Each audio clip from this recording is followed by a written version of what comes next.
Hello and welcome everyone to today's watch along at Combox, where we are covering the Kolkata Knight Riders versus the Rajasthan Royals match. It is the afternoon game and the Rajasthan Royals are batting first. We've just finished the first over that where Rajasthan have scored only 6 runs. I mean, by their standards, that seems like a very low score, but I mean, first over That 6 runs, it's fine. We'll get to know what they that can really do in this power play, it, is it it not? seems like a score on which Rob would have lost money on because he would have bet above the run line. So, what are your thoughts on the playing 11 and everything? They've got Hitmeyer back, I believe, instead of Luande Pretorius. Yeah. So today, the rest of their team looks pretty much the same. They've got Brijesh Sharma as well. They're not playing Tushar Deshpande in this team, and this is the batting 11, obviously. So Sandeep Sharma should come in, but I think they want to keep that option open for themselves. Yeah, can you hear me? Yeah, I can hear you. Okay. So this I don't know why Hetmyer was dropped for the last match. Apart from getting out first ball to Krunal Pandya's bouncer, that's the only thing I can think of. That they just didn't like his reaction and his shot choice, and they said like, "You sit out Oh, one that match." is a brilliant shot from Vaibhav Suryavanshi. Wow, I will see it. 144.8 clicks. I will see Terrific it shot. after 5 minutes, as usual. I'm only watching on the TV, in fact. So I'm surprised then, you. then my stream is slower than the TV. Yeah, it's the Geo Hotstar stream, right? Yeah. Yeah, then it makes sense because That that's one ball slower usually. okay. Yeah. Yeah. The first over was Webhub to Webhub. That's didn't. I mean, yeah. It was like I was saying. It is the kind of score that Rob would have lost money on, no? Because the Rajasthan's run line for the first over, he was saying, is generally 8, and you always bet overs because they generally score more than 8 runs in an over, or it's 8.5 or something. Then they score more than that. It's the first time they've scored less than that, which is a strange start for them. Not strange, unexpected start for them. I would have thought they Would would have you gone for more. would you say KKR? What sort of a power play score would KKR be happy with right here? Less Like, than 60, and anything less than 60 is gold. yeah, I think yeah, for sure, 60 to 70 is sort of acceptable. expected because Yeah, of the kind that's of an edge batters that they has are. gone for 150.3 clicks, by the way, and he's Oh, edged that Karthik and it goes away Tyagi for is, a four. He's yeah. cranking it up. Hmm. Any thoughts on the movement so far? Like the first over in particular, do you think the ball is doing a whole lot just yet? Oh, okay. Now I saw the edge for 4 now. That one moved. That Yeah, one that moved a one bit. moved a bit, I think. Uh, Yeah. I've not seen the rest very closely. Hmm. I'm just seeing the replay of the one that, yeah. Karthik Tyagi has had a very interesting resurgence, and I think it has come this IPL only. Yep. I don't even know how much he played this year before the IPL. I'm just checking. Hmm.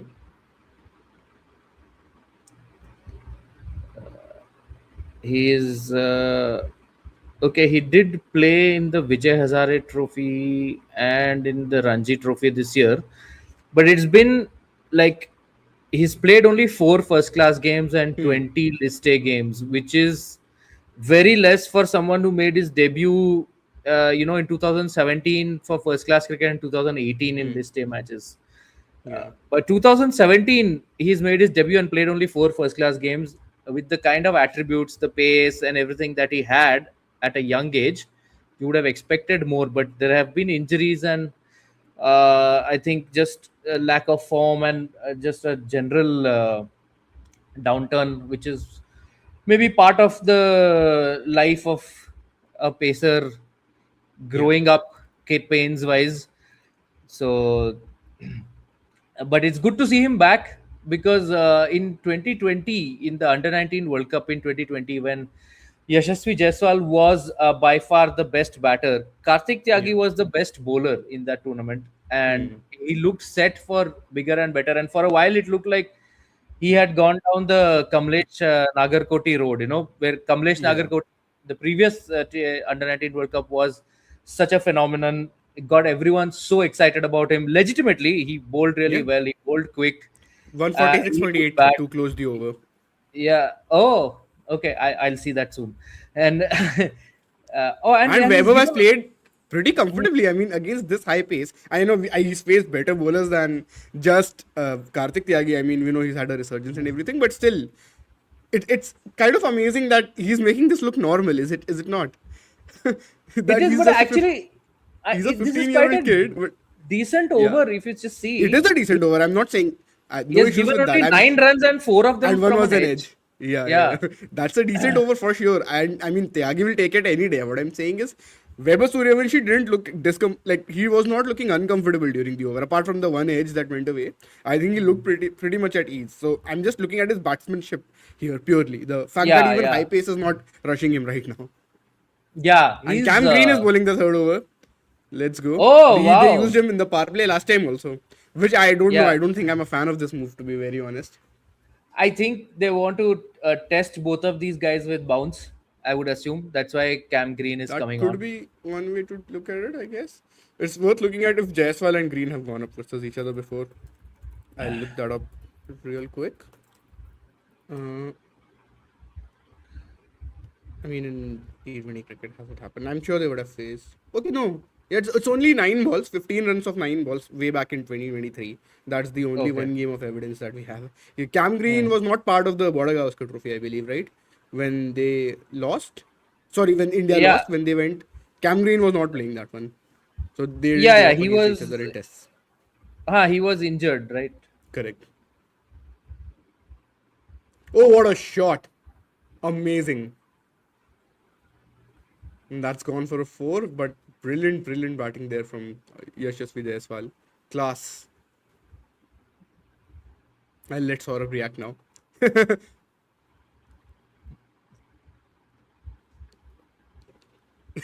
Oh, what a Come shot! on. Amazing. That's gone for a 4. Come on, Saurabh. Get on a faster stream, bro. I can't help it. How do I speed it up?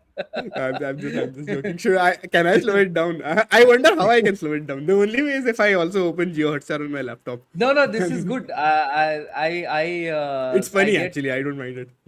I Yeah. get spoilers I'll tell you beforehand. what the best lives are. The ones where someone has the fastest stream, and then the Yeah. one that has the TV stream, and then the Geo Hotstar one. Yes. Three That has different also speeds. happened. Jared, myself, and Akshay. I believe we had one like that. There must be other combinations also, but that's like Yeah. a really fun one. We'll wait for someone else to possibly join us on this one with the quickest stream of all, and then we'll have I technically do all have three. the quickest one as well, but like if I start using that, that'll look even sillier.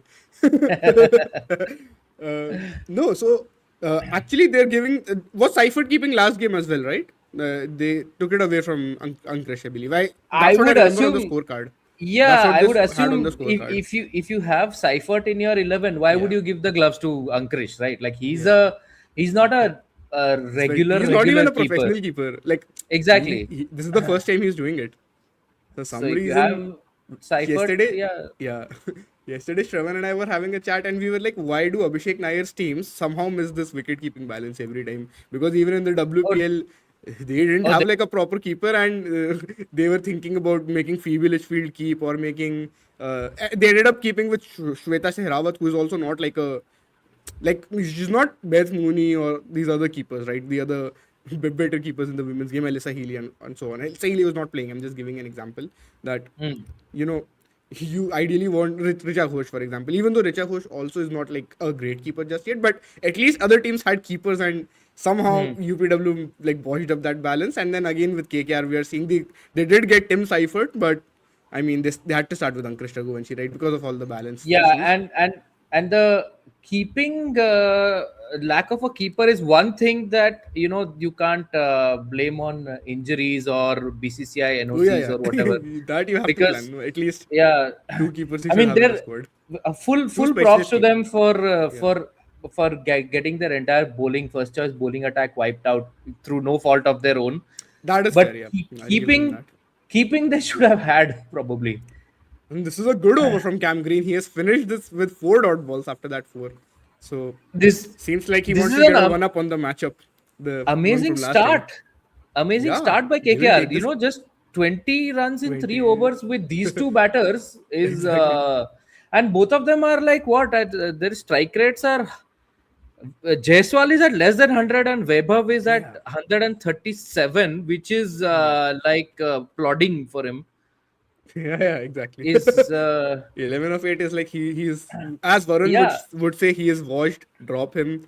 He cannot bat fast anymore and all of that. The 11 sarcastic of comments 8 that he makes. on the Vaibhav true value scale is -9. He should have been 20 of 8.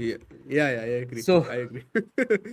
so It yeah, might that's actually a, be minus on real true values also, to be honest. okay. So I'm seeing And that is a Vaibhav. cracking shot Oh, from Vaibhav Suryavanshi, and he's hit right. Vaibhav Arora for a 4. So Vaibhav wins this battle, the Hmm. battle for this ball at least. Let's see who wins the Okay. over. And now I see the cracking shot. So Yeah, that's how much just slower I am, guys, than Shayan's. So crazy I wrist was work saying, there. Did you just see? Like, I wow, was so just saying fast. that I saw Vaibhav already has an ad Oh, contract, man. He was there oh wow, for that's another Complan. 4. Yes, yes, Okay, yeah, I so also saw that one. Correct.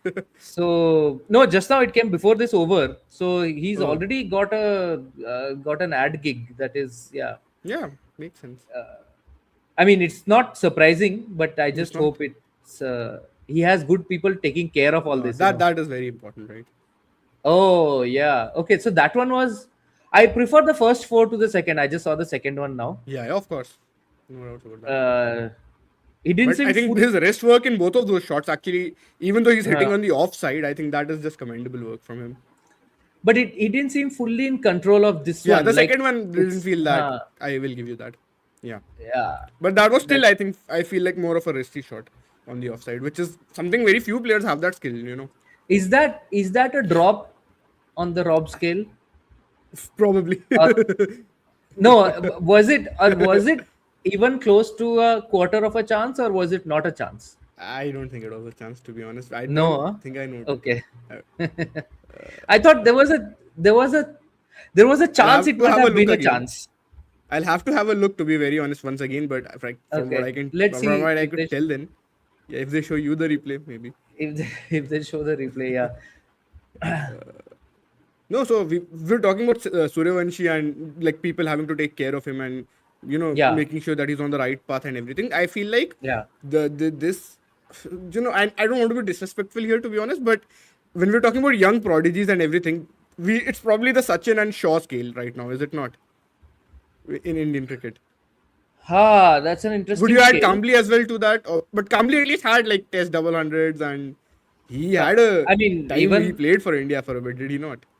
that even Prithvi Shaw did. He has a century How on debut how much also. has Shaw played, bro, for India? He's not played that much. It's not How much? comparable.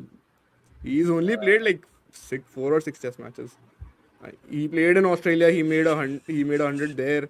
Sorry, in the debut series, he played in New Zealand. Had a good 50 there, but he's not played much cricket only. After that Adelaide Test, I don't Okay, think he he's has played a played single test match. 5 tests. He has played That's what five I was tests. saying. Kambli played, I think, 20, which is also not Exactly, a that's what lot. I'm saying. Yeah, it's not a lot, Uh, but he's had more of a career than Shaw. And Kambli had the a decent career in ODIs actually, but exactly. that time it was much What a easier shot! to. What a shot from Vaibhav Suryavanshi. He has caught up once again, guys. He is back to 200 Okay, strike rate. okay, Just so good. and Another shot in that area. We saw Jaiswal play one of Cam okay. Green in So the over before, and now we've got yeah, Suryavanshi doing the same. I I don't think Vaibhav Arora should be bouncing Vaibhav Suryavanshi. Does I agree. Vaibhav Arora have the lift to trouble him? Probably That's not. fair. No, Yeah, yeah. like How like a much does he Cam bowl above Green, 140 is the question, right? he doesn't, right? I don't think he That's what bowls I'm too much saying. Yeah. above He 140. can. I don't think he can't, but it's just not Mm, that high up. Yeah, yeah, so I was just saying about Shaw and Kambli. It is the scale, right? Like, I feel like with Shaw, there was so much early hype and everybody was on the hype train. I myself was. I have made some outrageous statements about like Shaw being in the Indian team and all of that. Like that, if I tell on camera, people will be like, "Oh, what a nonsense guy this is. He knows nothing about cricket." And only my friends know what I had said. They might say that anyway, so just say the statement. Yeah, should I say it? Say. Uh, I actually thought that he is going to replace Rohit Sharma in the 2023 World Cup. Back in Wow. 2020, around 2020 21, I want to say somewhere in that time frame, I was like, Shaw is going to replace Rohit Sharma. I made that statement, and I haven't been like, that is the worst call that I have made, I think, in my life. easily Yeah. easily I think everybody has their bad moments. That was mine. So oh, did he drop that? Okay, good. You have alerted me. Let me check whether it is a Yes. drop or not. Just check, bro. Early entry for Sunil Narine, by the way, because these guys have gone to 35 in But 4 he overs. bowled in 15. the power play last match also, I think, against Yeah, Gujarat. but I suspect if that last over hadn't gone for 15, they might have been. Yeah, that is Oh, possible. Oh, okay. oh. Difficult to know if he got an edge on that or not. Let's check. And I will wait. I will not react. I'll let you watch this ball. Okay, I do. It seemed like he didn't get an edge on it. Did he? But they're okay. They're going to the next ball. They're not showing another replay. That's what Oh, I told you. there, Webber. Yeah, I think he has had enough of this sighters and scoring at runner ball and all that, and now Yeah. he's 11 of it was anyways too slow for him. Bro, this is insane stuff. Is my screen hanging? That is odd. Seems okay. it was not Is it an better now? edge, I think. Oh yeah, Uh, maybe. or was it? Actually, they need to show that again. You know, They're not they showing didn't it show. properly, bro. That's the Yeah, thing. yeah.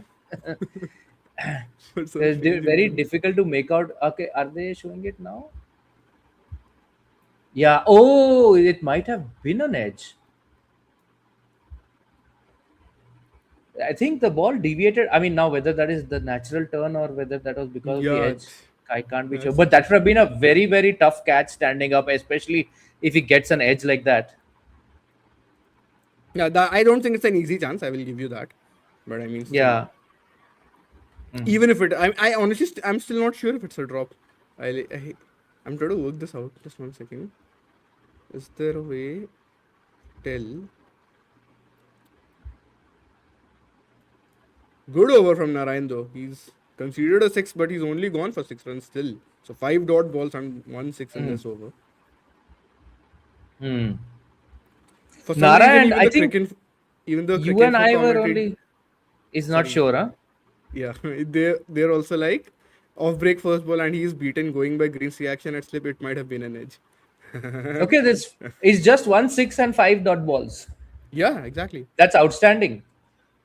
definitely. And even though that six You was like incredible work yeah, from Webb of Suryavanshi, but still, yeah. this is the man that Sunil Narine is. I mean, doing it over and over again in the IPL. Yeah, exactly. I think you and I had talked about this, on an earlier podcast about how Sunil Narayan just keeps on and on doing it, and he's allowed Yeah, to have an off season, but he just hasn't yeah, had one yet. exactly. I'll be back. Okay, and I will entertain all of you on my own while Shayan is gone. So, if you have anything to say about Shayan in the comments, now is the time to do it while he's not there. Of course, when he comes back, he'll see it. So that's on you guys. Uh, Anyway, it's a slightly slowish start from RR standards. I would say 41 in 5 overs. Oh, Shayan is already back. So if any of you guys had anything to say about him, you have lost your chance. He's back now.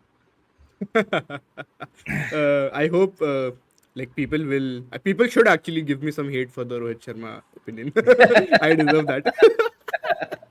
To be fair, I Oh, made it long back. okay. He's just hit a six first ball of Cam Green. Yeah, I saw that. I Uh, saw that one.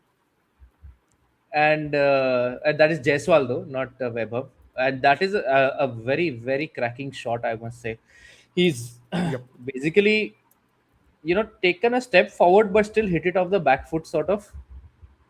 Hmm. And even Cam Green's expression says that there's nothing he could have done about that, and I don't think he could have, except bowl a different ball, I think. But Lots of dots and boundaries in this match so far. lots of There's dots not. and boundaries, yeah. And we have been like last over also, the first ball went for six, and then there was just not the first, the second ball went for six, and then there was just dot balls. Let's see how Cam Green can come back. That's going to be a wide, I'm sure, isn't it?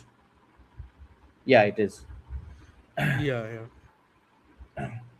uh, so this is I think this is going to be a crucial. I think Cam Green needs to keep it tight this over, and then there is only one more. I mean, this is the last over of the power play, right? Yeah. So if he keeps it tight somehow this over, and then they can spread the field a little bit, KKR will feel like, even if they have not got a wicket, they'll feel like they have done really well. But of course, this whole over is there to go, and we don't know how it will pan out. Ooh, Hmm. was that a run out chance? If he had hit direct, if you are seeing the replay, Shayan, before me, you can maybe Uh, check.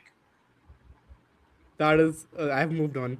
I have moved on, and I will wait for you to react No. to this once again. Uh, We will come back to that, yes, but he would have been out. A direct hit would have had him out. I'll Okay, let you that is. wait for the next ball. You're just giving you spoilers. Yes. Okay, all KKR's hopes of a quiet over are evaporating at the speed with the bat swing speed of Vaibhav Suryavanshi. So that's not going to happen. So they're going to get a, a fairly decent power play for sure. Yeah. That is, oh, that I think that's a four. No, no, it just hit the bottom of the that triangle of the Toblerone.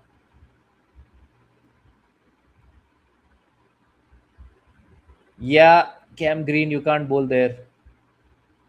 Exactly. I mean, Vaibhav Suryavanshi has had such a ridiculous season that he is constantly in the top run getters also, but he is doing it at a strike rate that nobody is even close to. Like, not even, you know, who's the closest to him? I believe that's Priyansh Arya. I want to say he is roughly in that Priyansh ballpark. And then or Abhishek is third. Rajat Abhishek is might third. be up there. Rajat, I feel like Rajat is fourth. I will just look up. So, do you tell me how many runs you want me to look up or balls for the season so far? I don't know, Quick. man. How many? Just guess, bro. Say anything. 50 50 balls, balls. 100 runs. Let's do 50 50 balls. balls. 1 second. Hmm. That's another wide. This is a terrible over. We have to say Oh, this. yeah. Cam Green has I'm not. telling you, why is he bowling in the power play? I know he bowled a good first over. I just do not see the logic in Cam Green bowling in the power play. You remember when he was playing for RCB, he was nailing that middle overs role because they told him to keep hitting that back of a length sort of rough region, and he was doing a Yeah, pretty handy job there. This is not his thing. Like with two fielders out, obviously he's going to go for runs. And against these two, is the shocking thing was he actually bowled one decent over, but no. the second one is Look, just because he bowled that decent over, they might have yeah. thought that okay, he just needs to repeat This is that a the little bit. match shot Like, mistake, bro. This is the exact match shot mistake that Chennai made yesterday because they gave 2 overs and those 2 overs were fine. They were like they'll take a risk and bowl the third also, and Abhishek absolutely took that apart. And this is the same thing with who would Green, I they believe. have? Who would they have given the over to? But That is a good question. Maybe Tyagi or maybe Tyagi bowls a bit more, but even Tyagi, yeah, I guess Tyagi, or they had the option of either Tyagi or him, right? Because Weber have bowled the no, or maybe you Weber could was consider Varun bowling another over, like one in the power play. Varun Chakravarthy Varun. after Narine just to follow up. It's Hmm. not that he's not done this job before, right? It's true. I mean, it's basically they have one good option, which was Narayan, and he bowled the fifth over. The That is rest true. are all iffy. So yeah, but like Cam Green, man, like I would have, accept a 10-run over would have been good. 12 run would have been sort of acceptable, but he's going to go for more than that. He's already gone for more than that. That is true. Oh, okay. I'm seeing that Jaiswal reverse scoop, or what do you call it now? Yeah, this is a complete momentum shifting over from Cam Green. I don't even know how many runs he's gone for. Yeah, 10, 16, ridiculous over so far. 20, 20 or so runs I think he would have gone for. Feels like 20. I want to say 22 in this over. He went for Uh, 5 in his first over. right. It was 41 Exactly. after 5 overs. And yeah, so it's already 22 and there's one ball to come. Yeah, Yeah. this is just an absolute. And that ball is a wide. So it's 23 and there's one ball to come. Yeah, Cam Green, you need to score like a lot of runs to make up for this. Did you find the IPL stats? Yeah, I have it. Just 1 second. Uh, yeah, so Suryavanshi is at 246 as we speak, Mm-hmm. 246.87. Abhishek is, Abhishek has, Arya has not played 50 balls, bro. I think that is the Oh, thing that we are missing. He's like at 47 or something, but he okay. also Then has like a lot of let's runs. put it 47 then. It's the Arya cutoff 40 then. balls. I'll just make it Let's do it 40 40 balls. balls. Yeah. 1 second. Balls is Okay, he 40. ends with a dot ball at least. So, Yeah. okay, Priyansh Arya is right now having a Faster higher than strike rate than Suryavanshi. Weber, Yeah. just by Yes. decimals. Just by Yeah. decimals, yeah. That is disappointing as if you But the top four are the four we discussed. There is yeah, Arya, correct. Suryavanshi, Abhishek, and Rajat Abhishek and Patidar. Rajat. Yeah. And Tim Then David is David, fifth, which yeah, is correct. yeah. 203. And And Rutherford and, is the and other guy at 200. Sherfane Rutherford is sixth, which is the highest he's been this IPL season because Mumbai Indians don't bat him in the top six. They keep him below that. See, the thing with Mumbai Which Indians is and Rutherford is he's a very interesting player actually. So I've been having these discussions with Varun, and Rob obviously has been very, very annoyed that why is he not batting higher and all of that. See, I think first of all that 71 of 31, I don't know if I rate it as highly because a lot of those runs came when this team was gone out of the game. He was 23 of 15 even in that match, so it's not that he started particularly fast when they needed those many runs. In the last game, he was 1 of 5, which is fair. He was coming in a bit late. I think he sort of has that finishing anchor bit in him where he needs a few balls to get set and then he will launch. He is not your hitter from first ball like a Tim David or a player of that ilk, in my opinion, at least from what I've seen. all the Even more in the reason SA20, all the sorry? more reason he shouldn't bat at 6 and 7, No, right? that I If he's agree that with. kind That of is player, true. That is true for sure. For sure. send him But in the higher because the way he can launch once he's set is he should bat right at now. roughly the 12th over, I want to say 10 to 12th over, maybe. And he is Yeah, actually better when there is a crisis, if that makes sense. Because if you go back and look at what he did in the T20 World Cup also against England, and there are some knocks in the SA20. I was talking to CS about this. So he is actually very good in that sort of finishing anchor mold. But when the time has come to hit from ball one, I don't know if I trust him, which is fair. I think I get the point then of sending him in higher, but I don't know if he would have done much better than 14 of 12, which Hardik was on before Shreyas Iyer pulled off that mental catch. So I that I think he think would have else like done better than 14 of 12, man. Like and he might have, but I don't he know how much even better, right? if he hasn't, even if you don't rate the 70 of 30 as highly, because the only reason I wouldn't rate it as highly is because I think he hit Romario a fair bit in that game, Exactly. and In the last over, that too, right? he's the easier of the Yeah. RCB bowlers to hit. Obviously, I mean, no disrespect to Romario, but Let's the do others some are root math, bro. tougher to hit. Let's see how many So, he made in that game without Romario. Root math. okay, It's while root you're math taking time. out the root math, so Yeah. before the match before that, he had made 25 of 8. Even in And that this game, it match, was dead and buried for them, was it not? it Like they was had lost dead. that game. But that is Yeah. hardly his fault, right? Like that is No, the not his fault fault. of Of the course not. batters None of above this is his him. fault. I must make it clear that so far nothing that has happened is his fault. Like there is He literally nothing he could have done No, about and any when of you're this. not winning and you have a guy who is whacking it, at Yeah. least try and put him a little bit higher up to see if he can whack it earlier so that you can get some runs that you're not getting otherwise. Uh, Perhaps, yeah. Sherfane Rutherford. Anyway, the He was seventh name on 25 that of 8 list. Yeah, versus I said that Romario right. in that game. Oh, Sorry? versus Romario. Versus Romario, he was 25 of 8. So basically, in Okay, that game, he's still 50 of 23. Not too that bad. is amazing. Yeah. Yeah, yeah.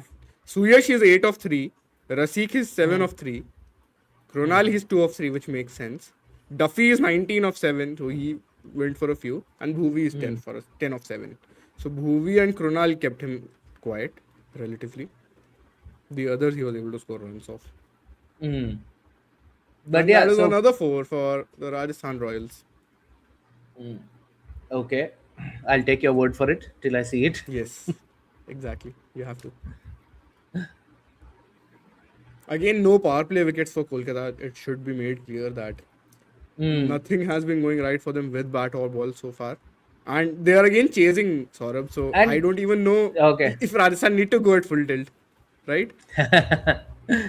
Yeah, and like when you are a team like the Kolkata, when you are not a team like Kolkata, when you are in a situation like what Like Kolkata is Kolkata. in Yeah. now, Yeah. you need a little bit of that spark. So for example, that missed run out, you need them to nail that. Yeah. You need Correct. something, because Moment of otherwise madness. you'll just keep going in that downward spiral. It's a vicious cycle of sorts, and you need something to lift you, and you need Yeah. somebody to provide that lift. for a Correct. for a brief while in that last match, it seemed like Cam Green's batting could do that, and Yeah. then they all collectively lost their heads. Like everybody thought that, okay, if Cam Green is hitting it, I can also. Like, I know Cam Green has not been as successful in the IPL till now this year, but he's still, as a batter, he's still at a high level.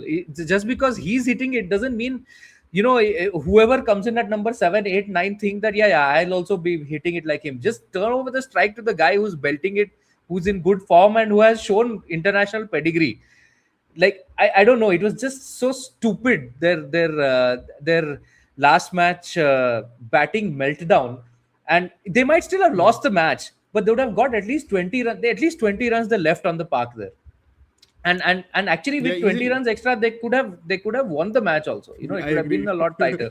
They So could have won the game actually. Yeah. I know there's it's a bit of that two. hindsight thing that No, I Gujarat mean, also this would was. have played differently if they No, they would knew they have were played chasing. differently for sure. Yeah. But I'm saying the 20 runs left on the Yeah. table was the feeling after the first innings, and while Definitely. they were Yeah. going Yeah. through that meltdown. And 100%. sorry, and their thing is like, yeah, they have had two matches like that now against that GT, where Yeah. not GT, LSG, where Mukul came and hit those runs, where they lost from a Yeah. winning position. Even in that game, if you They remember their batting, Saurabh, they Yeah, were going well and then they had a collapse and then it was, I exactly. think, Rothman, Powell and Green who, even Green was not at his Yeah. best, but he stuck around for a bit and they got some runs.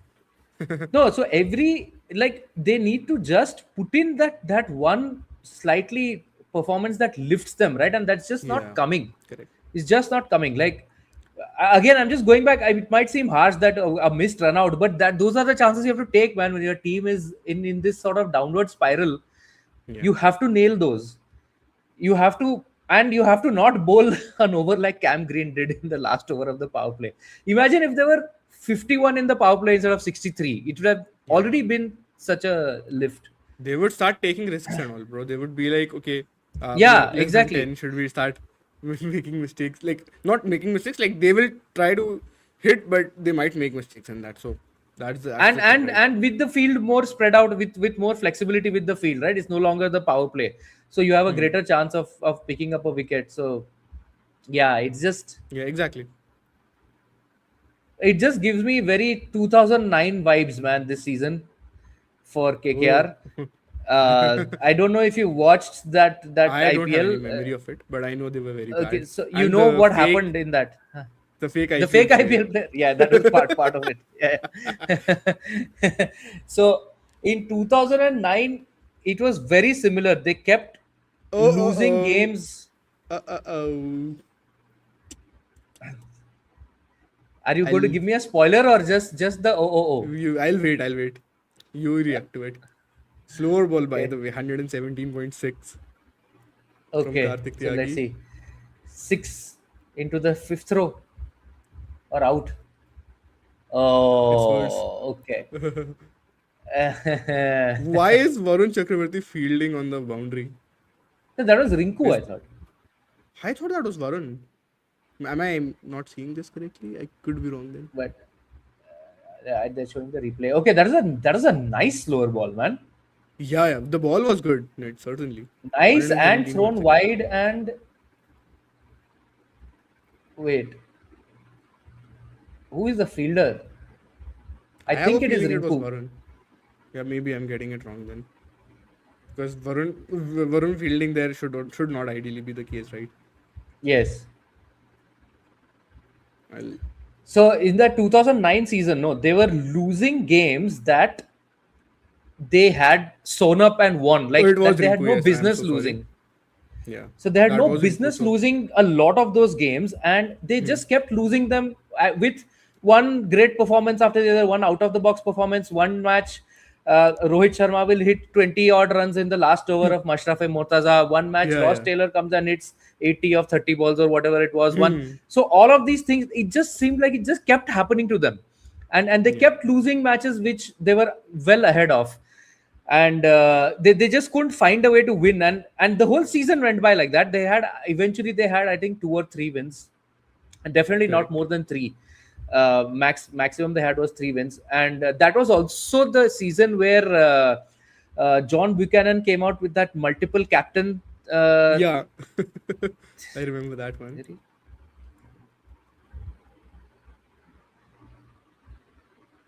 What happened to Saurabh? Why has he gone offline suddenly? Anyway, we are at uh, 7.5 okay, overs, I'm 78 for back. none. I don't know what happened. Maybe my connection flickered. Okay. I think, yeah, I think my internet also didn't like that multiple captaincy theory so much. It just like It seems like that. I'm going. No, that was one of the most wild out there things that was tried. Like Yeah. it's already only 20 overs. How many captains can you have? And And it's not even it's like a it's big league like the NBA or even the football ones, right? yeah. It's just 14 games in the regular season. Yes. It's a lot of hodgepodge, to be honest. Yes. Who were the four captains for them? No, Or so multiple eventually captains? Brendan McCullum captained the whole season. Okay. And then they explained it by saying no, they had like different leaders. Like they had one guy as a fielding captain, one guy as the bowling captain, one guy as the batting captain, and Brendan McCullum as the overall captain. And like it was just a lot of hocus pocus HR nonsense. It felt That like, is the seriously. thing, no, of too many cooks spoil the broth. Yes. And also, Couple of I good don't know overs if, for KKR here, by the way. As it should be said that Rajasthan have not yet run away with the game the way you would usually expect with Vaibhav batting what's, for 8 overs. He is batting well, to be fair. He is still going at like, yeah. I want to say Yeah, around actually, 170. if they're less than 10 runs and over, it's fairly decent. And Varun is Yeah. into the attack Or, now. Let's see what he does. Actually, I'm but very interested to see whether Varun can regain some of his lost form, or confidence. He it looked just better, I continues. want to say, in the last couple of That's games. why. That is Didn't why he? I'm interested. Like, yeah, that Yeah. is why I'm interested, because now he's up against a guy, two guys who are actually who don't care about reputation, ball, anything. No, they're just going to go for it. So it'll be interesting how he Correct. goes in this match. It's a decent enough start.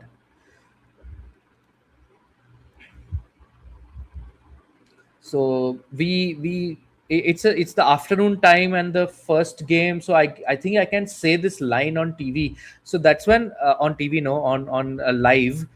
On So air, okay. when, I'm scared now. yeah. I'll say it Should I be after scared? this ball is bowled. Okay, okay. You might get cancelled. Okay. So I started off my Twitter account, I think that time, with this. John Buchanan should be told captains are not orgasms, multiple ones are not a good idea.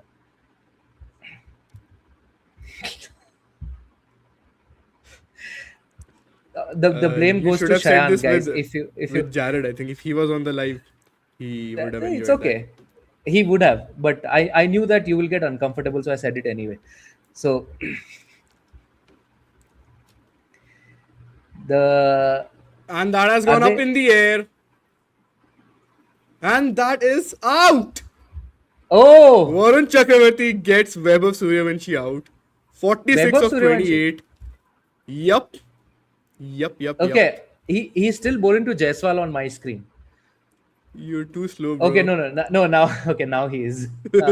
Uh, What sort of a situation we are in today where my internet is apparently oh, slow yeah, but your and stream is your quicker. stream is behind? It must be quite the this thing Okay, for the that viewers. so by Vaibhav standards, how do you rate that innings? 46 of 28. Finished. Drop him. He's done. By It's his standards, it's actually a bit slow, I think, but it's like not it's too still, bad an innings. I feel like KKR have also had their moments in this game so far with the ball. It hasn't yeah. gone all like it's basically that extra Cam Green over for me, I think, which has been concerning. Hmm. And maybe Yeah. Vaibhav Arora shouldn't be trying to bounce out Vaibhav Suryavanshi. That was the other Yes. one. But largely speaking, apart from that, they've mostly been fine, have they not? They've been much better than what I expected them to be for sure. Correct. And Yeah. I think 46 or 28, I'm still okay with. It's still 10 runs and over almost. Like Yeah, 45 or it's not 27 bad. is 10 runs and over. So it's just slightly less We than are 10 and our over. perceptions are warped so much by him only that at this point it feels Yes, like yes. he's batted slow. But In yeah, fact, in an afternoon game, batting Jaiswal, first 46 of 28 is okay, I think. Jaiswal is 30 of 24. That is Yeah, actually very un-Jaiswal like. I think he does have these moments though. Sometimes he does tend to slow down a bit. I think after getting a quick He start, tends to That slow happened a down, lot but last season. I his wonder if strike rate today is is a slowdown or if it's 125. yeah. I wonder what was his high 125 is point today. still, yeah. So he was Like 21 of 15, yeah. 21 of 14 in fact before the last dot ball that Cam Green bowled. Okay, then And he's from gone at that run a point ball. onwards, he's third. From then he's gone at run a ball exactly. After the power play, he's a run a ball, and Yeah. Suryavanshi. I mean, he still had that four where he hit the Rinku Singh one and Mm. the bound and the one that he tried to hit but he got out caught eventually. And Jaiswal did have 1-4 as well. He also hit a boundary of Narine, the one on the offside. But then apart from that, it's been what dot 4 2 1 dot 1 1 1 dot leg by That catch ended up being pretty good in the end. Huh? I think he misjudged it slightly yeah because it was so yeah. high. So he had to lunge to his right and dive and get it, but he did it pretty okay. I think, yeah. Uh, so Jaiswal, I won't be too concerned yet, although I do think it's a slower than normal start for him. That's an insanely good start by Varuna. One for one in 1 over. Yeah. And Rajasthan's run rate has been pulled back to just 9. They're 81 in 9 overs, which is yeah. Vaibhav is out. Plus, Jaiswal has not yet broken free. Jurel has just come in.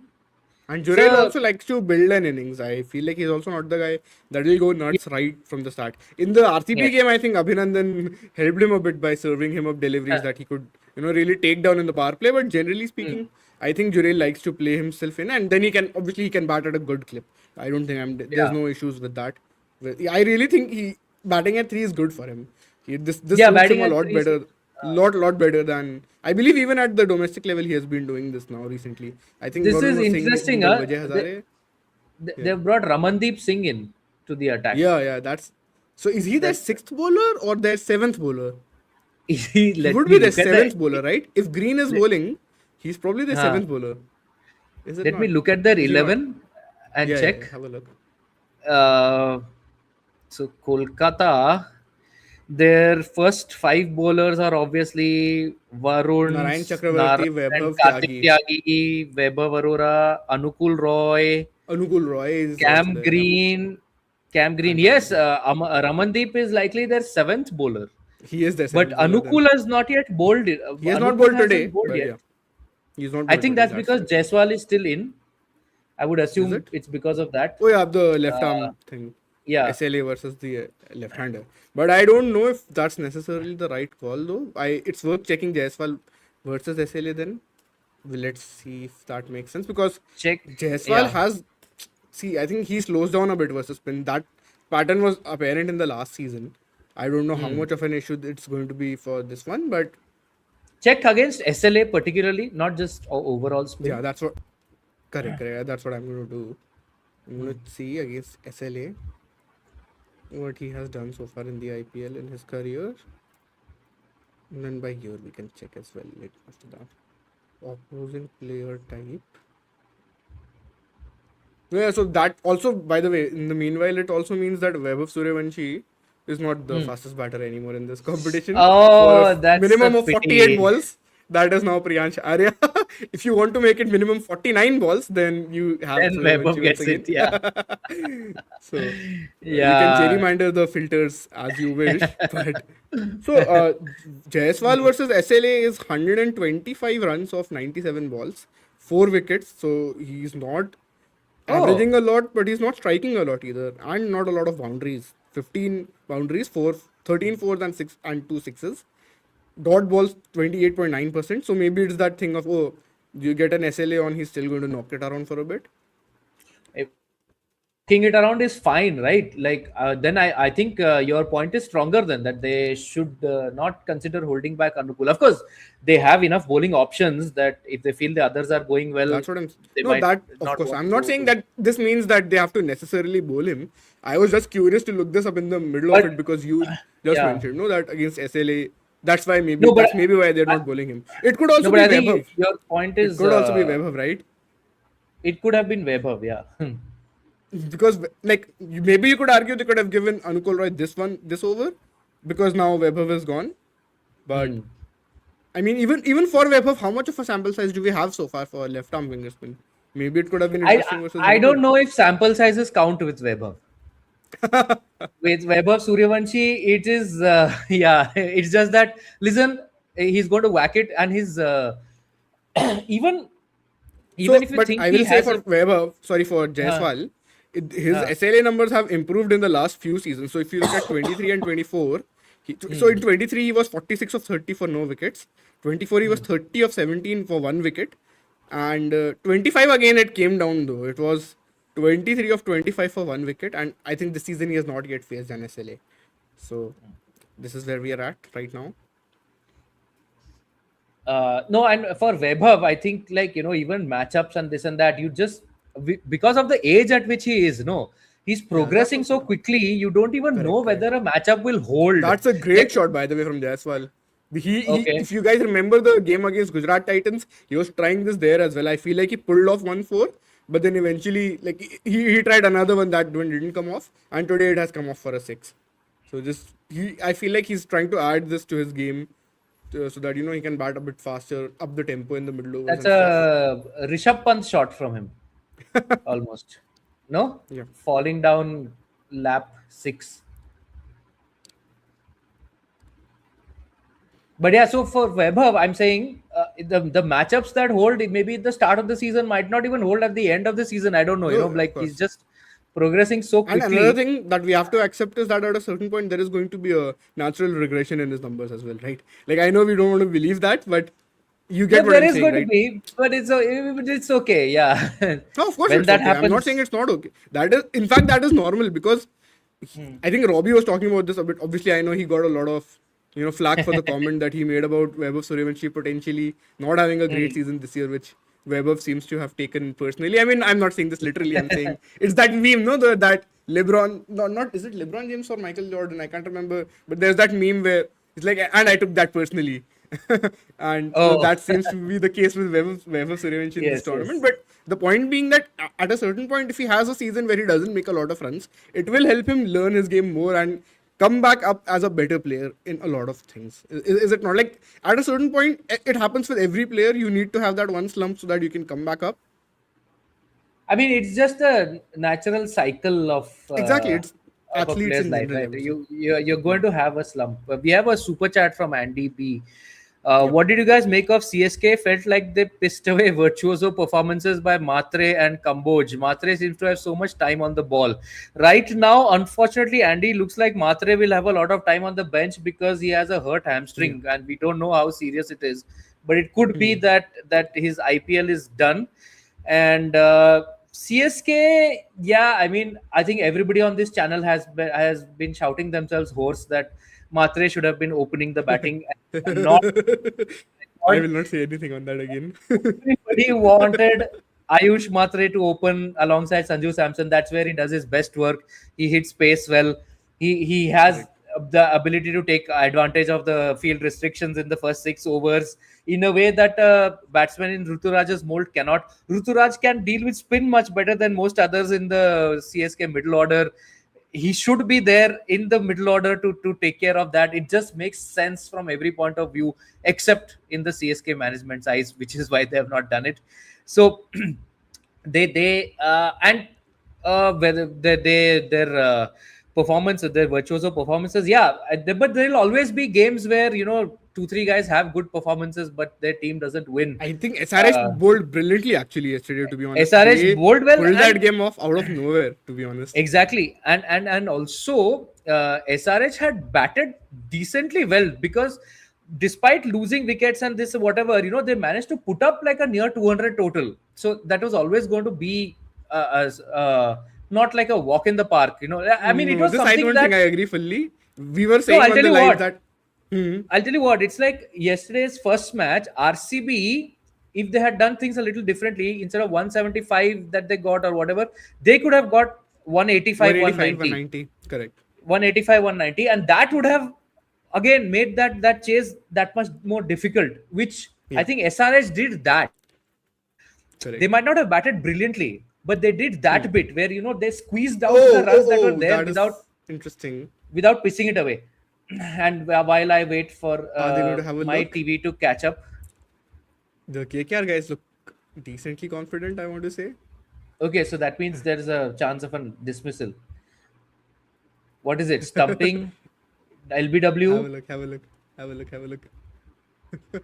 stumping. Oh, oh, Okay, oh, oh, oh, oh, okay. I oh. think 1 second. from the first look, it just feels like they might have a chance because he was disbalanced, right? While trying to play the shot, Correct, correct. Yeah. so he might have And that lifted is his what leg up. has. That is what has happened. It's over. It is over for So that's Dhruv Durrell. two He is wickets, two wickets outstumped. for Varun. Yes. After that career was slump for those 7 odd Yes, games, and not just by his standards, by any spinner standards, as you yes. were pointing out earlier. I know some of that would also be the fact that cricket has gotten faster now. So I don't Hmm. know how much on the adjusted scale that would be, but just No, no. Even seeing. on the adjusted scale, I think we did this once. His numbers were basically not up to the level on whatever Oh, metric you chose. So fair, fair. yeah, he had a slump. It was a definite slump. I'll tell No, you something slump, interesting. so that Before is the match, undeniable that it was a slump. I'm saying, is it the worst before slump ever? Is what I'm saying. worst That slump might ever, I be don't down know. to adjusted economy and everything. No, slump was like 100% Before legit. this match, I don't know how much it was part of the World Cup, but before this match, they were talking to Varun on air, and he was saying that he has been carrying a couple of fractures in his fingers. Now, I don't know if it was Oh, because of that catch that hmm. he took, which made him sit out of 2 games also. I don't know Hmm. if it was just that, or Okay. there was a problem beforehand also which could have contributed to it. If he had that kind of injury, even in the non-bowling hand, it can contribute because it affects Of your course. follow through and what body you can put into the action and Yeah. all that jazz, right? So it could Correct. have, that could be one explanation. If it didn't, then there was something else. But at least for now, he seems to have found his mojo again, which is great. Yeah. Which is it's always Very good to important. see. Yeah, very important. Yeah. Sorry, you were saying. Very important game for Riyan Parag here because he has just come in and he has not really had the tournament that you would expect. His last 2 seasons have been very solid, I think, but this IPL is not This been crazy. IPL, I feel Yeah. like his Some of captaincy it is has been also, better than his batting. yeah, He's that I agree with that. I so feel like he's whi- on which the right which track is for contrary captaincy. to expectation. I would have thought his batting would be better, but he has surprised me But with he his has done captaincy. good captaincy for And Assam also, no? He took them to the yes, semi-finals. but I don't know how much to trust that. That like Himanish was saying in a previous much before Okay, the IPL in a podcast we had. He was saying that they don't trust the signal enough from domestic cricket. For anything. So okay, that fair. includes all of it: batting, bowling, captaincy. All Hmm. the metrics. don't know how much to trust the signal. So No, I that is why understand what you're I saying. was Hmm. hesitant. But yeah, Fair. uh, So but Varun yeah, Chakravarthy Varun was has in the 2 for last three 4 in games. 2 overs, man. That's Exactly. I will amazing. read out his numbers in the last three games for you. So today Hmm. you've just done for today you've Hmm. just read out two of four in 2 overs. The game Hmm. before this he was 2 for 34 in 4 overs against Gujarat, and against Chennai he was none for 26 but in 3 overs. So 8.66. Though in the last three games he seems to be getting back some of his confidence, his mojo, whatever you wanna call it. But Yeah. these are promising signs for the Indian team as well in case they are still, because they will need that one quality spinner even in the future, right? Whether it's still going to be Yeah. him, Yeah. whether Kuldeep or if Bishnoi is having a good season right now, like any of these guys can, stake a claim in the team, right? Depending upon their recent form and I don't know performances. if Bishnoi has done enough to No, I'm not saying be. just yet, Uh, but if he has a uh, great IPL, if he finishes with hmm. what 20 to 23 wickets at like a good, let's say, true economy of about 0.5 to 1, Hmm. then that will be an interesting conversation to have, right? Especially I if mean, Varun is not doing well. he is definitely in their plans, right? He was part of the Yeah, replacements and all he's that played a when bunch they. of T20Is, correct. No, and And even he's out. recently. He's gone. And Yashasvi Jaiswal is out for 39 of 29. Not an optimal wow. innings from him. I know he has played some cracking shots actually in the span of this. I think the uppercut and the the scoop, that those two are the ones that really stand out for I me. thought But the pull for six was also even great, that but pull let was me good. see Yeah, the actually how he even the gets offside out. shot of Narayan. But I'll Oh, leave nice. you to react to the Yeah, wicket. yeah. It was a good. Okay, so the OG duo are doing it for Kolkata, huh? Narayan and Exactly. Varun. Yeah.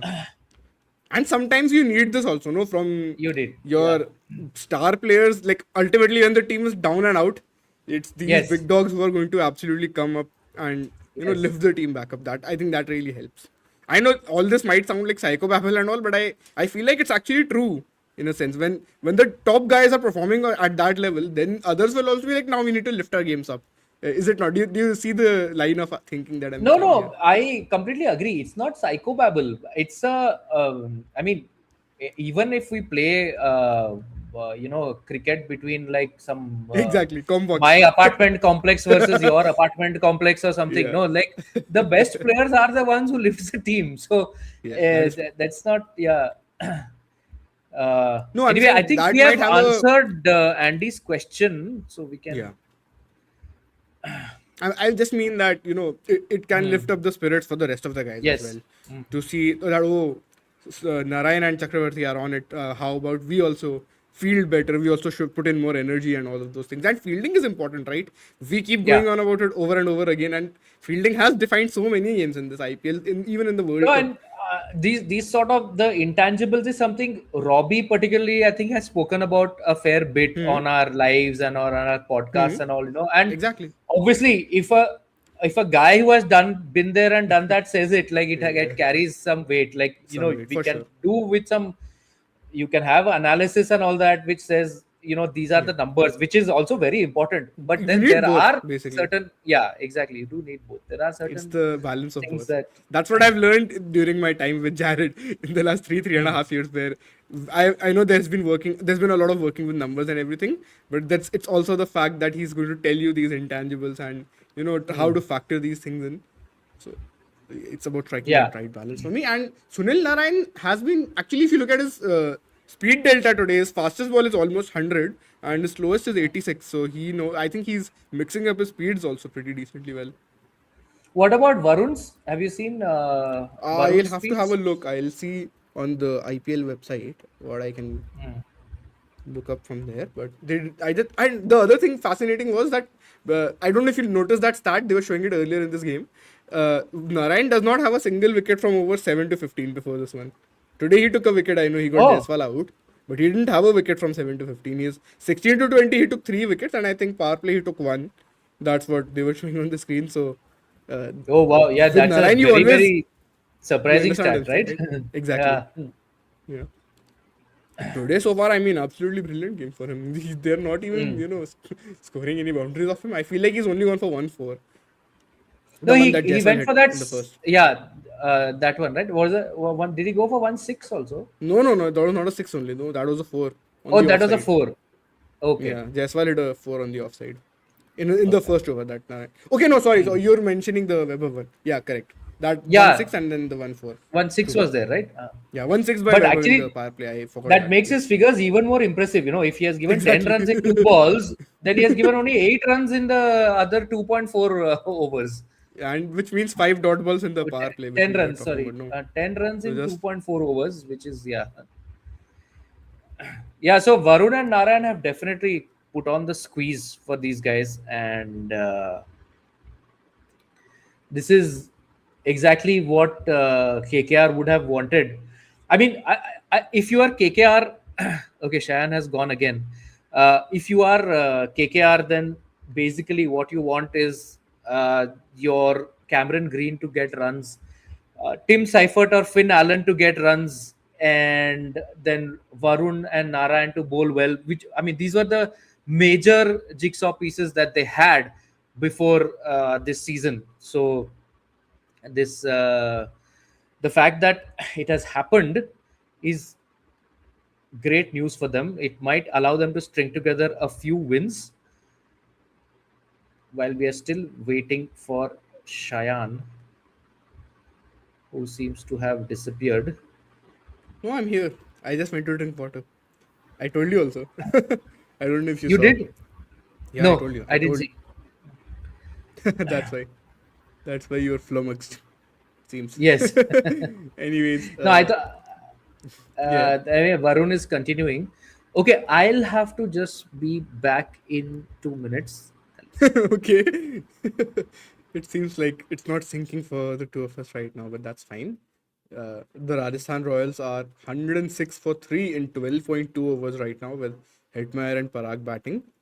Varun Chakravarthy and Sunil Narine have had brilliant spells. The two of them combined have put the put the Rajasthan Royals run rate well within reach, and they will be hoping to restrict them to say, I want to say 180, because that should still be a target that they can back themselves to chase, especially with Cam Green getting amongst the runs in the last game. If he has another decent game and the others can also chip around, like chip in with a few runs. They've got Tim Seifert as well, obviously, so if he can get back some of the T20 World Cup form, that would be interesting to see. We also saw Shimron Hetmeyer bat really well against spin in the T20 World Cup. So this is an interesting bit.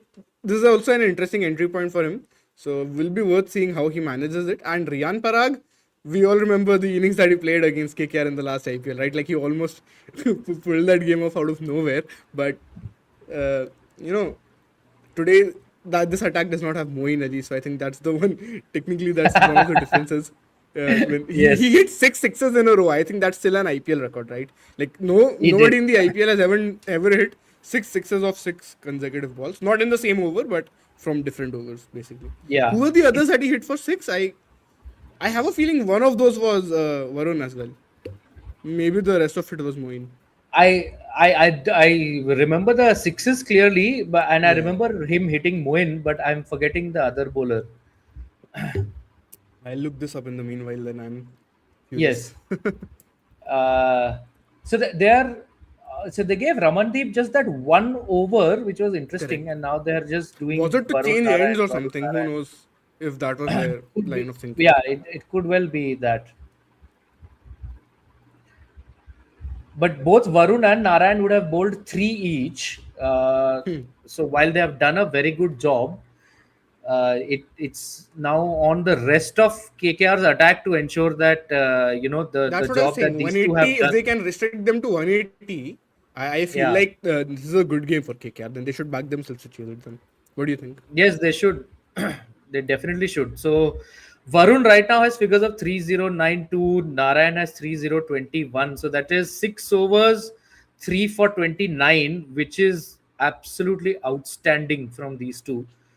Uh, Yeah. there are seven Also, overs I left, out looked of up which Riyan Parag. five will He be. was Yeah. five sixes of Moeen Ali and then one of Varun Chakravarthy, as I was saying. Okay. Yeah. So it was Varun only.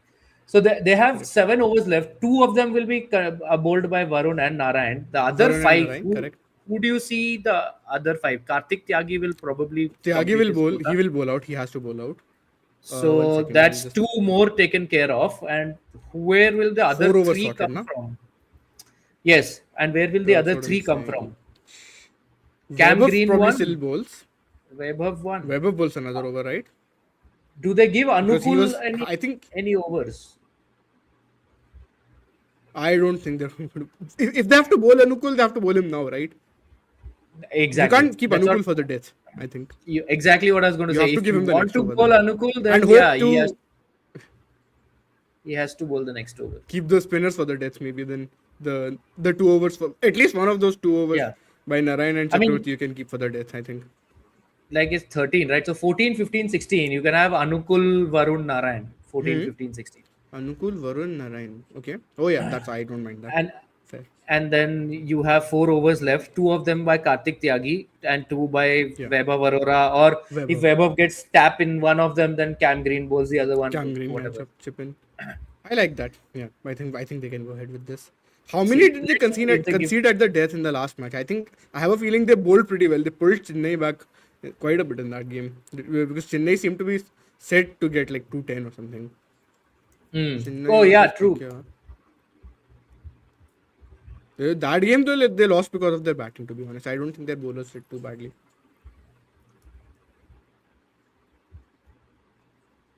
Yeah.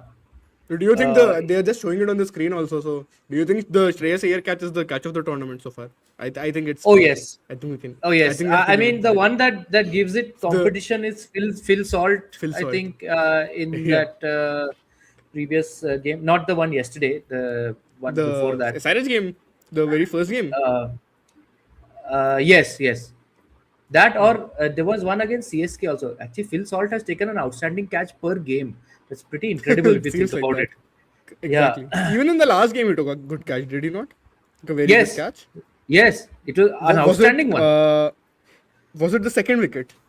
Karun Nair, I think. Karun Yeah. Nair, exactly. It Yes, was the the Karun second Nair wicket. wicket. Yes. Yeah. I'm not saying this to whatever, but it actually appeared better in real time on the ground than it was on TV. It was already great on TV, right? You watched it on Yeah. TV, but on the I ground did. it looked even better. It looked even better. The Yeah. just the reaction time, and because you get that 3D image on the ground, no, of the reaction time of everything, like it just enhances the whole thing a little bit, and Yeah. it was an amazing catch.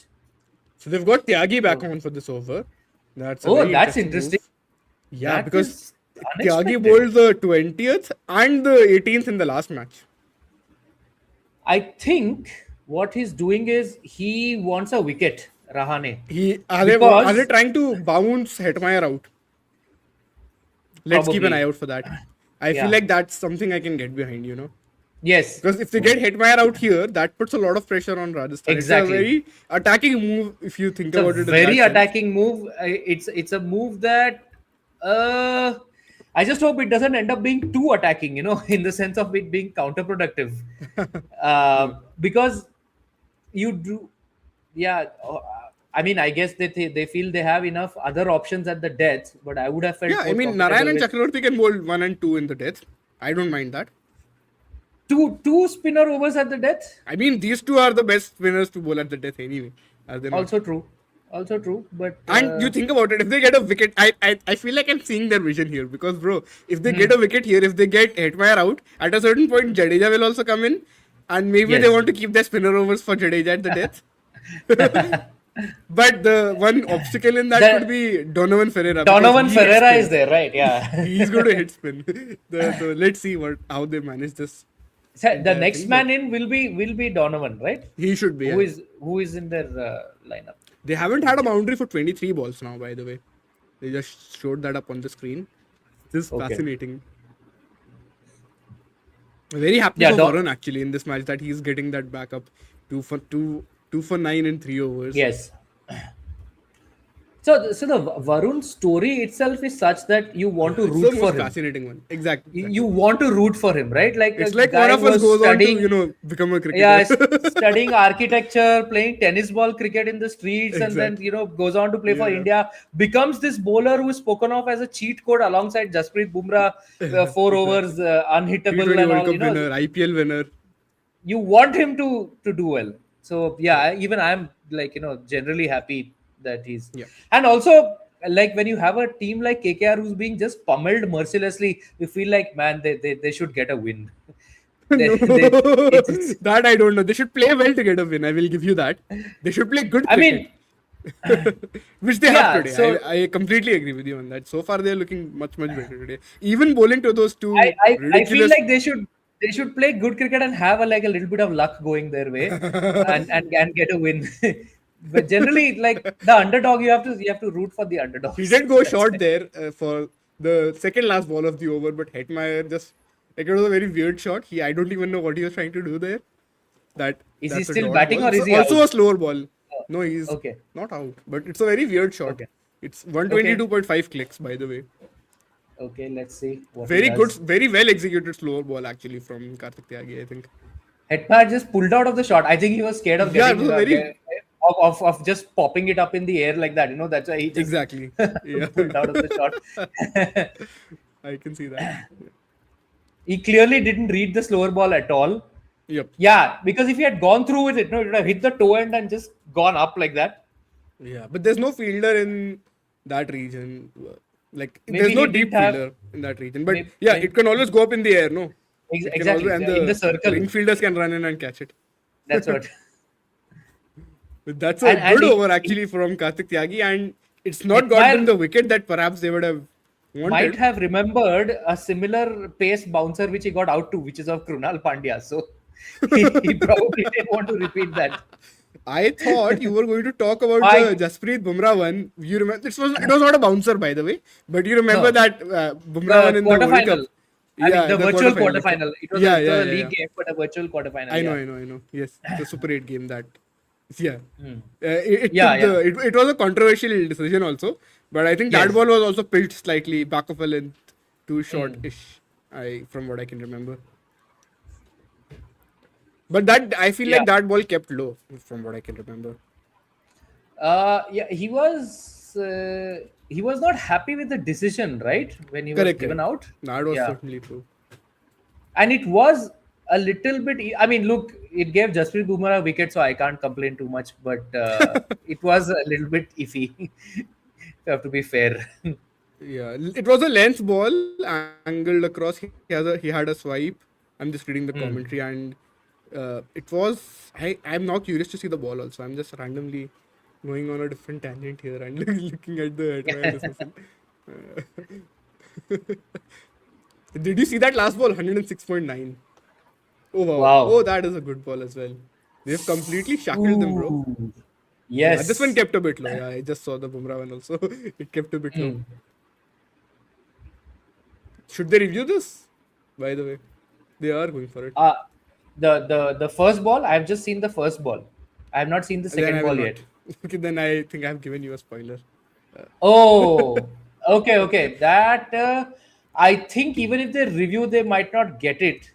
It might just be umpire's call, clipping Umpire's leg call, yeah, stump. could be.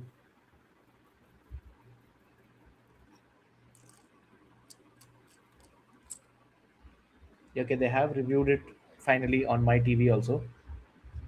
You can let me know whether it's out or not out. Yeah.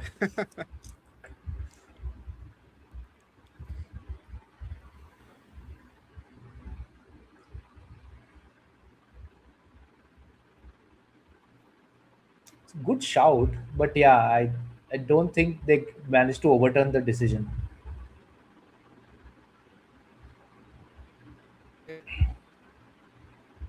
Even I don't know the answer yet. Oh, okay. Uh, Do you know the answer now? no spoilers for you. Yes, I know the answer now, but I will not give you a spoiler. It's You definitely will not like the out. answer. Otherwise, you would have had more excitement. Oh. Oh. Okay, that is. Impact itself. Oh, it's missing leg That, stump. Oh, okay. Hmm. bro, get on the faster stream. I'm excited to react to the next ball. I will. I am at this point. I am confused only what to say because you are. I Just don't want to give react. you a spoiler. Just That's react. a brilliant. That is a brilliant shot from Riyan Parag. Actually, he's Oh, reverse yes. swept that for a four. I first thought it was going all the way, but it's just fallen short and gone for Hmm. four. That Yeah, should fairly. definitely free them up a bit. Is that their first boundary in a? Yeah, that is now the boundary that It they are must be, looking for. right? Because you It is. said It is. And he's gone. He's out. wonderful. Varun Chakravarthy gets one more wicket. Riyan Parag continues to be on a bit of a down run in this IPL. And Varun Chakravarthy is 3 for 13 in 3.4 overs. Gets him out bowled, tries to slog across the line, and he's gone. 99.8 clicks, Ha! spins back in, getting nowhere near the ball, nowhere, like it That goes through him. is the most animated I've seen Varun this whole match.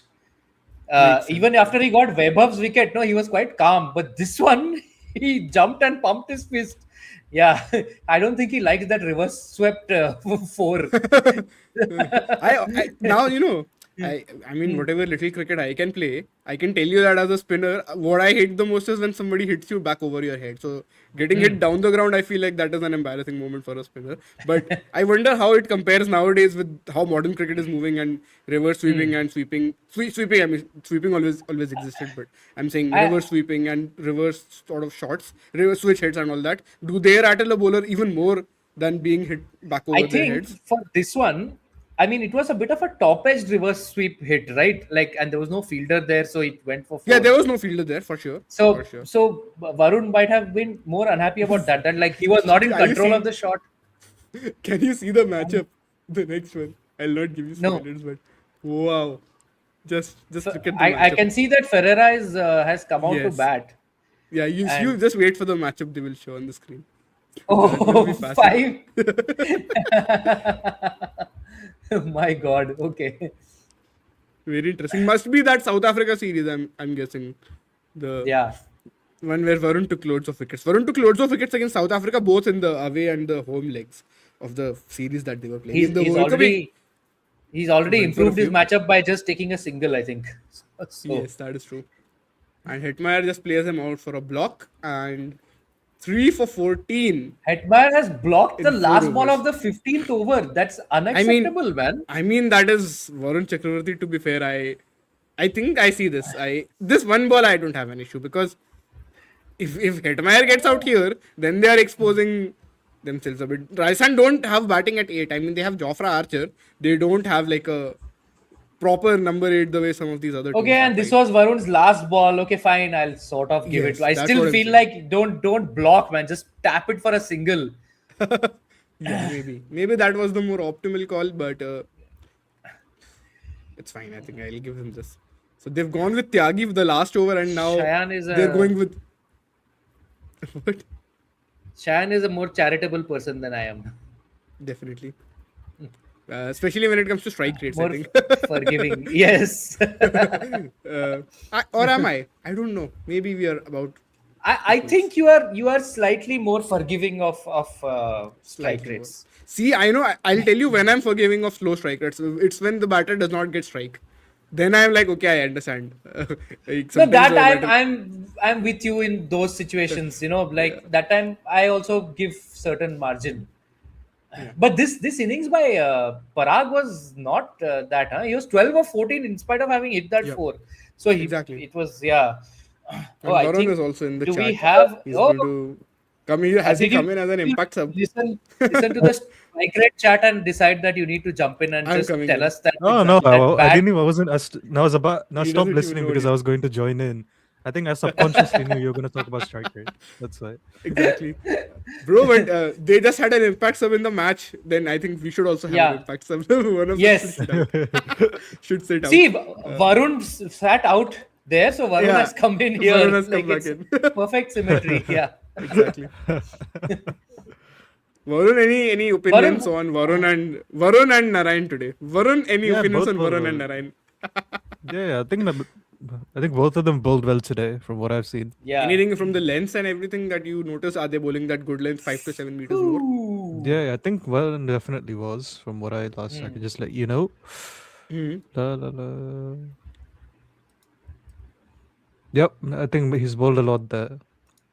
So 19 balls were in the 5 to 7 meter range for Chuck. Wow.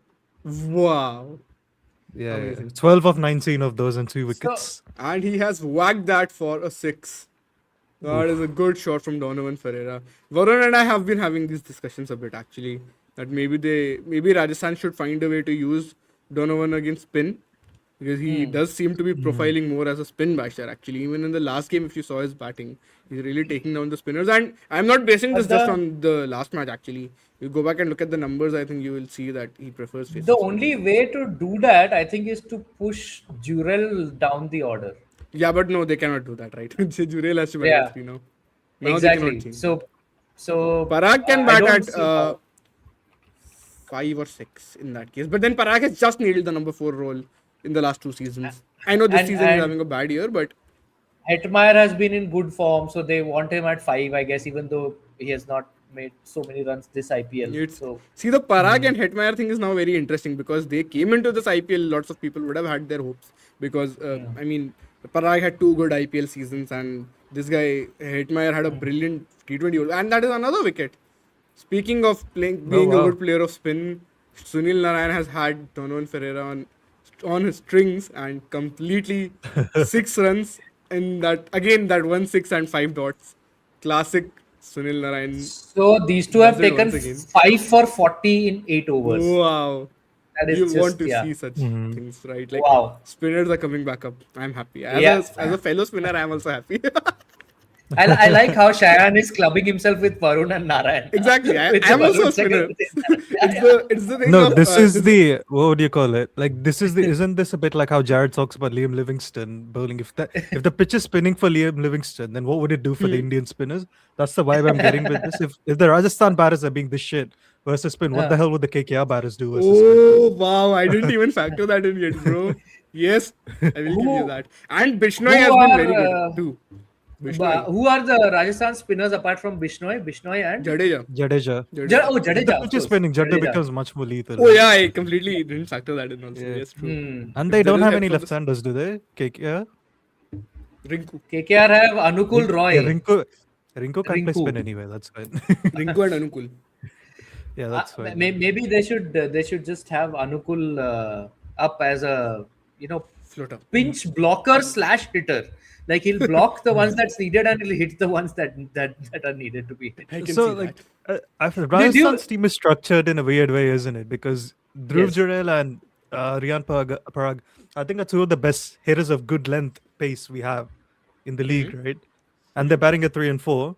And then your actual spin bashers, Hetmeyer and Ferreira, are batting Ferreira. at 5 and 7. 5 and 6. right? Exactly, It's exactly. 5 and 6, right? But There's also, something pulls off. like we Something were is very saying, yeah.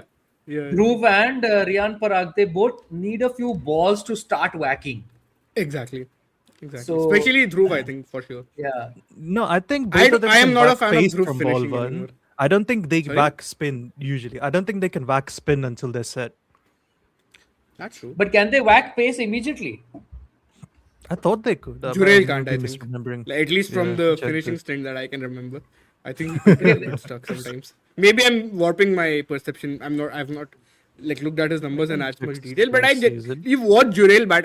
I remember telling this Varun, telling this to you in the last IPL where there was this one innings. I don't remember who he was playing against, but he just looked so much more comfortable that we were like, he's a top order batter. Like he just profiles as a Yeah. top order batter. Is it not? That was also a day Agreed. game. I want to say. We I have a very much remember super that. chat from Prit7575. Insane stat that CSK hasn't chased 180 plus since 2019. Is this true? Do you guys know? Have you checked? It does look like No, it's they true, chased to be one. honest. Didn't they chase it versus KKR last season? Yeah, I'm just. So Oh I yeah, just want to that check, is when they this broke true? that record. Yeah. So they broke the duck then. The last Okay. 200 chase they had was 2018. I will tell you Okay. another cool one. The 2023 final they chased 171, but that was in 15 overs. Yes. Oh, So that Yes. that is there. But on this, I think a big reason is that Gaikwad is Gaikwad has not made runs at all in 175 plus chases, I believe. Just looking at the stats today. Yeah. Oh. This is like Varun. This is like one of those stats that keeps getting updated after every game because people are constantly on the watch out for whether he's going to make runs or not. And this is that classic thing for Gaikwad, I believe, where he's not. This is not his right. This is not the right tempo for him to go on for these chases, which does limit him quite a bit, right? If he is not your guy to be scoring at brisk pace when they're batting first in the power play especially, and if he's not your guy for these sort of chases, then that sort of limits the pool of games in the modern day IPL where he's going to be very good. Like yesterday by we the were way- just having a chat. He was looking good Yeah, also sure. yesterday, I thought, to be honest.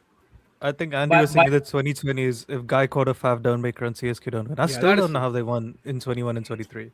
I keep saying this, like it doesn't make any Conway sense. as well, by the way, in 23. I feel like it's that opening partnership of Yes. Gaikwad with another overseas guy that has won them 2 titles, and this thing of one Indian opener and one overseas opener has been a classic for CSK, has it not? By been? the way, Vaibhav Arora has started the death overs pretty well. Huh? He's not given a single boundary. And just as you bowled say, a he has wide bowled a now. full toss, which Oh. Cam Green has collected brilliantly.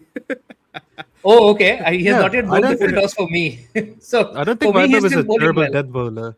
I don't think he's actually Yeah, a I terrible agree death with you. bowler. He's Yeah. not terrible, definitely. I always felt like he was better in the power Oh, play that's than good at the fielding. test. That is no doubt. Everybody will No, agree that's with you on that. no. Even today, That right? is They a given. blundered by not bowling him for the third over. I mean, even the Green bowls well, right? Does No, Green bowl well? Green bowled a The first terrible. over, his first over First was over, was oh, good. correct. First over. he Yeah. bowled, Yeah. So Green comes replaces Bro, this was Vaibhav the in match third over, short right? mistake that Chennai made yesterday. Yes. Where they like at a lower scale. Ah, And that I was want so to say crazy. even against Chennai, that was a similar case for Green, was it not? Mhm. Where they bowled him 2 in the power play and he went for runs. First of all, I don't think Cam Green is your power play bowler because by default the profile of bowler that he is, if he's Yeah, bowling he's with the better in field the only 2 fielders out, middle overs, he is going to yeah. go for runs. I think how does Jared describe it? The worst user of height in cricket is Cam Green. Because he does not have that fixed length, right? Weirdly for Yes. Varun for RCB, he was doing that quite well in the middle overs.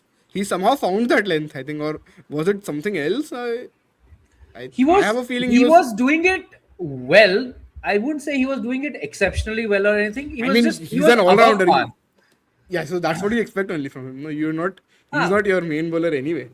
It's not a No, frontline bowler. not from the point of view of main bowler, but the Jared description of not using his height well, as in he could have done better. I think given all the disclaimers about all rounder and all that, still he could have done. I mean, he did okay. It's not that he did bad for RCB from what I remember. Let me see his middle overs numbers. 2024 season. Correct. I mean, if you're like Cam Green's bowling coach, all you're just the one thing I'd tell him is just bowl length. Don't worry about slower balls, video, because Yes, like in Hindi, it's like what is the word awqat, isn't it? Like that's beyond your awqat. Like just don't try it.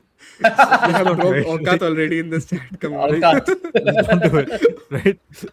Just don't. Don't try it. You're not skillful enough to pull it off. Don't bother.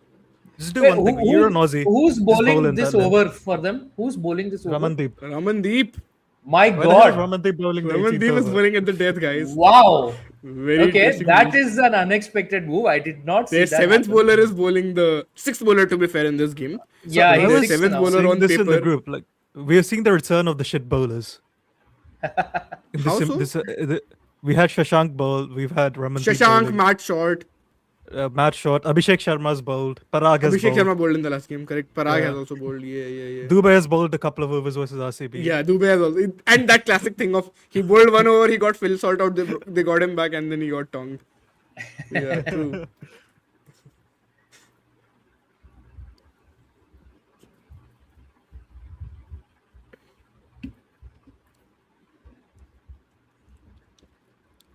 Oh wait, did we have more super chats? Oh wait, we've done that. We have a couple of super chats actually. We could So take them. Andy says, "What were Varun's range of emotions during the short innings? Varun will how say should his they replace emotions are Matre? Add Tala at the back end and Musa for us to follow." I think I was briefly coming in and out of the live stream. I think you and Shravan were saying like, "Oh, CSK should chase this easily." I was like, the moment they lost Yeah. 3 in the power play, I was like, they're not chasing. It's not happening. Really? Yeah, I was like, they're not gonna change this. It's not gonna Varun, if you happen. heard, I did say that after the power play, Sunrisers had also slowed down. So it will be Yeah. interesting to see if Chennai do the same, and eventually that is what happened. But yeah, I was actually pretty bullish on them. I thought Chennai will win the game yesterday, but like I feel like they botched it up, to be very honest. And to be Yeah. fair, Short was batting out of his comfort zone, is it not, Varun? Because he has made most of his runs in the top order. So I would assume a lot of that is in the power play. I don't know his middle overs At numbers. the at but- the I mean, the halfway man mark, can't play spin in Australia. Why is he? How is he going to play spin in the IPL? Right? Yeah, fair. So, at the halfway then mark of even Chennai's facing- innings, I did think that they would win. Exactly. yeah. Even at 5 overs, I was like, surely they can chase the rest of these down. But then Sunrisers, I mean, Okay. credit to them. They bowled exceptionally well, to be honest. Okay, so Saqib in may particular, not no? be quite the return of the shit bowlers, Varun. On my stream, Jadeja has just pulled Ramandeep for 4. Yes, we know that.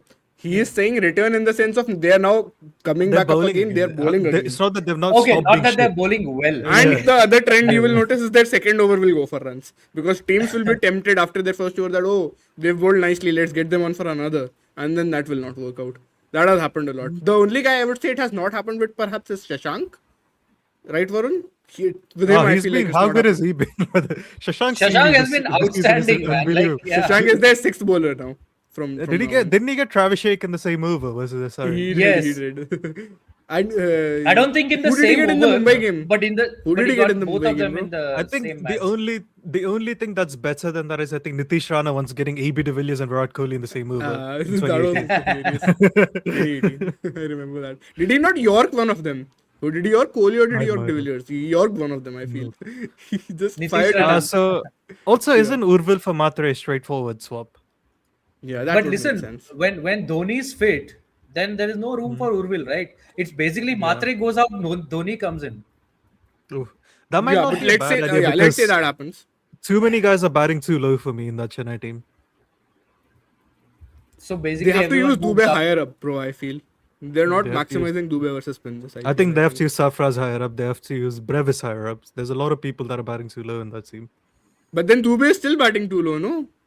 Do you not want Yeah, to use that's Dubey fine. in the middle overs? Why do you want to pigeonhole, I don't mind pigeonhole him swapping as a Dubey finisher? or Brevis. I don't mind swapping him Yeah. in Brevis. Yeah. Okay, so let's say Dhoni comes back in and Matre is out. What is their lineup? Who's the 3? Short would be a 3 then? No, I No, would why? I don't know, man. They Urvil. have Put in Urvil, no? No, you can't. You can't have Dhoni and Urvil replacing Matre. no Dhoni and Urvil replacing Short and Matre. Okay, that's fair. Yeah. Yeah, that works then. I'd open with Urvil and Samson. I don't think they will correct. replace Mug Gaikwad. They will down, not but do that, yeah. They will Let's not. assume Gaikwad at 3. Rutraj opens and annoys all of us again. Right. So, So yeah, let's say then we Sanju can and have Rutraj are opening. Urvil at 3.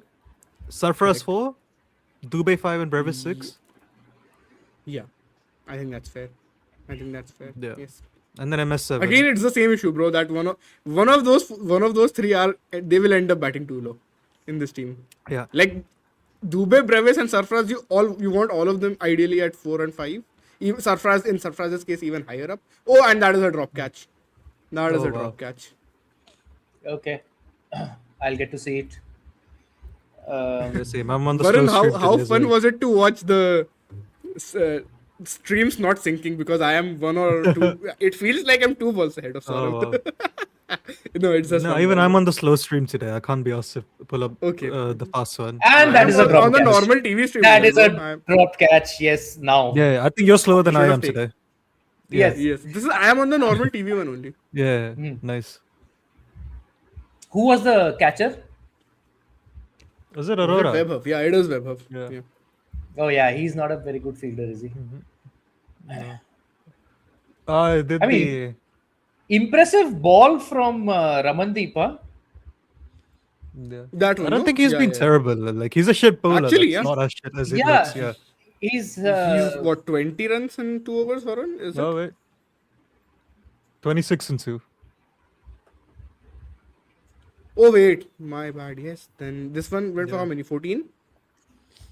I mean, no, to be this went fair, for I 12 don't think actually, bro. any of the other this went fast for bowlers will 12. go for less than 12 at the death. This That season, is right? fair. And he's 12 not been at that the much death good. is okay only, bro. Yeah, you take it. So in the last one, he went for some runs, no?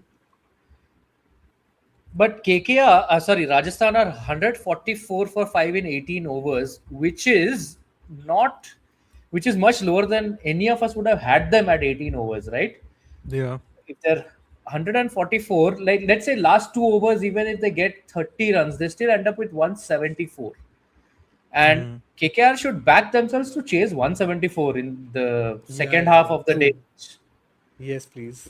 So at least, so show me some good cricket. That's all I want to see. I don't want to see them Agreed. play horrible cricket. And that's a good catch. That is well done by Cam Green. Nice. That is the Okay. end of Ravindra Jadeja for this match. He's gone for Okay, 9 so of then 6. the chances of them getting 30 runs in 2 overs falls even lower. Jofra is there. I mean, to be fair, he can hit a few. Let's see. Tyagi has bowled Jofra, well yeah. today. Yeah, he's been very Tyagi, good, bro. He's I been mean, Tyagi excellent. has generally been good throughout the tournament, right? I Even when he agree. was getting I hit have for liked this. runs. I have liked his bowling too. Even in the last game at the death, you remember Varun Yeah. against Chennai. It was Yeah. really And good. even when he's getting hit for runs, you can see that he's trying something. Like there is some plan, there is some thought behind his He has bowling, and there changed is, himself as a bowler also. No, he's yeah. remodeled his action. Feel like his lines have gotten better. Perhaps earlier, I think his line used to be an issue. No, Varun, he could be very wavered at times. I feel like that has probably not been the case as much. He's We can look into the he's numbers and stuff. his pace also was used to waver earlier. Like he was not Yeah, now always he's consistently, that 145 and above that he's Yeah. doing now. He would Yeah. have. Would you He say had that? fitness issues and all also. Yeah, Just exactly. growing pains. Basically, he had a lot of growing pains, but now I think he's grown out of them. Also, I would say, would you say he's the fastest bowler of this IPL, or would that still be Ashok? Ashok Sharma, I think is. That's what quicker I'm saying. than him. Ashok is still faster than him. No, Yeah, I'm yeah. not saying individual ball. I'm saying like just on No, average. average speed also. I would think Ashok is quicker. No, because Varun should Ashok look bowls a this up. slower ball, doesn't he? That's what I'm saying. Yeah, But that could work. But even Karthik Tyagi bowls, no. But Slower even ball. Karthik Tyagi bowls a lot of Yeah. slow balls. Exactly. That's true. Check it anyways when you Damn can. it. Yeah. Shouldn't be Let's see so what Archer can difficult. do at the death. You want to take some of the other super chats? Yeah, pull it up.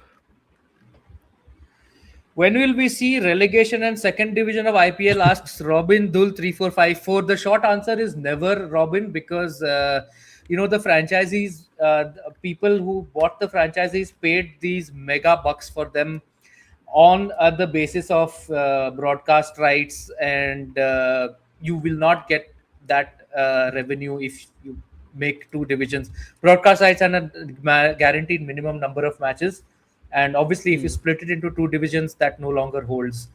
So I don't think we will ever see that, because the TV market dictates that there is no relegation. Should there be relegation? That is an interesting question. I don't know, what do you guys think? Is there enough teams for it? Let's say Do they we have add enough cricketers right now? That's two more teams. 12. Yeah, let's say they have 12 teams. 12 and then 6-6. 6 How would you 6 or structure 8 it? 4. I don't know 7, if I'm 5. convinced, to be honest. We need No, more I like what cricketers, I Jared think, in the said. first place.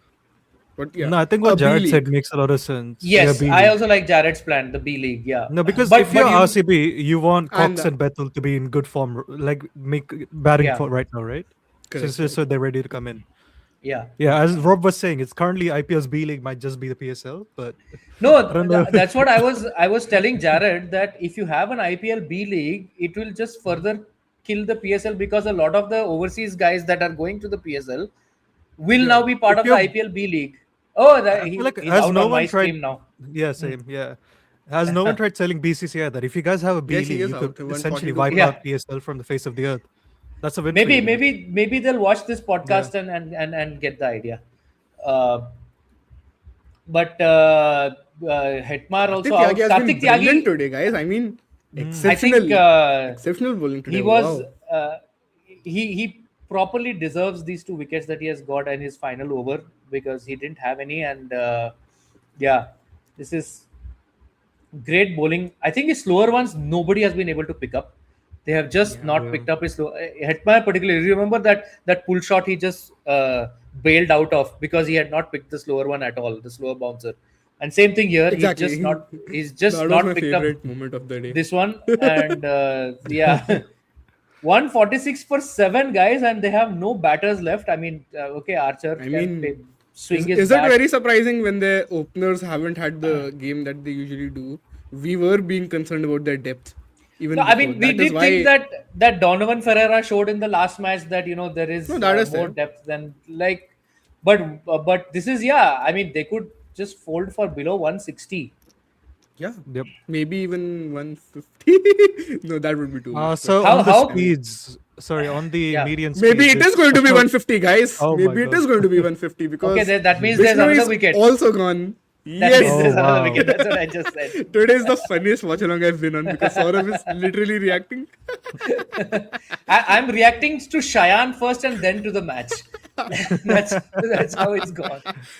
So I have Ashok Sharma, Rabada, Archer, and Tyagi as the four Ah. fastest median speeds. No, Ashok nice, I Sharma, like that. Yeah, Archer, Archer as well has cranked it up. Rabada. Yeah. Who's And fifth? then Overton, Prasid, Overton, yeah, good. That's a good one. Hazelwood, Berger, Okay. Shami. Burger, you would expect to be higher, no? Has he bowled some slower Yeah. balls? Must Or has he have. not been as quick as we are thinking in the first place? I think he bowled slow, Okay. but he might also be bowling slow for swing. Okay, 146 for 8, right? So let's say they fold below 150. How worried or confident are you guys of KKR still screwing up the chase? Surely they chase this anything is- under 160. They shows Come they on. chase this surely, right? They chase this? Okay. Yeah, even I think so, but it's like until it's done, it's not done. Yeah, that is definitely. I mean, you'll still be on the watch out, like just to see what these guys are doing. Yeah, You're not going to Burger- shut the TV off and be like, "Oh, this is an easy game over." That I definitely not that case. From 5 for Okay, 40 they so- got from their spinners, and now 3 for 22. So basically 8 for 62 from their 3 best bowlers, and the others have actually gone for a few, but now then Webber was the last one, right? Surely. Vaibhav, yeah. I mean, just for giggles, they can give it to someone else because these guys Ramandeep. are 8 down. But I think they'll give it to Vaibhav. Give it to Ramandeep. Give us an entertaining last over. I think if they get a good power play, the game's done for KKR.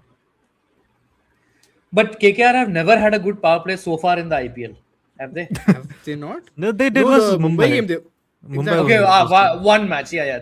The first ever. Even first again, match no, that they even played. against SRH when they were chasing, Finn Allen came and hit 28 of 7 or something like that, something ridiculous like that, and then Okay. No, this They is seem to one be of on those track to games chase where- that. Yeah. If Finn Allen gets a 20-run over, the game's done, isn't it? Like Finn you Allen back is not KKR. going Finn Allen is not playing. Oh bro. shit! I forgot Tim about Seifert that. is Yeah. playing. Oh my god, I Tim forgot Seifert. about that. Oh, for fuck's sake, KKR. I feel like they're just speedrunning. Chennai and KKR speedrunning to see who can make the dumbest calls in the same season. to be fair, who does Finn Allen play for? Tim That's- Seifert, Pavel? I guess, if he does. Yeah. But No, I mean, they they have shouldn't have brought dropped him in the Seifert only first for that place, reason, no? Yeah, No, they shouldn't have brought dropped in him in the Seifert in first the, place. So no, let's say what is the let's say KKR end up winning this match. How would you? oh, by the way, guys, Matisha Patirana has reached Kolkata. I Yeah, don't know yeah, how yeah. Oh, bowling nice. fit he is, but he has reached. So hopefully he'll be available for selection shortly. But even if he is, do you bring him into the 11 and for That's who? what I'm saying. Yeah, for whom will you bring him in? Rovman, I guess, is the most likely candidate. Yeah, Rovman probably. Batting then? What about the batting? Which So Indian I think bowler that's goes out? fine. Yeah, so they Which drop an Indian Indian bowler and they bring in an Which Indian bowler will batter. they drop? Which That's what I'm asking you. Patirana. No? Oh, that's a good question. Vaibhav is a Who new will ball they drop? bowler, isn't he? So they Vaibhav, can't drop- Vaibhav is the one. He is the I new see your ball point bowler, now, but yeah. how will you drop him? You're not wrong there. Patirana is Yeah, not a yeah. new ball bowler. He's a middle and death Yeah, overs guy. you're not wrong. It's a Then you cannot drop can't, any of these guys. Then you can't bring Do you Patirana. see what I'm saying? Yeah. It's a very I mean, they'll interesting dilemma probably that still they're now drop in. Vaibhav, wouldn't they? I think if Uh, that's the Might, case. but They could, yeah. They could. Okay, drop let's say Vaibhav. they drop Webber. Okay, let's say they drop Webber, and anyway they are getting Cam Green to bowl 2 in the power play. Are they going to give him 3 in the power play from now on? the point is, let's say even if they do that, Ramandeep- who comes in Could for- you use Ramandeep- Anukul, Chak, and who comes Anukul more in the power play? No, who And comes in for Ramandeep. Rovman then? Who comes in for Rovman? Who are the Power batters they play. have on the bench? Tejas,wi Tejas, I Dahiya. think.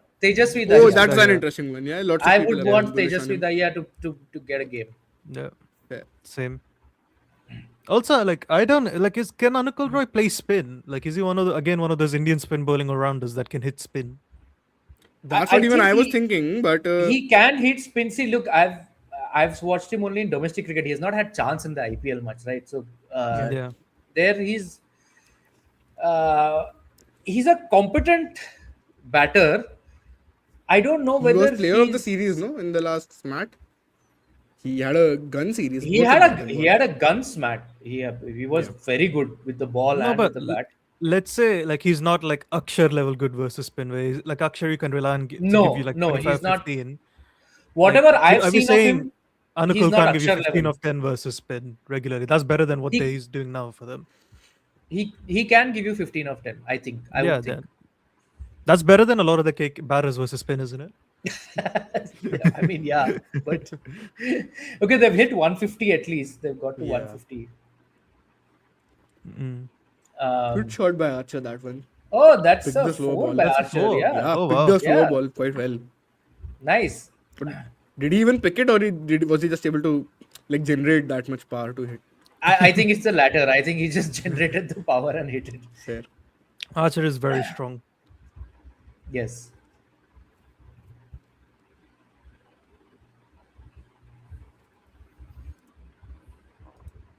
Okay.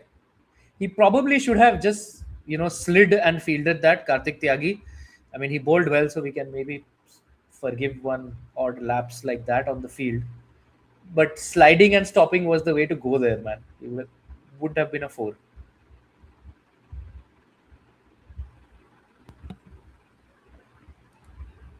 See, this is how you steal a buy of the last ball, which is what David Miller should have trusted Kuldeep to do.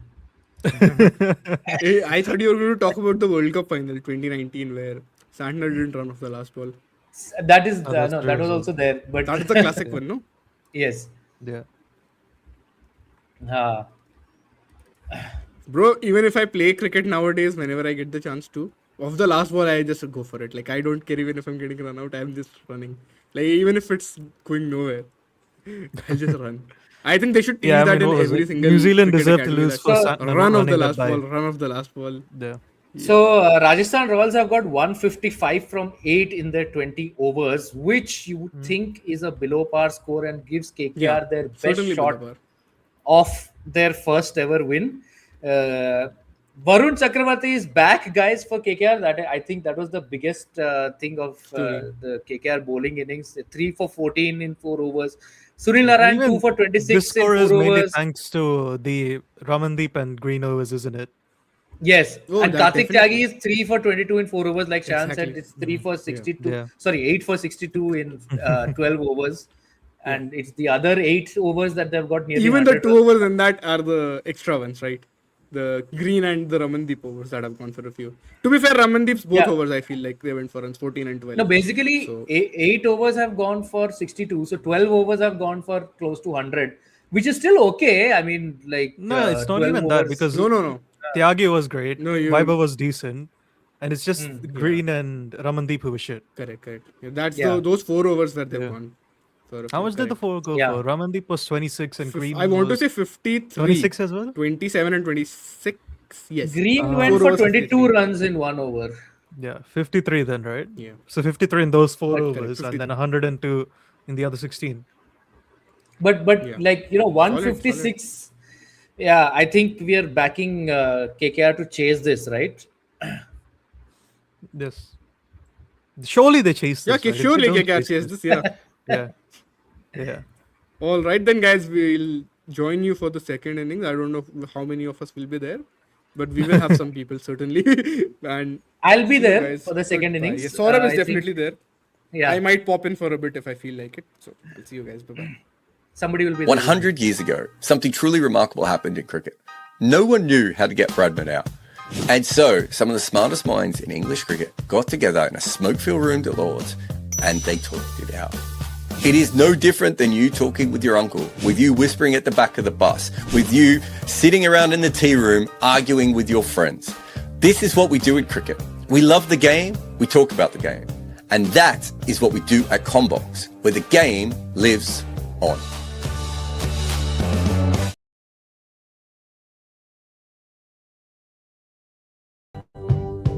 Combox. The game lives on.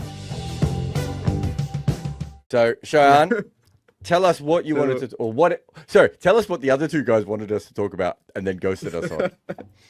Yeah, so the topic was basically, should KKR have retained Shreyas Iyer in the first place? Was his non-retention justified?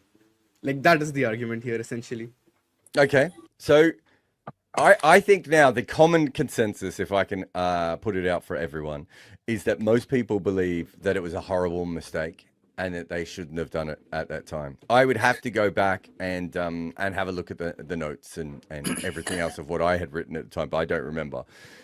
I always thought it was a bit odd, though, because there aren't that many Indian batters of that quality in their prime, right, who you get rid of. I think what's made it look worse is that Shreyas is better now than he was at KKR, right? Exactly. But that last year, Cheyenne, I don't know how you replace a batter who averages 40 with a strike rate of 147. Was it 147 or 143? I just lost it. Right? 147, yes. 140. So you've got a guy about to hit his peak. I think he was about to hit, 28, 29 at this point, or was around Correct, 28, 29. Yeah. And you say to yourself, no, we're going to go with a guy called Wicket Iyer, who's played very few games, right? And isn't as battle tested and isn't at the same level of talent. And Dre Russ, who comes off a great year, but is 1,000 years old and has knees who are 2,000 years old, right? I think even with that, there aren't that many players who are captaincy material and absolutely dead certainties in your middle order that are available. So I can understand why fans are looking at it from that perspective and thinking that this wasn't a good idea. Cheyenne, what's your rebuttal? See, essentially, I think we are obviously warping our opinions with the current version of Shreyas Iyer, who is an elite player of pace as well as spin. Back when he had that great season, back when we had a very good season with KKR, I wouldn't say it was a great season simply because he didn't have to do a whole lot. Salt and Narine were scoring all the runs, and that meant Shreyas could do his job against spin. Like, he was a solid role player for me, and I mean, he was a good captain as well. And I think averaging 40s over a role player, though, isn't it? Jared, I mean, the true strike rate, I think, is about par for that season, if I'm not wrong. Yeah. And but I don't think you're a role player if you're averaging 40. Like, that's carrying a big load, man. Let me look this up. Anyway, so while I'm talking about that, the point being that, you know, if you look at that KKR team, there are so many options of players that you wanted to retain in the first place. So so we had, first of all, their biggest retention was Rinku Singh, who they retained for 13 crores, which is more than fair. I think we can all agree on that, simply because you don't get finishers of Rinku's quality. Now, what has happened after that is perhaps something none of us could have seen coming, that he has not really had the same amount of returns, but he was winning them games. In 2024, he didn't have to do a whole lot, I will give you that, but that was a function of the top order having the season. I've got no problem with keeping Rinku at 13 crore, was it? That seems Rinku fair. They had at 13. Correct. Yep. Then they had Varun at 12, which has to be a steal, right? Like, none of us are arguing that, for sure. And even with his current form, like, that is very recent, like, very, very recent. Now, in hindsight, you can say anything, but I think at that point, he was one of the hottest properties in the market when it comes to spin bowling, right? Then you've got Sunil Narine for 12 crore. I think that is also fair. He had perhaps the greatest season for any player ever in the IPL in 2024, when you look at it from an all-round perspective. I mean, nobody was able to hit him. He was taking wickets. He was scoring runs at a very, very brisk pace. So I think they had to keep him. Andre Russell, who they have for 12 crore. Now, your logic about his, him having knee issues and getting on, I think that is fair. But how do you not keep him when he has the season that he does in 2024, right? Like, he's one of their important players in that year. Yes, but the other way of looking at this, and we talked about it at the time, is there was always a chance within 1 to 2 years that Narine and Andre Russell were going to be done, right? Fair. And so this is a new cycle, right? Yeah. So if it's a new cycle, who is the better option here? You can't replace Andre Russell, right? But chances are in the mega auction, they weren't going to be able to replace Shreyas Iyer either. I think just to chip in here, I mean, sorry, actually, you're part of this. It's just because we've already been chatting about this on the other group. Exactly. This topic is more of an extempore for me, where I'll just have to improvise on the go and come up with points. Yes. I do agree with what Cheyenne had to say. 2024 heading into the auction, if you ask me, had KKR done the right move, I don't think it was a wrong move per se.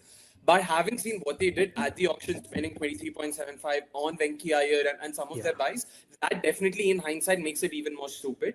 Also about Varun Chakravarthy, what you spoke about him being retained for 12 crores, we need to remember that he was retained for 12 crores, but the purse deduction was 18. He was their fifth retention, making him an 18 crore deduction from the purse. And that for me, even then, was a very stupid move, because I'm not going to look at how much Varun Chakravarthy is actually costing. It's not the 12 crore number that matters, it's the 18 crore number, fair. because that's the deduction. And I did not believe Varun Chakravarthy would have gone for 18 crores at the auction. And that's where I couldn't understand why did they have to do that. Same goes for Ramandeep Singh. I felt in terms of the retentions, the fact that they had already sort of, they'd already reduced their purse by 79 crores, I want to say 79.5, because in each of this, they completed all of the 6 slots.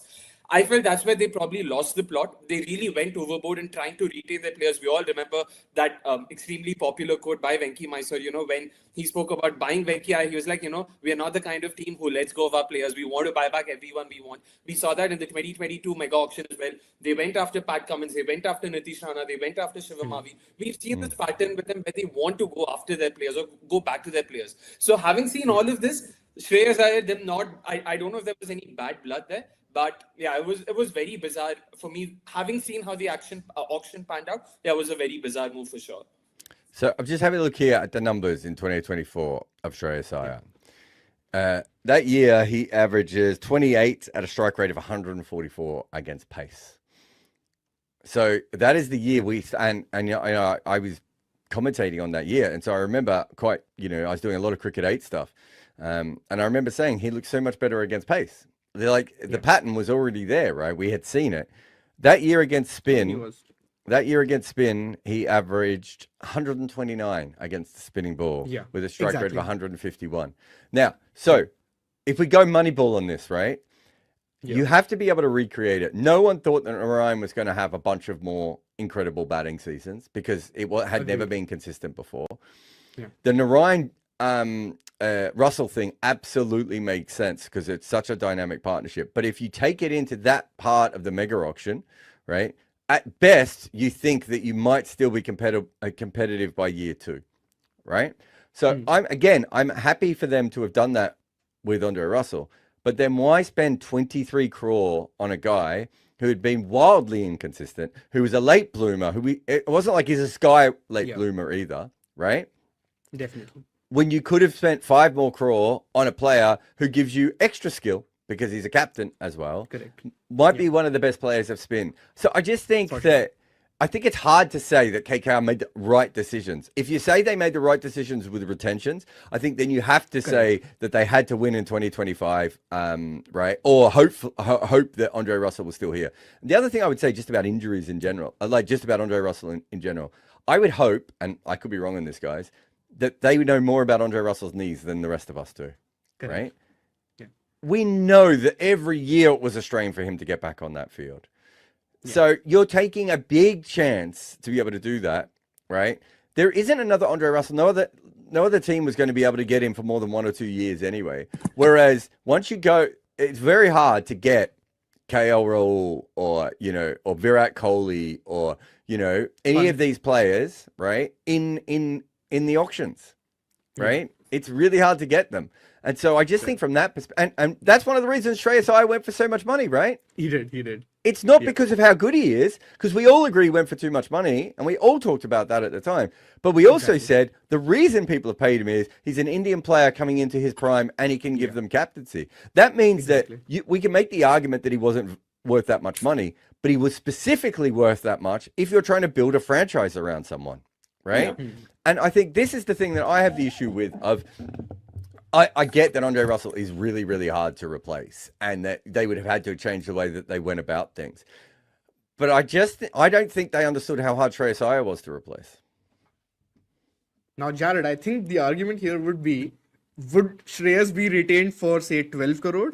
Or how much would you retain him for in the first place? Would you also not know his market value and want to be retained for a higher amount? No. I think it's fair. Let's go with their logic and say that they didn't want to retain him at that point, right? The argument really is that they have to retain him in the auction. That they actually just go and buy him. Right? That I cannot disagree with you at all. Right? I mean, Jared, So Yeah. if that's what I'm saying, I think it's okay to say we don't have him here, but I don't really understand why you don't retain him in the auction and you that go is for a I player agree that with you. cannot be at the same level of quality. Of course. So I Yeah, I don't mean, think KKR were ever intending to sort of let go of him entirely. He was very much a part of their plans, and he was Yeah. also approved by them. When the retentions happened, it's not like they completely sort of went cold turkey on him and like, yeah, we don't want him anymore. The disagreement stemmed from the fact that Iyer believed, he deserved more than 18 crores, and KKR, again, rightfully so, believed that he probably doesn't deserve the 22, 23, 24, whatever he was expecting. Once again, the question then is, why didn't Rahul went for 14 crores? I still don't understand. There were options available. I would still say, to add to what Jared said, they probably underestimated how difficult it would be to replace Iyer. I still believe there were options available, but they just ignored all of them. They ignored each and every option available of the very few that were there. And they went after Venki Iyer like a mad, I don't know. Okay, I should probably hold on to my words a bit. Yeah, I mean, the thing with Venki is he actually has a good year in 2024, right? He does. But Yeah. how old would he have been? So I'm just trying to get his age. So he's like 39. maybe? But he's not coming off the back of like bunches of good years, right?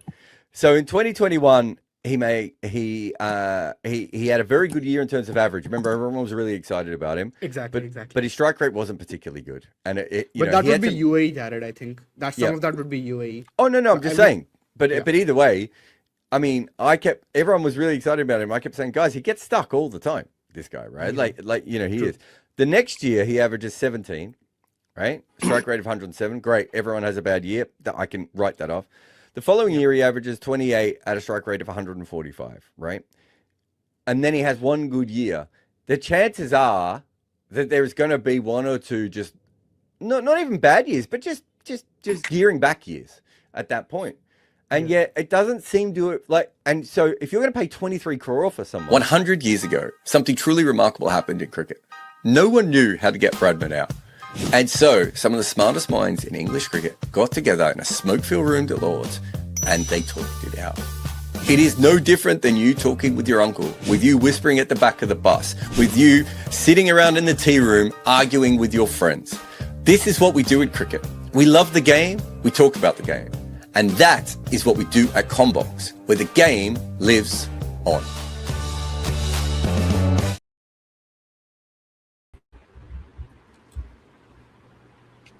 Hello and welcome back to Combox Live for the second innings. Rob has joined me. Hi, Rob. What would it take for you to think that KKR are not going to win this? Like, at what power play score would you be doubtful? Wicket first ball, like always happens for Jofra. There you go. Bang.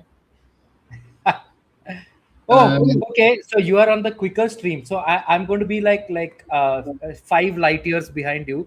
So we'll just have to. Okay, I wanted you to come on early, sorry, because I was going to tell everyone that there was going to be a wicket on the first ball because there always is when Jofra bowls.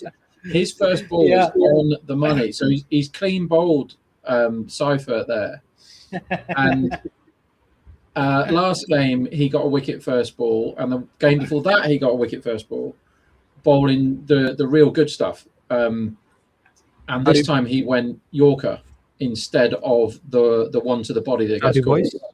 3 in a row, Varun. Wicket first. 3 in a row first ball wickets for Jofra. Is it ball prob? I mean, if you know Jofra is going to get a wicket first ball, just have Rahane facing no instead of Seifert. Keep the.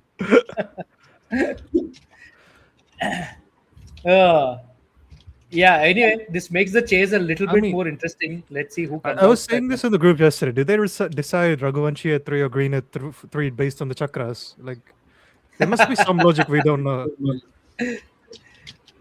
So it's Raghuvanshi who's come out now.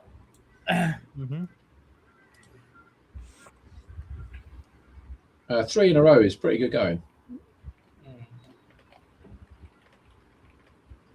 All Jofra needs to do now is work out how to get the good stuff back for the other 23 balls that he bowls. He's been pretty okay, right? This IPL. I mean, he's not been the Jofra of 2020, but he's been okay. Yeah, I just think his spell seems to go up and down, very much like his bowling in general at the moment. It just go up and down. And when he's good, the good Jofra is still lurking there, isn't it? It's still he's still got the stuff, and then he can bowl. He gets fed up quite quickly, which is strange because he's getting a wicket first ball every time.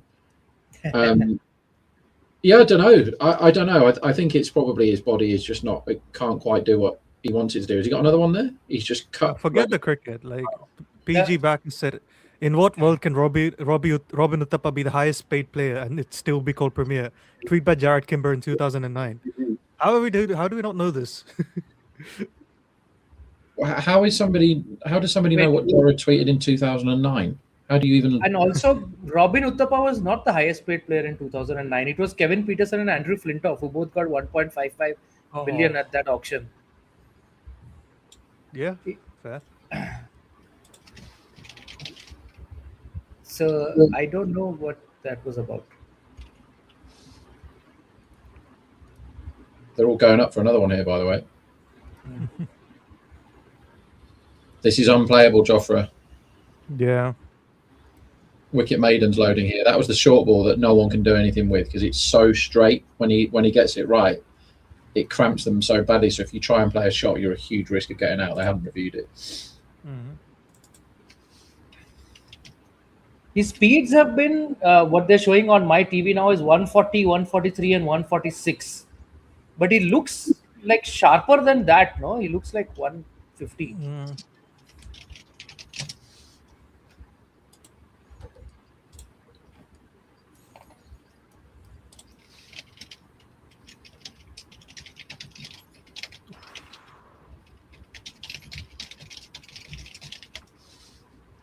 Also, is surely like you send the Western Australian to face fast Jofra?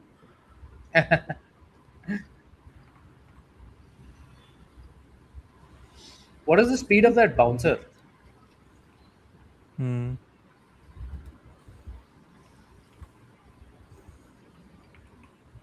mean, this is an unbelievable over he's put together here. Insane. 3 in a row. No one's done that before, Baron, have they? Wicket first ball 3 times in a row. I can't imagine it's happened. It's happened before.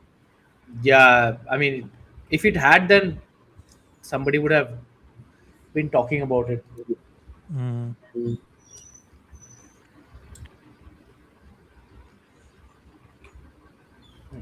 That's where you don't want the umpire to call a wide if you're facing this over. You're just like, no, you can have the maiden. I'm out of it. He gets another ball at him now.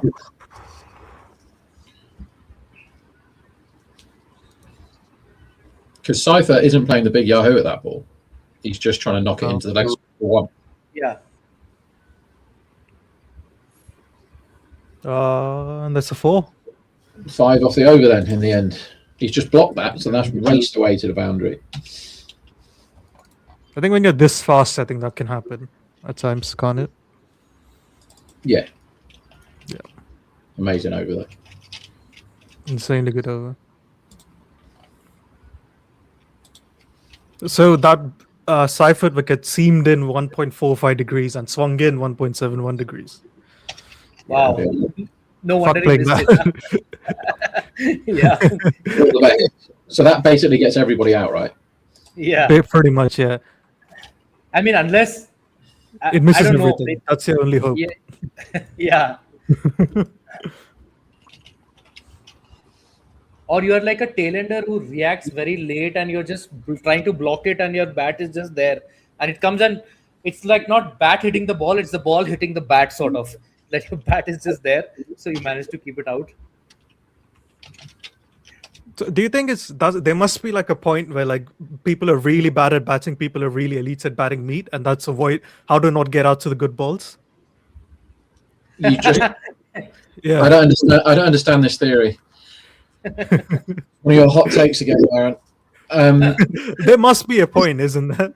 Where it's like you're so shit at batting, you just can't get bats a ball, and you're so good at batting, you avoid getting bats a ball, right? There must be like an overlap there somewhere. I mean, Rahane did the right thing in that first over and just don't be anywhere near that end. That's how you crack that over. So I know. No, you did.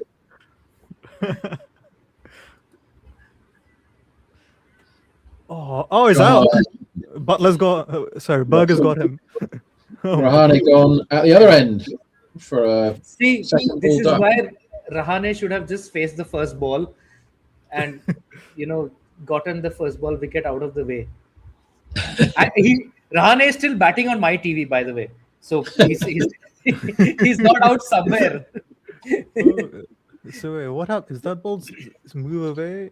I think that moved away and it angled away from him. Yeah. Back of the length. Okay, and now he's out on my TV too. So yeah, He's definitely out there. I mean, we we were concerned. definitely out. We were Hey, concerned about Portugal. KKR versus spin, so they just decided to get out versus pace before facing any spin.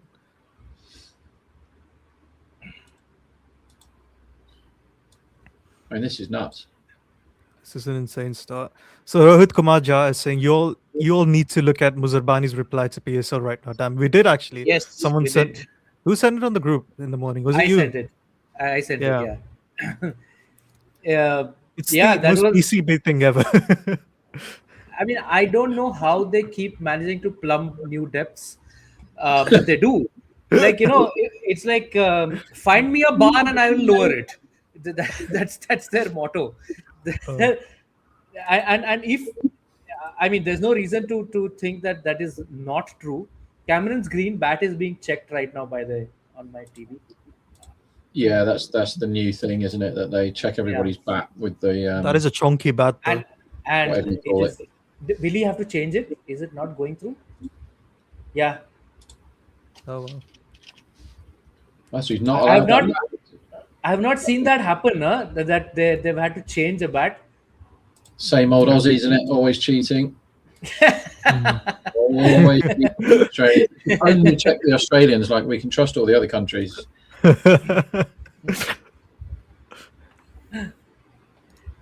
Cam Green doesn't look happy at all. But man, I mean, if it's not going through the bat gauge, it's it's Come out not with a going legal through. bat. Stop getting stroppy about it. Exactly. Mhm. I think he wanted them to make a special effort like they did for Rohit's bat. Like they just jammed it through and got it through and got it back. Mhm. I don't. They've Maybe already, he felt like. Yeah, go ahead, mate. No, I was saying maybe he felt like they have not done that enough. They didn't push hard enough. But They've already made a special dispensation for him this competition anyway by paying him £2.1 million to get out for nothing every game and get no wickets and get back.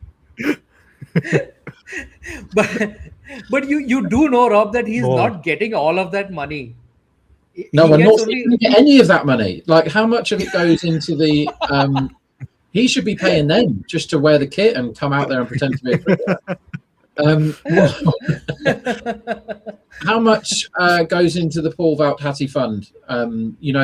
There's some that has to go back to the players, right? When you get a certain amount, is that the case, or you'll know? not to the players. It goes to the IPL's coffers, which is so. No, it's max- called like the player welfare fund or something like that, isn't it? Like There's that something like excess that. money. Oh yeah. I mean, Yeah. like how much of it actually goes to the players, I don't know. But No. Oh, Uh, really chopped down there.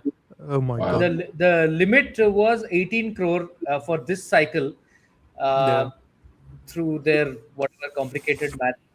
I would have thought it should be 27 crore because that's what an Indian player got when he went under the hammer.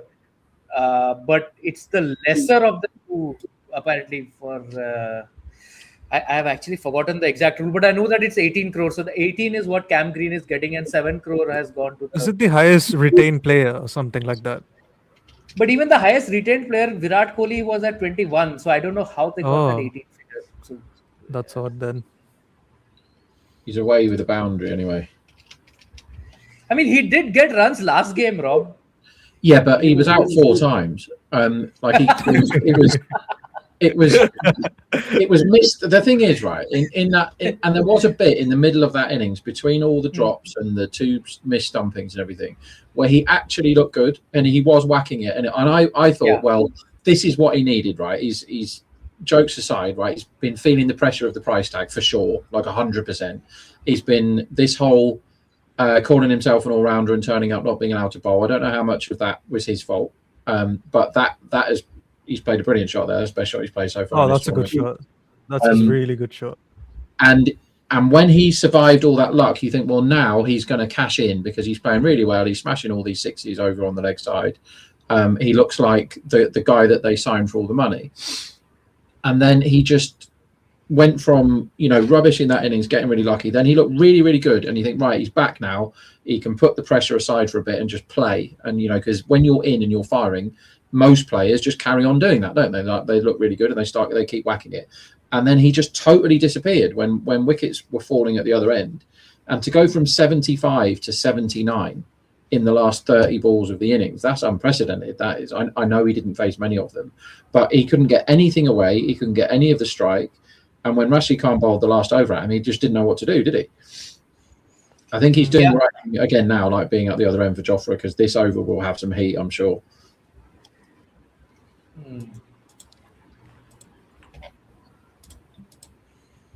Yeah, I think some of I would put 75 to 80% of the blame on the other KKR batters for how little strike he got. But yeah, he also didn't do himself any favors with the amount of balls that he did get, and also taking those singles where he should have just turned down the singles. He was yeah.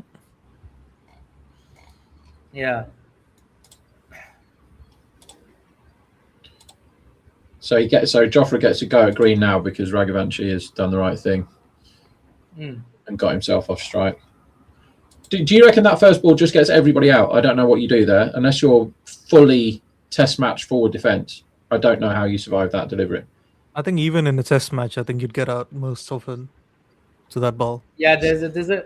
I mean, if you are fully test match forward defence, there is a slight chance you might not get out to that. But yeah, even with a test match forward defense, you're getting out mostly.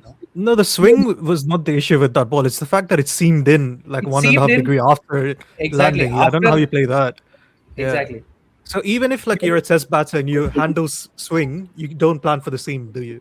Like at that point. Yeah, you're getting bowled through the gate, right? Like you're whatever you do. Or like your best case scenario is umpire's call LBW, isn't it? Like Hawkeye bugs out at that point. Right? Or you get an inside edge onto pad, like that sort of saves you.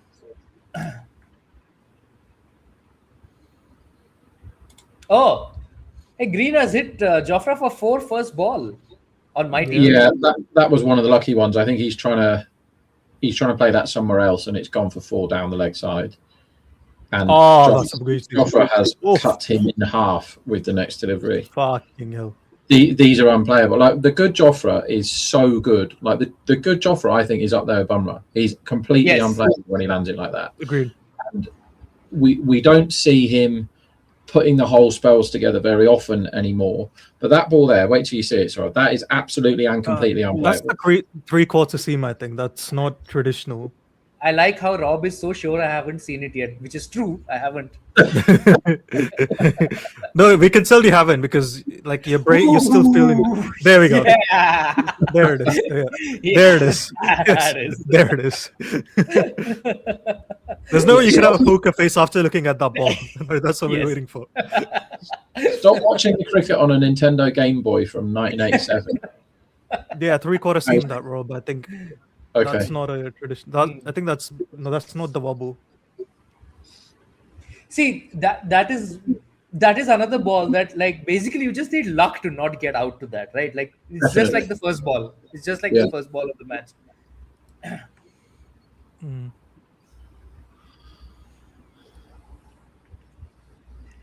Yeah. But so Cam Green, I know like you're very upset by his basic season so far, Rob, but I actually do believe there is a potential great there. There's no question the guy has talent, right? And that's why there's 2 reasons why everybody was after him at the auction. And one is the talent. The other thing is very obvious that he's a seam bowling all rounder that can bat in the top 3 or 4, right? He's obviously and I thought he did fine when he batted up the order before in the IPL. So he's got IPL experience too. He had a very bad Ashes. I don't know how fit he was during the Ashes, but he was very bad in the Ashes. And then I think he probably heard too much noise about his signing on fee, which has nothing to do with him, right? If somebody said, if someone wants to pay me loads of money to do something, I will do it, no problem. And so will anybody else. So it's not his fault that he got all that money. But I think that price tag, as we've seen before with people that have got paid boatloads to play in the IPL and not necessarily deserve that kind of price based on their current ability. Do you know what I mean? Carl Jameson, I'm looking at you here. It's not his fault. He wasn't a very good T20 bowler. They paid him boatloads of money because he looked brilliant in a test match. He's like, okay, I'll come and do that then. Of course you're going to do it. But when you then turn up, there is an expectation that you perform. And I think the fact that he couldn't bowl made it much more pressure on his batting, and then he wasn't delivering with the bat. However, like, I slag him off all the time, and I think quite right too, because he's Australian too, and I have a predisposition to be Australian. And Jarrod's not here, so I can't slag off any of them to their face. So I have to slag off somebody who's on my screen. But there's no denying the guy's talent. I just don't think his best format is T20. I don't think he's anywhere near the number one pick from all the overseas options, personally. No, in this, I disagree with you. Auction, I think T20 is his best batting format. He just can't bowl in T20 cricket. Oh, in which case, he's no better than Cypher in my head. As far as I would. So batsman. In my head, he can't bowl properly right now in T20 cricket, but I feel like he will be able to at some point. At some point, surely that height and that whatever just kicks in somewhere. And no, he should be the first innings. Somebody who can bowl an over early with swing, if there is any, and then you're like enforcer type. I don't think he'll ever be a death bowler. But no, when he comes on to do the enforcer job, he's rubbish at it. He just bowls hit me bounces, not scary bounces. Yeah. So, by the way, the Jofra ball to Green, it landed at 6 meter mark and seemed away over a degree. You can't play that. Yeah. And he tried to cover up against that ball as well, because he got the lucky for the ball before, and he couldn't. And that's no criticism of Green. Like, when you see a ball with your eyes and you go, that's completely unplayable, and then you can ask Varun, how scientifically playable was that ball? And he goes, no, you just can't do that one. Like the Jofra's bowled 2 balls in this spell so far. I'd say 3. One of the bouncer to Raghuvanshi that nearly took his head off was incredible. Like, I don't think anyone can play that in any format, no matter what their intent is, whether their intent is to score or not score. Like, they just look completely impossible. Because Green has had a massive kitchen sink Yahoo at Berger and missed it. Why are they swinging so widely? The required rate isn't that bad. It's KKR though. That's also there. So Adi, as a a comment for us is, right now would you take Nitish or Green? I think in the IPL you still take Nitish because he's Indian. But here's the thing though: if you gave the Indian cricket team an option, would you rather have Cam Green or Nitish Kumar Reddy? They'll take Green off your hands without hesitation. Yeah, I think that's fair. Yeah. But Reddy performed better in the big moments in the test. As Green has just absolutely he tried to do that the ball before. Yeah, that's lovely. So that's a good hit. Just to go back to his price, I think in this mini auction, I can't see anyone else who would fetch a higher price than him. I mean, 25 crores is not something he would fetch in a mega auction if he was there. He got this price because it's a mini auction and there's a disbalance between supply and demand of quality players versus wow. Okay. Just like that. But I think in this mini auction, it was like a foregone conclusion that Green would be the highest paid. How much you don't know, but you know that it would be above 20 crores because both CSK and KKR had come in with massive purses in this mini auction. So I don't know. That was not a surprise to me at all, and that was not unexpected either that he would. So get the price in. Was it me and you, Saurabh, that did a podcast about the auction the day it happened? I can't remember who did that. Yeah, around I think it was us Monday. three. I was there Was as it well. three? Because I've got Yeah. my notes. I've got my notes from that day, right? And I've got KKR, woeful effort, huge overpayment for Cam Green, who has done fuck all considering. That's what I've written down. At least I'm consistent with my opinions. Then I've put huge overpaid for Patharana, because Patharana would be your first name on the team sheet if it was 2 years ago and you knew he was fit, but he's not fit. Yeah. And last year he had a bad year and he couldn't stay on the park, so that was bad.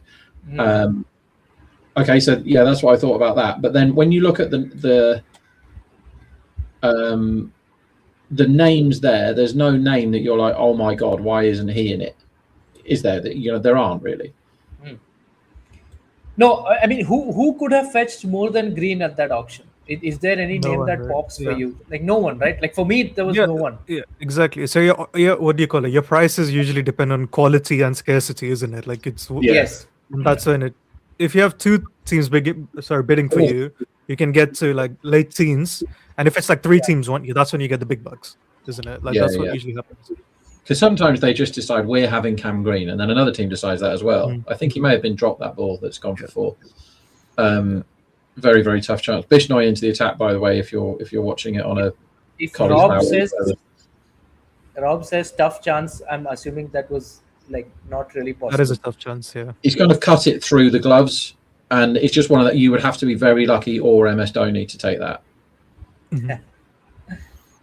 Because he needs to do a lot of predicting to take that catch. Like you can't react quick enough there because it's. I mean, even Dhoni wouldn't have taken that. I think. Yeah, fair enough. Too quick. Yeah. We'll let him off that one. Yeah, we'll let him off that one. So they're just showing the leading wicket takers list. Anshul Kumba just had a sneaky good season so far. Yes. Oh my god! Oh, he got it. This might be the best something ever. By the way. Oh my god! Drew Jarrell.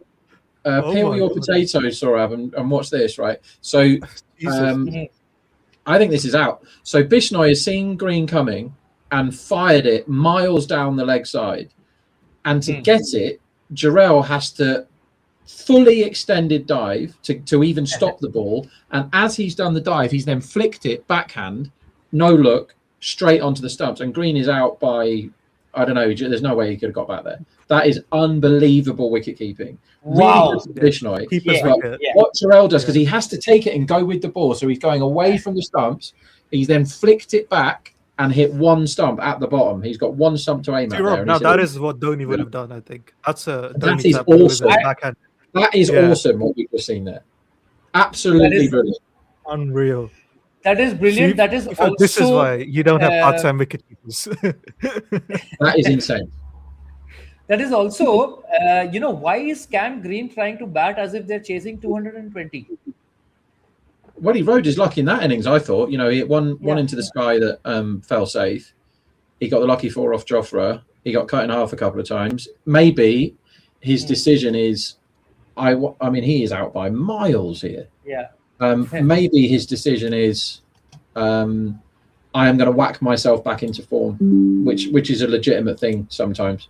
But he did find form. I mean, last match, right? After whatever the drops and all that were there, he was okay. He was good in the last match. So why? Yeah, if you say so, sorry.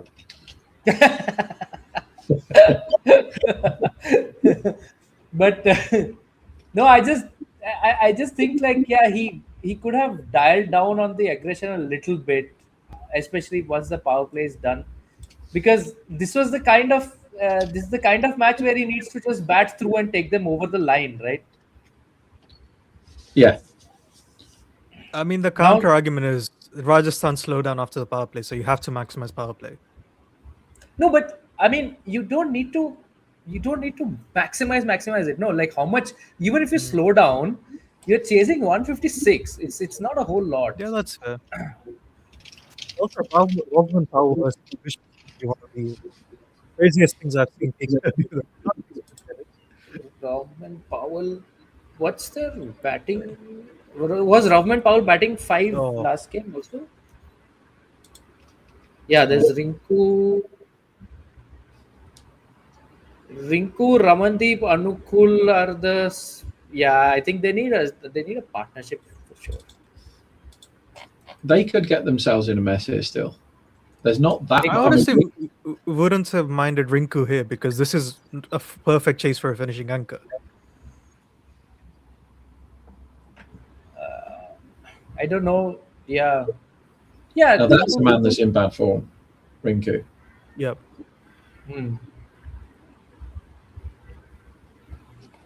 Still can't get over that stumping. Yeah. It's phenomenal, that stuff. We're just going to see it again now. It is phenomenal what he's done there. His body position as he flicks the ball back, that is wonderful stuff. He's almost done a cartwheel. Is that better, or is the Shreyas Iyer catch better? I'd take the stumping. You think I take the he's also slightly blindsided by. I mean, Green's a big boy, isn't he? He's slightly blindsided by Green as well. So to even take the wide, because it's a huge wide, don't forget, to even take the wide that's gone through Green is very good. But then, what everyone says, the words everyone always uses in moments like this is presence of mind. But the presence of mind he had there to then do the thinking.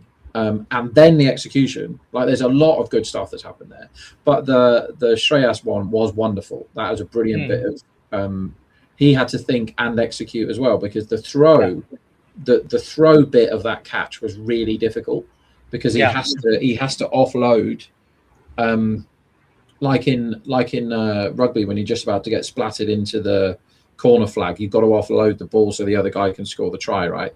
That was like that. He has to get rid of it then, or he's going to cost his team 6. I think stumping just about, but two very good moments there. Yeah.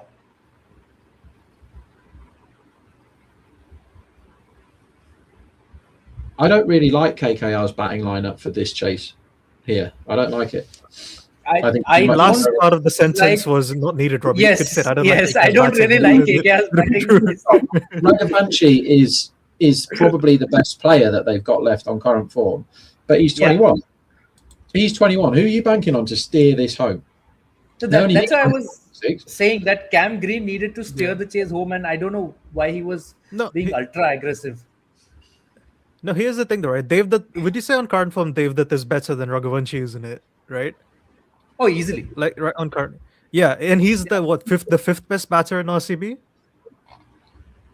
Currently on current form? So, like he's fourth. Like who would you have? You'd take Salt, Kohli, Patidar, and Tim David ahead of him, right? I think Patidar is the best form batter that RCB have. Yeah, no particular order. I was just reading down. Hang on, this is have you seen who's been subbed in here, guys? We've got Yash Raj Punjab, who is the person I think out of every squad that I've got the least notes on, other than they got him for 30 lakh and he's 19 and he's a leggy who's really tall. That's all I know. So all I know is what you've got on your screen, basically. Even I don't know anything about this guy. Let's check. There is nothing on him on Cricinfo, like no matches at all. So he's never played cricket ever. I mean, he hasn't played. He must have played the, the state T20 leagues. Those are not. Those are not reflected on their Cricinfo stats. He gained attention after starring in the Maharaja KSCA T20 trophy. So he's a Karnataka boy. The Maharaja Premier League is the Karnataka State T20 League. Like the TNPL is there. 23 wickets in 10 games at an average of 12.48. Okay, that's impressive. Again, league rings a bell. We were talking about this in the first innings, Shayan and I. He was saying Riyan Parag has been impressive for Assam as a captain. But I was saying, you remember we had a podcast with Himanish where he was saying that they don't trust the signal from domestic cricket enough. I mean, with possibly very legit reasons, because it isn't that trustworthy. So I don't know how much you trust. It's a full toss and it's 6. Oh dear. I mean, to make him bowl a power play over for his first over in a real cricket match is pretty tough. But he has done what 19-year-old leggies are kind of expected to do when he's seen Rovman Powell at the other end has just hit him before, and absolutely, I don't know, those trousers might be a different colour than pink in a minute if he does that again, because that is the horrible full toss. It's a shame, isn't it? Because young leggies, that's what they do, don't they? That, you know, one horrible ball and over, but that was really horrible, and Rovman ain't going to miss that. And he's bowled an all right ball the next ball, to be fair to him. But this is the sort of thing that it can really damage a young leggy, like coming on in the power play against Rovman Powell for your first over, and he beasts you. You know, how do you come back from that? Like, I think the captain now has got to keep him on. It's got to go, right, I love those 3 balls that you bowled that were dots, or the 2 dots in the single or whatever. That's all right, that last one. What the hell happened there? You got to keep him going, even though that they're a fair bit less likely to win the game after that over now. Also, Rob, if you want to debut a young leggy, don't you bowl him for the 7th over after the power play? Well, exactly my point. Yeah, you don't want to bowl him in the power play. That's a bit harsh, isn't it? To go, right, here you go. There's Rovman Powell there. Oh, right, okay. What happens if I bowl a bad ball to Rovman Powell in the power play? Where's that going to go? It went to the moon. Yeah. I assume it's Jadeja next over, isn't it? Yeah. Well, that's the blueprint. No, isn't it? I mean, Bishnoi would continue, right? Yeah, maybe. So the 12 behind, it was, what was it, 63 for none, Rajasthan. Yeah. And then, why do you think the wheels came off so much for Raj? Was it the pitch, Baron? I don't know. Yeah, the spinners bowled really well, I think. They bowled really well. Chak You know. bowled as well as I think I've seen him in a while. Yeah. Yeah, Chak had the stuff. Also- didn't he? Really good. So, like, there's no one in the Rajasthan team other than Hetmai when he's on who can hit length well of spin. Oh, wow. Oh, he dropped him. I have to watch it again. Oh, wow. Yeah, sorry. So, no one in the Rajasthan team other than Hetmai can hit length well. So, Cheyenne and I were discussing that maybe Ferreira isn't a finisher. He's probably a spin basher. And they need to use him more up the order versus spins. So that's maybe the other thing as well, because Jarrell and Parag are some of the best players of good length we have in the world, I think. Right? They'll have to change their batting order structure for that then. Yeah. No, I mean that's the thing though. Like from what I've seen, Rajasthan are very rigid with their batting order. It's almost like Dhruv Jurel's always the 3, regardless of whether it's the wicket in the power play or the 10th over, isn't it? Right? You shouldn't be that rigid with your batting order. Yeah.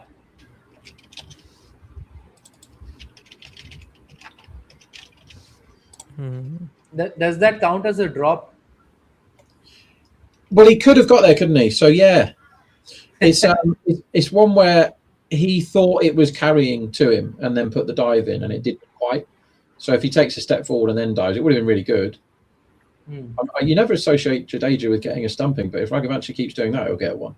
This is what if Raghavanshi is premeditating to step out to him, which he did that last ball. He was a yard down the wicket when he bowled it. He can get him the same way Bishnoi did here. Just fire a dart down the leg side. And he doesn't turn the ball as much, so Dhruv Jurel won't have to be as acrobatic also. It'll be an easier collection for him.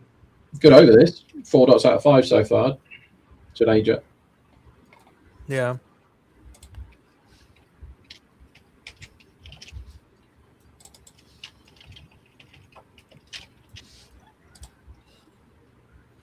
Oh, wait, has he gone? Is he out? Oh my god. An attempted reverse sweep and Raghuvanshi's out. If he's out, this is a horrible innings. 10 of 19. He's out. That's it in the top of all. And he's got a review. I don't think he could have hit it there, could he? And he's one of the better players of spin, mind you. But he just had a bad day there, but I think the way Cam Green came in and played and the way that the guys have batted around him, he's then become somehow the guy that's supposed to steer this ship home. And he's played a really good innings there, hasn't he? Rogue move. Would you send Narine here and tell him to bash spin? Why not? Why not? Because what's Narine going to do at the end if you need 12 or 13 and over? The thing is, the run rate shouldn't get ridiculous when they're chasing what is it, 155, 156. He's reviewed this, right? Yeah. Has the result of the review come on screen for you guys? No. It is a bit high. It's a bit high. I but was also wondering about the impact, whether it was outside off or I don't think. I think the impact's fine, but we're only seeing it from the impact's fine. side Okay. camera, so I can't I really think they're tell. still checking the edge. I think like Raghuvanshi walking off, and they've not finished it. If you walk off before the decision is made, you should be given out. It's in line. Yeah, that's going to hit top of off, isn't it? Yeah, bang, top of off. See you later. Okay. I think this is one of those classic Jadeja balls where because the last few spun and this one went straight on, like he didn't play. He played for the turn and it just went straight on. He didn't have a plan there, or if Raghuvanshi had, like, he batted like someone that didn't know how to face Jadeja even slightly, because he was coming down the pitch, then he was playing back, then he was pressing. As good as Raghuvanshi has been, and I don't like slagging 21-year-old kids off that have been really good, but that was a bad innings, wasn't it? That was rubbish. Yeah. Yeah, that was a bad innings. And KKR are 52 for 4 in 7 overs and are Rajasthan favourites now in this match. Just. Yeah. Obviously, for the first time in a long time, they're favourites for this match. They got really short then. KKR when Green was whacking it, and then obviously because they're KKR, they've got themselves into a mess, and they're going back to the leggy now, the kid, which is interesting. Wrinkles come in. This is, they could have actually, if they had a perfect day on the field, they could have kept them down to just 140. I hope that doesn't come back to bite them. They should have bowled Anukul Roy, shouldn't they have on this pitch? I was wondering why they didn't. I thought maybe they didn't want to bowl into Jaiswal first up or then Hetmeyer. But I don't know, if Varun and Chak are doing what they're doing. That's a good ball. Well done for keeping him on. It's much easier to bowl after a wicket in the 8th over than it is in the 6th. That's a lovely ball. That's left Rodman Power. He doesn't know how to play that, does he? Drifted in, spun away. Oof. Lovely stuff. Yeah. That's what we want to see. Good stuff. Just do 6 of them. Missed the second. This is good stuff from Yash Raj Punja.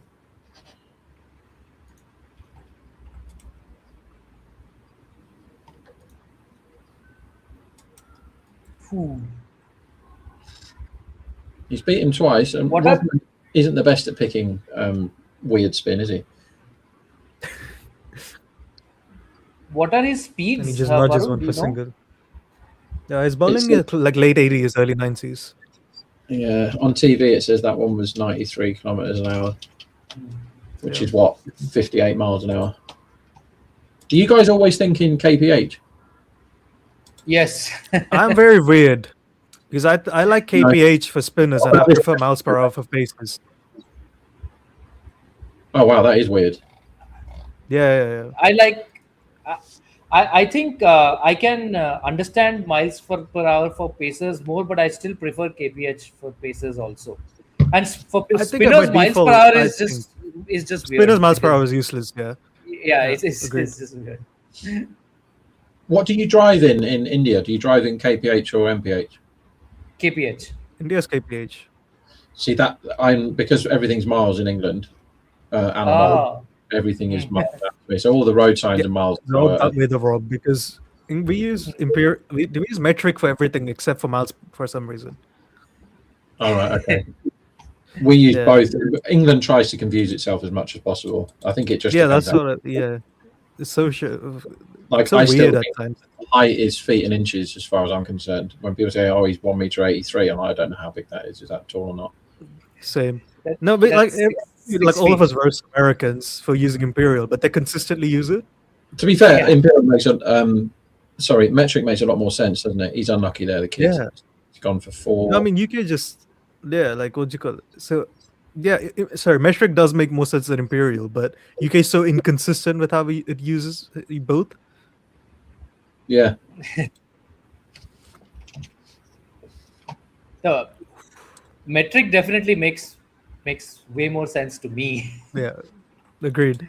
No, it does. It does make a lot more sense in general, but Rob Bill's correct. Tell me someone is like 178 centimeters tall. I don't know how I'd react. I understand that perfectly. 178. If someone tells me they're 5 feet 10, 11, that I have to calculate in my head. Okay, how much is that? Oh, do you think in centimeters for height? More than in feet and inches. Yeah. Ah, fair. So this game is exactly 50-50. Exactly 50-50. Who do you two guys Wow. think is going to win? Maybe Rajasthan are favorites, but the run rate's not out of control though. That's the thing. It's still what, I 8 and over, just over 8, isn't it? Yeah. I'll do And some they, classic fence sitting. I think Rajasthan are more likely to win, but I want KKR to win just because they're getting pummeled mercilessly, and it'll be nice for them to have a win. there's also a you're terrible saying- ball by Jadeja there. You're saying it's definitely going to be a tie, aren't you, Saurav? That's what you're saying. Oh yeah, but if it's a tie, then KKR are losing the super over for sure. I want Narine to bat and bowl if it's a super over. Who was someone from Netherlands did that, didn't they? Versus West Indies. Really? Yeah. Wow. Was it Max O'Dowd? Can't have been no I doubt. mean, he looks like a Like one of the Dunedin or likely somebody, I get it. candidates. No, I don't know. I know for a fact it was sorry, Van Beek. I think. Yeah. Oh, Logan Van Logan. Beek. Yeah. Okay. Yep.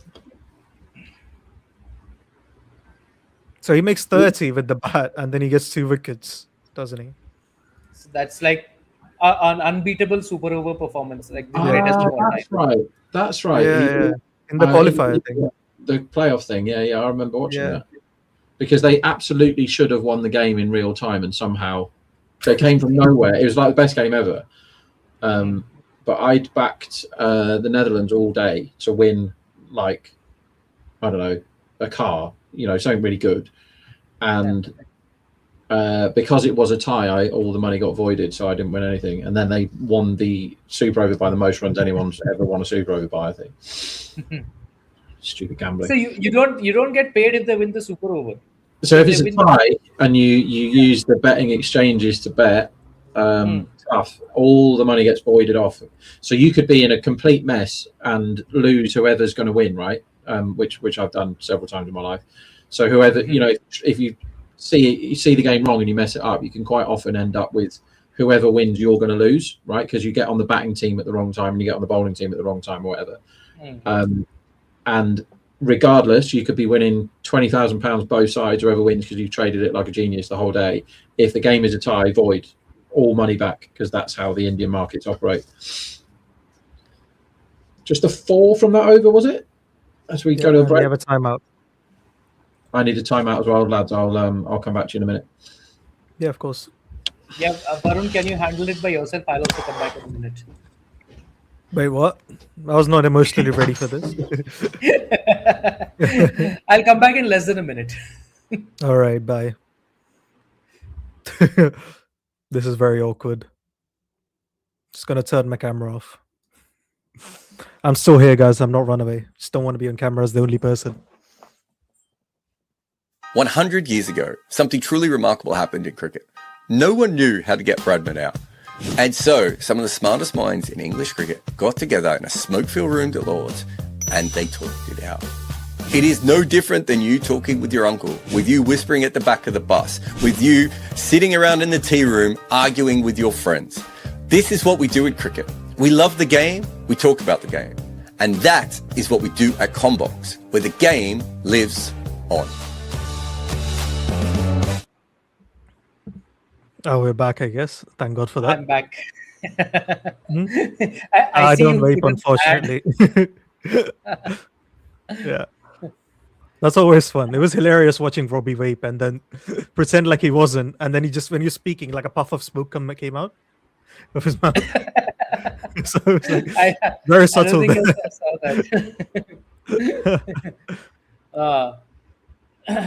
that. Sorry. So Code Noob, I live yeah. in London. Who was wondering where you live? Oh, wait, somebody asked. Code Noob, yeah. This was surreal when Yusuf sent that voice note. Yusuf sent a voice note? What is this? I don't know this. No, I think he sent it to Jared, who then sent it to me. I think he was like, yeah, he was very happy with the piece. Yeah, Oh that was wow. great. That was great. Yeah, yeah. What did he say in the voice note? No, I think it was like he was very happy with how the piece was, and yeah, Hmm.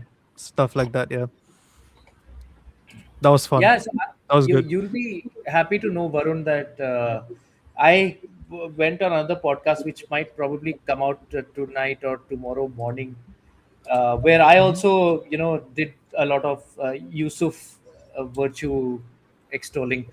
I was yeah, it was a bit of a, you have to make an IPL 11 but Mhm. within a set budget.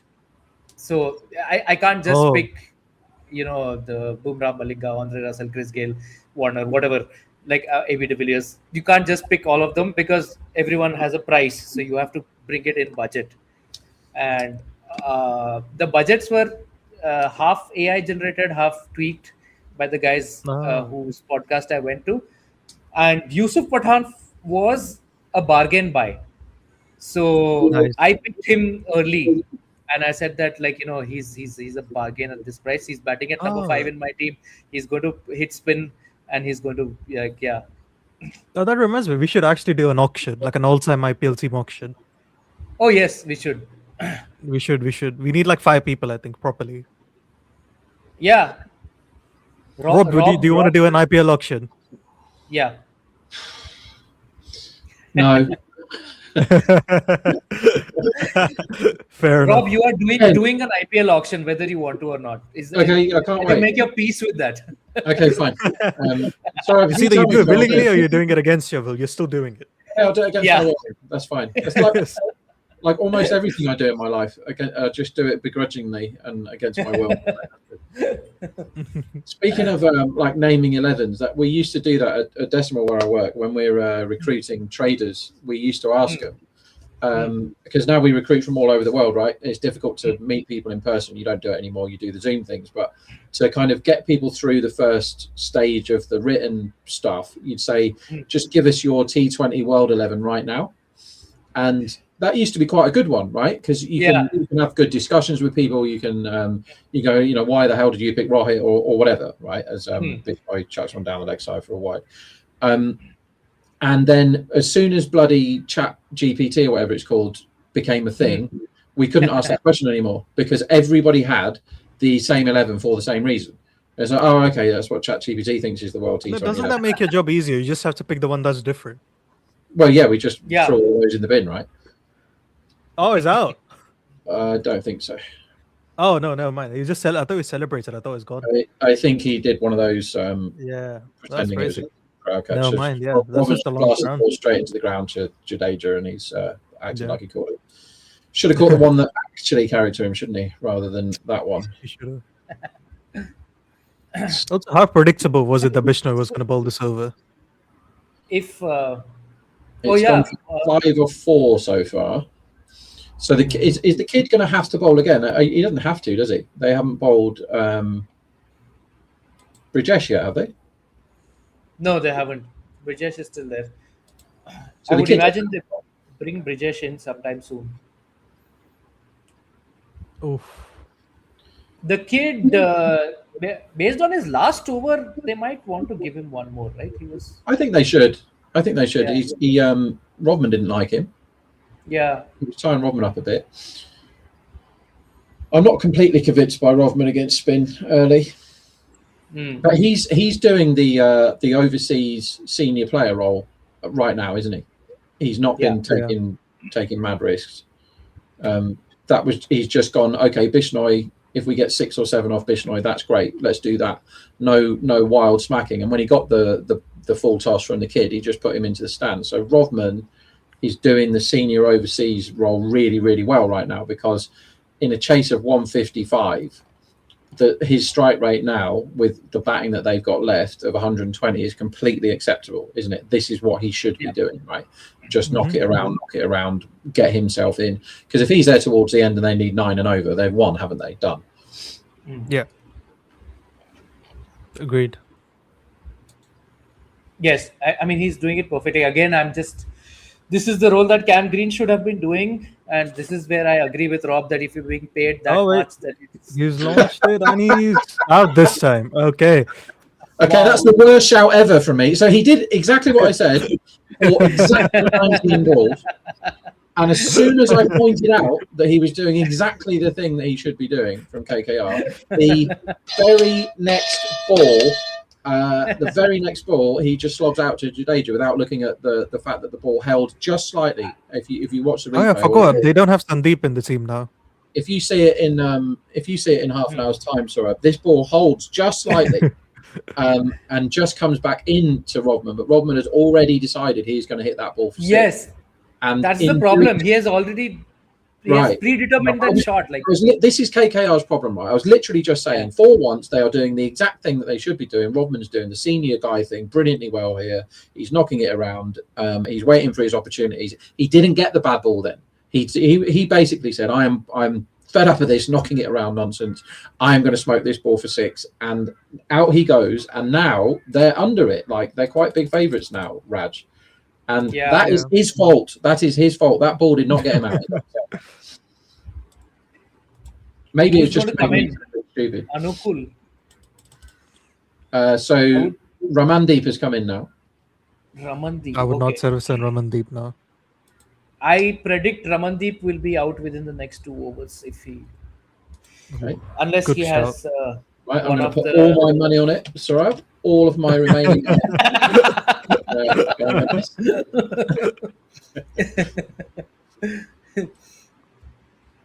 Unless he has a really good day, he has None of this unless days. I've already put all my money on it now. You can still get out of it. No, that's what hedging strategy is.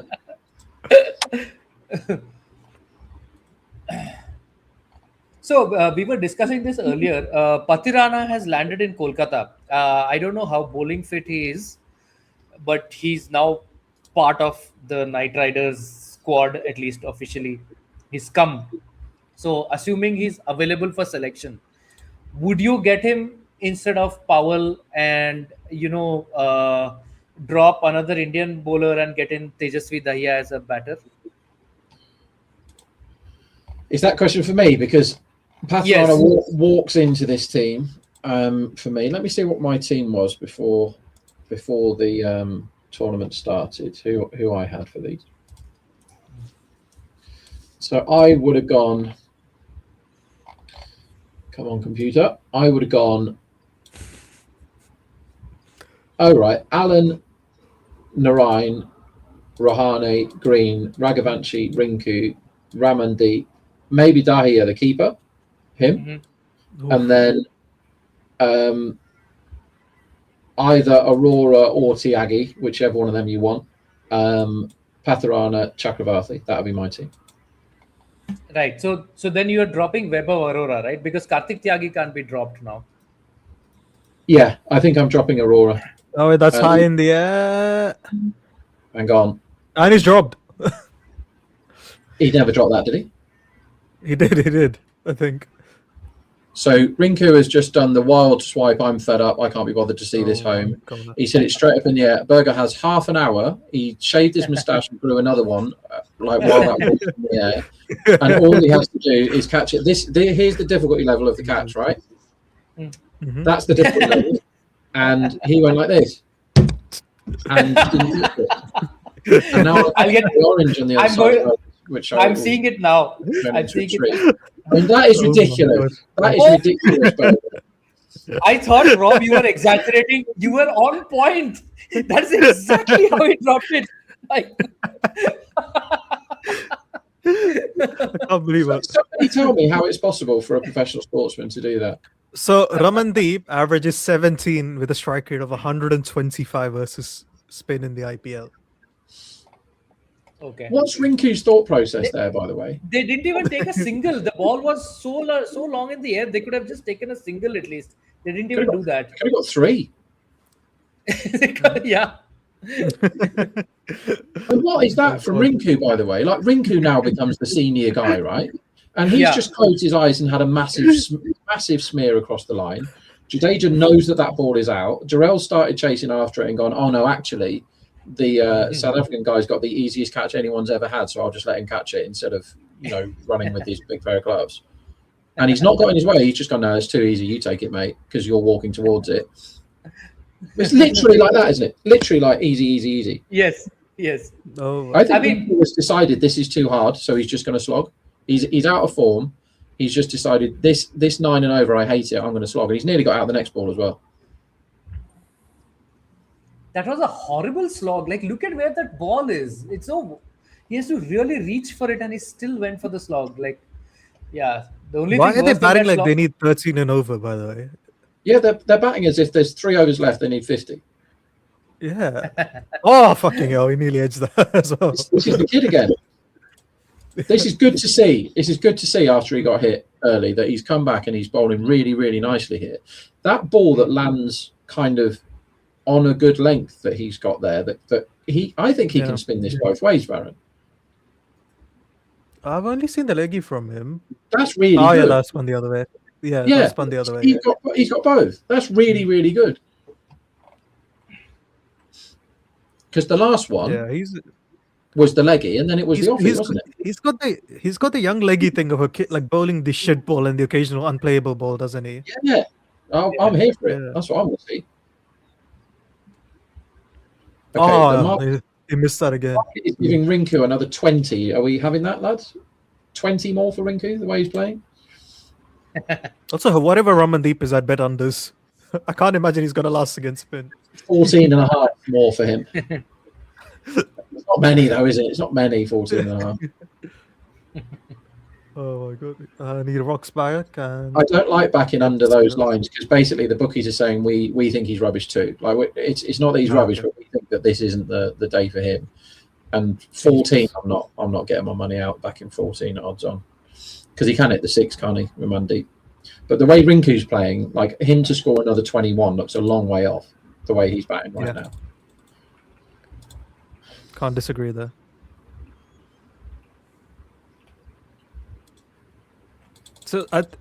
So we've seen such like bipolar fielding from Rajasthan today, right? From Dhruv Jurel stumping to that drop catch.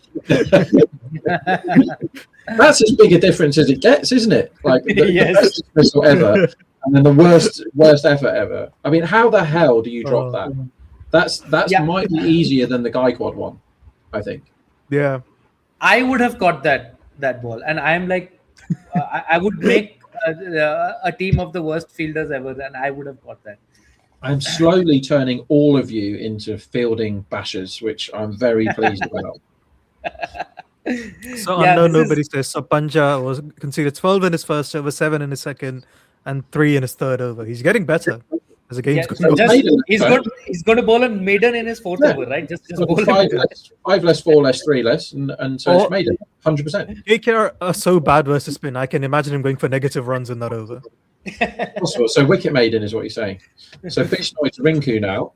No, I think KKR will lose runs in that over, Rob. That's what I'm saying. Okay. They're so bad versus it. Hey, we weren't far off losing runs yesterday. How do you get penalty runs if you're a batting team? You run on the pitch, or what do you do? They'll do that. Whatever. They'll get penalty runs. Isn't it physical violence is penalty runs? So if Rinku just runs and punches Berger in the face, and then it's like -5. Let's see. Somebody text him. Tell him to do it. Shot, Ramandeep. Very good shot. So they've just gone. Oh wow, there's quite a big price to win this, KKR. I mean, I'm not saying that anyone putting money on KKR is a good idea, but just then they were 26% to win this game before that fall, and they don't have that much to do they? 70. What is it now? 74 in 45 is less than 10 and over. Yeah. It's just very good shot there. And then Bishnoi slowed it down, but he didn't fall for the trap. He wanted him to play the same shot again and get caught because he slowed it right the way down, I think. I just saw the first 4. That's a very good shot, yeah. Very peachy covered, right? Yeah, market has now decided that Rajasthan are going to win this game. Oh, low bounce there. The spinners look very hard on here, don't they? Actually, that one grubbed, and he played that really well, Ramandi, because that gets a lot of people LBW bowled that ball. Yeah, agreed. It's good to see Bishnoi's come back this season because he had a horrible time with it last time, didn't he? And he's proper come back. So Varun was saying that if the spinners got so much turn in the first innings, how are KKR's batters going to go? None of them can play spin. We were, I mean, I was wondering whether like the first innings was also down to just the quality of the spinners. Varun and Chakravarthy. Chakravarthy and Narayan are obviously the top drawer. So but it looks like the pitch has had a decent role to play in this. Would it be unpopular opinion to say Bishnu is not bowled that well today? He's bowled all right. I don't think he's bowled amazing. I definitely don't think he's bowled badly.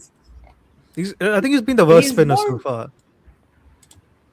That is fair, I think. Yeah, Jadeja and Yash have been better in the overs that they've bowled. I actually think he's probably been the worst spinner of the day so far, I think. Yeah, that's easily, right? Varun and Narayan easy. were obviously very, very good. Mm-hmm. But I don't think he's been bad, but he's not been outstanding. He's been just like okay. Mm-hmm. Yeah. And frankly, that wicket is more down to Jurel, right? Than he did well to bowl it wide when he saw the guy charging. But I think he's doing too much on a spin. That's where you just need to do the basics. What I would like to know is if Jurel knows that he's going to bowl that ball before the ball happens. That's what I want to know. Because there should be in this day and age. Jared said if you did signals, they would just steal it. But he could go up to him before the over and say the fourth ball is going to be the wide or whatever, couldn't he? There could be, he ties his shoelace and that means the fourth ball is going to be a wide or whatever. I think he pushed it wider when he saw Cam Green charge down, right? Like, say, that couldn't have been pre-planned. So if it's not pre-planned, that's an even better stumping, isn't it? It's a tremendous... Yeah. Whoa! Oh, it's top on. Whoa! I told you to back unders, Rob. The kid! What a ball! What a ball! He's chopped it on in the end, Ramandi. Yeah. But it's turned... He's not picked it at all, has he?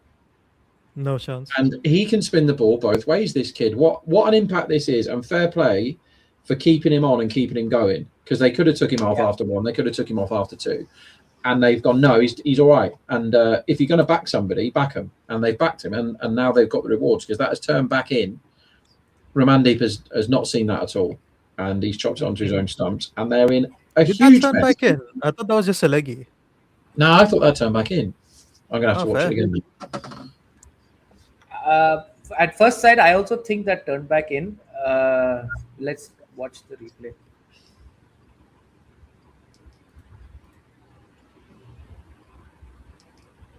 I did say at the innings break, Varun, that do you think KKR could still screw this up? And they are. Yeah, it's turned back in, mate. I'm sure of it. Fair. I think the angle confused me there. So now it's Anakul's turn. Yeah. And he hasn't really done anything ever with the bat in IPL, has he? And what a chance this is. Okay. In IPL, he hasn't had too much opportunity also. I think he was with Mumbai Indians for a long time and he was just their specialist fielder. He would come on as the sub fielder for anyone who would go out. He's a really good fielder, to be fair. Yeah, he is.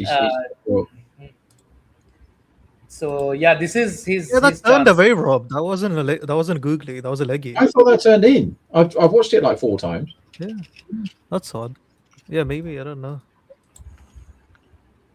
Somebody Suddenly, tell us. in a chase of I have no 156, in a chase of 156, required run rate is a thing now, which is just That's just KKR. Yeah, leggy. KKR. Yeah, that's a leggy, Rob. Yeah. Yeah.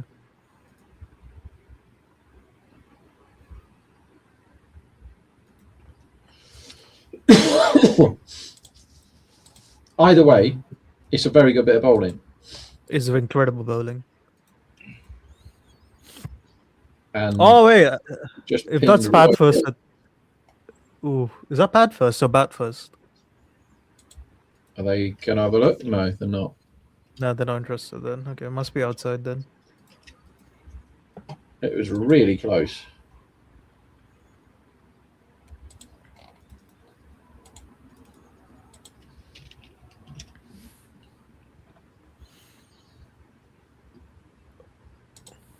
Oh, It's exciting, isn't it, when you see a young kid that you don't know anything about coming in and ripping it up in the IPL. He's one for 24. If he can bowl a dot here, that is a great spell. 1 for 24 in this chase. So he's been with Rajasthan Royals for the last 2 years actually. Oh, okay. This kid. Who, Yashraj? And yes. Oh, wow. Because there is a photo that Ian Bishop in 2024 of this guy of meeting him at an airport or somewhere. He was in the Rajasthan Royal colours, and Bish was saying that he's almost my height, so he's at least whatever 6'6" or something, whatever it is. Oh wow, yeah, he does look tall, doesn't he? Yeah. Well, Joffrey's just gone up to pat him on the back, and he's taller than Joffrey. Yeah, incredible. Well, 1 for 25 in the end because of the misfield off the last ball. But when he came on, they had a small chance of winning this game, and now he's gone off. They are 85%. That's what you want from your impact sub, isn't it? 10 dots there. He got whacked a couple of times by Rovman, but that's really, really good stuff. Surely they bowl out Bishnoi and Jadeja now, right? They don't go to paces soon. They're going Parag. Parag's come on. Oh, wow. He wants a bit of Rinku, doesn't he? Okay, that is pretty shit first ball.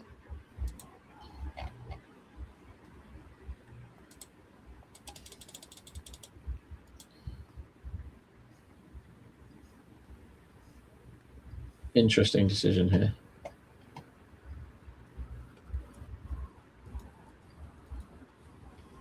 Yeah, good job comments. Some of the commenters pointed that out, that Parag's going to bowl next. Oh, nice. Well played. Oof. That's a good ball.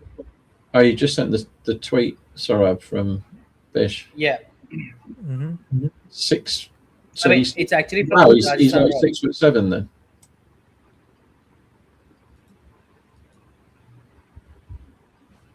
Could be. Well, he ain't a leg spinning net bowler anymore, is he? That's a lovely start for him. So obviously, I mean, they liked what they saw of him. Every franchisee carries these net bowlers, and so they bought him in the auction proper this year. I mean, another guy who went from net bowler to part of the franchisee was Swapnil Singh. Swapnil had been called as a net bowler for LSG, and then they liked him enough that they picked him in the auction next year. And then Andy Flower moved to Bangalore, and then Bangalore also bought him. Mohit Sharma was another, right? Mohit Sharma was a net bowler, and then he was brought into the main squad due to an injury. That was a wide ball there just from Parag. He's coming again. Rinku advances down, and he's ready for 4. Yeah, good shot. I mean, they have to get one more boundary, right, of this over? Yeah. Yeah, but that sort of thinking is the thinking that makes you lose your wicket, isn't it? If you're like, I must hit one of these 2 balls for 4 or 6. Like, they need less than 12 and over. Rinku's been there and done it before. Maybe they're just waiting for the pace. But the fact that they've got an over in of Parag here means they don't have to bowl all the pace, doesn't it? Yeah. Berger too. I mean, Berger should have been ejected from the IPL after dropping that catch. So he's been banned from the cricket field. So Joffrey's got 2 left. Presumably he bowls both of them. Bishnoi 1, Jadeja 1. You got to bowl Jadeja out as Anakul Roy lost one towards the field. Which doesn't carry to it.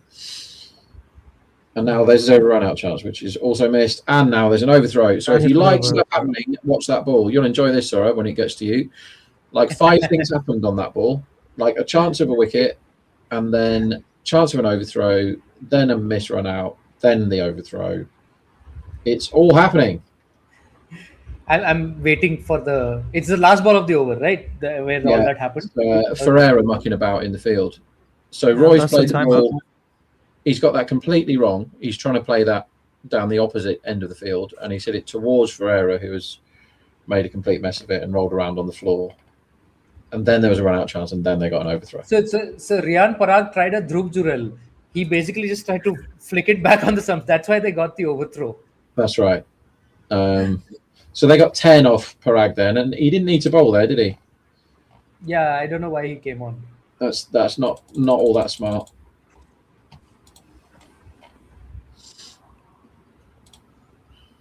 So how much do they need in the last 5? They need 59 runs in the last 5. My God, how did it come to this? 59 in. It's unbelievable. 97 for 6 in 15 overs. Yeah.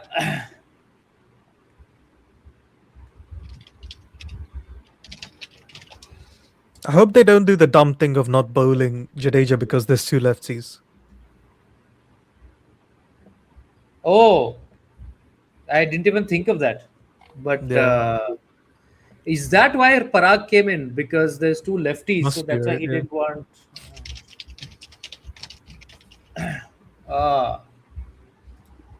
We didn't answer. Did we answer this? We can answer this, I think. Andy says, what does Lungi signing Giri get if we knew he'd be this good? Did you guys think Karthik and Veer can't miss prospects? I don't know. I wasn't familiar with either of them before the auction, I'll be honest. I was familiar with them before the auction in the sense that there was a lot of chatter about both of them and about a couple of others, Ashok Sharma and all also.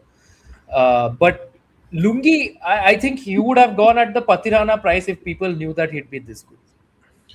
If the auction had have happened after the World Cup, his price would have been lower, wouldn't it? Yeah, because it's such a rare thing, right? Like, there is basically Bumrah and no one else. Jofra Archer had that 2020 season. Patirana had the 2024 season, and there's just been nobody else to do that.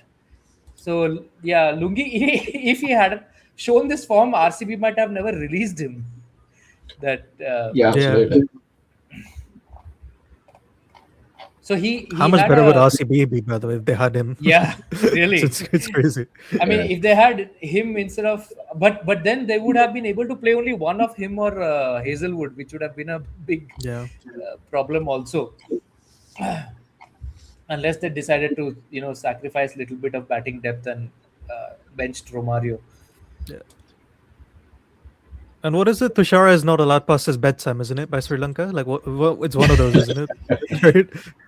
There's been like a tussle between him and the Sri Lankan cricket board, which is not yet resolved. I think, which was just ongoing. It is just. Oh, that's a good shot. Right. That's a good hit. Yeah, he's got a hold of that one. Yeah.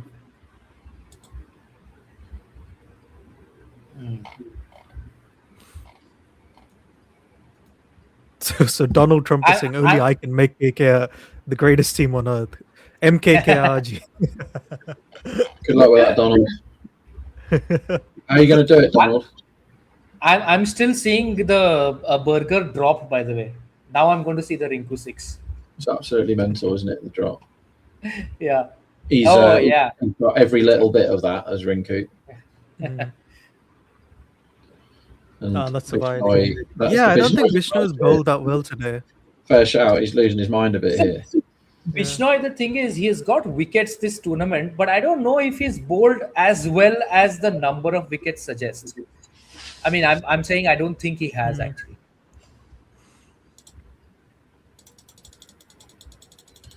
He's near the top wicket takers list, I think, Vishnu. Yeah, he was, I think. But the thing is, his bowling has not given that feel of this guy is at the top of some. He's going to be difficult to get away. Like a Narayan or a Chakravarthy give you when they are at the top of their games.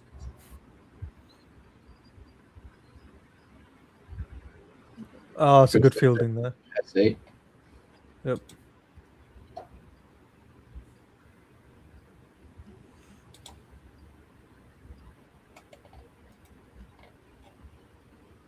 Okay, so he just basically has just retreated into bowling this very quick and fast ones. I saw the speed of the one previous to what you said, good fielding, because that's not yet come up for me. That was 105. Yeah. Oof. Oh yeah. One more wide there.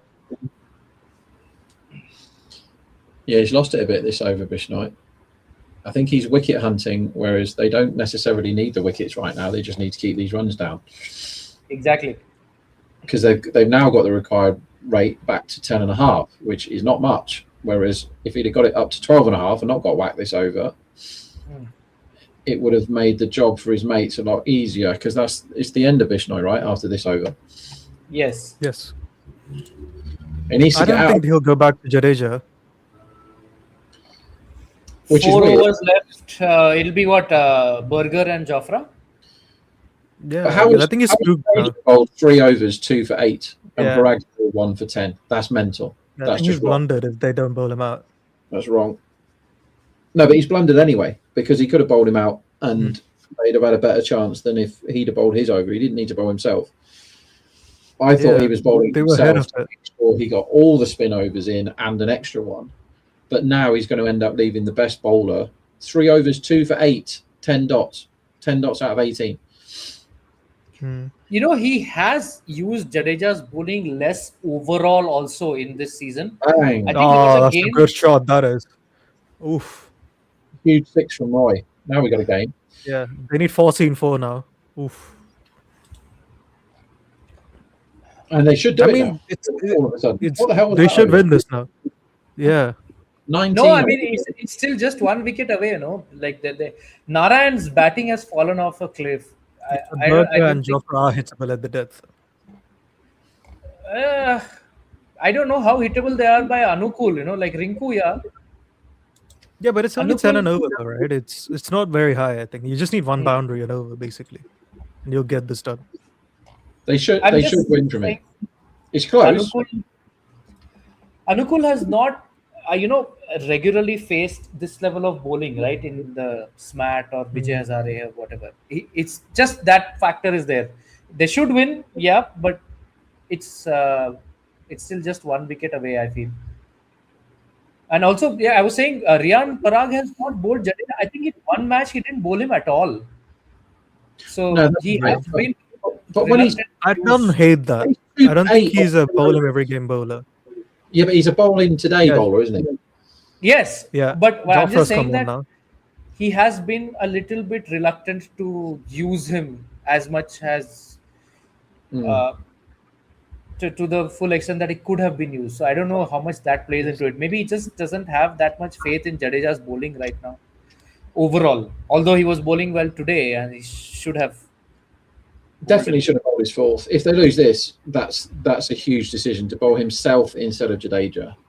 100%. Yeah. The umpires are getting together here for some reason. We can't hear the commentary, but I'm not sure why. Maybe warning them again, like they did yesterday. But Jofra's back to bowl at Rinku, who is now set, who looked horrible at the start, but he looks all right now, Rinku. So Jofra's got to come on and try and get rid of him. Because as Rinku's tucked And that's the 4, yeah. ball down the leg side for 4 more. Because now they need to get him out because of that Bishnoi over. Whereas before they could have won in 2 ways, which was keeping the runs down or getting the wickets. Now they've only got one option because Bishnoi's let them down a bit there. And so is the captain, really, by bowling himself. Yeah.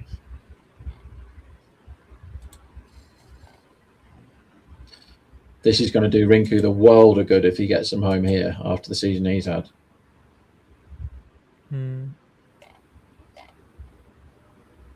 Yeah, I don't think they'll bowl Jadeja now. I think they're spooked.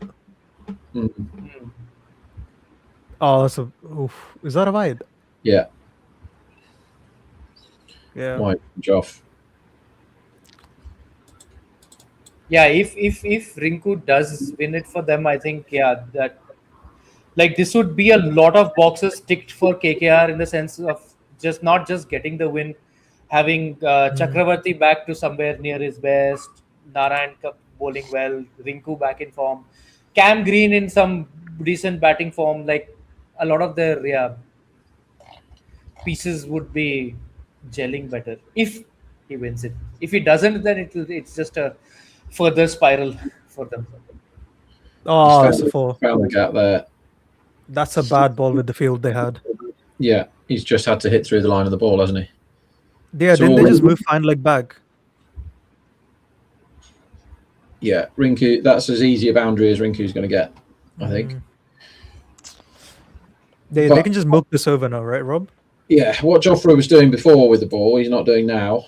And now Rinku is set. And I think that is... So yesterday, the game was lost when Patidar didn't do a really, really easy run out. That was such a massive deal, that bad bit of thinking. But Parag has gone way too outside the box to bowl himself instead of Jadeja. Reminder that Jadeja bowled 3 overs, 2 for 8. And if somebody is doing that, you don't have them only bowling 3 overs in a T20. And Bishnoi ended up, as Varun spotted, he wasn't bowling great, but he bowled really bad in the last over and got whacked. And now Archer then has to come on and definitely get the wicket. So he's going wicket hunting rather than bowling dry.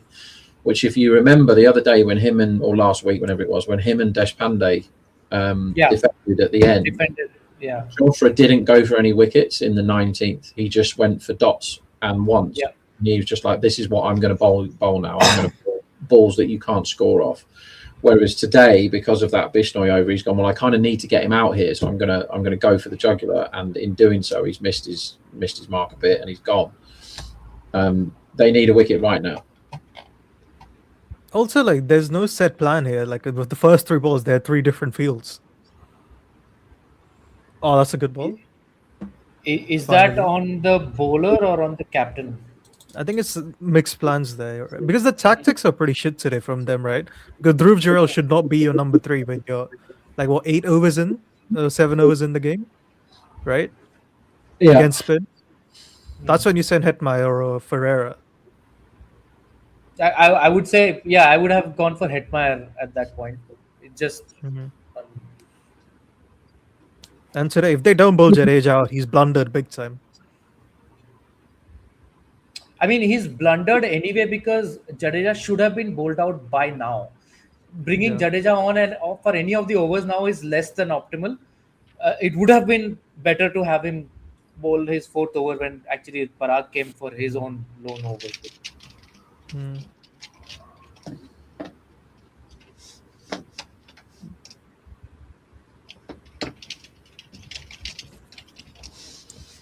Are KKR back to being favourites, Rob? Oh yeah, big favourites now. They're big favourites, huh? Wow, big favourites. Yeah. Let's just see what happens this ball. Square leg is deciding whether or not to give it a wide. I think there's a review going on for a wide. They're basically 75% to win this game now, the chasing team. So they've gone from 15 to 75. Yeah, exactly that. And some of that is Parag's fault, and some of it is Rinku's fault because he's actually played really, really well. Since he wasn't. This is one of those wide checks where I think they're checking for overhead height, and it probably isn't because he's standing with his legs wide apart and his front leg braced as the ball's gone over his head. But they'll get the measuring tape out, I guess. Yeah. So Singer is saying Parag's reluctance to match up and stats has been his doom. I don't think it's his reluctance. I think his misunderstanding of it has been his doom. Because today's matchups would suggest you should be bowling Jadeja regardless of who's batting. So listen to this for Jadeja, right? Against Rahane, he's 39 for 2 off 36. Cypher 5 for none off 8. Raghavanshi, he bowled 1 ball at him before today and he got him out. Narine 22 for 4 off 12. That's a fun matchup. Cameron Green, he bowled 16 balls at him, 14 for 1. So he is positive against absolutely everybody apart from Rinku Singh, 51 for 1 off 34. Right, so maybe it's that he's just like, well, I maybe he knows those numbers. He's like, well, I can bowl Jadeja to everybody who matches up brilliantly well, except to Rinku, because Rinku is scoring at 150 against him, and he's only got him once. It's not the biggest of sample sizes, though. None of those are. You never get huge ones. But Bishnoi to Rovman before today, 30 for 5 off 39 balls. That's nuts. So Rodman can't play Bishnoi before today. But yeah, that was a good over for KKR there. I think that's, as Rob, you were saying, their favorites now, right? It's not a wide. Oh yeah, 75%, mate. Yeah. The hell was that? Interesting that it's not a wide, huh? I would have thought it is. 28 runs in 3 overs. Oh, Brijesh is bowling then. Yeah, no, Jadeja maybe. Jadeja now. No, Why isn't Brijesh is Berger bowling. bowling? This is Brijesh, who's not bowled at all today. Wow. So not even Berger. This is Parag has overthought them into defeat here, I think. Maybe his Yash Punjab gamble came off so well that he's just going all instinct and vibes. So this was is not a wide. interesting. He's bowled down the leg side, and the umpire Dharmasena hasn't given the wide. And Rinku says, "Well, I want a wide," and he said, "Well, you move, so you can't have one, and you don't have any reviews either. So tough." And I think, 8 umpires out of 10 give that a wide. Yeah, He I has think moved. that's why he moves. Yeah. Good start for Bridges then. If he bowls there again, it's going, and he does. And it Oh, Oh, so he's bowled another one down. he's moved again. You shouldn't bowl. Should you? You shouldn't bowl any reviews. They got no reviews left, man. Wide. That missed the leg stump by 3 inches. So tough. If you've got no reviews left, accept the umpire's decision and get on with your day. So The first ball looked like a wide to me. Yeah, that's not a wide. He moved. the second one definitely isn't. Yeah. I'll be able to see that right now. Yeah, that is a lot closer. But the first one looked like a wide. I think a lot of umpires do the first one, but I'm totally behind the second one. And the This third is a one wide. is a wide for a lot of reasons. He's bowled it on the trampoline. That's gone over his head, and it's probably wide on the offside anyway. Interesting 3 deliveries here. On another day, if he bowls these 3 balls, it's 12 off 2. No, 12 off 1, isn't it? Because he's only bowled 1 legitimate one, depending on the umpire. What's the other review they lost, KKR? One is for the previous ball, the Jofra Archer wide. Raghavanshi, we don't. Oh, Raghavanshi. It seems like it happened so far back. He's gone down the side again, and Rinku hit it into the floor. Says he didn't. So basically, all this over is Bridges bowling every ball wide, and then Rinku arguing with Dharmasena for not calling it, and most of the decisions are completely fair. I thought Rinku hit that, but Rinku is pointing as if he didn't, and he's pointing at his chest for some reason. Let's have a look again. He definitely hit that. He hit that. While you're having a look at it again, I'm having a look at it for the first time. And they've got ultra edge on it, and it says that he did hit it. So he's followed him again, and is that a single? So there's a very, very clear plan here, and I don't understand how this over hasn't gone for any runs. That doesn't make any sense at all. Why was it trying to hit that when that was so far down leg anyway? I think he thought it was just like a free boundary, just when they are. There's no fine leg, is there? Oh, I think if he got bad, that was a 4 basically. Then that's on Rinku, man. He should have connected. Yeah. I'm loving this plan, by the way. If he gets out of over bowling every ball wide, I'm absolutely here for it. 2 to go. Roy on strike. Oh wow! Oh, that's a 4. Oh, horrendously lucky for him. That's a good ball, though. Yeah, because this one's gone across him, and is that leg buys? He's just had a wild swing, completely missed it. I reckon that's come off the pad and gone for 4. I think that was good. Unlucky. Let's see if he hit it. Nah, I don't know what that's it. I think that's Great leg ball. by. It's a really good ball. Yeah, I think that's just flush off the thigh pad, and away it goes for 4. That's so unlucky. That was a really, really, really good ball that he just bowled. If he bowls another dot or a single, they'd be interested. And that's a single. Yeah. So now who do you bowl? Terrific over. You bowl Jofra now, I guess. You have to bowl Jofra. Yeah, you have to bowl Jofra. It all depends how many you've got required off the 20th. So they need 21 off 12. Let's say Jofra goes for 8 here. 13. Who are you bowling, lads? Who do you give the ball to here? Your options are Berger, who's been put away, Bridgesh, who's just bowled a very weird over but successful, or Jadeja, who's not gone for any runs but has got a terrible matchup against. If Jadeja's going up against Sunil Narine in the last over, that would be funny. Tough choice. That's 22 for 4 of 12 balls, Rob. We need that.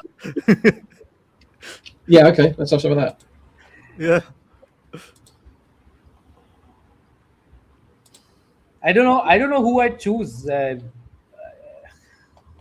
Maybe Berger just for the greater experience. I don't know. Between Bridgesh and Berger, I don't know if I'd choose Jadeja for the last over. I think it depends how many you're defending. Yeah, I was going with your scenario of 13 runs too. Okay. I think that's fair. I don't think you can go Jadeja now. Because if Rinku gets under 1, it's done. So here's Jofra anyway, bowling at Roy. What are the odds on a super over? I can get you that after this ball. So Jofra's running in now. Ball's full, and it is charged away for a single. It's quite well fielded there. Only 1 in 10, bit better than, it's about 11%. 1 in 9, 1 in 10. It's around there somewhere that we get a super over here. The last over was such a funny death over. I mean, that last over is very, very funny in isolation if you watch that last over back. Because the best ball by a million miles was the only one that went to the boundary. And then all the wide were just not given, or Rinku was hitting them into the ground to make sure that they couldn't be wide. 20 off 11 needed, Jofra to Rinku. That's a good ball. Just full enough, wasn't it? He just got the Yorker length bang on, and it can only be a single. This could be 6 singles this over, if he lands all 6. No, I think he'll miss a Yorker and get hit for 6. I think there'll be one of those.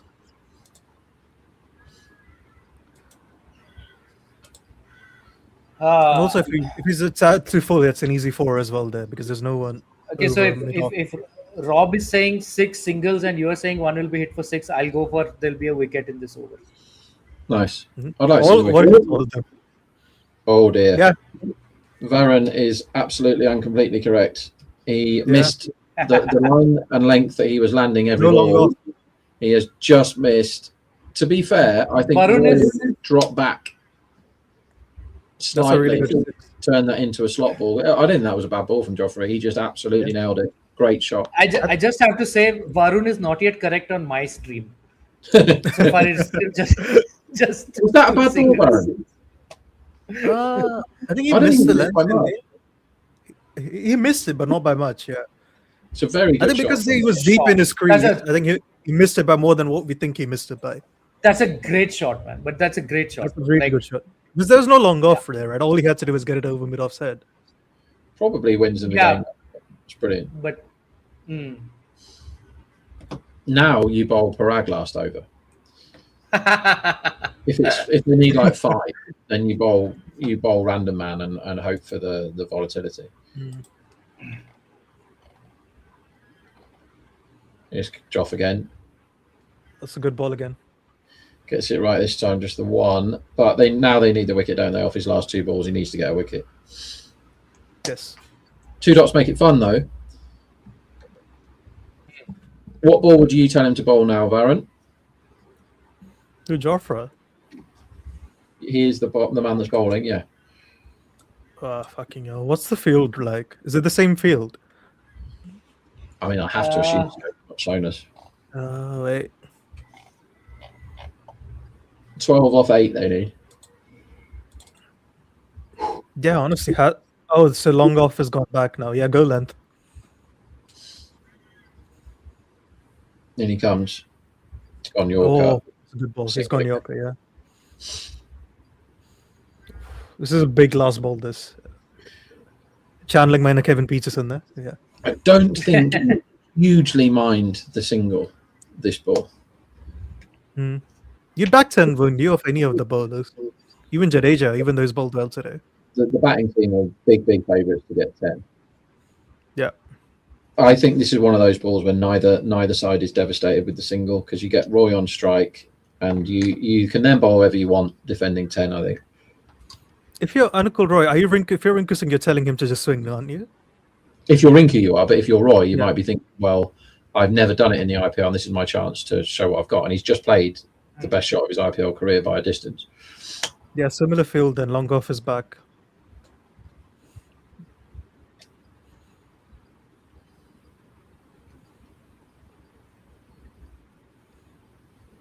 Has the final ball been bowled for you guys yet?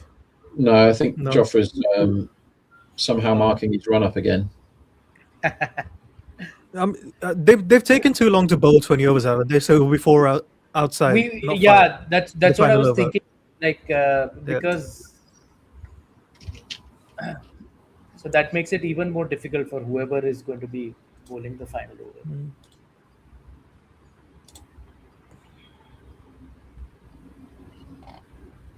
Here we go, finally. Full toss. Oh, Edged. full toss, and he's No. not hit it.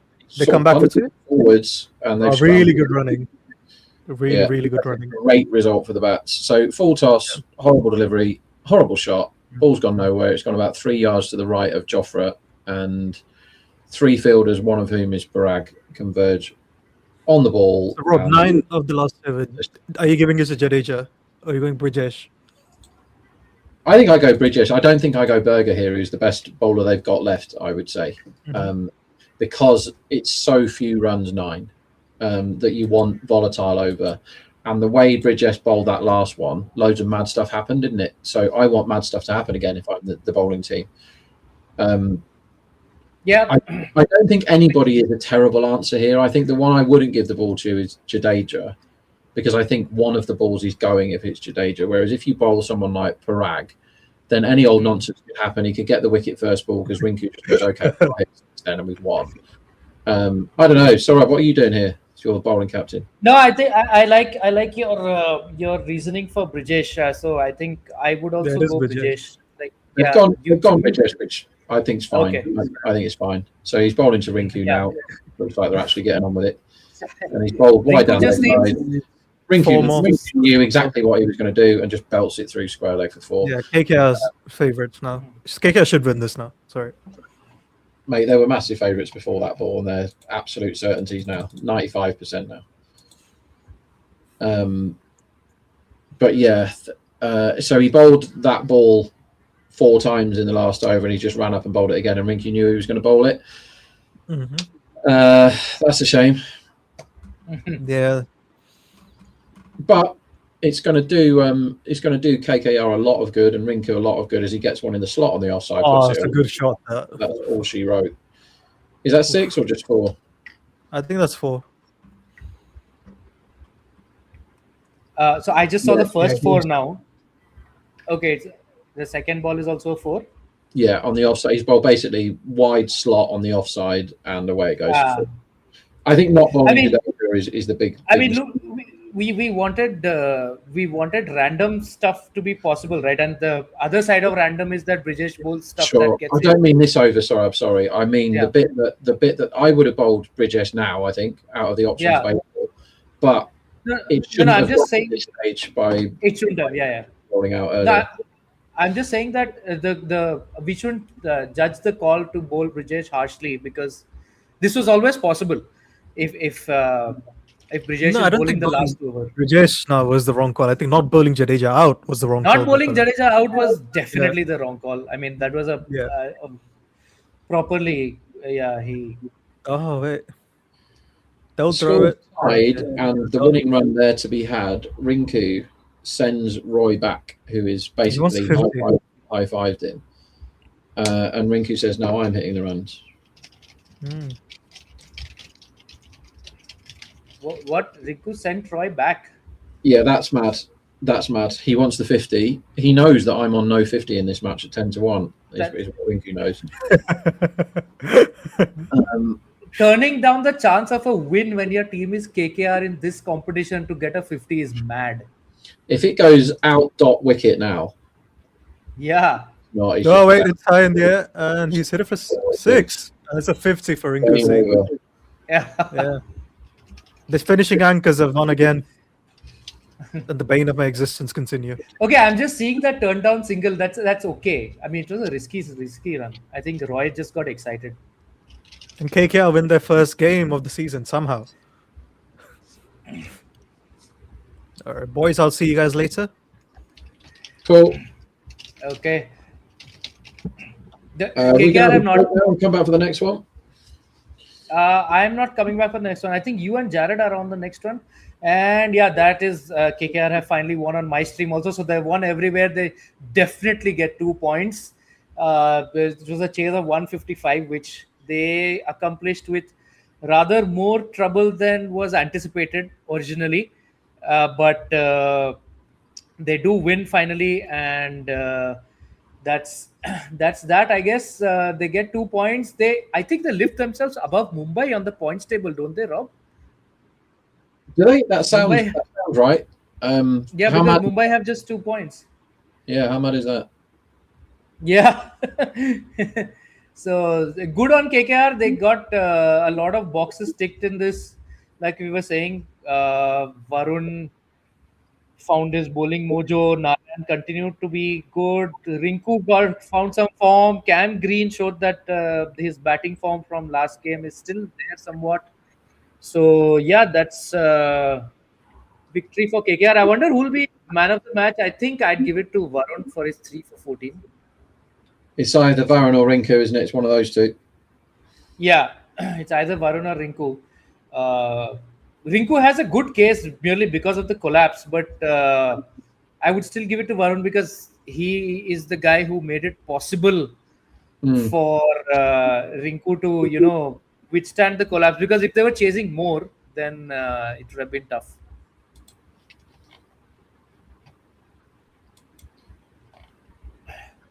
Are we switching over to the next game right away?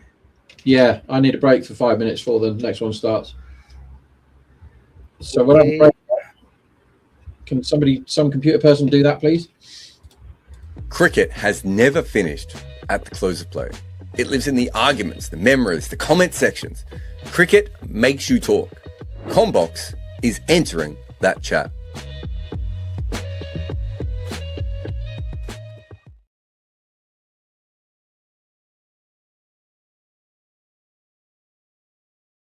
Of his overall career, because as we just said, he was up and down as well. But he's a banker in the terms of, he's going to average over 30, right? No matter what. His worst year, I'm just trying to think. So Shreyas Iyer, Jesus Christ, he's consistent.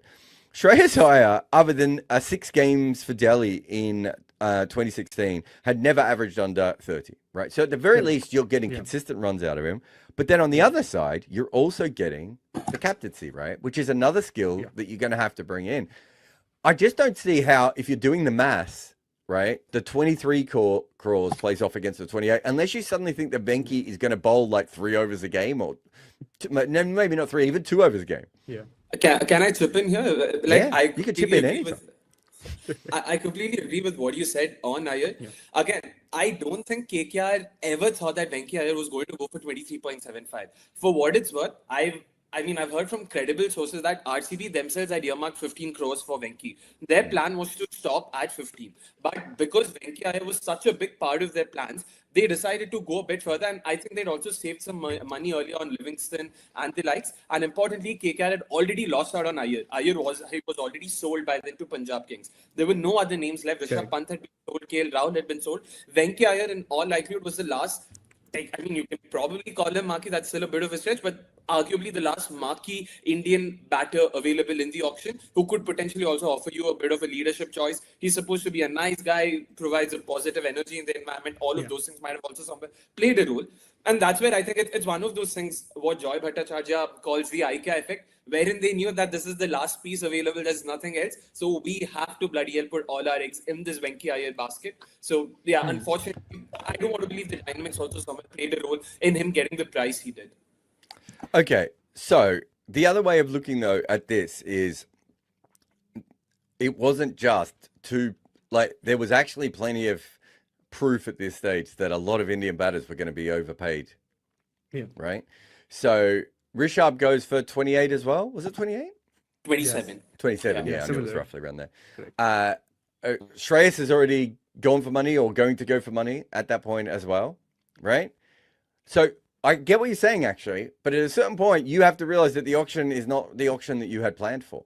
This is one of the problems with the auctions. It's so hard to plan for an auction. And so it turns what is professional league into a far more amateur situation, right?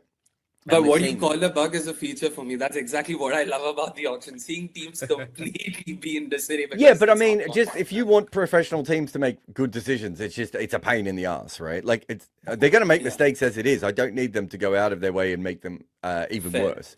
But I get what you mean. the point being is, I think you have to also then read the room in this. And like, as someone who's been through a couple of auctions in my time, there's a certain point at which you actually have to be in a situation be like, what we came in valuing these players at is not what the market is currently valuing them at, right? And so we can all sit there and say that, you know, these players were overpaid, or, you know, these players were went or whatever it may be. But I think you have to go, okay, so whatever reason, Indian batting is getting paid today, right? And so if you have that opportunity, in which direction do you need to go, right? And you know, there's probably some other players that they overpaid as well, right? If we go back and I mean, Jared, KKR has to be the anomaly there. Sorry, Shan. Yeah, that is the biggest one. But Jared, I have a very interesting point actually. So I was going through Shreyas Iyer's I hope auction you have bid an in the interesting point, Cheyenne. Otherwise, what are we doing here? in the 2025 mega auction, they capped it at 10 crore. So they didn't go after 9.75 is essentially what happens. And then after that, it's the other teams that take over from there. So Delhi and Punjab keep bidding. I believe it is them who keep bidding till the end. Yeah, it is Delhi and Punjab who keep bidding right till the end. Yeah, Which yeah. tells us that perhaps they had a value for Shreyas Iyer in mind. Maybe they were like, cap it at 10. We can't go for Shreyas Iyer for more than 10 CR. It just purely based on his cricket. Okay, But then if when you're going for Just one 20 thing. which I think that's fair, what you've just said. If that's the case, then they've made a horrible mistake, haven't they? Again, Because they've completely misunderstood what the market is going to do. And also, I would argue, more importantly, forget the market for a minute, they've actually misunderstood the worth of a player like him in that kind of a situation. Yeah. Also, Jared, when we did the IPL big boards, we also had Shreyas really high. Like he was second for us, I believe. After Rishabh, we had Shreyas. So we knew that he was going to go for money. Like whether you like it or not, he is someone who's going to peak. And we're not smart, right? Like, as in, we've made plenty of mistakes if you go through. And we Correct. probably, how long would we have spent on that big board, Sean? Like, Not a whole lot, like couple of 3-4 hours days each? max. Yeah, Yeah, exactly. right? Not a whole lot of time. And all we were doing is reading the tea leaves of what teams needed, right? And understanding, you know, one of my big things was that a local player who is a banker, right, is worth a lot of money especially when you know they have anything secondary to you know come about with. Also, just think KKR's difference about Shreyas Iyer. Sure, they stopped bidding at 10 crores, but it could potentially be that the cap was anywhere between 10 and say 25. The cap could have been could 25. be. But because Punjab Kings had already placed that bid at 20, I mean, yeah, they went up to 26.75. So, yeah, they'd already sort of maxed out there. We wouldn't ever really know what the cap was. I still want to believe they weren't daft enough to cap Shreyas Iyer at 10 crores because I'm just guessing it from the auction list, that's all. Exactly. Yeah. But KL Rahul, that's the bigger shocker for me because KL Rahul, I think they went up to 12 for him before CSK took over. And when, I mean, you see Malika Sagar saying once, twice, you can clearly see this player's going to go at 14. Why on earth would you let KL Rahul go at 14? And same goes for Ishan Kishan. Sure, you've lost everyone else, Agreed. but Ishan Kishan, I don't think is that bad a player. We had him very high too, Akshay. Yeah. We knew he's young, he's going to peak at some point, is he not? Exactly. Yeah, I think that was how much did he go for that year? 14.25. Yeah, I'm pretty sure I remember saying, and I think most people think I'm in Ishan Kishan Delta, but even I was saying, I think that's a really, really good buy. Yeah. But okay, here's the other thing. One thing that helps KKR, I believe, is the order of the auction. Right?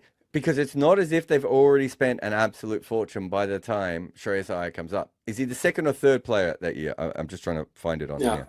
And this one question is 11.25. I stand corrected. Thanks for Yeah. correcting me the comments as well. My Even bad. better, Yeah. 11.25. Also, I've got it down here. We keep saying 28. I've got it down 26.75. Yeah, Shreyas is 26.75, Correct. Pant is 27. Either way, Yeah. close enough. I've got here, and I could be wrong, but I'm just trying to find an old website that's actually got it in the order that it came up. Arshdeep was first, Rabada was second, and Shreyas was third, right? Okay, so let's say I can't imagine anyone thought he was going to go for 10 crore, but let's say that you had him down in your list for 18 crore, right? Which is fair.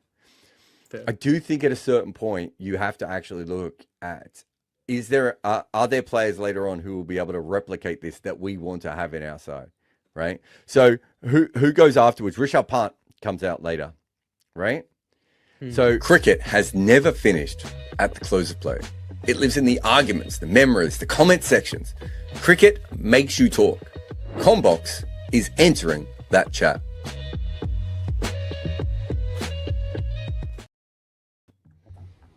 Welcome to Combox. Jared and Rob with you. Deepak on his way as well.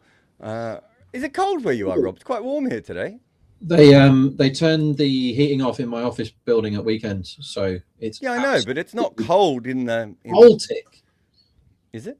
Why You know, can I near not hear you? Manchester, right? You know, it's Is it- always 0 degrees in Manchester. Is there any way you could have the microphone within 20 feet of you right now? Well, can you hear me? Because Rakshit's turned my microphone off. Oh, has he? Yeah, so the microphone doesn't do anything. I mean, That's it's fine. here, but it doesn't do anything. You were very quiet there for a minute. You sound better now. That was fun, that last game. Nandre Boga dropping a catch and not bowling at the end. What's happening? Jadeja, 3 overs, 2 for 8. Have a blow. How about that? It's bizarre. How about I this mean, for I a kind bad of felt beat? like they never should have won the game anyway, but they were massively ahead, so they actually should have won the game, if that makes sense. So I backed no 50 at 10-1 in that game. And the only man that could kill me was Rinku, who was dropped by Berger, the easiest catch in the history of the world. Then Rinku is on 39 with them needing 9 to win. Then he obviously gets to 47 with the scores tied and hits a single. So that's good, isn't it? That's good if you're on no 50, if they hit a single with the scores tied and the guy's on 47. Yeah. And Anakul Roy ran all the way up to Rinku and said, all you got to do, mate, is run down the other end and we've won the game. And Rinku sent him back, had another go and hit the ball for 6. So well done, everyone. Sounds like you've handled it well and are very comfortable with the decision. Here's Shami. What was that, mate? Here's Shami. Yeah, you might need to just call the first ball. I just need to Okay, change my here's Shami. Wi-Fi. Running in very fast, down the leg side, big old wide. Shami usually on the money early, and he really wasn't then, but it did swing away. Pant took it quite well. First ball wide. So Jofra has got 3 first ball wickets in the IPL, 3 in a row, and I don't think anyone's ever done that before. Oh. And the one today to get rid of Cypher was an absolute beauty. But once again, he didn't go on and get any more wickets after looking tremendous early. I can tell you this. I looked this up Legal today. ball is a dot. I looked this one up today, and I've just finished. There'll be a piece coming out on it probably in the next week or so, which is the runs per over in the first over now are 9.2, right? So the runs per over now are closer to the last over than they are to the previous 15 years of the IPL's first over. It's nuts, isn't it? It used to be 5.7, 5.5, 5.9, 6.2 in the first over. And the death is usually around 10.5, 11.5, maybe 12 if you get a really, strong year. And so it's closer to that now. It's quite a low year for the death batting. That's why I started looking at this. Have we talked about my theory about how it's much easier to score in the first 10 than the second 10 for the first time ever? Is it air out the ball theory, or is it everyone's playing the power play properly now? I think it's a combination of everything, right? I do think the balls have gone soft a few times in this tournament, only because, Rob, last year teams were scoring it closer to 12 and just above 12 at the death, and it's come down to just over 11. So there is a drop at the end. So I do think it's harder to score at the end than it has been any other time. I can give you some numbers, IPL. So in front of me now, I have every ball that's ever been bowled in the IPL. Please. And I can run it by season and by breakdown of balls per over, right? So for you to get a 6 in the first over in the IPL, across the whole of the IPL, the price of that happening, 1 in 11 first overs have a 6 in IPL history. And if you break that down to 2026, that figure goes down to 1 in every 3.3. Oh, there's an edge here, and Mitch Marsh takes the catch. So good ball by Mohammad Shami. Outside, just fading away.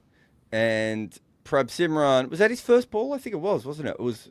Yeah, because it was wide 1 at the other end. So Prab Simran goes for 0. Yeah, you're right. Wide. I was trying to work it out. There's so many wides bowled, I'd completely lost my mind.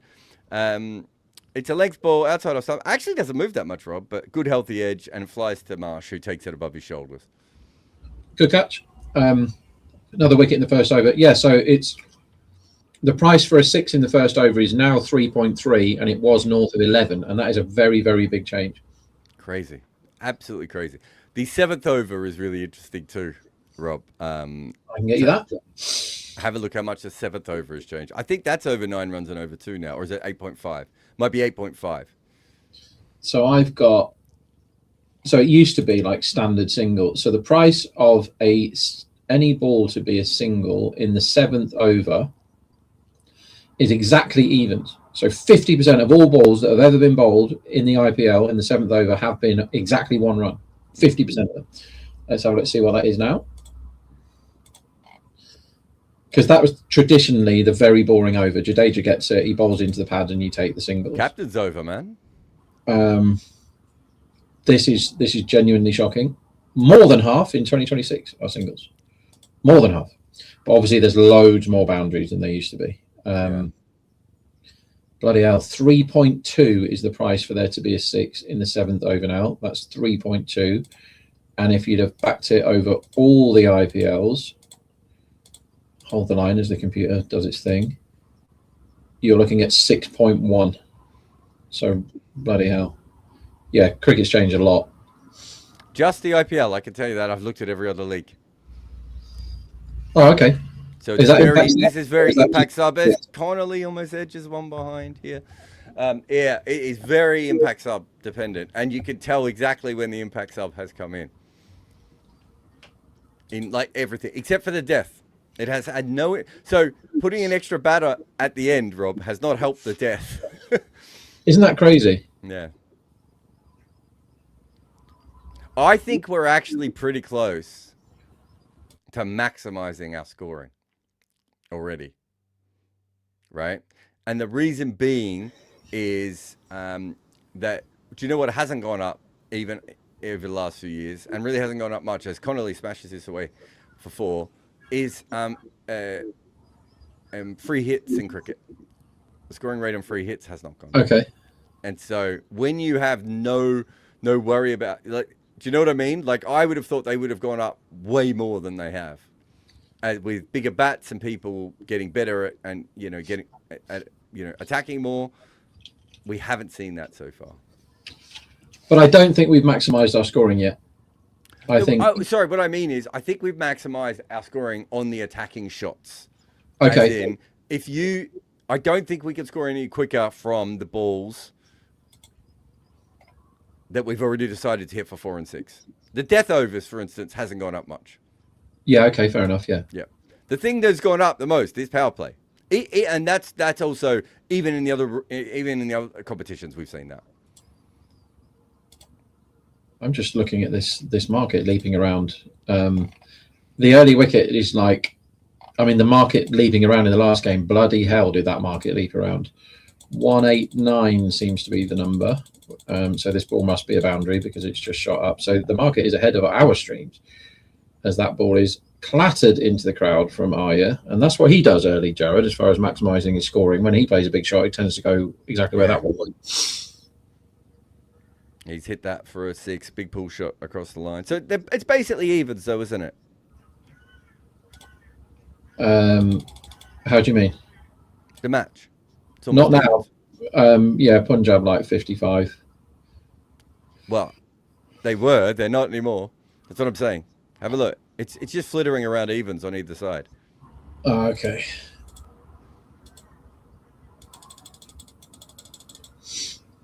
He's a lovely watch, Iyer, and his boundary percentage is excellent.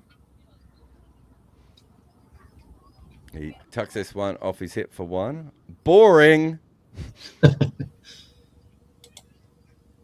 Yeah, it was actually KKR, because they're so mental. It was actually a really fun game, that last one. Oh, it's crazy. But the decision making from Parag needs to be studied, because he had a pack of cards in front of him and he just kept putting the wrong ones out.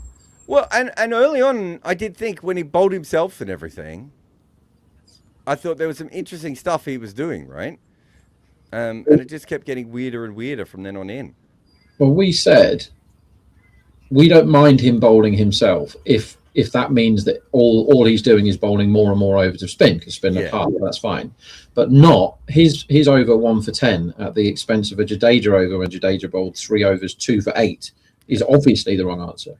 But I really enjoyed watching the kid, Raj Punja, who made Bishnoi look like a club bowler. You know, when you got two leggies operating, the kid was way better than Bishnoi was. I don't like him biomechanically.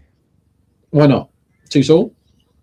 He doesn't put his left arm up enough. I just wonder if he'll be, especially at 6'6", if he'll be able to control his length correctly all the time. I love the way he bowled today. Oh, that's got to be close to LBW, doesn't it? Did he hit that, Rob? I don't think he did, and I think that might be clattering into leg stump myself. Why have they not gone up already? The bowler must know that close. He must have hit it. Going down. That just looked plumb otherwise. I don't agree with Pant there that is going down loads. Do you? I mean, I didn't live. I just thought it was out live. We'll never tell from this angle. Why do they bother showing it us from an angle where you couldn't possibly know? Yeah. Although that is the best angle for an edge, but not from that far back without the camera zoomed in. 37 Ks. Reasonably confident he didn't hit it, but I've no idea whether that ball was travelling straight or not. It's come back quite well after being belted first ball here. Mossy. Yeah, next one is just pushed out in the offside. Connolly looks a little bit nervous at the moment. Did he hit it? He did not hit it. It hit him on the back leg in front of leg and middle. Oh, God, how do you not give that out? Yeah, that would have been given out if they had referred it. It was hitting the top of leg stump. I don't really know what Pant saw there. That was not my issue. My issue was I thought he might have hit it. I can go with that, but... Oh, is that dropped? Yeah. My issue is, how does the bowler not know? How does the bowler not think that that's hitting the stumps? He's just bowled that ball, hasn't he? Yeah, but he's then dropped one. You've got your head is falling over as you come. I don't trust bowlers at all. I should trust wicketkeepers. Hurt says, Rob, have you given it a tight? Jared, please be a good wingman. I don't know what this means. I don't know what that means. TGHT? Given it a thought? Have you given it a thought? Oh, yeah, that's right. He wanted to shag you, didn't he? Hurts. Oh, yeah. How much would you need to shag a random person? Well, I think I'm saying Hurts is because he sent so many messages. He's not random. Is he definitely a man? Because that changes. I've talked to him before in real life. He's a man. Would I be doing well if it happened? This one is smashed down the ground by Connolly for 4 flat pat.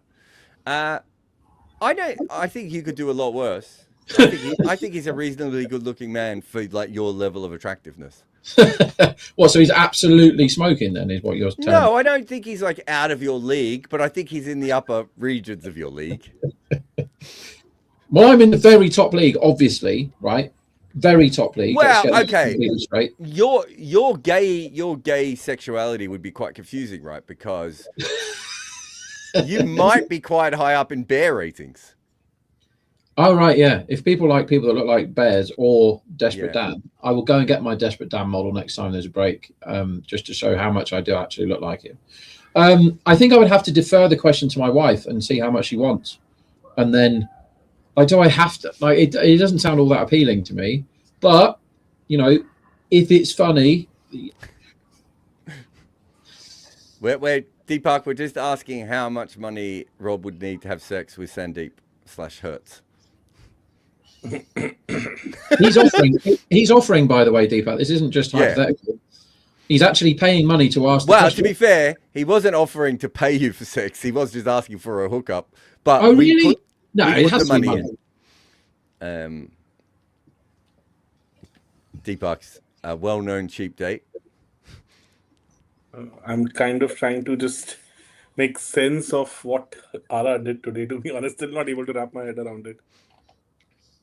What's the bit that annoyed you the most about them? Because me and Rob haven't even agreed on that yet. To be honest, like nobody was able to hit Jadeja today. Like, he bowled 3 overs, 8 runs for 2 wickets, and almost should have had Rinku, right? And he ends up not completing his quota. Considering the fact that 2 lefties were batting, no doubt about it, but on this kind of a surface, any day you would put in Jadeja. Like, he is so difficult to hit on such surfaces. Yeah, he probably got ahead of himself there. Priyansh has just slashed another 4 here over backward point as well. But yeah, I don't think it was just that though. I mean, Nandre Berger didn't bowl out, right? Wasn't he bowling good earlier in the day? Was he injured? Did I miss something? Did that catch break his heart? No, he only bowled 2, but I think they probably just ejected him from the stadium after that drop catch, and that's fair enough. Because was that drop catch actually his fault, by the way? Yeah. Because Dhruv Durrell ran over to catch it and then started playing with his helmet. No, Dhruv Durrell started off by going to catch the ball, and then he realised that the man facing the ball had an incredibly easy chance, so he got out of the way. He was not in the way at any point, and Berger didn't blame Durrell's movement for him dropping it. He tried to blame the lights, and then he just sat there with an inane grin on his face. But that cost the match. You know, that was Rinku on 8. I mean, to be fair, it was one of the many things that cost the match. What have we got here? Garden of Eden says, which franchise jersey are you wearing, Jared? I got KKR on today. Randomly. Yes. I mean, it has nothing to do with the game being on earlier. I've just got these 2 jerseys here that I never wear. Oh my God. Yep. There's Dan. Desperate Dan. Is that from the Dundee comic? What's the Dundee comic? It's called The Dandy. Is that it? The Dandy. Okay. Yeah. Is that the one that's Scottish? Is that a Scottish comic? Don't know. I always thought it was English, but I don't know. It's The Dandy and the Beano were the 2 big comics in England when I was a kid. So I've got a feeling I've been to Dundee and there's a statue.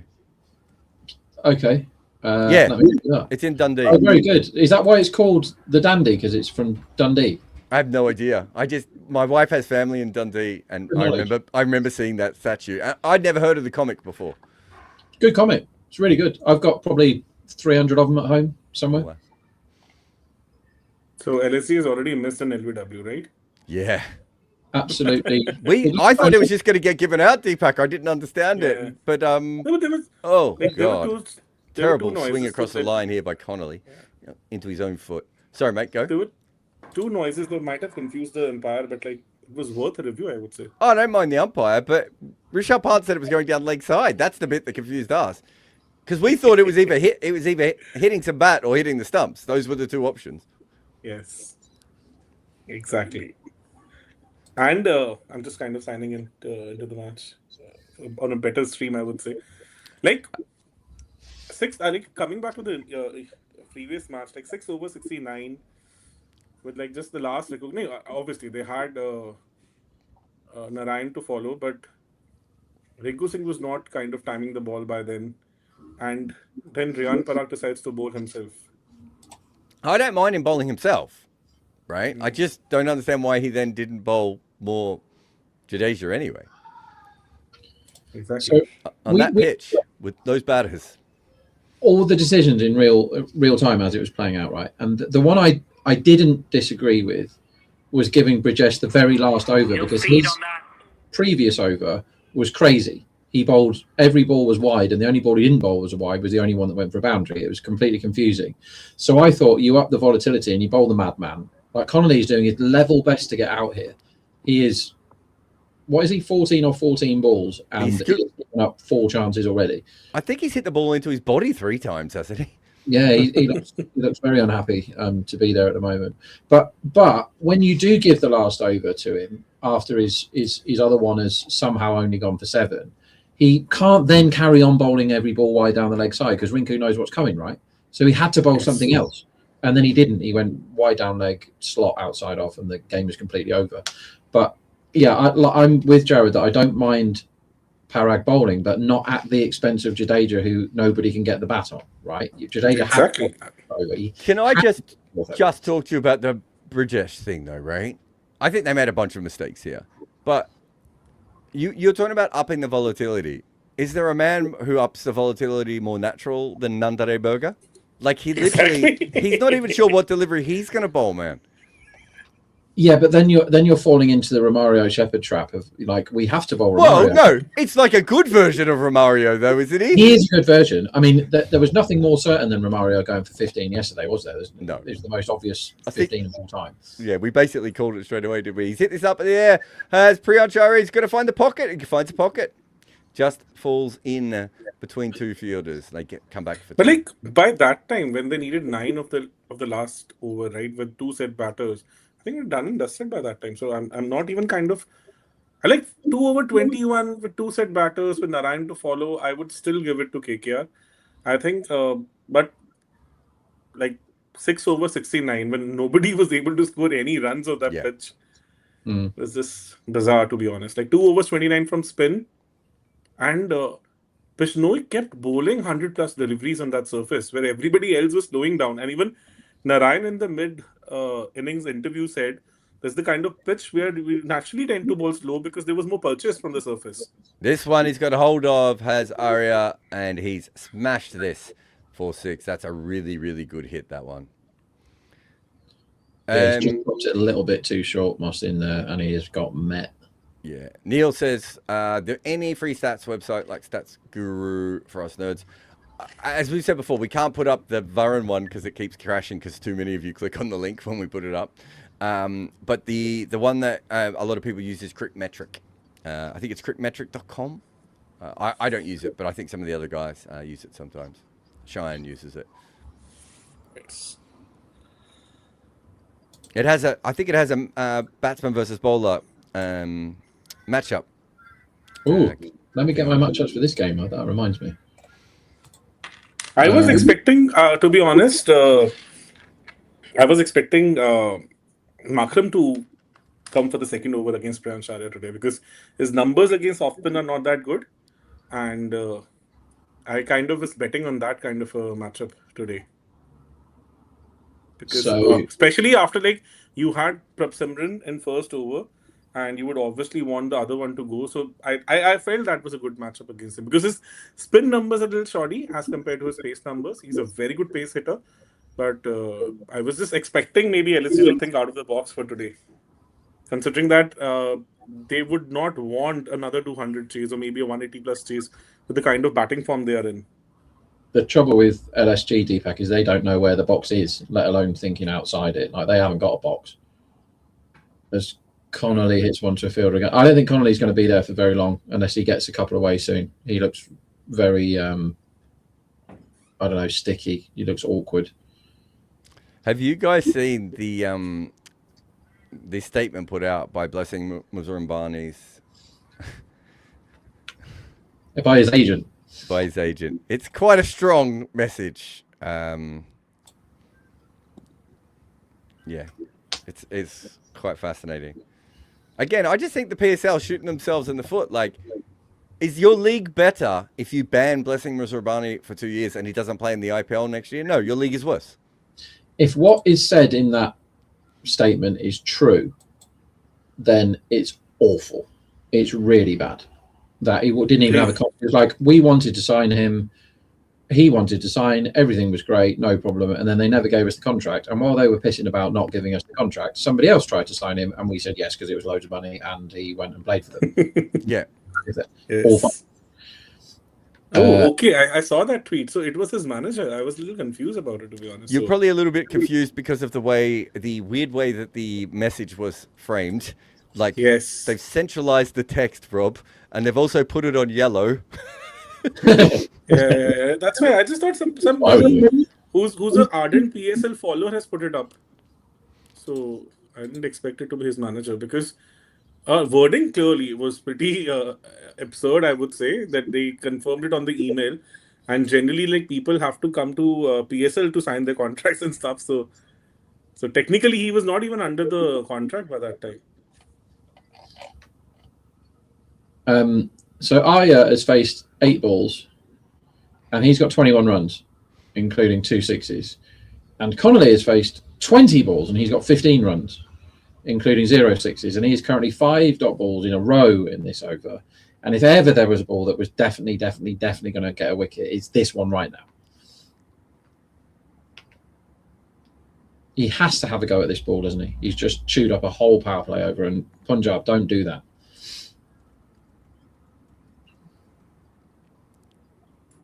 And he's got this one away for 4. That's a shame. Raghavanshi played an incredible innings in his one as well, didn't he? I mean, everyone else was putting loads of pressure on him, but he really did crumble under the pressure because Cameron Green decided that they needed 14 and over and not 7.5. And Rovman. But Rovman, right, Jared? So Rovman was playing beautifully and really sensibly for 23 off 20. And I said on the live, Rovman Powell is doing what Cameron Green should have done, and he's being the senior overseas guy, and he's saying, look, we only need 156. We don't need 200. I'm just going to steer us home here. So I'm not going to fall for any of these traps. I'm going to push the ball around. If you bowl me the full toss, which the kid did in the first over, I will hit it for 6. That's fine. Otherwise, I'm knocking it around. I said, he is playing beautifully here. And the next ball, he decided, without thinking, to slog Jadeja straight down long on's throat for absolutely nothing. Yes, exactly. What the hell is this? It was really dumb. I think it was KKR being dumb. And then all the pressure goes on the 21-year-old kid, Raghavanshi, who's been playing very well for them. And he really did crumble under it, didn't he? What was he? 10 off 19 or something? Yeah. Yes. Stuck. Bad knock that. We all have them. Like to be honest, Although I smashed the under 13s today in the net, so. Well done, mate. So I was like, when I was doing the post live yesterday, so we have basically decided to do a small 5 minutes preview on the following up matches, right? So I was of the opinion that it will be very difficult for KKR to kind of give a slowish surface, dry surface, the way they did it last year. Because even though their spinners would come into the play, but considering the fact that their own batting would be even shittier, because this is the concern with them. Even in 2023, even though their spinners were bossing that IPL, but KKR was net negative because their own batting was horrible against spin. So with Jadeja in the ranks, I was just not expecting them to kind of give a slowish, dry surface. And they ended up giving that. And KKR and RR, they both tried their level best to lose the match. Yeah, I agree that. I mean, to be fair, they tried to lose the match all the way through. They were pretty pathetic for most of that game. I think that's just where they've got to now. Just really confused franchise. Nobody really knows what their role's meant to be. The batting order's changing all the time. They don't know who should open, and when they do, like, let's just have a look at some numbers for KKR this season, right? That I was looking at the opening partnership earlier. It really made me laugh. KKR. We don't have enough time on this watch-along to go through all their opening partners yet, do we? How about with the ball then? KKR have conceded in 6 innings 434 for the opening partnership. The opening partnership, as Priyansh goes for another massive 6 but doesn't get it. Where's that gone? Did that go for 6? Square. Yes, I think it got did. none of It that. did. 6. I mean, if the fielder was there, that's probably caught on the rope, isn't it? Or close to it. Yes. Yeah, it is. Yeah. All right, fair enough. He's ridden his luck a bit there. But yeah, to concede an average of 72 for the first wicket, that's a big problem for KKR because they're not scoring enough. What have they scored? They're averaging 20 with the bat and conceding 72 with the ball. And I was not even impressed with the fact that they had Anukul Roy in the ranks and they didn't even use him for an over.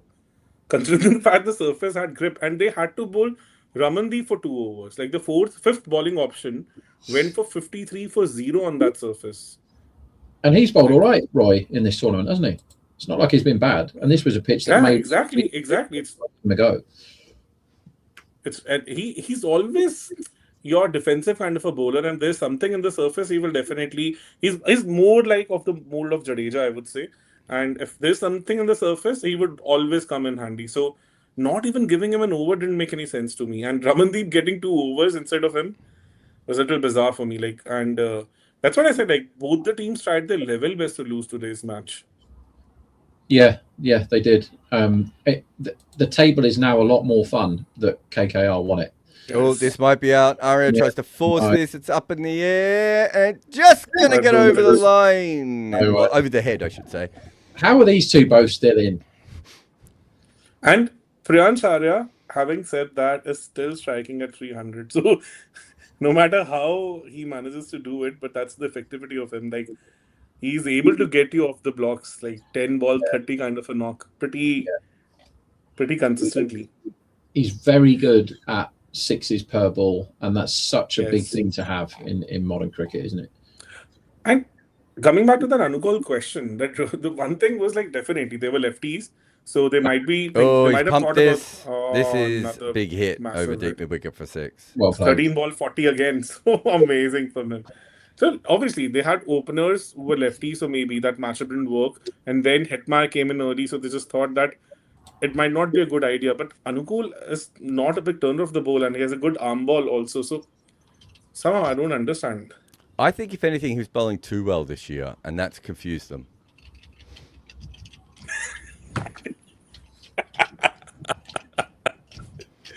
Yeah, can be the case. But What do we do? for Rinku? What do we do? We've got a player here who's actually doing his job. Kill him! Kill him! And some redemption for Rinku. Yeah, I mean, it's all Berger's fault, because if Berger catches, and that is the worst drop of the IPL, that's worse than Gaikwod's one. If Berger catches that, then it's another horrible knock. They probably lose the game. He's feeling really, really bad about himself, and it's once again, like, obviously catches win matches and all that. But now he's actually iced one, hasn't he? And did you see him turn down the single with the scores tied then? Yes. At the end. What's that about? That's main character syndrome, isn't it? That's like, come on, I've got a 50 here, and I'm going to hit this one for 6. Deepak, it's very important that you know that Rob had a bet on that, and he had to have him score under 50, and that's why he's upset at it. I had everyone to score under 50 at 10-1. 10-1. And only he could kill it, and he killed it all by himself by having main character syndrome. So he's on the wall of shame for the time being. I can understand. I can really understand the and like Anukul was halfway down the wicket by that time. Yeah, he was at basically the end, wasn't he? He high-fived him and went back. By the You're way, doing great. Keep going. what a ridiculous power play that is. You've had one guy got 0 off 1, one guy got 19 off 22, and they're 63 for 1 after the power play. That's mental. So this is the first tournament in the history of T20 cricket so far where the average score in the power play is more than 60. Amazing. So Punjab are on for their first 6, 68 is their average so far. Yes. And the Rinku shot was a horrendous one, but you still put that drop above Chahal's drop? Well, Chahal can't catch is part of the issue with that one. He can't catch, whereas Berger can catch. Like, if I threw an orange to Berger, he would catch it and peel it and eat it, right? I would expect him to be able if you threw one at Chahal, you might murder him. Correct. It would probably... Can we get him on a live watch-along and see if Rob throws an orange at Chahal? But the orange is... Like, it's very likely to end up on the floor if you throw it to Chahal, even if he knows it's coming, right? Why is Badoni on my screen? Why is Badoni because of spinner? So finally, they are going to try and off spinner against 2 left-handers. I think Connolly will try and eat Badoni here because he's had a horrible start. I think he's going to try and smack him. It's a big chance of a sicket early on here. Yes. And I was expecting an off spinner in second over, to be honest. Yeah, you called it. I thought they might bring one in, like maybe because it's a senior player like Markram. I thought he might bowl the 4th or the 5th. Yes. Is Badoni as good a off spinner as Markram? No, as not his at whack all. for 4 first ball. Not at okay. all. Look, I'm pretty sure I could have hit that for 4, guys. I don't say that a lot, but I looked at that ball and I'm like, if you bowl me that on a Saturday, I'm about a 30% chance of hitting that for a boundary. This is where LSG becomes so bizarre. Like, even a straightforward tactic. Like, just imagine, Makram did that against India in the World Cup, right? He had, I think, Ishant Kishan in the first over of the match, right? Oh, he's gone down the ground. It's going to get over long on by some distance. So he's gone for 10 runs in 2 balls. To be fair, that one at least landed. But it was still landed exactly in the slot. But like, Makram is a genuine off spin. This isn't spinning. This is just slow, rubbish bowling into the slot both sides of the wicket. This is crap. So you know, me and Varun have this thing about like what number a bowler is. I think Markram is a pretty solid 6th bowler. Exactly. Dhoni on his first 2 balls looks like an 8th bowler.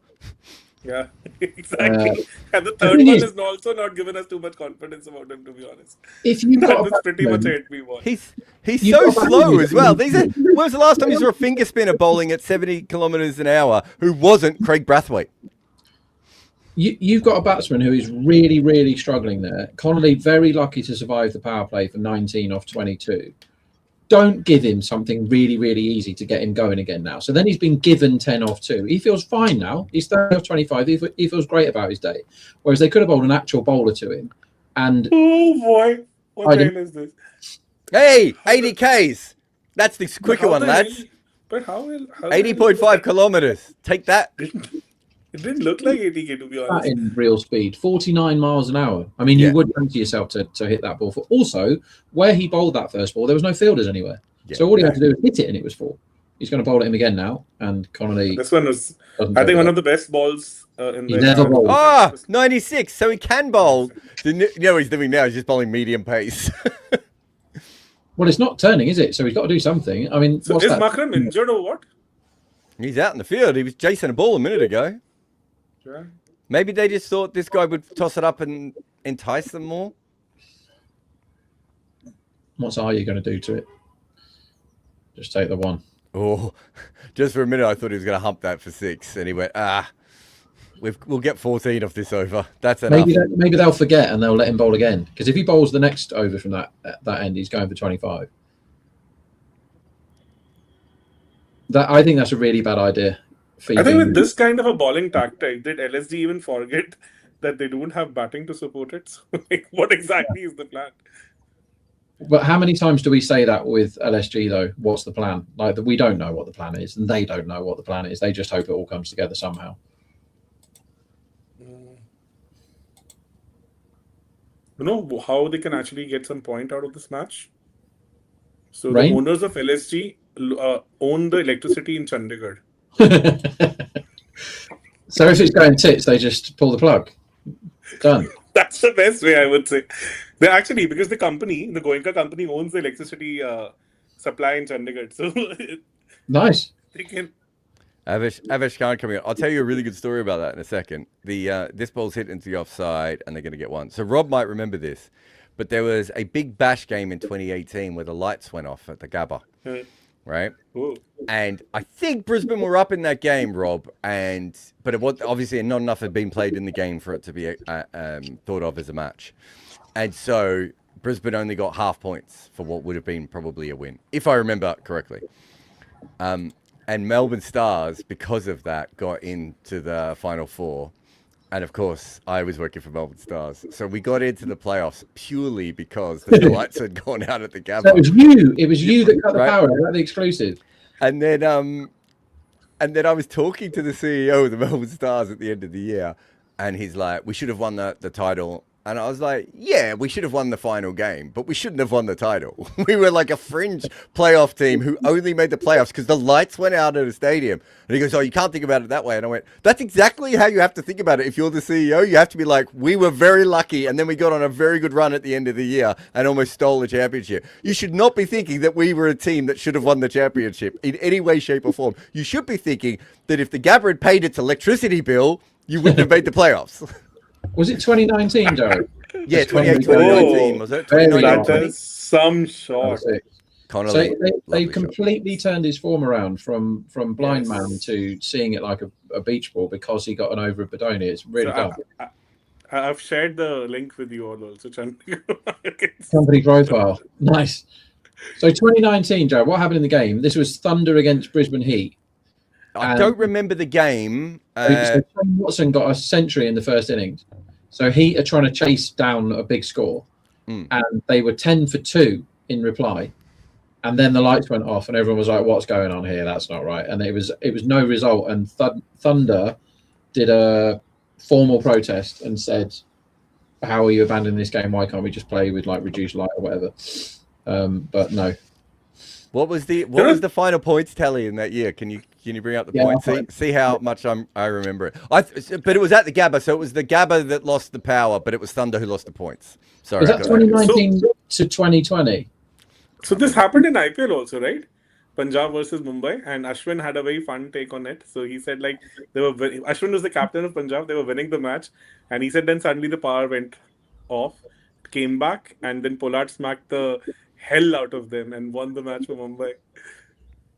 2018, 2019. Okay, Melbourne Stars had 14 points. Brisbane Heat had 13 points. And Sydney Thunder had 13 points. Yeah, that's funny. And just have a look at the net run rate there for a minute, Rob, if you can. As this one's whacked for another 4 by Melbourne Stars. So Sydney Thunder, by the way, their net run rate, I've never seen this before after a full season, was, and I'll do it to 3 decimal places for you all. Sydney Thunder's net run rate after 14 matches was 0.000. I've never ever seen that before.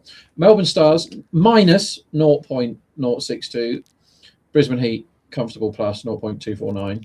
So when I had the conversation with the CEO and he was telling me this, I said, "You realise we had the 3rd worst net run rate in the league, right? Like we weren't even, we shouldn't have even been in the run up for the playoffs. We just." Stars, you might remember this in those days. Stars had the same problem every year. They had too many Australian players. And so Stars would win all the games, and then Maxwell, Stoinis, Zampa would disappear, and they'd literally be picking me, right? They had no players to come in every year. Yeah. The same thing would happen. And I think that year, I want to say Dwayne Bravo, someone left in the middle of the season, one of the overseas players, I think, as well, or something happened. So it was a really, really poor time for them. But again, as I said, like, because they kept, I don't think they had a realistic expectation of where they had come that year. So, are you saying that Jonathan Merlot wasn't a good enough Glenn Maxwell replacement? Is that what you're saying, or that Seb Gott shouldn't have been opening the batting when some of the guys went away? And some of the Melbourne Stars teams that have been put out are the most hilarious franchise teams that have ever been put on the park. Some of the COVID ones are just brilliant. You're like, I haven't heard of any of them, and I watched every game of this league. LSG look like they've completely run out of ideas already. I reckon actually, Siddharth's coming on now. I think that year it was Sandeep who went home, and they replaced him with a kid called Liam. Was it Liam Bowes? Do you remember him? Liam Bowe was a wrist spinner, wasn't he? Yeah, left arm wrist spinner. Yeah. And I remember doing some analysis, which was so basically, and look, he was a young kid, don't get me wrong. He would have been about 19 or 20, right? But he's a left arm wrist spinner, Deepak. And I literally had to say to them, when he's bowling the wrist spinner, when he's bowling the wrong end, he bowls it outside leg stump to spin it across the batter. When he's bowling the normal leggy, he bowls it on off stump to spin it back in. I said, I can work this out. Like, I'm pretty sure a professional batter's going to work out that you are changing the pitch of your 2 major deliveries here. Like, what a tip off. Like, that's like in poker going. So if I have 2 hearts and there's 2 hearts on the table and a 3rd heart comes, right? Like, I mean, come on, Rob, tipping your hands. Jesus Christ. I want to see some of the Melbourne lovely shot by teams that have been Lovely really shot. Yeah, I mean, it was the home. The Melbourne Stars was the home of Evan Galbus, right? Who's the most Melbourne Stars player to ever Melbourne Stars? It's the home of full nonsense, isn't it? What year was COVID? 21? 2021. 20 and 21. Okay, let me find you a Melbourne Stars lineup that's taken part in a franchise tournament during that. No, But that's 20 they had BBL, right? Because they had BGT at that time. Yeah. So during COVID, Deepak, they had a pen that were kept in Sydney of eligible players who were basically your replacement COVID players. So you were allowed to, if one of your players got COVID, you could choose somebody from the pen to play in your team. So they were like freelance Big Bash cricketers. And a guy called Justin Avocado, he played for 2 different teams in like a week because he was the only one that didn't have COVID. So he like played for Renegade Thursday and then played for Brisbane Heat on Monday or something. It's like, well, he hasn't got COVID, so you can pick him. Absolutely brilliant. Total farce of a league. Really, really funny. That was wild that year, yeah.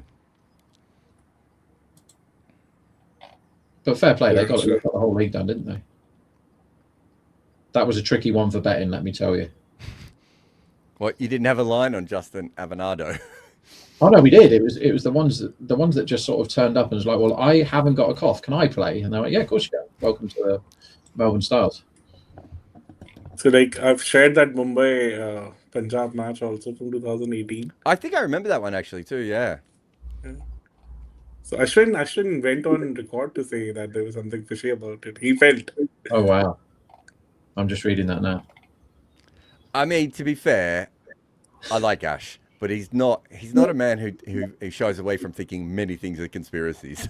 He does right? wear Like, I mean, he said so. He's got oil. this theory that like the 2 white balls in the ODIs was a conspiracy against the Asian teams, and I'm like, but the hard white ball helps the spinner as well. Like it's literally, I have data to show you that, and it was like, you know, and he was I think he was one of the players who was suggesting at one stage that the IPL had fixed the balls to make sure that they wouldn't spin or swing anymore, and it's like, but the ball's still swinging.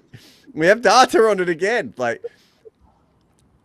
Nice. But he's unafraid to say things. I've always seen this kind of luck with Mumbai. I don't know how it happens. The lights go out, they get a break and come back stronger. We need to find that kind of luck. He sound big though, does he? He's fine.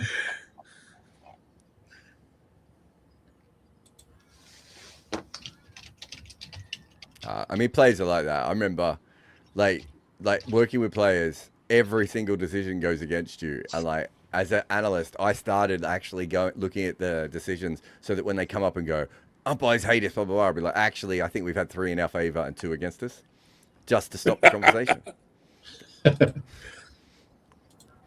There was a really interesting one, actually. I see Mitch McClenaghan is working with Cricinfo at the moment, isn't he? With Irfan Pathan. I think I saw him the other day. But I remember there was one with him where we had a conversation, and I'm doing the analysis, and I think it was Mark Chapman who was called at deep third when we were at St. Lucia's. This is whacked over the offside for 6. Good shot by Crouch there. The Prince is on here. And he's just been whacked, of course. Yeah, I think there was one where like Mark Chapman was caught at deep third by Adam Zampa, and it was one of those ones where you're diving forward. And I looked at it, and I was like, I probably am about 50-50 on that. It could go away. And Mitch McClenaghan was 100% sure it had bounced, right? And I just move on with my day, right? Because it doesn't matter to me if it's bounced or not. Like it has nothing to do with the fact I have to now analyze the next ball and the next ball. Where did that hit him? Has that broken his finger? He's forgotten to field the ball here. He's been whacked straight back at the Prince, and that might have really hurt him, actually. Yes. That looks like a dislocation on the thumb, perhaps. So it was a slower ball in the slot and just whacked straight back, and yeah, right on the thumb. So Rob, that counts as a drop? Definite drop, straight back to him. Hit him in the hands. Yeah, straight back to him. Yeah, so I'm trying to analyze the next ball and the next ball and the next ball, right? And the team's getting more and more angry about this. And I remember Karen Pollard came over to me eventually and said, "What did you think?" Right? And I said, honestly, I was about 50-50. I think I could have given it out or not out. I said, but I didn't look at it that many times, right? Because I hadn't. And then Mitch McClenaghan was like, "You saw it as many times as I did." And I went, "Yeah, man, but I'm like, you're focusing on one delivery. I'm focusing on every..." And he just wouldn't accept that, like, I couldn't come to the same decision that he'd come to, or that I didn't care. Like, it didn't matter to me. Mark Chapman was out. right? There's nothing I can do. Like if I say that I agree with them, how does that help anyone anyway, right? And I didn't have an opinion. It wasn't like I was on the fence. There was another time actually when I was with Scotland where we had a selection decision, and I said to everyone, look, I've run the numbers, guys. I know you guys are, you're a bit split here, and this isn't going to help you. But there really isn't much of a difference if you pick this guy over this guy. Like, I think it'll be pretty similar. So you have to go with your vibes, right? And one of the guys goes, "Oh, sitting on the fence." And I went, "That's not sitting on the fence. That's telling you that we've now spent 45 minutes on this discussion, and I've been running the numbers while we've been chatting them, and I don't think it makes a difference." And he went, "Oh, I can't make a decision." I went, No. I would make a decision 45 minutes ago, guys, because it doesn't matter. Either of these players is going to give us roughly the same impact in this game against this opposition. But they could. It's just not how people work, right? Try to say logic to people doesn't work that way. Yeah, I mean, particularly in cricket, I mean, logic is very much a passenger on the cricket bus, isn't it? It does. Because remember, like when we were doing the pre-tournament World Cup team analysis, and I had this opinion that I would put New Zealand slightly above South Africa, especially for the business part of the tournament, and because I said that the reason is that South Africa might not be having the numbers in the last 2 years or so, and they have players who can turn up on a given day and can win the match of their own. But New Zealand looks to me of a more, I would say, organized side, and that might help them at the business end of the tournament. And everybody was kind of like, Deepak is getting too defensive on that. He's kind of going by with the numbers, so he's not going with the talent of South Africa team and all those things. A lot of comments came up, and then see what we saw in the semi-finals. So methodology worked over brilliance, I would say. But it's one of those perfect examples though, as well, of even if you were wrong, right? Mm-hmm. Your methodology might still be right.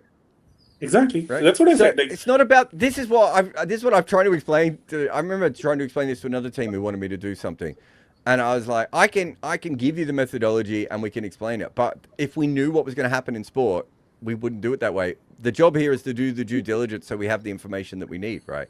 Like, how many times have you done that, Deepak? And your methodology is being fine. Look at me last year with RCB. RCB fans very upset that I didn't rate them higher. Because one of the things I said was, how are they going to take wickets when Krunal Pandya has never taken wickets before and they don't have anyone else who can take wickets, right? And Krunal Pandya, out of nowhere, doubles his wicket tally.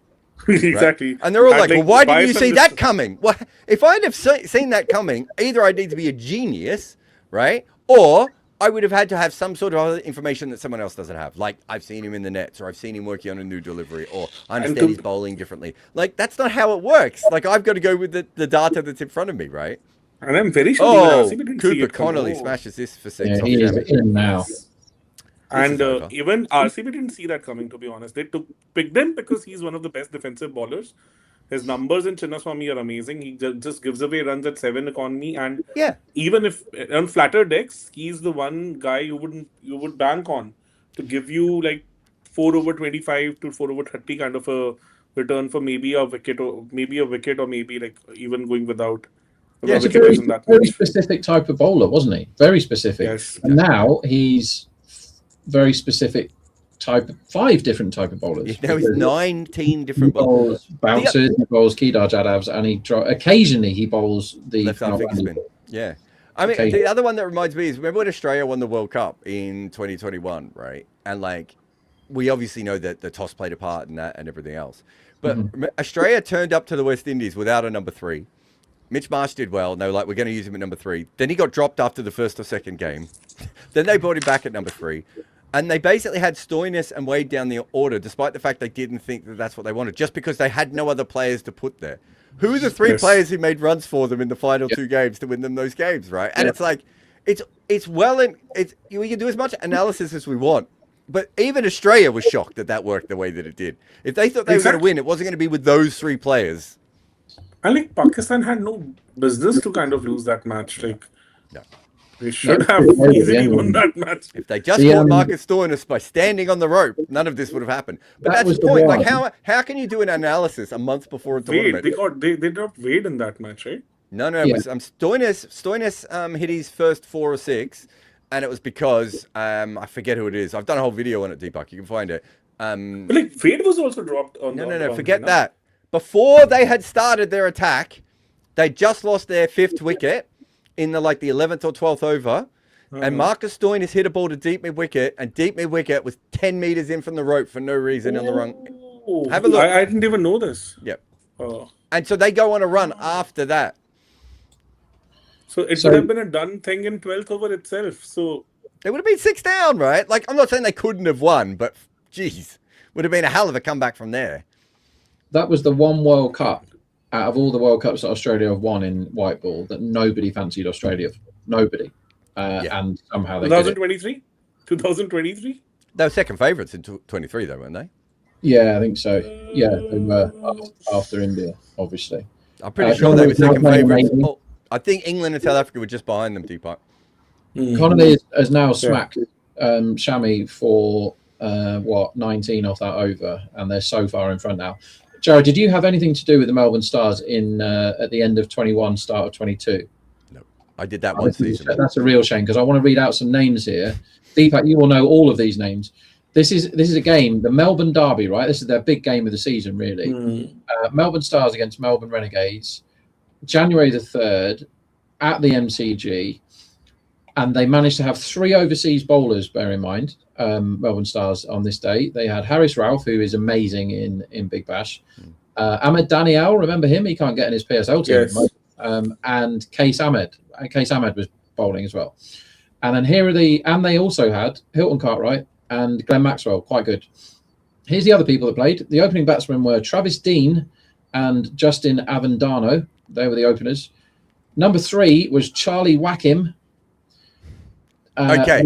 Can I just say, that's the first Travis Dean I know, a good club cricketer who's played a little bit of cricket, quite a bit of first class cricket. The second guy you just said there, Charlie Wackety, that's made up. Charlie Wackham, it's nominative determinism, isn't it? Charlie Wackham, and he didn't whack any. He got 12 of 11. Patrick Rowe, Tom O'Connell, who I think is a game show host in England somewhere. I think Tom O'Connell, wasn't he supposed to be? There's a full toss outside off stump, hit straight up in the air by Priyansh, but there's no one at long on anyway, so it doesn't matter. And it goes over the rope. I think, is Tom O'Connell the one they thought was going to be the great spinning all-rounder and never came? Yeah, he just never came good. He wasn't very good at either. He actually bowled very well that day. It sounds like all gibberish to me. I've never even heard of these names. But I reckon I've watched probably more Big Bash games than any Big Bash player ever. And I hadn't heard of half of them. And I'm meant to be betting on this stuff every day. And I was like, I don't know who he is. What is a Charlie Wackham and what does he do? Who is Patrick Rowe? Who is Tom O'Connell? I've never heard of Patrick Rowe either, I don't think. Patrick Rowe, I think he might have been a wicket keeper. Yeah, nothing. Mad. Played 1 T20 and it was that day.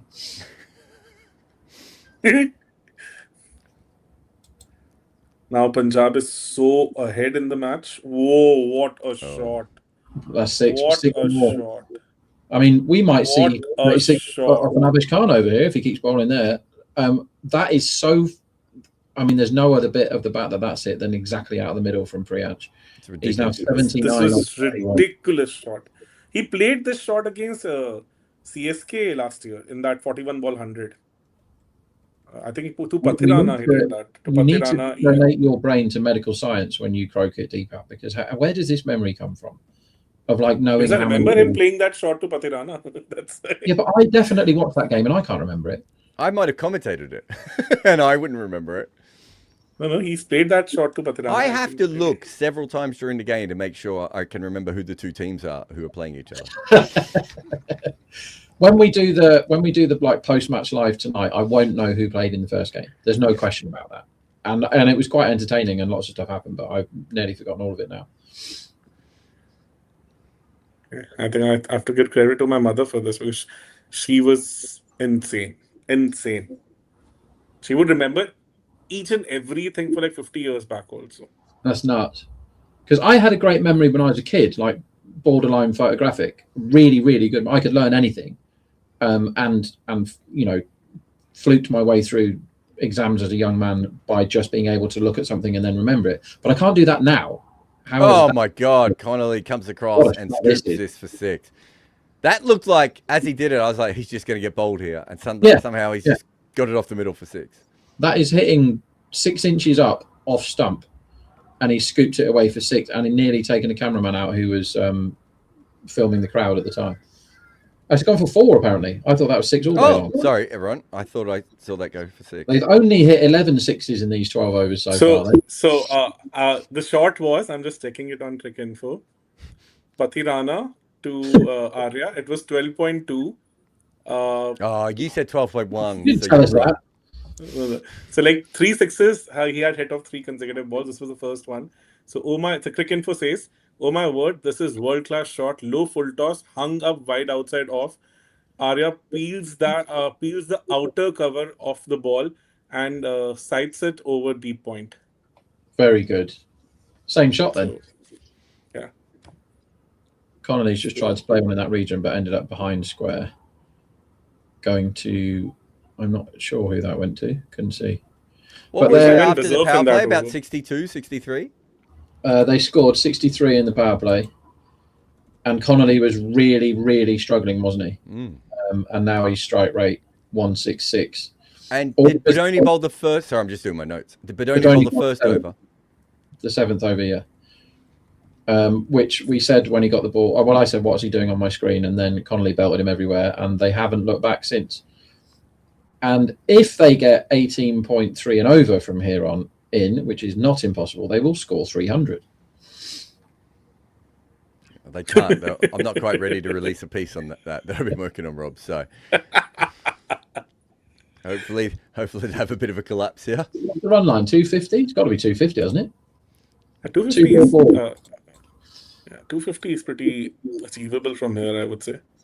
Then 270 is also a possibility. Like 8 overs, 120 with 9 wickets in hand, 2 batters going bonkers. I think they have a fair chance of reaching 270 also today.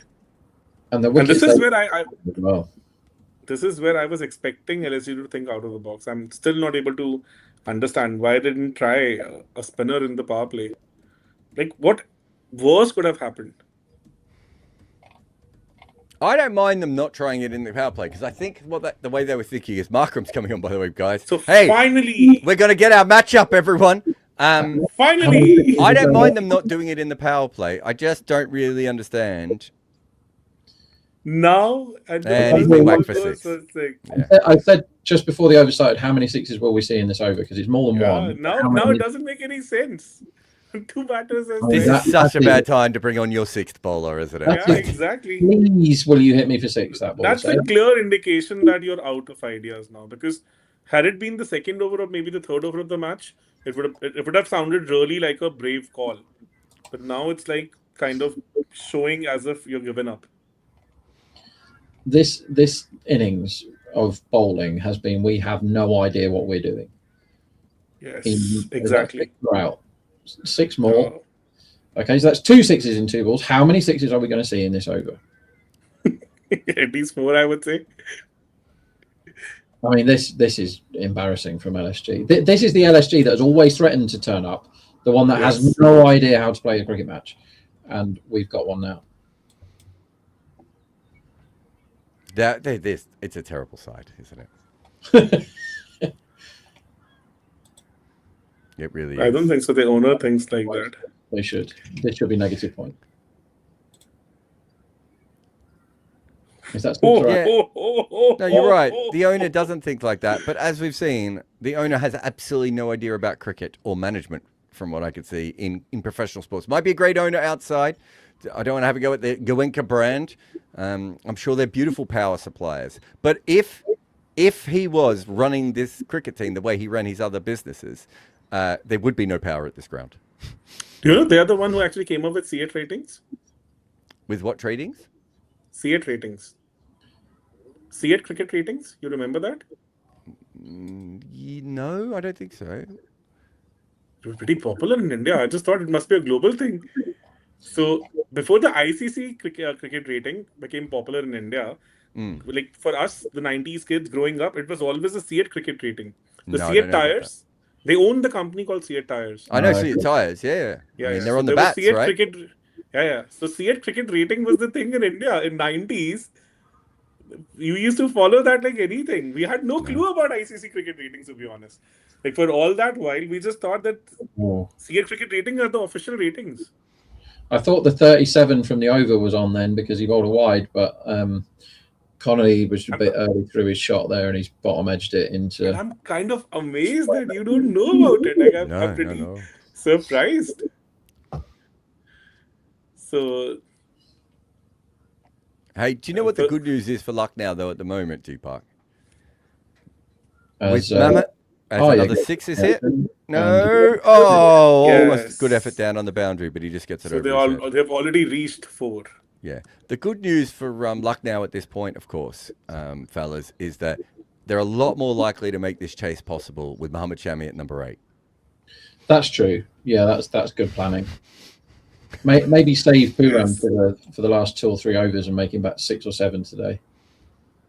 You know, this is the day Puran goes nuts, but it doesn't matter, and they end up 50 runs short. Yeah, he scored 80 off 19 balls.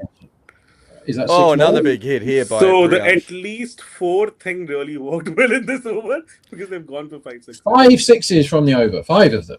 Do you know what? Do you know what's annoying about this? This is when Simon Doole's going to be like, the boffins, the matchups, and we're all sitting here as guys who know the data going, don't bowl these fucking guys. Please don't bowl these guys.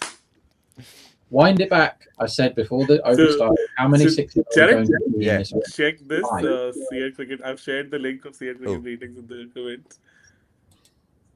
I don't know of this at all.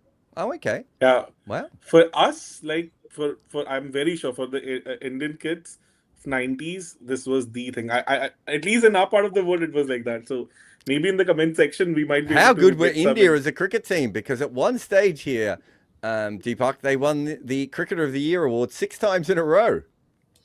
And yet somehow the Australian cricket team in their pomp never won it 6 times in a row. Don't know, Rob. Riddle me that. How many times has Glenn McGrath... No, so there was an inflection point where... Glenn McGrath never won this award, but Gautam Gambhir did? Oh, fuck off. And that's what I said. Like at one point of time, it was pretty massive in 90s, and there was an inflection point when it just kind of vanished for us. I don't know. I don't remember when exactly that happened. So maybe in the comment section, people would be able to tell better because I do like that one year Jonathan Trott won it though. There we go. That was my question. I would like to talk about 2010, 2011. So every year they award a Cricketer of the Year and a Team of the Year, but in the year that Jonathan Trott won it, they didn't award a Team of the Year. They just doing that then because Jonathan Trott broke the ranking system. What is going on with this? So basically, Virat Kohli wins it every year, apart from when Jonathan Trott wins it. Who made this award? Wait a minute. 1996-97, when we have peak Murali Ward, and we have Sachin, right? And we have Steve Waugh. The winner of the award was Venkatesh Prasad. Oh, fuck off. What is wrong with you, Deepak? So how are you allowing this to happen? Why were you excited by this? Behave yourself. I'm saying that this. I would have been burning Seat tires in the streets. The Goenkas own it, right? Seat tires. Okay. They own the company.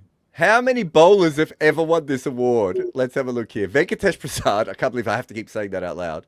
Murali twice, so that's 3. Ashwin. Murali 4 times, sorry. And Ashwin, so 5. Everything else is a batter. Did we get something in the comments from the audience about this? Oh, I don't know. I'm very sure they must be having some private chat like going. Oh, I love that. They've hit 16 sixes in this inning so far, and there's 7 overs left. Andy says top 5 IPL openers this year. Have you guys got a list? Suryavanshi, Arya would be automatic, wouldn't he? Is Salt on that list? Jaiswal's on it. Jaiswal Salt? No, not. I won't put Jaiswal in that list because I think in 3 innings he has kind of slowed down considerably outside the power play. So, okay, I think one of them was completely fair enough to do it though because he was just steering the chase home. I think Gill's probably in it now. Gill played amazing. Yeah, Gill, I would put in straightly because he's given the bulk to the team. So Vaibhav, Gill, Priyansh definitely. Prabh Simran for that matter, the kind of innings he has had. Yeah, he's interesting. Yeah, close. It probably is him. It's nobody from Delhi, is it? It's nobody from Mumbai. Salt, Mumbai, Delhi, KKR. Maybe Abhishek also has an outside chance. He's done it a couple of times, but he's also done his ducks again. I've got a question for you two, right? Because I've asked you both questions on these lives recently that I thought were impossible, and you both got the exact correct answer. And when I asked you how many reports I'd written, Deepak, you just went 40. And when I went to Jared, what was it? Was it a strike rate one yesterday, Jared? Where I was like, what is this guy's strike rate? And I went 113. I was like, it is. Okay, so before the start, my desk was up. Oh, here, this. Oh, wait. Is it a wicket? It has to be a wicket. Connolly hits it straight up there. It is caught 87 of 46. The Prince does a religious gesture with his broken hand. Just saying, it didn't help you a minute ago, and he's gone. Yeah, I was just about to say that maybe we are going to see the second double 100 partnership from Punjab. Yeah. Ever. That was crazy. So what's your number, Rob? So the question is, right, and I'm trying to think of something where you couldn't possibly know, right? So my desk this morning was utterly appalling, right? There's like 100 books on it, bits of paper everywhere, like discarded everything, and I cleaned it completely this morning, right? It completely clean of everything. And I have loads and loads of glasses for what do you call it? Blue light when I'm working, like these. And I also have sunglasses for when I drive to and from the office to come talk to you guys. How many pairs of glasses did I discover in amongst all the crap on my desk this morning? 7. 7 for me also. I was just about to say 7.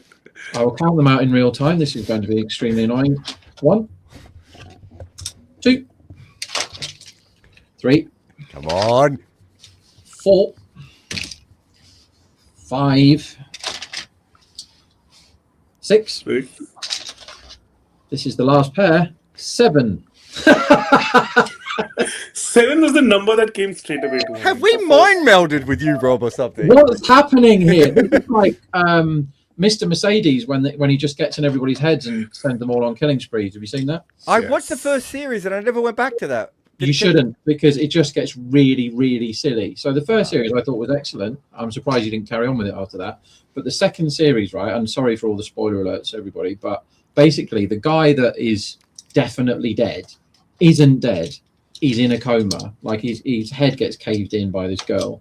And then he's in a coma and everyone's like, you know, what should we do with him? Is like, obviously you turn the machine off because he killed loads of people. But instead, he then starts getting into people's heads. So he is able to control like stupid people via computers and stuff. Because the first series is much better than that, isn't it? Yeah, like normal. Like I was proper in from the first 5 minutes when he starts mowing everybody down in a Mercedes. But it just got really silly. But we stuck with it because I quite like, what's his name? Brendan Gleeson. Yeah, he's great. Donald Trump says, make the 100 and BBL capitalistic, you'll suck. The 100 it's been privatized, Donald. So again, Donald Trump is wrong. First time ever, actually, maybe. My favorite Melbourne Star story is the year KS nearly killed Russell with a bouncer. They played in the same team and had to legally socially distance the whole game. KS was involved with him quite a bit when he started. He was such a wonderful kid, but he could really annoy people by accident. Not everyone knew how lovely he was, but yeah. No, the best Melbourne Star story has to be the guy who was the celebrity drinks guy, right? Who told the story that when Marlon Samuels and Shane Warne started a fight, Shane Warne started that just because he thought his team was going to lose the game, and just started a fight. That is absolute genius. I love that. We might lose this, so what can I do? I'll start a fight. That's how we get back into it. Yeah, big fan. It's Pratt says no comms have been as exciting as specs counting. I don't disagree. But it's not possible for me to ask either of these two people a question and them not to get it correct. And Priyansh is out. Oh, we thought they were both going to get hundreds, and they both have not got hundreds. As Priyansh has been caught at long off just with Mitch Marsh. We're going to check his feet about 30 times. Oh, I don't know, actually. I don't know. It felt like as if he's kind of touched the Just remember, before you make your decisions here at home, he is Australian, right? And he has claimed this as a definite catch. but he is Australian, so he probably hasn't caught it. Let's watch it again. I'll tell you, in Australia, we were taught, like, if the ball's in your hands, you just throw it up. Yeah. Like, that's not a lie. That's what I was taught by my club coaches. Cameron Green was cheating earlier in the cricket match we watched because he's Australian and it's predisposed. I mean, it's quite close, isn't it? I think he's okay, actually. He is within the rope. But I think it's one of those. Yeah, it's one of those few ones where you're actually like, I think there's enough gap here just to say that's not out. That's out. Sorry. I think he's fine. He's got big feet too, to be fair. Yeah. Oh, we're getting the zoom. Content Cricket says this is scary from Punjab. They are favourites to win the tournament. Now beating this side, is looking next to impossible. Just for a minute, I was like, does he mean that because they're beating like I thought he meant beating LSG was next to impossible. Like I misread the thing. You can't over-index on beating a team who thinks Mohammad Shami is a number 8. Yeah, they're just absolute clowns. And also they're yet to face RCB, RR. I don't think so. The kind of matches they've played in last 2 games, I'm not going to rate them that high because today was dumb captaincy from Parag, to be honest, and the middle order is all over the place. But they haven't played RCB, they haven't played TC yet, I guess. Yeah. So definitely, I think there will be some spicy matches coming up. Rohit says, is it misogynist to just have female cheerleaders? Not only is it the stupidest thing in the history of mankind that Americans have tried to make cheerleading into a sport to try and justify the fact that men need to see ass and breasts bounce to enjoy a sporting contest. You don't like sport if you like cheerleaders. I would go that far. It is the stupidest thing. If I went to a women's sporting event and we had men jiggling, I would be like, what has happened? What do I need? Is this because men need to be around something that they can masturbate over later in the day? I do not understand cheerleaders in any way, shape, or form. I wish they would all go away and become dancers, which is a real thing they can do. Now, there's a sport, a very popular sport in England called darts, right? And it's huge business. And about 7 or 8 years ago, so what used to happen if you went to watch the darts, there were 2 nice-looking women who used to walk the dart players. Walk-on girls, I believe they were called. Walk-on girls, that is exactly what they were called. Used to walk the dart players onto the hockey, right? And they would wear nice dresses, and they would walk on and walk off, and everyone would whistle at them, right? That's part of darts culture. And then subsequently, they would have 8 cheerleader-type dancers in hot pants and crop tops dancing on the stage for 2 minutes before the start of every World Championship game, right? Like that, which is objectifying women really bad and all the rest of it. So what darts did when the whole the world started changing and people stopped being quite so overtly misogynistic is they banned the walk-on girls wearing the long dresses and kept the hot pant cheerleaders. So they're allowed to cavort around the stage and jump up and down, but the girls who walk on in dresses and wave and walk back again, they're banned. So yeah, what a stupid world we live in. I did that noise by accident, but I liked it. It fitted. By the way, Phil the Power Taylor, who is one of the greatest darts players, chuckers of all time, he was doing an event at the Oval, and so the Oval decided to have walk-on girls for a T20 game. Oh wow! And the whole membership revolted. Oh wow! Yep, there you go. Fun story. I don't understand it. I actually don't understand dancing. Do you understand darts? No, I hate darts. Darts doesn't get the stupidest sport I've ever seen. I love it. I absolutely love it. God. You don't understand dancing? Like any form of dancing? Not really. I like to walk. Would you making me do it in rhythm? Jared, if you're at a wedding and you've had a few, are you ending up on the dance floor? Very rarely. Oh, really? Deepak, you'd be straight up, wouldn't you? Anytime. Yeah, right. Quite right, too. Very rarely. Do you know what I don't understand about dancing at a wedding or an event is that takes away from time I could be sitting in the corner talking shit with someone I like. Yeah, but so my wife is a professional dancer now, wow. I'm okay with professional dancing. As I said before, professional dancing, no issue. That's a proper job to have. So she's a Bharatanatyam dancer who's represented India also. So amazing. What type of dancing is that? Indian traditional? Bharatnatyam is traditional dance from, Really? I would say, origins are from Tamil Nadu, if I'm not wrong. Because I really hope so I'm not wrong, otherwise my mic is going to burn me. No issue. I've got no issue with like professional dancing, like stage So dancing, she won the anything like national, that, or even just people who'd like to dance. It's okay, but forced fun dancing, which is really there so that men can ogle breasts bounce, not for me. It's just not for me, especially because the vast majority of cheerleaders start in high school. I have lots of issues around that, right? Which I agree with you on all that, but not dancing at a wedding, I don't agree with. I think you have to kind of get out there and jump about a bit. Yeah, but you're not as entertaining. You run out of content. You're just not as good with conversation as I am. Yeah, okay, but I would dancing is a lot of fun, as we Another wicket. It's a collapse. Shreyas Iyer is out for 5 off 5. He sliced this to Shami at short third, and he's been caught. So Shreyas Iyer's love with Mullapur continues. So this was, after Markram's fun, this was 179 for 1 after 13 overs. And then you think, well, are we getting anywhere near 300? Because it is possible. Fast forward to 15.2, and they've only gone up to 193 for 4. Incredible stuff.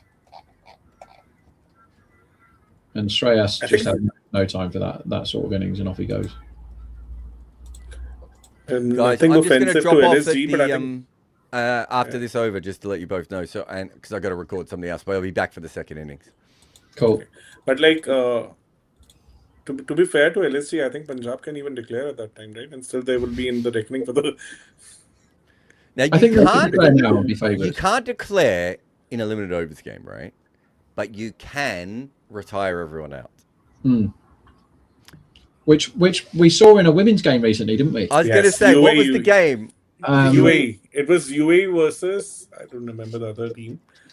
I saw one reel from you, Jared. Yeah. I remember the game, but I couldn't remember the details. UAE, right? I've got it here.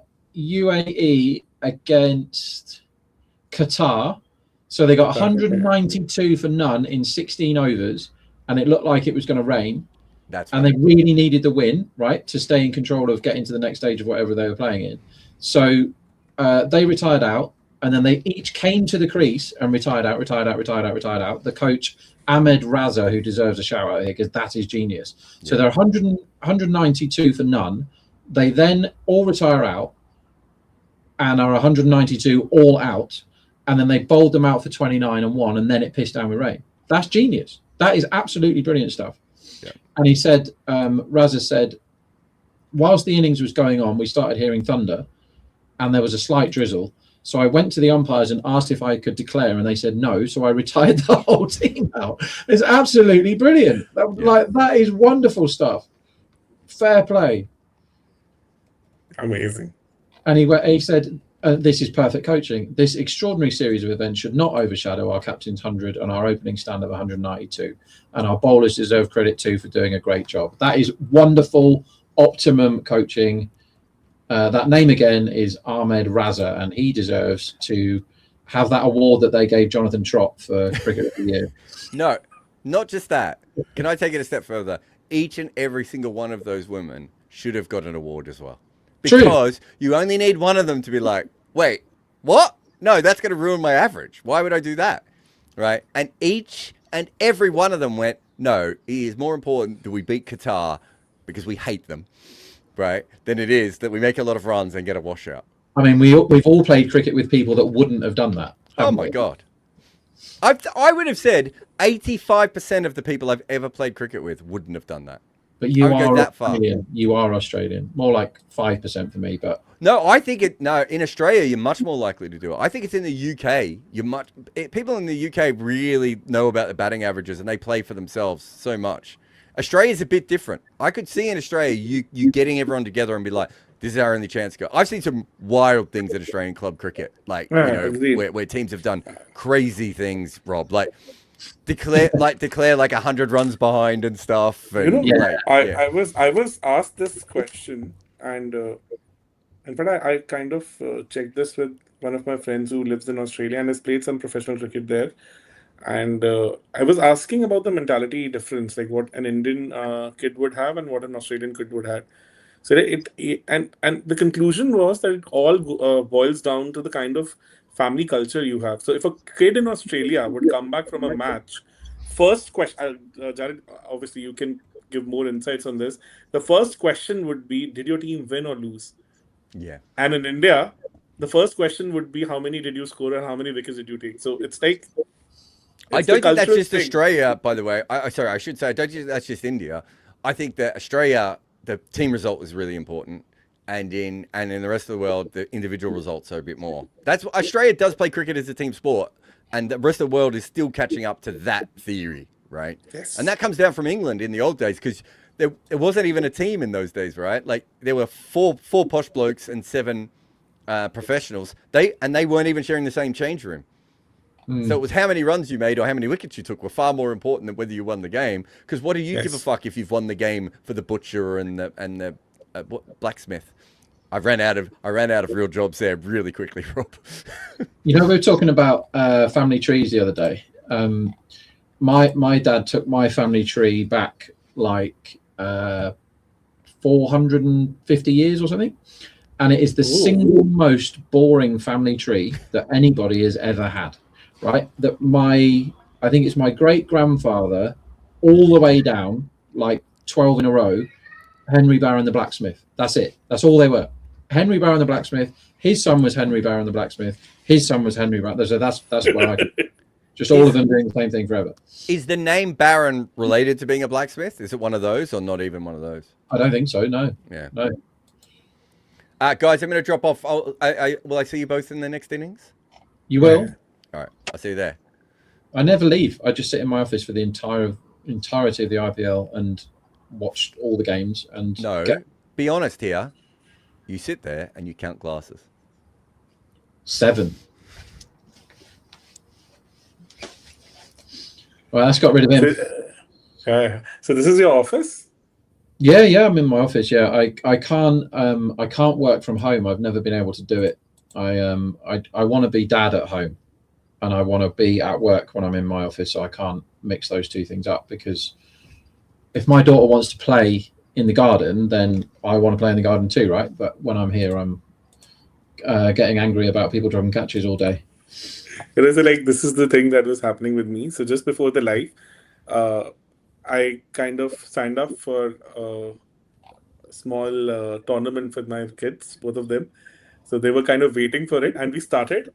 And then suddenly I saw this message in the group that people come over. So I said, like, give me 15 minutes. It'll take me 15 minutes. We played 5 matches in those 15 minutes. The first 2 matches I won comfortably, and they both were kind of getting a little grumpy about it. And then what were you playing? Daughter, in the house only.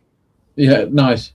We went bowling yesterday, and my daughter was actually going to beat me at bowling. She's 9. She was actually going to beat me at bowling, but I had to get a spare on the last one and then get 7 or something.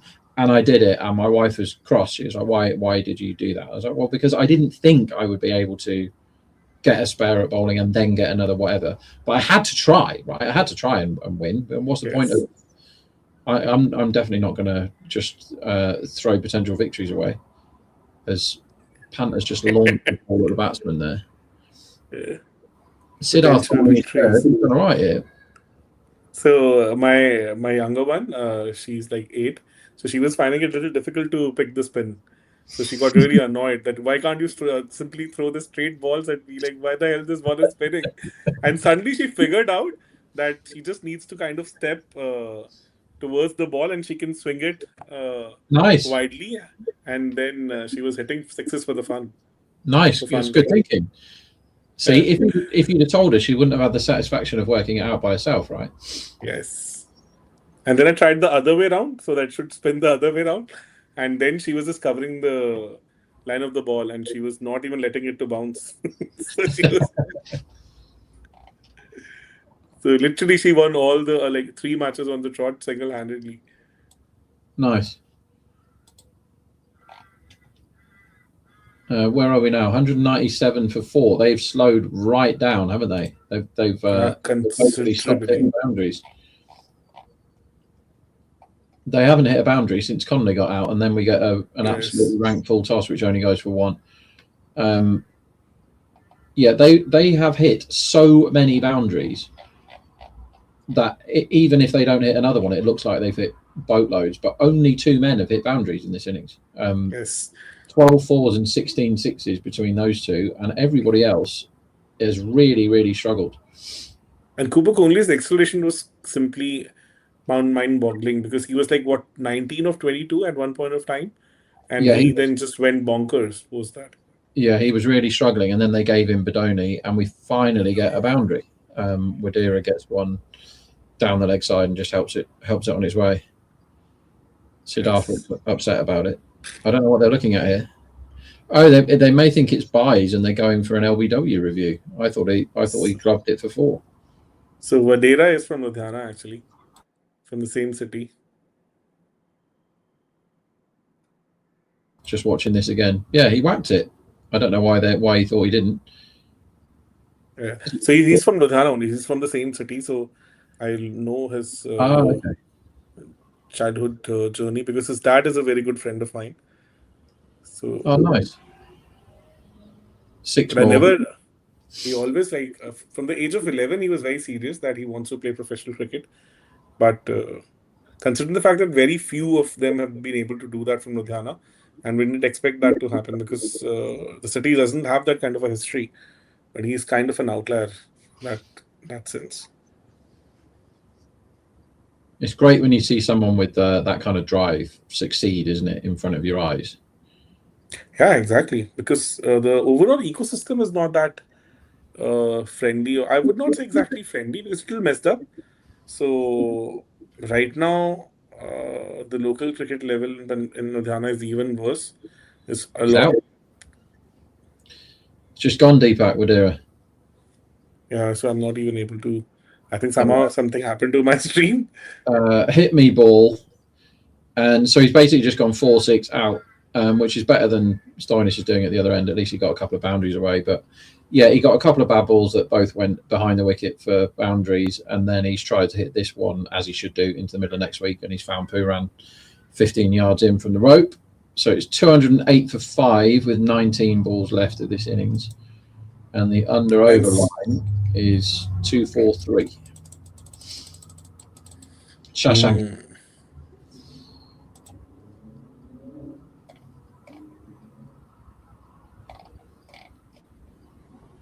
There's a guy playing in the PSL in a current game. Sufyan Makeem, his name is. And I watched him playing the other day, left arm wrist spinner, and he was brilliant. And I was like, let me look into this guy's numbers. He's bowling beautifully. It was like watching Rashid Khan. Like no one could get him away, and he was getting wickets. As Shashank comes in and smashes his first ball down the ground for 6. And his figures, his last 5 games, Deepak, he's got at least 3 wickets in every game. As a middle overs spin bowler, he bowls in the middle overs. He comes on over 7, does what Rashid Khan used to do, 7, 9, 11, 13 normally. And he's got at least 3 every game. So he got 4 for 3, 3, 3, 3. And I don't think anyone's done that before. I don't think anyone's done 5 in a row. And he's going to be defending a massive target in a minute. So I want to see if he can do it again. As Babar. So yeah, go ahead. Sorry. So is he from Pakistan or like? Yeah. He local talent only. He looks the absolute business to me. Where was he born? Doesn't say. Yeah, he's Pakistani, I'm sure. I don't know where he's from. Bayram will know. As Babar Azam is 97 not out off 50 in that game. Wonder what that pitch is like. Bloody hell. Boy. Anyway, Rashid Khan to have another go, and Stoinis nicks behind. Wicketkeeper misses it, and it goes for 4. I think it's just over him, to be fair. Yeah. Avish had a tough time today. He needs a wicket, doesn't he? Because he's going at 17 and over now. Yes. To be fair, Pant would have needed a trampoline to take that. Stoinis needs some runs, I think, to justify his place because he's not really bowling, is he? And he's not done much batting in this comp, so we could do with a quick 25 here to Yeah, exactly. That might be the reason that why they have kind of pushed him ahead Yeah, of Vadera and Shashank. They would like to give him some game time at the end of the day, right? Because his runs might come in handy at the business end of the tournament. Oh, that's, that was some hit. oh my God, that's a flat 6. I thought, oh yeah, Yes. what a good shot that is for 4, but he's connected so well. And that's one of those 6s that he's travelling downwards the whole way, right? Yes. He's hit over the ball. And this it's is gone. not a small ground by any such of imagination. So, the straight boundaries are really massive. What strength do you need to be able to do that? The ball is basically, it's gone flat, but it's travelling downwards. And so it's basically travelled. They've just shown the arc on the TV. It's not quite as flat as I thought it was. But bloody hell, that is some power, isn't it, for that to carry for 6? Yes. Wide. Easily a wide, huh? I think they should review it. You can review it. And they've got 2 reviews left as well. There's only 15 It balls. makes sense to review it, to be honest. I think they have reviewed it, right? I don't know. It makes sense to review that, right? Because there's hardly 15 balls left. You have 2 reviews left. Maybe they just don't want to slow down the game. Yeah, they've not reviewed it. That's nice. I wish they would do it sometimes where it really doesn't matter. They just go, right, we don't need to just use these reviews for the fun of it. But I thought that one, like you, I thought that one looked quite close. Maybe they feel that there's so much ahead, they just want to get along with this. Smacked straight back down the ground for 4 this time. This is Abesh is having an awful time of it, isn't he? That's 46 he's gone for, and he's only bowled 16 deliveries. And to be fair to him, post his injury, he hasn't looked that penetrative also. His pace is down. Earlier, he used to, if he's kind of getting smacked, he would clock it up to 140. But this was good 131, 132. Right in the slot. So if he doesn't have the pace, then he is so hittable, isn't he? Exactly. You can't crank it up. What they need is Mayank Yadav back, and they need him now. Because this is no good from Abesh.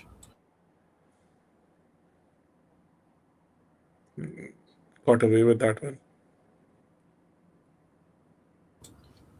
It's as if Shashank wants to say I want to also have some fun. So Shami's got one more, and Prince has got one more. Prince has actually bowled very well for his 120. If his hand's all right, I guess it has to be those 2 that finish off right.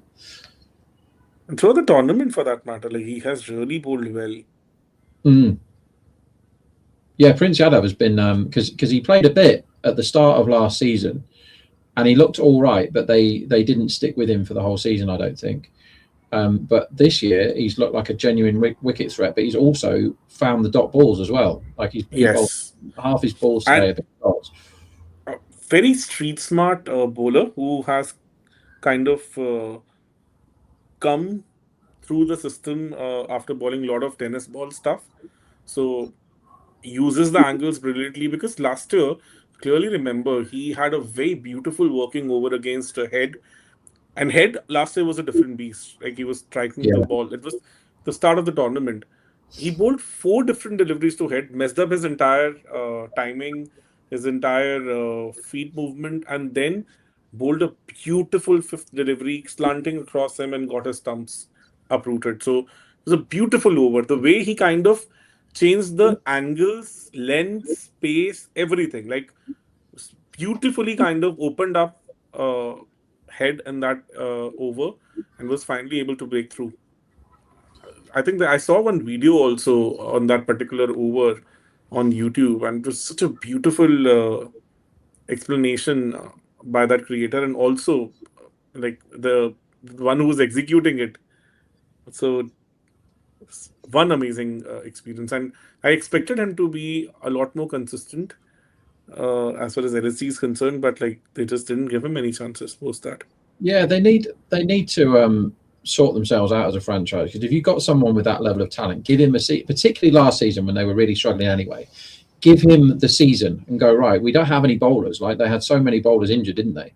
We're gonna give you this season and try and blood you and give you the experience and all that sort of thing. Don't just take him out because he happens to get whacked in one game. Look at these bowling numbers now for this team. They're all getting smacked, every single one of them, apart from apart from Prince Yadav. And how good would it have been for him to have another 10 IPL games under his belt now? Yes. Shami's back into the attack and has started off with a wide. So they've got 230 on the board with 2 overs left. Run So line. 270 still a possibility? It certainly is if they go to spin again. If they let Markram or Badoni have the ball again, it is. As Shami bowls another wide. So I think we know what the plan is this over. He's going to try and bowl on that wide line and get Stoinis caught. Yes. Or tie up his boundary opportunities. Not seen much in this pitch, Deepak, have you? Nothing, to be honest. But it's not a flat road, I would say. But definitely a good batting surface. But not a 231 in 18 kind of a surface. So they both have a history. Remember last year what happened to Shami against Stoinis when he got smacked for 4 sixes? And he really doesn't want to bowl one into his slot here. So he's bowled 3 wide in a row. Remember? 3 wide in a row, Shami. Yes. I don't know what we're reviewing for here. Did the umpire not Wide, give I it? guess. Yeah. I think he has not given the wide this time around. He hasn't given that. I thought that was miles wide. Yeah, exactly. So Shami was bowling slot balls to him and he was murdering him in that match. And he's In terrified Hyderabad. of doing the same thing here. He's clearly got the same memory as you of that incident. Oh, I see. So Stoinis has shuffled across. He's bowled it miles wide. It's just whether it counts how far that Stoinis is going to cross. He might get away with this. So that's borderline. Fair enough decision then. Yes. So the wide line Good one, I would is say. 8 inches there, and it's hit the new wide line. He'll get away with this. Yes. But is it even possible as an umpire to have that much, that kind of an accuracy? You're just like, Surely not. Surely not. surely not. Like, The naked definitely eye. not possible because, yeah, with the naked eye, because you can't actually counter for the movement the batter has already done. Why did the umpire just do this? He went like that. It's not 5 penalty runs, is it, for mucking about? No idea. Can't be. Didn't make any sense. Let's see if I can hear anything on the commentary. Oh, he might be asking like how many balls left in the over. Okay, yeah, fair enough. Yeah, he could have easily forgotten that, couldn't he? After every ball's Yeah, a bloody with wide. all the bites and everything. So they're now thinking of reviewing another one. I thought that one was all right. So this is sort of a weird cat and mouse game between Shami, who really doesn't want to bowl anything in Stoinis' wheelhouse, and Stoinis, who doesn't know whether to leave them as wide or to chase after them. And at the moment, he's kind of half leaving them and half chasing them, which means Shami is now like net positive this over, only going for 2 runs off these 2 balls. He's really good. And now Stoinis is running all the way to square leg, and he's asking him about what constitutes a wide here. And we get to see umpire cam, which is fun. Yes. It looks a little scary. It feels like as if they're going to have a boxing match here. You wouldn't want Stoinis running up to you angry with a cricket bat in his hand, would you? Here we go again. Shami bowls short. Oh. I thought he clothed that, but it's far enough. And Shami now does not look particularly happy. And he's got to bowl at least 3 more balls in this over, which Stoinis will try and hit every single one of them for 6. He's towed that, Deepak. He hasn't got that at all. Yes. It's just It's how strong pure he is. muscle. It's pure muscles, I would say. That was from the bottom of the bat, I would say. And for one moment, Longhorn might have thought that he's in business here. I thought he was off the bat, and then it just sailed over his head. That's the 20th 6 of the innings, as the next ball is just a single. So Shashank will get a go at Shami now. So have you seen that shot on YouTube where like Stoinis and his wife, they were kind of strolling the streets in New York, and a random photographer bumped into them and did a photo shoot, and he had no clue. This guy's a cricketer, wasn't it? And it's like a cricket player or something. It's like, yeah, he's actually won the World Cup and he's really famous. Yeah. It's So funny did how you see? it happened. I think I saw like some pictures of it. I haven't seen a video about it. And Stoinis just played along, didn't he? Yeah, he didn't even kind of threw any starry tantrums during that. He was pretty comfortable about it. It's another wide.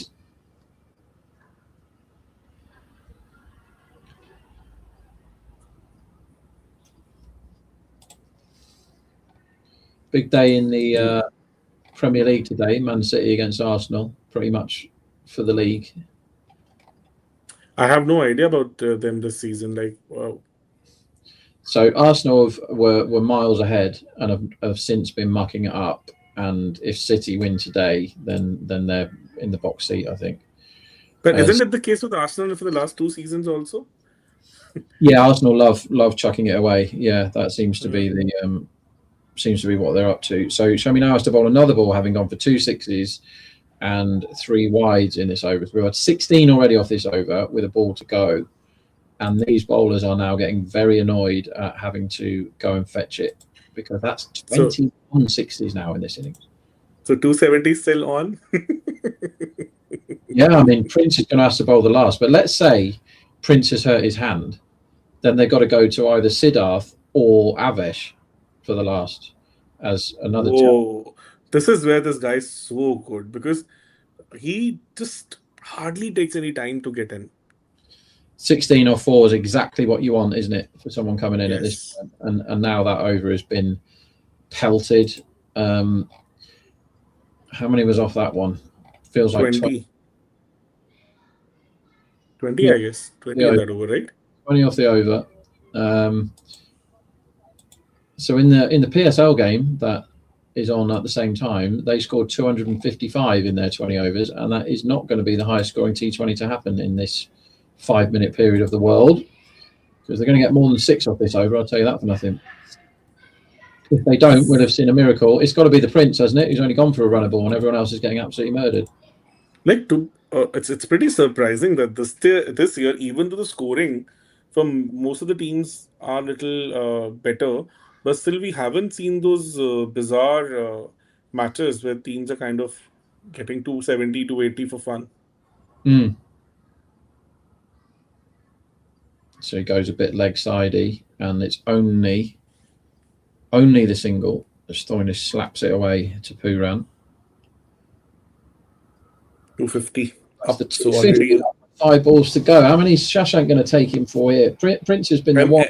And just imagine if that 3 over period or 4 over period where they were kind of stuck and lost all those wickets, if that would not have happened, so 300 was pretty much on the cards today. Well, in 3 overs, they lost 3 wickets and they only scored 17 runs, 14, 15, Yes. 16. That's when the scoring stopped as another leg side-ish ball gets put away, but only for a couple, or only for 1. So Prince has got some sort of voodoo about him today because they can't back him. And the context of the match, those 3 overs could have easily gone for like 60 if they would not have lost those wickets. Well, the 3 overs before that went for 19, 18 and 32. Yes. And then they went 7, 7, 3, and then it's gone 18, 15, 20. So streaks of madness from both ends. Can Prince close this over out, though, is the question. And suddenly in that 3 overs, the entire steam went out. Whoa. Bowled into his field. Whoa. Yes. On his And he got some tail on that ball, right? He got Colours. some tail in on that ball, yes? That ball? Yeah, I Tail think in so. a bit. I think so.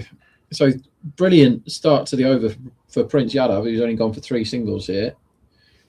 I went on air praising this guy insanely last year also, and somehow LSG didn't see that, and I couldn't understand because I really saw a lot of potential in him. As a genuine white ball bowler for the future. Yeah, he looks like he's got the stuff, doesn't he? Very good. Yeah. Very good today. Yeah, they can't get that one away either. And it's a wicket. Very good catch. I say to Markram inside the circle has taken a really good catch above his head there. So he gets the wicket that he deserves after this spell, or his second wicket. And I said that it was a certainty that they were going to get 6 runs off this over and beat Peshawar's Almi's 255. But it ain't a certainty anymore because he's bowled brilliant here, Prince Yadav. Yes. Really, really good. Mixed it up really well. This was a slow bouncer from him when I think maybe there's a very high possibility that Shashank might be sitting on his back foot waiting for a Yorker to come in or maybe a fullish ball. Yeah, so they yeah. can actually turn it into a slot ball. So and suddenly he's out thinking guys that are scoring at really big strike rates here. This is top stuff from Prince Yadav. This is reminds me of the Boothie and Luke Wright numbers when Chris Gale was going absolutely mental. You will remember that, I'm sure. When Gale was 100 off 30 and Luke Wright was going for a run of ball or whatever. But Prince Yadav today, like, bear in mind, Shami has gone for 14 and over. Avesh Khan has gone for 15 and over. Badoni went for 14 off his. Markram went for 32 off his. And this guy's going for 6 and over. Absolutely brilliant. Can he close it out? He's gone for 23. And with that Bhuvi one also, I think Bhuvi bowled a good opening spell and it was doing a bit initially. So Gale took his time just because the ball was swinging a bit at that time. Here, Prince actually was able to do it in almost every phase of the match. So just a single again off the fifth ball. He had a run-out chance. And to be fair to him, as the ball is hit back to him by Marco Janssen, he fully went for the run-out, and it would have been a run-out if he hit it. And a lot of bowlers wouldn't have thrown the ball there because they might have been concerned about going for the overthrows. But fair play to him, he went for it. So to close it out, he has to bowl the last ball at Stoinis, who is 28 off 15. And this over has gone for 4 so far. And the previous 3 overs went for 18, 15 and 20. So what a closeout this is. This is unbelievable, this spell. And he has done that in almost every phase of the match. It's not like that he's... Well, he bowled 5 dots to Connolly in the power play, didn't he? Only one of this one sneak second. They don't sneak. They could not reach 255. Just see. That's incredible. I said it was a certainty that they scored 6. That over was in for about 13 and a half. And they've got 5 from it. That was a wonderful spell of bowling from Prince Yadav amongst a total of only 254 for 7, because that could have been a lot more than 254. They only got 21 sixes in that innings, and they only scored 254 because of one man, and that's Prince Yadav. Yes. Amazing. And now somebody who knows about computers is going to let us have a break, and we'll be back for the second innings. Sure.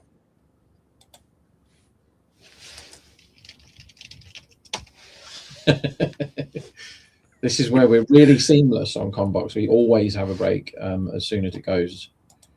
100 years ago, something truly remarkable happened in cricket. No one knew how to get Bradman out. And so, some of the smartest minds in English cricket got together in a smoke-filled room at Lord's, and they talked it out. It is no different than you talking with your uncle, with you whispering at the back of the bus, with you sitting around in the tea room arguing with your friends.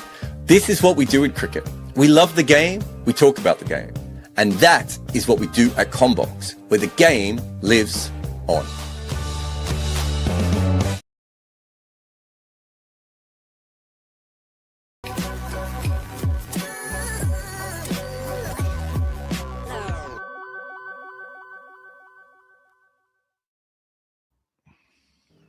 Welcome to Combox Live, where the game lives on. I have with me Varun Alvaconda and Paul Valthati, who during the nighttime dresses up as Rob Barron, or during the daytime dresses up as Rob Barron and does some trading and betting on the side.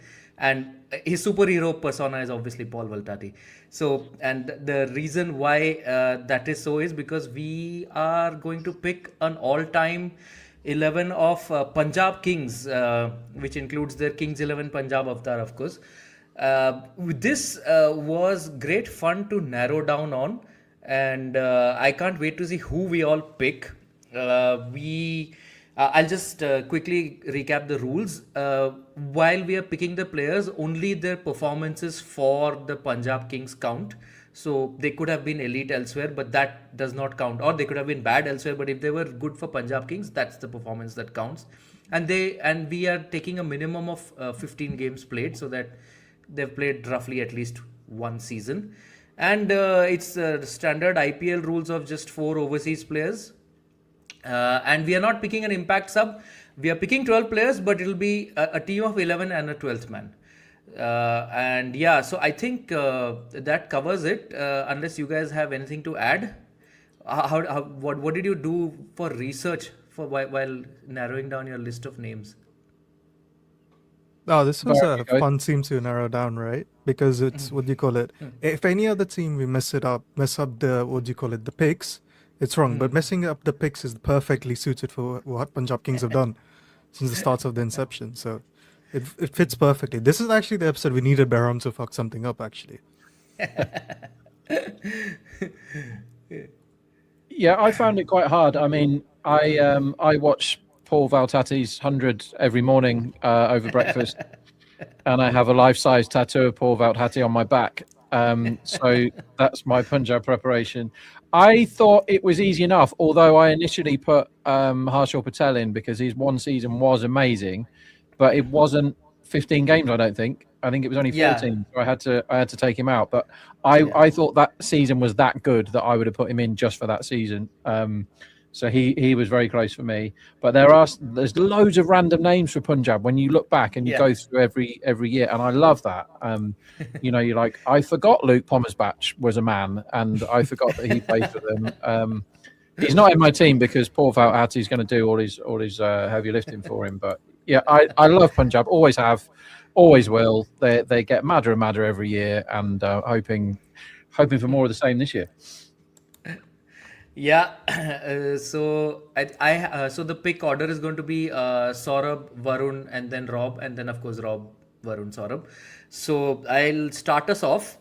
There was no obvious first pick for me in all the names that I shortlisted, but I'm okay. Yes, I mean I had to leave Paul Valtati for you, Rob. So there was no other obvious first pick, but so I'm going with the one that was most obvious amongst the rest, which is Akshar Patel.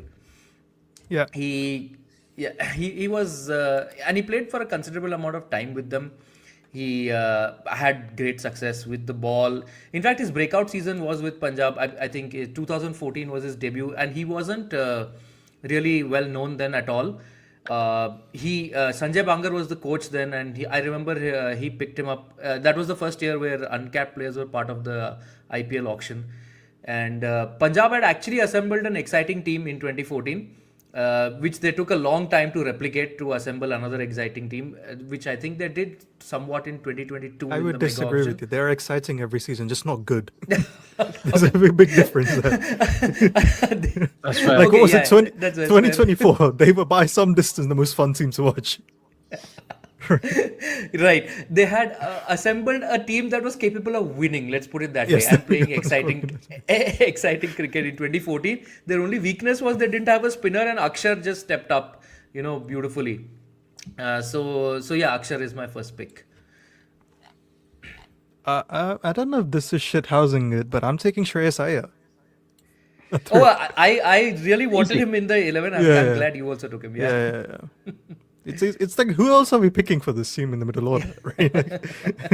There's not a lot of obvious Indian batters you can pick at 3, I think. There's a couple of openers. Yeah.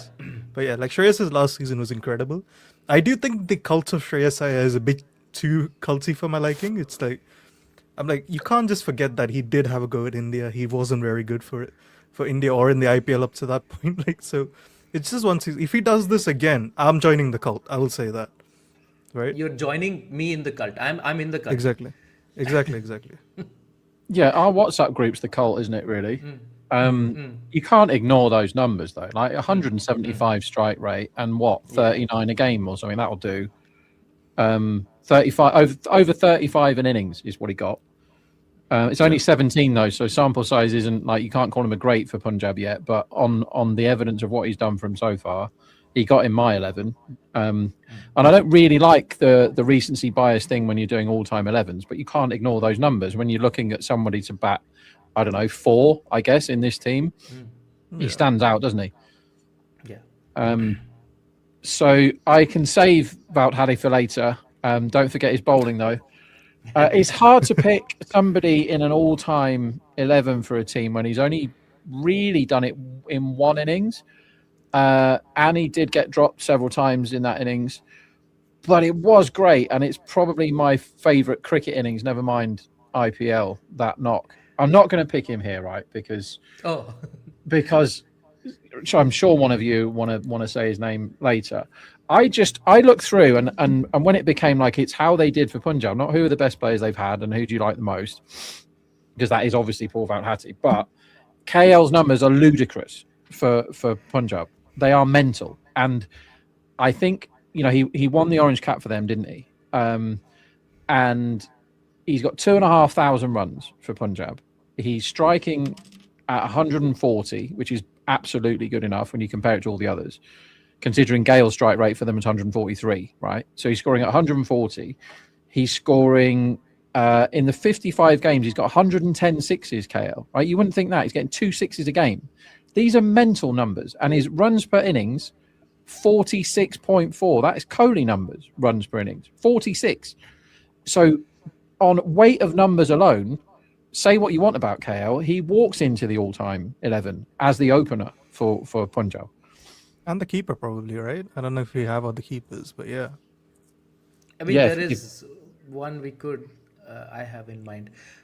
But KL, like all of those 2,500 runs, I think there was like a sharp divide, right? Like there were some of those runs that were absolutely elite, and there were some that actually harmed his team more. What was it? It's either 90 or 40 or like 40 or 40, right? There was nothing in between there. Yeah, exactly.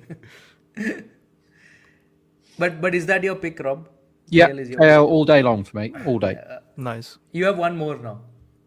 Oh, I go again. So Yeah. I thought the other opener was really hard, so I'll leave that to you guys. And I think Miller's too easy to pick. It probably gets in everybody's team.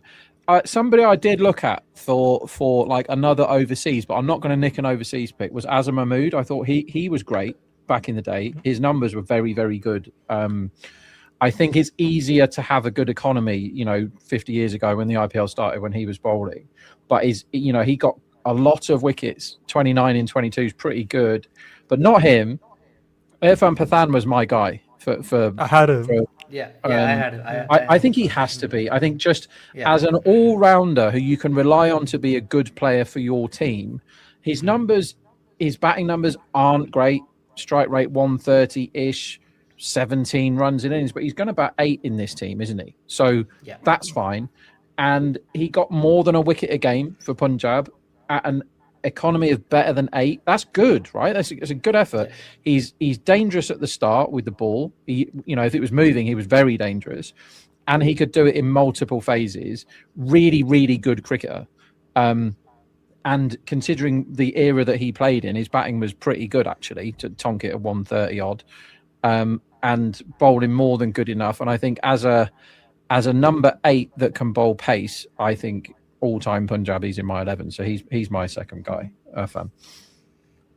Yeah. Yeah, I think Irfan. Yeah. That was it. Like, I think the dumbest parts of this is like this is already more balanced than the RCB 11 that we did yesterday. Which, like, the fact that Punjab is more balanced than RCB, looking at the history of both teams, is hilarious to me. It's more balanced but less elite, right? Yes. Yeah, that's fair. Yeah. No, and me, Irfan, like you said, his numbers don't pop maybe as much, but just by the virtue of being decent at both, he just offers the team so much balance and flexibility, and he did it for a fair few years. Yeah, I actually was looking at the advanced numbers. They hold up. I think he's just the negatively remembered because of the Dhoni innings, which helps CSK qualify. So I do think that plays a part with Irfan. But yeah, I really like him in this team. 100 years ago, something truly remarkable happened in cricket. No one knew how to get Bradman out. And so, some of the smartest minds in English cricket got together in a smoke-filled room at Lord's, and they talked it out. It is no different than you talking with your uncle, with you whispering at the back of the bus, with you sitting around in the tea room arguing with your friends. This is what we do in cricket. We love the game, we talk about the game. And that is what we do at Combox, where the game lives on.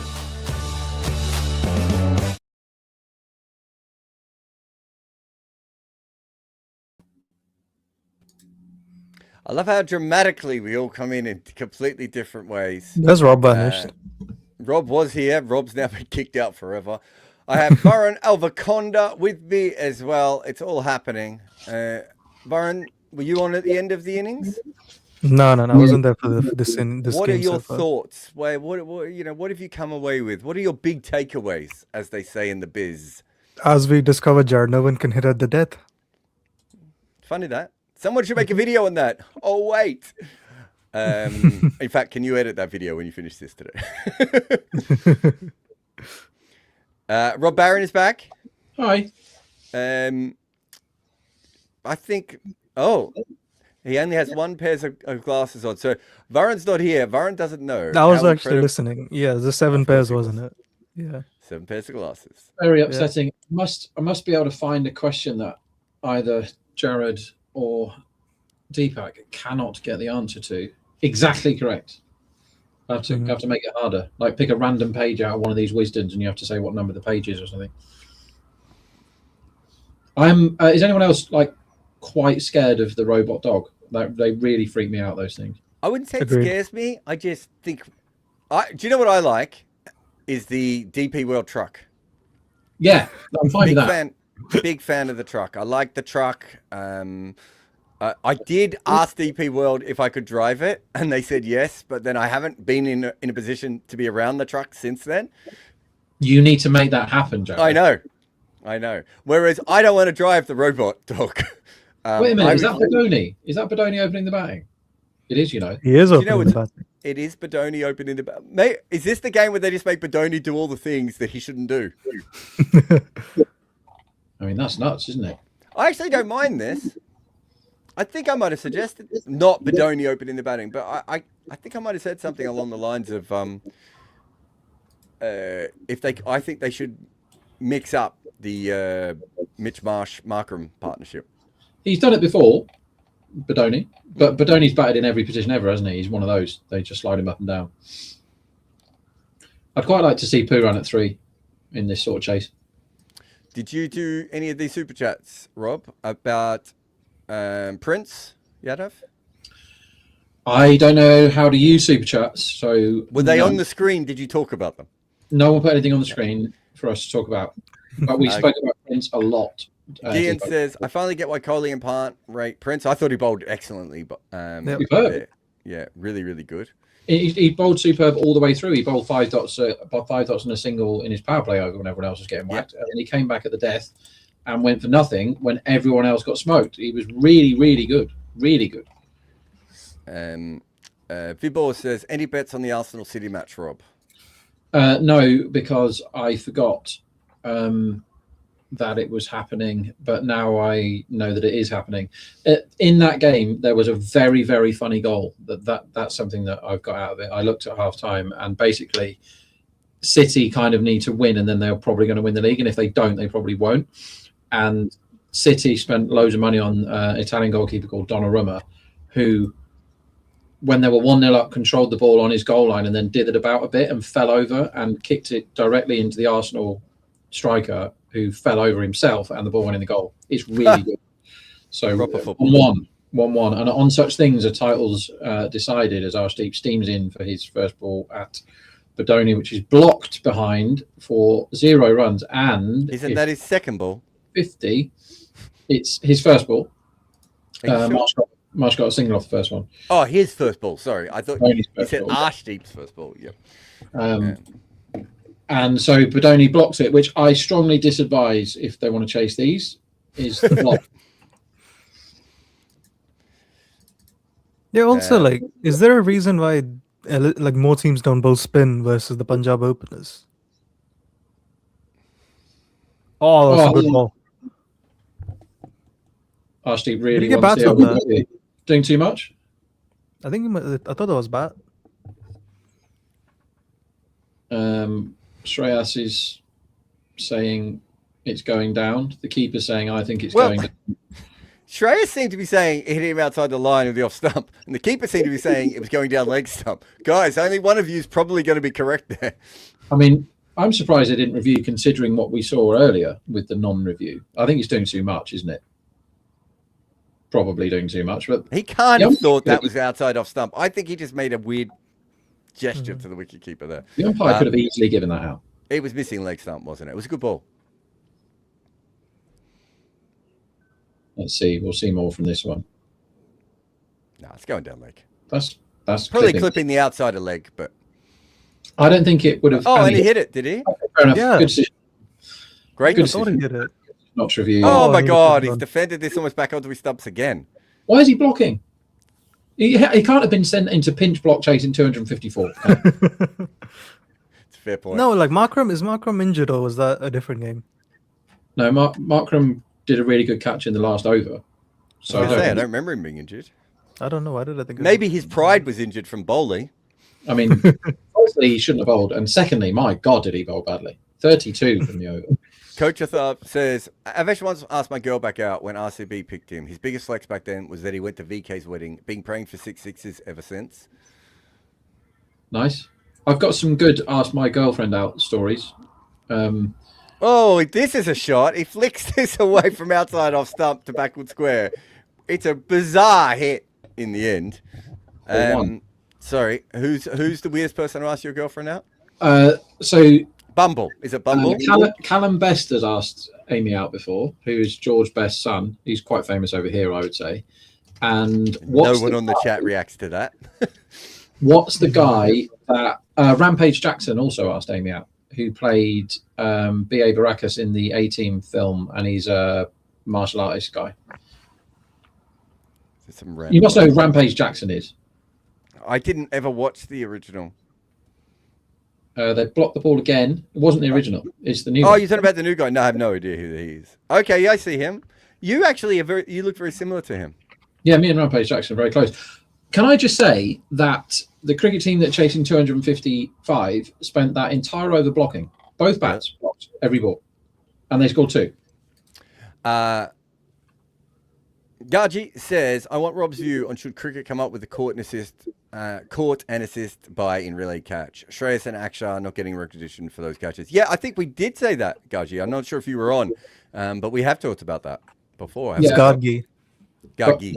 We must start keeping proper fielding stats for us to consider assists, because we as soon as that happens, because you're right. I mean, how is it that Shreyas doesn't get any credit at all for that in any books anyway? You just have to have seen it and remember it, as Bartlett tries to get the scoreboard moving by bowling a wide, because the bat sure as hell aren't getting it moving. So just on that, we actually, Gaji, if you have a look, we don't do the run-outs correctly either. So the run-outs is usually the last 2 people who've touched the ball, right? And they're quite often in run-outs 3 people who touch the ball. So the whole history of run-outs, I'm pretty sure we've missed extra fielders as well. Not to mention, I just don't know if the wicketkeeper with the gloves on, just taking the bails off, always deserves that much credit in a run-out. So there's lots of things we could do better. But Dhoni, just pushing this to backward point, I think, are they playing for net run rate? They're just having a net. They're having a net in front of lots of people who have come to watch a cricket match. Did I think this is an ODI? Pritt says Markram has a horrible matchup against Arshdeep. Well, I mean, he didn't go out in the first over to him, but I'm not sure it's a win. I mean, 2 from a power play over on purpose is unacceptable at any time. But when you're chasing 255, it's very, very unacceptable. So we've had 0 attacking shots so far. Let's see. What's the right amount? Oh, wait. He charges down and pushes this back to the bowler for no run. He ran towards the ball and then blocked it that time. So they're getting somewhere towards trying to score runs. What is this, LSG? What sort of a franchise are you? Stop it. You need 13 and over. You have to hit the ball.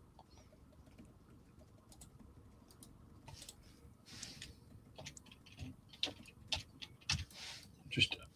This is a good question. We can answer this one, actually, September. Question to Rob. How does the market pick a favourite? In spite of Mumbai playing the shittest cricket, they start as favourite every game. So we've talked about this before. We call this the Mumbai tax. As Mitchell Marsh plays an attacking shot, and that goes second tier. Huge hit. Yes. So, no. Absolutely huge problem with the market is that there's so much money in Mumbai, they warp it every single game. It's not the only one. Chennai has a bit of a tax on them at times. And Rob, I would say Nepal is another team, the Indian men's team. Any others? Those are the 4 I've noticed. So Indian men's, yeah, for sure. We've seen some really crazy ones with them. But yeah, Mumbai's the most famous one, and it stands to reason. Like Mumbai were 61% to beat RCB. 61% before the game to beat RCB, and they were 54% to beat Punjab. And there are 2 good teams out of those 3 teams that I've just mentioned, and the other one isn't. And the other one is the one that's going off as massive great big favourite every time, as we've had to get a new ball. New ball. I was just about to say that Mitch Marsh has smashed that so far. No, so it's a huge thing. It's worth looking at. It makes it really hard to bet on those games, because if you get on the wrong side of Mumbai actually not being crap, you get screwed over. But yeah, it takes the market a long time to realise. Hertz saying, Rob, my previous overtures are only a form of appreciation for your time and effort in these long watch-alongs. Cheers, man. Does that mean he doesn't want to shag you anymore? I'm quite offended by that. If he doesn't, like, I didn't mean to put him off, if that's the case. And Abe says, Rob, stop complaining. I'm on Punjab highest power play. I don't think you have to worry about that one, buddy. I don't know, like 63. Oh, it's only People 62. did Yeah, that. you're right. It Yeah. wasn't that high. I just 63 is remembered not a lot. Like, I would say there's very little in that. That's quite an entertaining one. I've had a lot of losing bets Oh. today. It goes again. Long, but not long No enough. man's land. Might be a couple. I've had a lot of losing bets today due to people not being able to catch and stuff. But the one bet I've had, that, by the way, that bet that you've had, I can't read the name. What's that? Abe? That is exactly 50-50 right now. Exactly 50-50. The one bet I've had that will not lose today, and if it does, I am not betting ever again, is Punjab to get the most sixes. Because they got like 21 or 22 or something. 21 sixes they got. Yeah, I know, If that like gets LSG. beat, Oh, fair. Sorry, I know LSG can't win this, but realistically, what's their only chance to win this? Who do they target? Piran goes absolutely bananas and just scores millions. But they have to send him in 3 for them to do that. The leave has just been played. The Oh leave my has just been played. Good I don't leave, think though. Mitch Marsh leaves a lot in Test cricket. Good leave. I like it. I don't like it. No. That's disband the franchise time for me. Start again. Like, you've been relegated with KKR. Okay, if they dropping were to come back with another London team's football kit, who would you pick? Well, you think this is Crystal Palace. I was like, it's between Crystal Palace and AC Milan. So it's definitely football. It's a football kit, isn't it? Well, AC Milan. leaves another one. He's left Oh another my delivery. What do you Mitchell mean? What the hell am I Marsh. watching here? Look, even he's laughing. He's What like, do you I don't know, mean? guys. Someone told me to do this. It seems right. The only explanation is they think they're playing an ODI. That has to be the only explanation. What do you mean? That he just played 2 leaves in the power play. They got 2 off the first over, right? They didn't get 52, in which case you're like, oh, we can just have a think. Well, I don't believe what I've just seen. That is so far unacceptable. That's just because of your man's bet that they're doing that, trying to get him over the line. Maybe Mitchell Marsh is on power play unders. I mean, they got 10 off that over, but they did have like 8 after 3 balls. What are they doing? So here's Arsteep. So Badoni, who was 2 or 5 as a pinch hitting opener. And it's now just- he's slogged gone this for 4. through the line. He's going to Finally. get up a 4, but not pretty, not good, but 4. better. It is 4 though. I mean, you cannot score 4 if you leave it, and you can score 4 if you play ugly cross-batted slogs. So keep doing that, Badoni. What if you leave a wide ball and it goes for 4? That's fine. You have to be able to judge these things. What if Mitch Marsh was leaving them, like when Bangladesh had that wicketkeeper who stood in the wrong spot? Maybe he thought that was going to happen.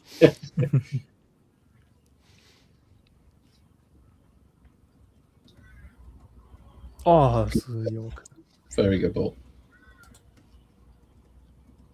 So, just a reminder, Ayush Badoni is currently 6 off 7. 6 off 8, is he? Ah, shit. Missed that. 6 off 8. I just got a message from a professional cricket gambling friend of mine. If you were a professional cricketer and your team were chasing 13 and over, and your opening bat was shouldering arms, you could be forgiven for running onto the pitch and punching him in the face. I agree. Well, it was 6 off 7. He gets this one away on the leg side. And Ayush Badoni is now scoring at a runner ball. Well done, pinch hitting opener. Let's go. Oh, wait, they came back for 3. He's ahead of a runner Oh my ball. god.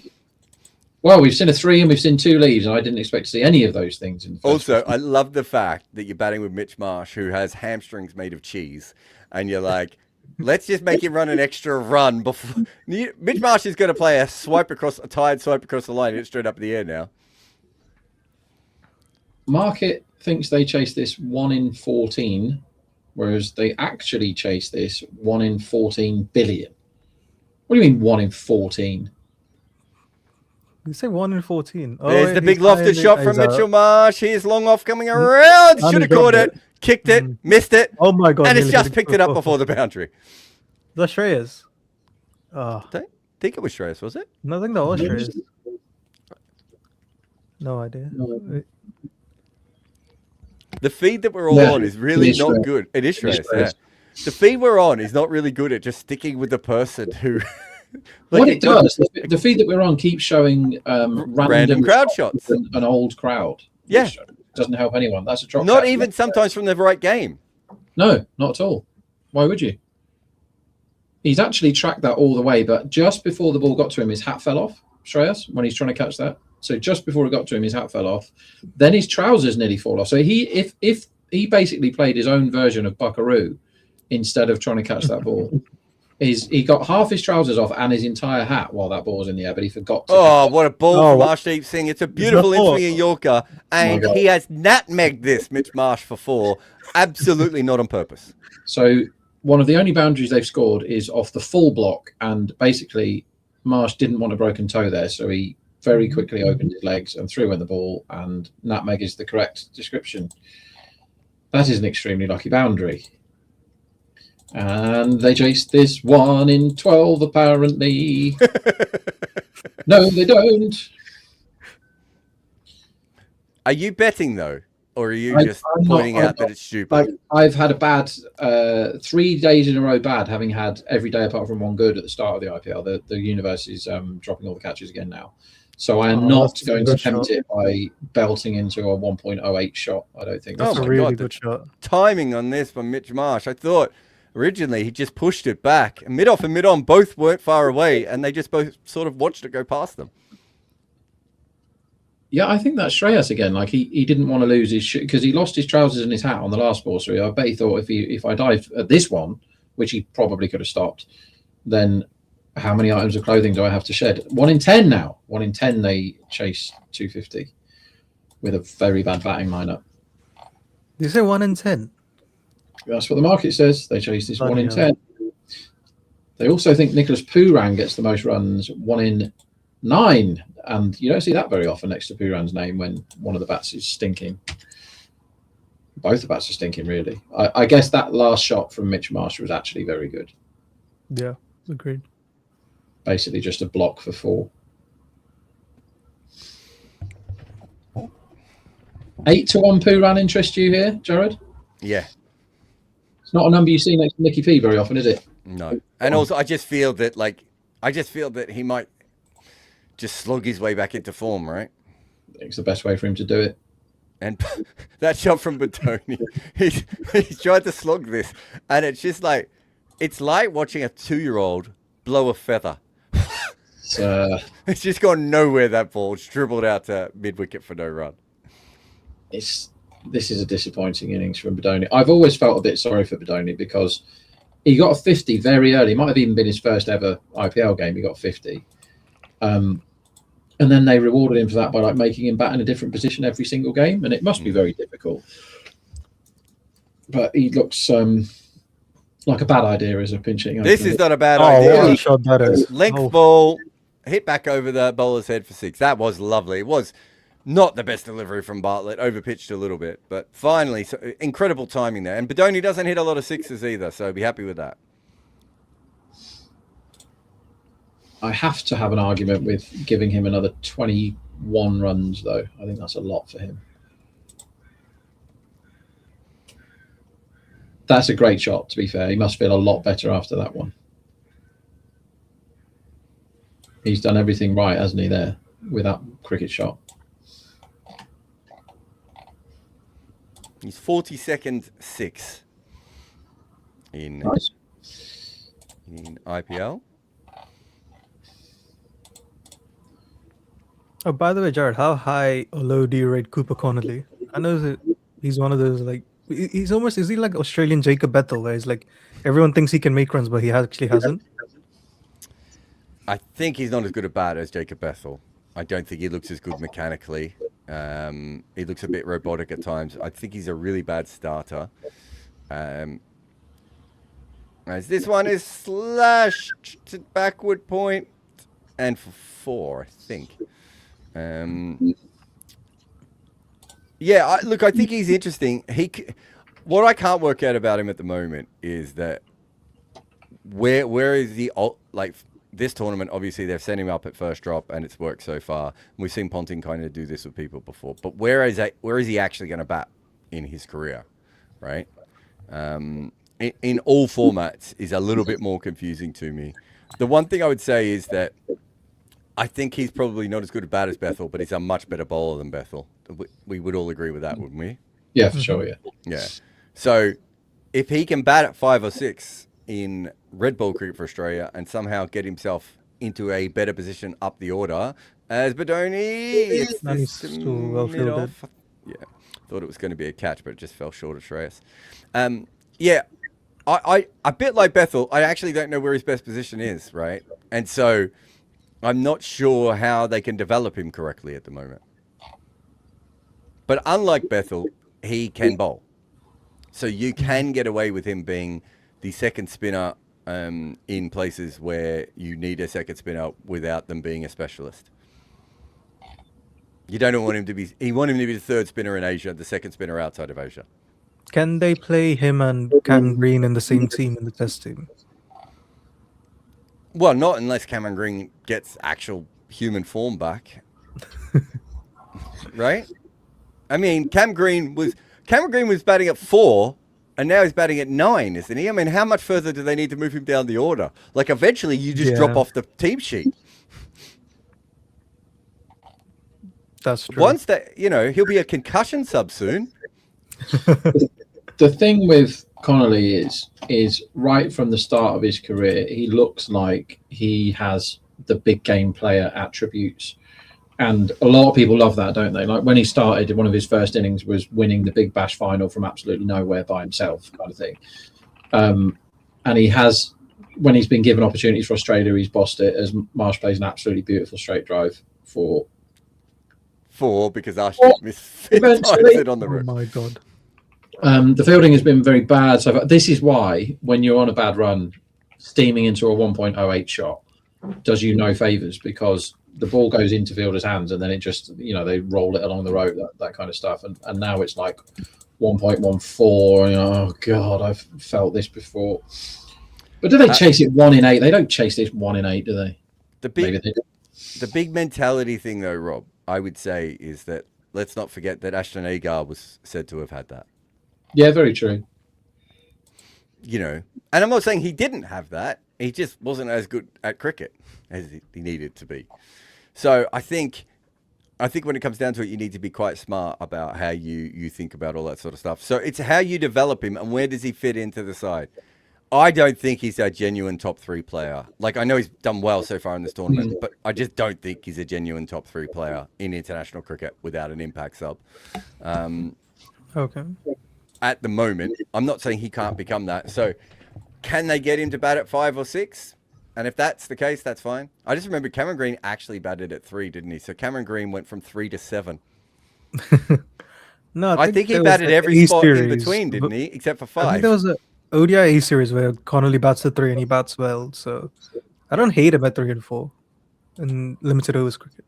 Yeah, limited overs cricket enough is of him maybe in slightly different, isn't it? Yeah. Yeah. He's quite young, and he actually, outside of T20 cricket, he hasn't played much cricket. The other thing, Jared, is as we were discussing recently, there is no number 3s in the world at the moment in T20 cricket. So if he can bat there, he might be like ahead of everyone else. Yeah, and if he is he good enough to be a 5th bowler in international cricket? Maybe 5.5 with Stoinis or Maxwell around him? I don't mind 5.5. I'm nervous if he's a 5th bowler. If him and Cameron Green are in the same team for Australia, that's your 5th bowler, isn't it? Yeah, I don't mind that. His numbers are quite good, but it is very telling he has not bowled a ball in the IPL yet, has he? He's just turned down a single there, by the way, Mitch Marsh. Well, how do I keep missing that? And what is this? And they're actually doing all right. They're 45 for none off, 46 for none off 4.3, but he's blocking balls, leaving balls, and turning down runs when they're chasing 255. Which one did he turn down? The ball before last. But there was a mid-off in the circle, wasn't it? No, hang on, let me watch it back. I'm just looking at Cricket Info. I don't see it, and I didn't see it live. I could be wrong. Scoop by Bedoni. I like this. And he'll pick up a No, little scoop cheeky. before, nice. And 50's up for them. That was a scoop off the slower ball too, by the way. Yeah, he's very good at that. The scoop and the flap, sort of just over his shoulder. He's very good at them. And he's picked that up from outside. Is he batting faster than Marsh now? They're about the same before that ball, weren't they? So Yeah. yeah, he's slightly quicker, isn't he? But about the same.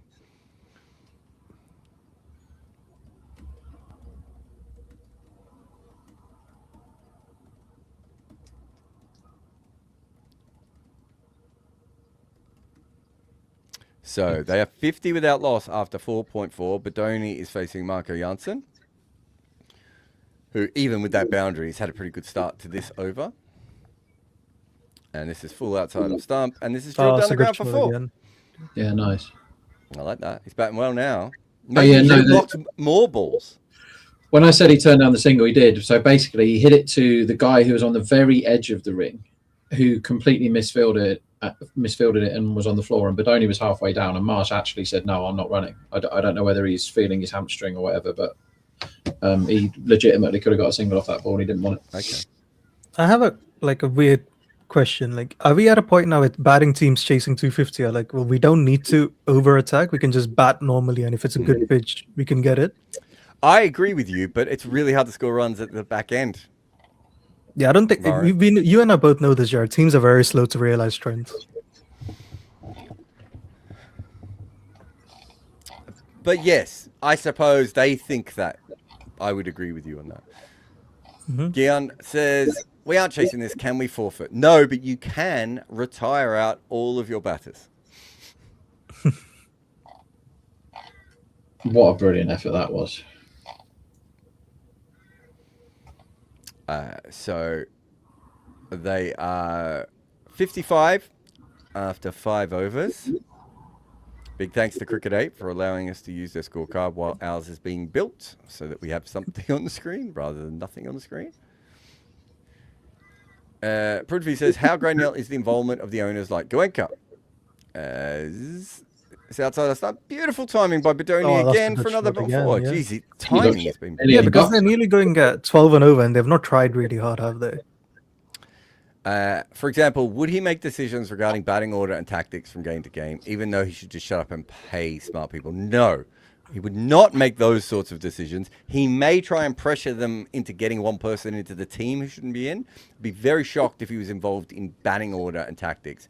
Can I tell you the worst story from my time as an analyst? Yes, please. When I was the analyst with St. Lucia, we got stuck. I got stuck in Jamaica for an extra night because no one told me we were flying via America, and I didn't have a transit visa to go via America. So I had to spend a whole extra night. And for whatever reason, the owner must have gone. So I don't think he came to Jamaica, and so we ended up traveling on the same flight into St. Lucia, and then we got his private driver to drive us out to the hotel and everything, right? And he decided to tell me that he wanted me to come up with a scorecard that proved that the team wasn't batting fast enough, and I had to come up with a mythical scorecard of how each player could actually make runs that would help us get to a total, right? So I had to. So the total that he wanted me to come up with was 214. Let's say I'd have to go back and check, but let's say he said 214, and I was like, "But that's not how cricket works. Like, you can't just tell the team to score 214." And he goes, "No, Jared, you don't understand. you have to come up with a plan of how we would score 214. And I don't know how to do that. And he said, well, just come up with a scorecard and put the amounts next to each player. Nice. Right? Isn't Now, that just, can you add up to 214? basically. And so I said to one of the assistant coaches, I didn't see Brad Hodge or Kyron Pollard, but I said to one of the assistant coaches, the owner's asked me to do this crazy thing. And he goes, Jared, he's the one with the money. You have to do what he says. I went, no, you don't understand. Like, what? He said, no, you just have to do whatever he says. So I'm like, oh, fuck it then. Okay, I don't know. So I came up with this list of how we would get to 214. I think it was 212, but anyway, I came up with it. And then I gave it to him. I said, don't show this to anyone because it's all made up. And he went, I know. Then when we got to St. Lucia, to the team hotel, he asked every senior person to come in for a meeting and then showed them my fake scorecard. Oh, my word. Now, remember, I'm about a week and a half into the fucking job here, guys. Right? Oh, my. I've got Darren Sammy, Kyron Pollard, Brad Hodge around me, bunch of assistant coaches, really respected, Roddy Eswick's in the fucking room, right? And he's showing this thing to them. And Kyron Pollard, about halfway in, turns to look at me and just looks at me as if to go, are you an idiot? Right? I'm trying not to laugh at how silly this is. Brad Hodge is openly laughing at the owner at this point, right? We have the worst meeting I've ever been involved with in almost anything. He's caught me wicket. Badoni, he's gone. And that fella that had the bet on the highest first six had a brilliant sweat then to get his bet home. My God. He's got to buy a run. They needed 63 and they got to 59 with 5 balls left at the power play and 2 guys set. And it went 1-1 ... wicket. That's how you do it. I need a bit of that. What have you had for breakfast, whoever was on them? Mm-hmm. How did you get out of that mess, Jared? Was it Abe? So we're now in a situation, Rob, where everyone in this room is staring at me because they're like, and remember, they've only met me a week and a half before. I didn't really know anyone. And the only person I kind of had a relationship with was Darren Sammy, right? But not much. Yeah. And he's gone dead quiet. He's not speaking up for me, right? No one else is speaking up for me. This meeting's getting worse and worse because Kyron Pollard now is trying to explain to an owner why just coming up with a score is not going to help you score more runs. Right?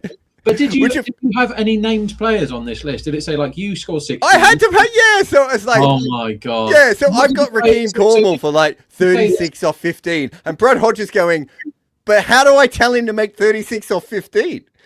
You're the coach. That's your job. Basically, what the owner was saying is, you're the coach. That's your job. That's absolutely ridiculous. And this is high-level cricket. This is proper franchise cricket. Darren Sammy, Kyron Pollard, Brad Hodge, David Warner, right? Mitchell McClenaghan, Mohammed Sammy. Like, we've got proper Mark Chapman. I could go on. Rakeem Cornwall, Andre Fletcher. You're in this room, right, when this is... and how have you got yourself out of it? Have you just sort of shrunk and gone, I can't say any words? Or did you say, listen, lads, I got asked to do something. It's all horseshit, and there it is. Or what happened? Well, so I can't say that in front of the owner, right? I can't say in front of the owner there. So they're trying to ask me questions, and I was like, guys, look, I was very, very clear. I said, look, the owner asked me to do this. If you've got any questions, you need to ask him. I obviously didn't think this would work, but he's the owner, right? And he's still in the room, and he's still telling them, no, Jared did this, and we're going to do this, right? Okay. We, without thinking, when the meeting finishes, we all get up to go into the lift, right? It's a hotel lift. It's not very big. And it's like me and Kyron Pollard are like right next to each other. And Kyron Pollard turns to me, and he's about a foot taller than me, yeah? And he turns to me, and he looks down, and before he could say anything, I said, I don't know how you didn't laugh in that meeting, man. I don't know how you didn't laugh in this guy's face. And that stopped him. But then the assistant coach I was telling you about starts going, I can't believe you did that. How could you sold out our team and blah, blah, blah, blah, blah. And I was like, dickhead, you were the one that told me I had to do anything that the owner, I specifically came to you. And he goes, nah, that conversation never happened. And I went, and so at this stage I was like, and they respected me for having to go back, even if they might have thought I made it up. That's how cricketers work, right? They actually respected me because I went back at this guy so hard, right? Yeah. And then when Pollard heard that, he did chill out a little bit. Brad Hodge came up to me in the bar later, just pissing himself, laughing, going, I can't believe he asked you to do that. I can't believe you did it. Right. So the score that this guy came up with was 212. Yeah. Have you got the sheet? I don't have it in front of me, but I'll tell you this. That Can you night, send me a copy of that sheet, please? Rob, that night we played the game. Would you like to know what St. Lucia made? No, fuck off. St. Lucia made 212. Oh my god! So you just walk around going like this? And so the owner runs out on the field and goes, "I told you guys." I told you guys. And me and Pollard are looking at each other. Brad Hodge comes over and goes, "That is the worst thing that could have ever happened to us, guys." And he was right, because the next game the owner gave us another score to try and reach. Oh my god! So you say this time it's 236, or this time it's 202. Now, it gets worse, because while that tournament was happening, there was something going on with St. Lucia and anti-corruption. Oh dear! Right? And you've had the analyst writing down exact scores that the team. Yes. Well, see, that doesn't look great from an integrity point of view, does it? So I had to tell them that I did this thing, right? But this is what was great. There's this great. He actually lives around the corner from me now. This great old guy who used to be a copper who works for. I told him, and he went, "Jared, there's no way that you and the owner could actually make that happen, so we're not worried about that." And I said, "I know, but I had to tell you in case someone else told you and I looked like an idiot." So how granular can they get, Prudvi? That's how granular they could get. Wow. And that's the first time I've ever told that story publicly, I should say. That's amazing. Amazing. Can you find that sheet? Find that sheet for me, please. You must. I can't find the. I would have it. It should be in my notes. What I can do right now. There's no way you threw that away. No way. No, because I was going to write a book on the whole thing, and then I was so pissed off at the end. I've got about 50,000 words of a book on my time at St. Lucia. I'd quite like to read that too. As Marsh slogs Marco into nowhere. Got a rubbish knock this from Mitch Marsh. I have a feeling that Mitch Marsh is feeling his spaghetti hamstring here. Is that the scorecard? I can't read that. 212 they made. Oh, I can read it now. 212. Yeah. David Warner, 72 not out. Raheem the Dream, 53 off 29. And I'm pretty sure I had him scoring 30 off 15 or something. Pollard orchestrated the 2-1-2 there, didn't he? Yeah, it's his fault. 65 off 23. I must have bet on that game. Absolutely must have done. Yeah. What year? This is Big Six here by Rashad Punt. Wow. Yeah. That was 2018. And then the next game, he batted at 4 again, Pollard, and made 100. His first 100. Oh, okay. Yeah, but still, that was one of the hardest professional moments of my life, Rob. That whole thing. And you have so it's about an hour's drive, right? It's about an hour's drive from the airport to St. Lucia. And I think he'd been talking to me on the plane about it as well. I think he got me to come up to business class so we could chat to it about it. And so I think I spent maybe 2.5 hours telling him how this was absolutely the stupidest thing. Oh my God! It's another six, one-handed one by Rashad Punt. Yeah, I was actually telling him this is the stupidest thing you could do, and no cricketer will ever respect you if you make me do this. And he still made them do it. Then he showed it to them. Then he printed it out for them all, Rob. And then he claimed victory when it happened. I like the cut of this guy's jib. That's proper management. That. So yep. What if he's just an absolute mega level genius and he orchestrated all the nonsense himself, and it was like, I reckon I can get them to score loads by just orchestrating this complete nonsense. I mean, to be fair to him, I've never heard anyone do that before. Because Pollard was going at that rate for a reason that day, yeah, exactly. Getting 60 off 20. And he was thinking, well, they told me that the score that we were going to get was 212 or 213 or whatever it was. So I'm going to get us that. Like maybe that's just buried in his subconscious when he goes out to bat. Rashad Punt is there for a good time, not a long time here. This just reversed. And how much I missed that, Rob. You don't know how much I missed that version of Punt. This is the proper Rashad Punt. This is what we want. The absolute high octane, nobody cares. I'm going to hit every ball for 6. I don't like it when Punt does this reverse scoop. I'm like, he's so good at just hitting down the ground. Why? No, He should play every single shot. Because Don't you tell I him. want every single type of shot that is possible. Who do you think is favourite to be out next, having just seen that cricket shot? Every ball. The correct by the way, answer Rob, is Abe is saying, oh my God. I also back Badoni top bat at 9-1. Not perfect. I don't think I've mentioned this today, but I had a load of money on no 50 in the first game at 10-1. Yeah, you never mentioned it. And when the scores were tied, there was one man at the crease to finish the game with nobody scoring a 50, and the other man sent him back and then hit the next ball for 6. Anyway, Chahal's into the attack, and when you're defending 250 and you've got Chahal, he should get 5 wickets because you've got to go after him. And long on and long off should be in business for Chahal. Mitchell Marsh either needs to walk off or get going right now. Prithvi says, when can I expect Combox to start providing owner pass scores? Good money to be made.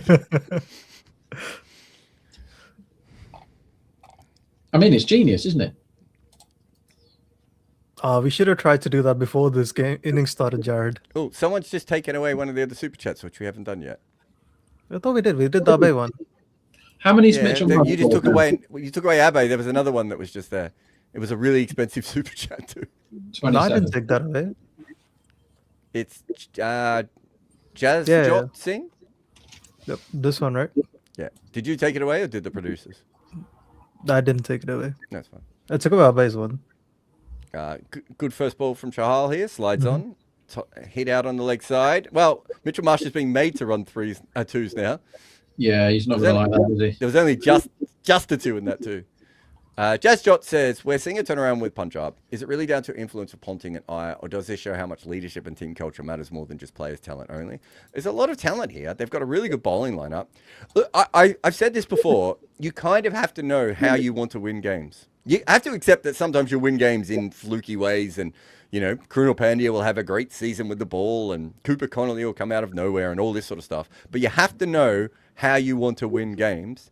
And if you look at Punjab now, I think they have a really good idea of how they want to win games, and they've tried to build a structure around that. That is fair. There There goes Pump Pan. goes again. And is that a 4? No, it's a 2. It might be 2. Yeah, I think. Mitchell Marsh, his hamstring is going to snap here. Yeah, definitely. So I think a bit like RCB, they have their bowling attack has a pretty high floor, I want to say, and the batting ceiling is insanely high. Yep. I think Shahan and I were talking about this. Whereas they probably have the old Punjab clowns from a couple of years ago, We loved it.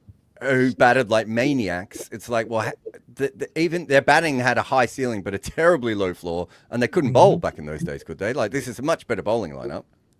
No, As what's happened there? he's trying to get out, your man, Rish. Have you got the bet on, Rob? Yeah. That I backed Pan out next at evens, and I was very happy with that. He's absolutely going for it. I also quite fancy Marsh unders as well, because I think there's something wrong with him here. Like, Pan should have gone that ball, shouldn't he? Did that hit his gloves and go up? I He don't missed know that by a mile, didn't he? Yeah, I think that might have got some thigh pad as well.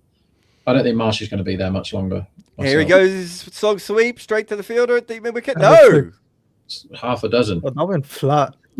I just thought that was catchable, but he hit it so hard, deep mid wicket barely moved.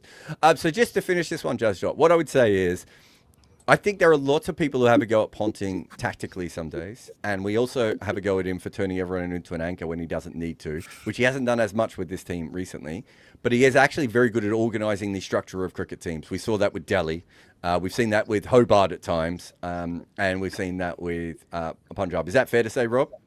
Yeah, I think it is. Do you know what they always said about him as a captain? Everyone had to go at him tactically, but they always said he was very good at understanding role definition as a captain and getting the most out of players who were not thought to be stars. I am so big on role definition. I think it helps franchise teams immeasurably. Like, if you just go, this is what I want you to do, and maybe the player is limited, you go, this is what I want you to do. Yeah. This is your job. And if it's like, all I want you to do is try and hoof every single ball for 4 or 6 in the power play, that's it. That's all you got to do. Don't care. Suryavanshi, for example. That's all I want you to do. Nothing else. Then he knows. And if he fails by doing it, you go, I asked you to do a job. You did your best to do it. Not a problem, mate. Whereas if you do the Badoni method of like every single time he bats, he's batting in a different position with a different role and a different plan, you have no chance of developing that cricketer because his mind is scrambled almost by definition from what you're asking him to do. Did they have a reasonable chance to run Marsh out then that last ball of the last over? Because I think he's struggling it. His hamstrings are almost non-existent, aren't they? I mean, this is where the bookies put up 33-1 run out, and you're like, well, he's actually. That was tight. I think he might have just got in, but yeah. Close. It's not 3% that he gets run out, is it? I think that was out actually on the second viewing. He's taken 20 balls here. He's really just got to start hitting 4s and 6s. I know that sounds stupid, but he's taken up a lot of real estate in this innings at the moment without really. And I know once he gets on a roll, he might do that, but he kind of has to do that. If he goes out, yeah, they need more than strike rate 200, and his strike rate is what 160 something at the moment. So it might sound a little bit harsh, but he just kind of has to catch up now. Well, Pant's come for fun, hasn't he? 18 off 7 and just wild swings at everything. This is what we want, because if Pant does get a load of runs today, it's going to be incredible entertainment because he's trying to score more than 360 degrees. Oh, by the way, Rob, I never talked to you about the fact that we made 212 in that game, but we lost. Right? And can I just read you why we lost? Yes. So Sunil Narine opened the batting against Rakim Cornwall, which is maybe the best thing that's ever happened in cricket. Oh, yes, please. He made 9 off 6. Chris Lynn made 4 off 8. Colin Munro was 25 off 21. And Brendan McCullum was batting with someone. The score was 71 for 3 after 9.2, needing 212. Right? McCullum made 68 off 42. Who do you think the player is that beat us? What's the team? It was Trinbago. Darren Bravo. He made 94 off 36. Bloody Was hell. it Darren Bravo? He made 94 off 36. Remember the innings. Remember the innings. And that would have been, and can I tell you guys, on top of all this, I haven't even put this in, that would have been my first professional win as an analyst that game. And Darren Bravo hit 94 off 36 with 10 sixes, guys. He hit 10 sixes. I think he cleared the stadium. It's a small stadium in Solution, but you know the big grandstand, the big club rooms at one end. Yeah, I think he cleared that 6 times. It felt like he did. I remember that innings because I always. Of course you do, because how could you ever forget the one time that fucker made runs in T20 cricket? He really, really got hold of them, though, didn't he? It was because how he normally batted was he would face 18 of the most boring balls ever, and then he would hit the massive booming great big 6. But that day he just decided he was going to whack all of them. This is a good one. What do we think the run line should be? That'll be a wide, that last one. Yeah, he's given that as a wide as well. These are fun, these. The run line. So Sarthak research is saying that as well. The funniest part of the story, 212 story is that they lost. Oh, by the way, Rob, now imagine, I should have led with that. Imagine being Karen Pollard, right? He smashed the ball everywhere. They've made 212. His mate has beaten them, and the owner is going up. It's going 212, 212. Jesus. No, isn't Darren Bravo like one of the few people who has more 6s than 4s in the CPL or something? Does like he? that? Well, yeah. Half of them were that day. By the way, our bowling in that game is all over the shop. Who's your bowlers? So Kevin Hodge opened the bowling with Rakim Cornwall. So obviously we went all in with spin. First change, guys. Kyron Pollard, 1 for 52 from his 4, right? Then. And Varun won't even know who this is, but Rob will. Chandrabal Hemraj bowled 2 overs. Oh I know that name. Definitely. I don't even remember him bowling in the nets the whole time I was there. Mitchell McClenaghan, 2 for 21 from his 3 overs. Didn't bowl Mitch McClenaghan out. Thanks for coming, overseas pro. And Obed McCoy got smashed as well. Oh, wow. So those guys bowled 4th and 5th change. I don't remember that being as part of my plan. Maybe this could be my fault, but there's no way I said bowl Chandrabal Hemorrhage. Oh my word! And I remember very specifically telling them all that I would that Kieran Pollard should never bowl 4 overs in a game. I also think the general manager of St. Lucia quit that night after a fight with the owner, so I became the general manager after that game. I think if it wasn't that game, it might have been the game the next night. Chandrabal Hemorrhage in T20 cricket has 11 wickets, guys. So I remember when he caught fire, didn't he, in one of the CPLs for Guyana when he played for them, right? He caught fire at the top of the innings, and then he sort of bowled the odd over of, was it just off spin filth? Yeah. And got the odd wicket, and everyone was like, he's the new Dilshan. That's what we've got now. We've got another Dilshan here. And I was like, no, probably not. Like, he just had a good season in CPL, which can happen. But he kept coming off. And then, so Trinidad then got hold of him, did they? Oh, no, you got hold of him. That was he was with us. I think that might have even been before. So I was I still think he's one of the most talented natural players I've ever seen not really make it. Right, okay. He's like... I chatted to him quite a bit. I was even looking at giving him a bigger contract than he was probably worth, just because I thought he needed the confidence, right, of thinking you're the guy. And I was dissuaded by that by the others, only not because they understood my logic, but they were like, it's got to cause issues with other people that we won't be able to afford, which it probably would have. But you're looking at a guy, Rob, he averaged 20 in T20 cricket, 25 in List A's, and 28 in first class. And you and I have both seen him bat. That is not the level of player he was. No, absolutely. Goal Manchester City, by the way, which is has huge ramifications for who's going to win the Premier League in football.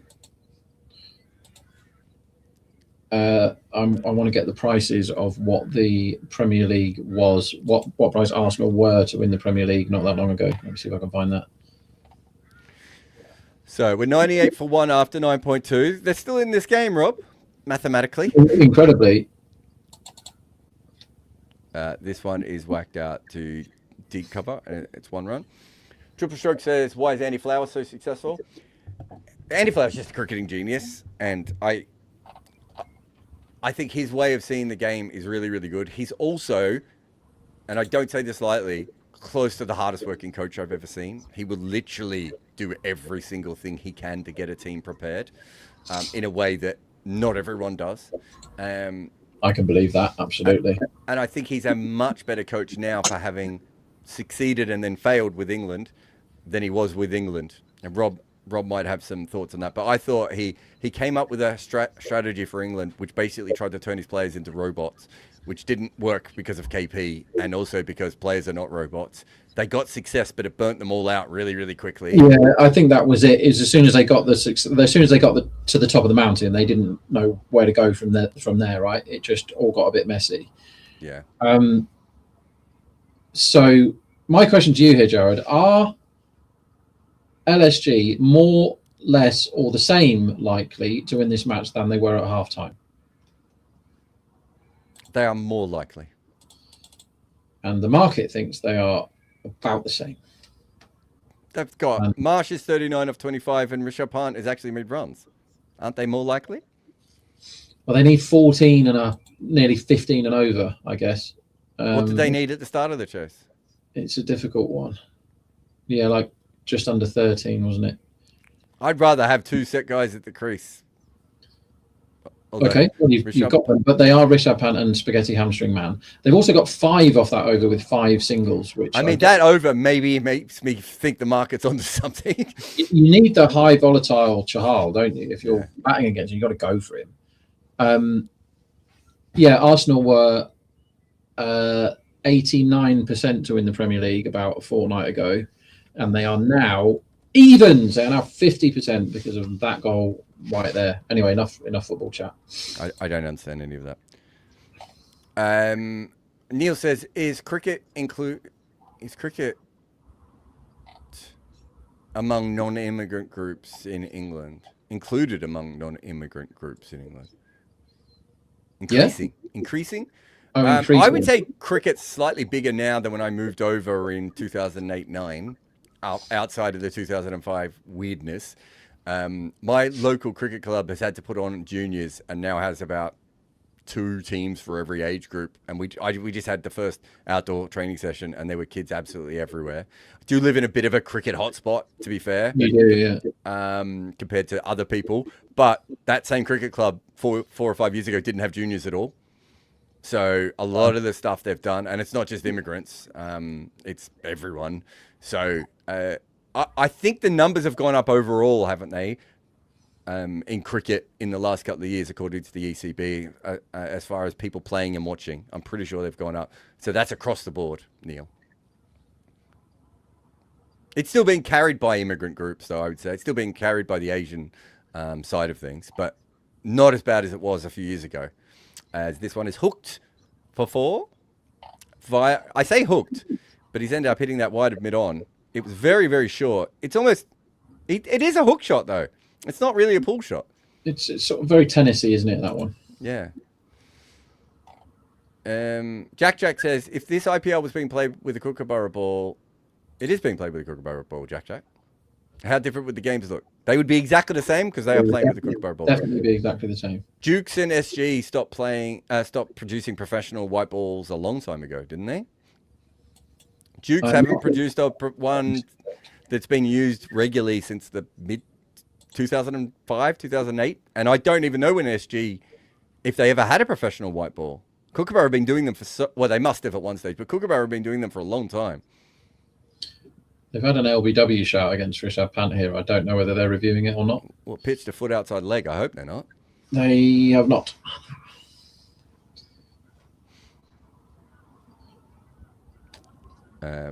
Yeah, so Kookaburra basically, I think in professional cricket, there's almost no league in the world that I'm aware of that doesn't use the Kookaburra balls. So much so that there are a lot of boards who think that the ICC has a regulation that says you have to use the Kookaburra balls.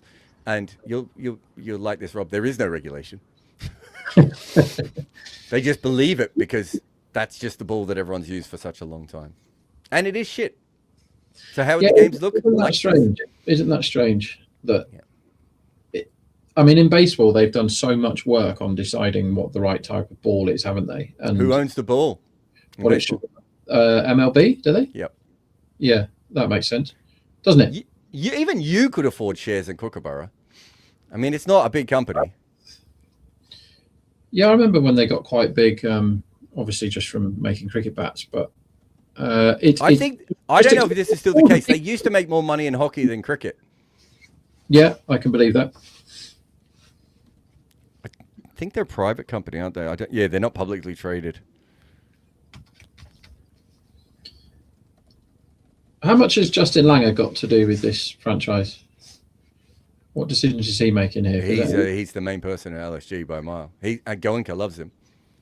Yeah, I think he's been conned by the some of the nonsense because I don't know what they're doing here. Like you're chasing 250, and you have Nicholas Pooran, and you have a man here, Marsh, who's clearly struggling quite a lot, who's chewing balls, missing balls, blocking balls, leaving balls. Let Pooran have a go. Just retire the man out and let Pooran have a go. Because if Pooran comes off, you might get somewhere near this.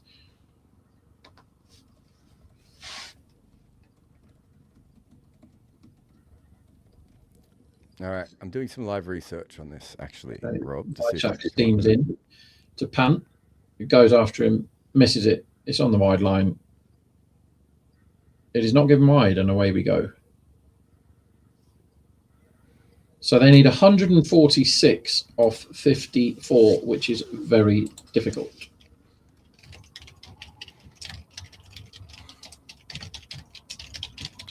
Okay, so I've done my research here, Rob. Okay. Oh, wait. How much is the Duke's company that make? Okay, so in cricket, we have 3 ball manufacturers that all have strengths and weaknesses, I would say. But, have done various... I think the Kookaburra red ball in the last couple of years has been really good, but was shit for ages. Obviously, white ball and pink ball, a bit of an abomination. Kookaburra as a company is thought to be worth anywhere between 10 and 37 million US dollars, right? Okay. I think it is worth saying that if you sold off the hockey part of that separate and the bat manufacturing part of it and the pads and everything, it's probably, let's say it costs you 10 to 15 million dollars just to buy the cricket ball. Fair? Yeah. SG is worth more. It's worth about $50 million as a company. But again, SG make all these other things as well. So let's say that's a bigger company. Let's say that's worth 25 million. So for $40 million, we bought the 2 cricket balls that are available to us. And I would say that Dukes, I can't get a quote on Dukes, but I can't imagine the Dukes company is worth more than 10 or 15 million US dollars. It's not a very big company, is it? They don't have many employees.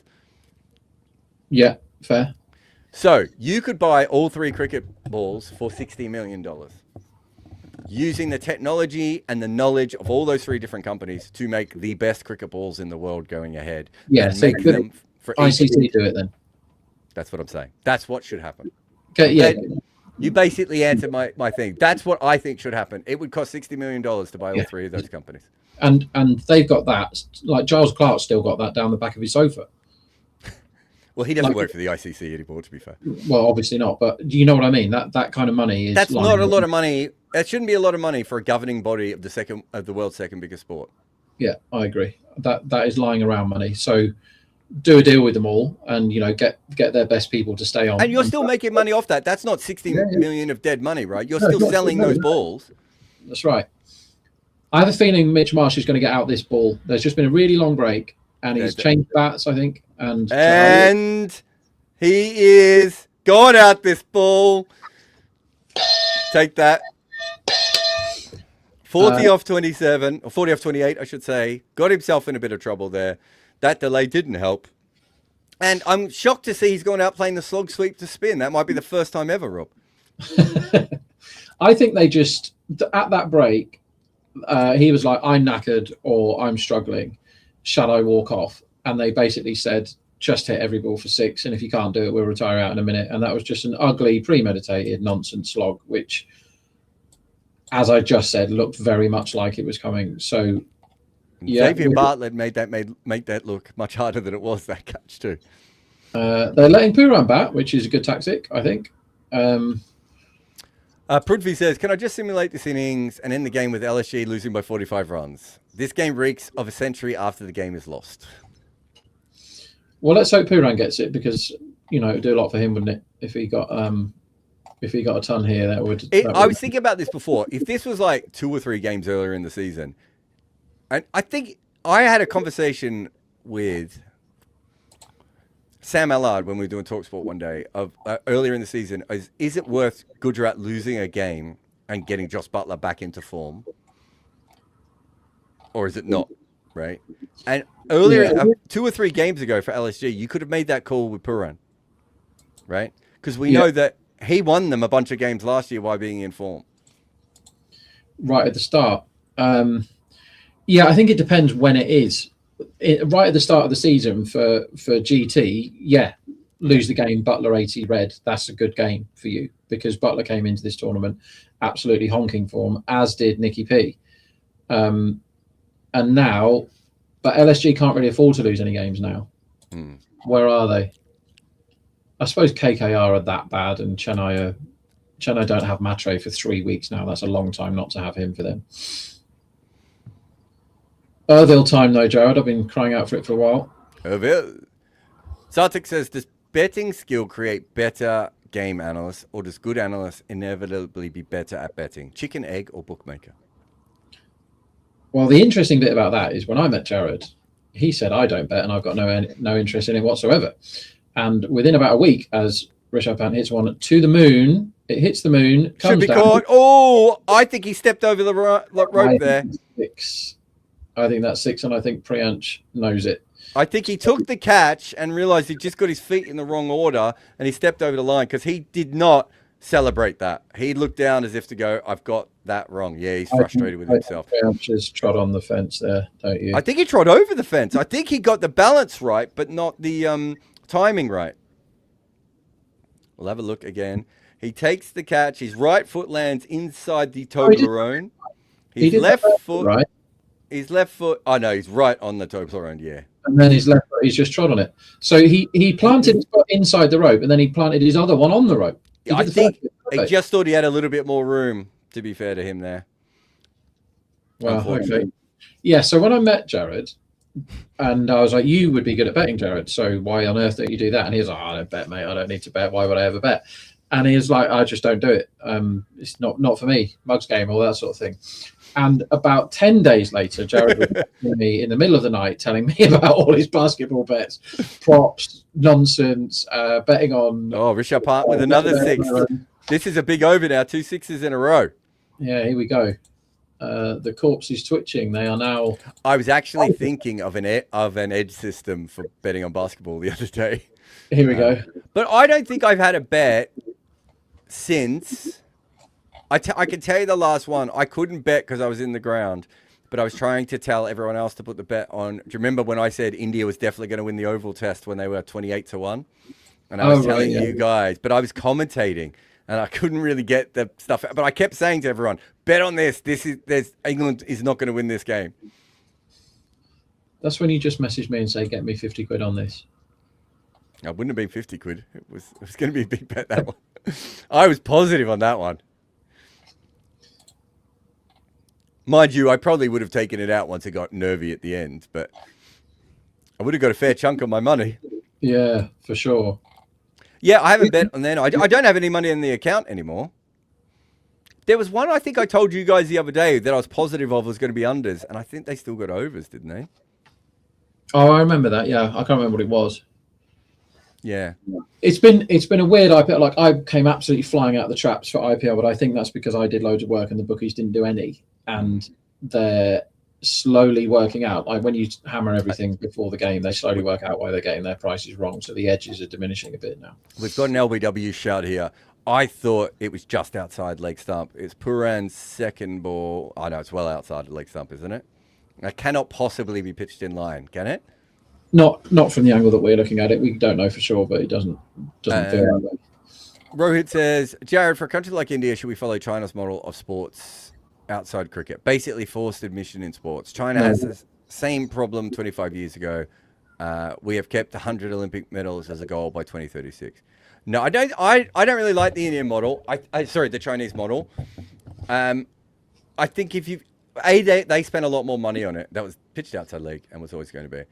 They spent a lot of money on it. I don't think you should follow China's model. I think in the long run, a lot of people in China work at sports and are miserable. And this is from people I've met over the years, and they don't really like the sports that much at all that they end up being in. I think the better thing is to look at how you can get the whole country more active into playing sports so that you have it as part of it. So, when I was in Hong Kong, I was shocked that the average, like a 10-year-old couldn't catch a ball. Yeah. Right? That's how you get better at sports, is you make sure that everyone can being active and fit and good at sport should be as important as art and music and science. At least, probably more. Probably more, but you know what I mean. Australia are very good at that, to be fair. Yeah. At like realizing the importance of sport, like Sydney and Melbourne, particularly Melbourne. Really, Melbourne's mega sport, isn't it? You could argue that Australia has been more successful at sport than China.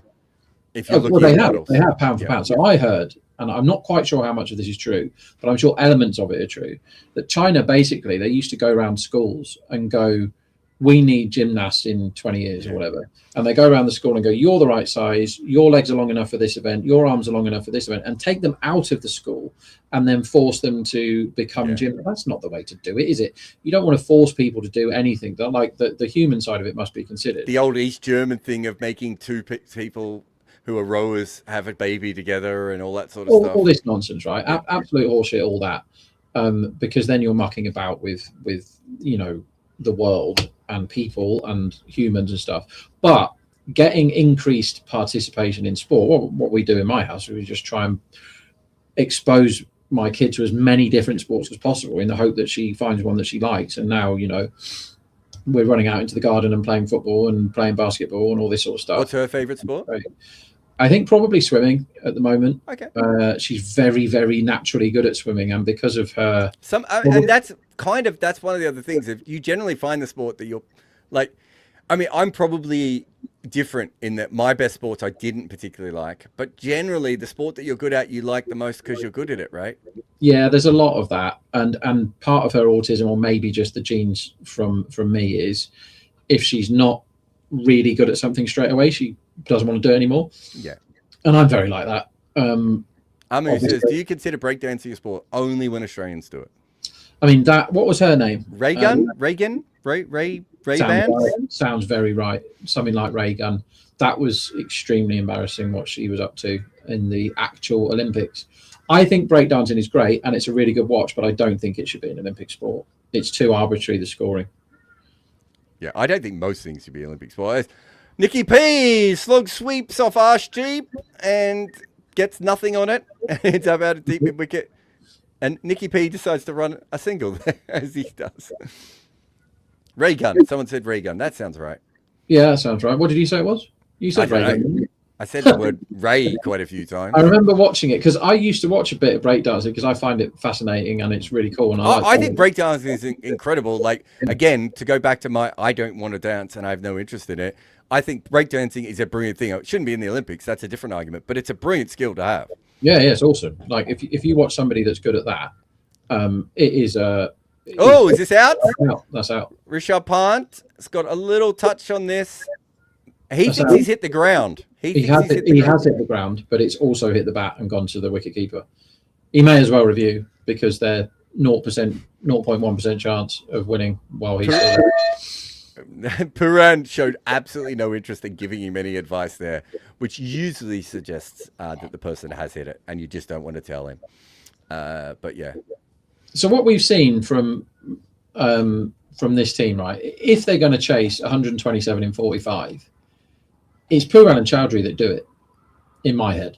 Puran goes on a wild maniacal spree of sixes, which is clearly out. And I'm not sure I'd say it's clear out, but it looks it looks very much like he's edged it as he's hit the ground, so he won't know. Let's have a look. And Snicko won't know either what's made the noise. I mean, I'm positive that that's hit the bat, but you can't say that massive spike isn't caused by him hitting the ground as well. It's a real shame everyone started putting Vaseline on their edges and we got rid of Hotspot. Okay, Jack says, hypothetical scenario, if this IPL is being played with Test cricket, Kookaburra red ball for day games and pink balls for night games, how would the tournament look? No night games. I don't know, man, but people, the scoring runs. And yeah, he's given out. There we go. The scoring rates in Test cricket have gone up as well. I don't know how it would be played if it was red ball because it would be so different. Everything would be really different. The easiest bit of scoring would be in the middle overs, so everyone would have to change. Yeah, because I think the ball would be so old by the end because it had been battered.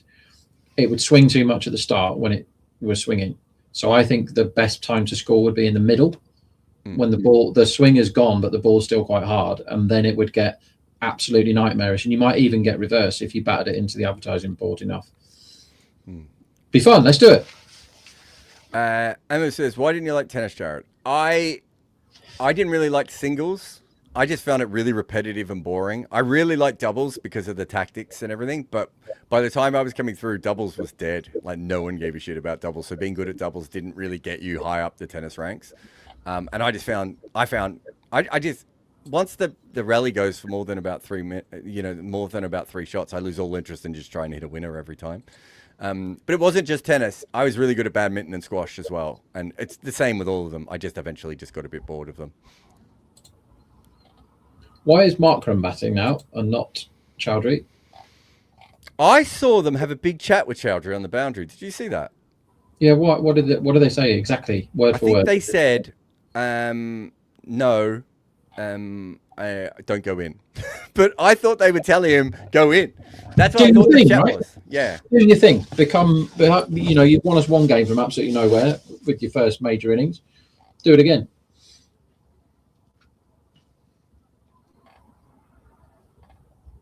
I don't know why we're watching this dismissal for the 58th time. He's basically tried to play a shot with his eyes closed with both knees on the floor, and it didn't work. It's only one knee on the floor. I think you'll find the back one, but not in the way that you would normally put your back knee on. Yeah. On. He's trying to put his other knee on the floor, and it's sort of hit the back of the bat, hasn't it, in the end, that?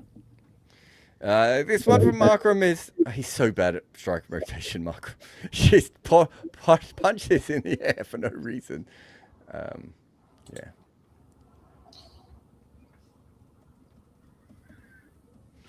So, Puran is in off 3 or 4. Markram has scored off his first ball. They have...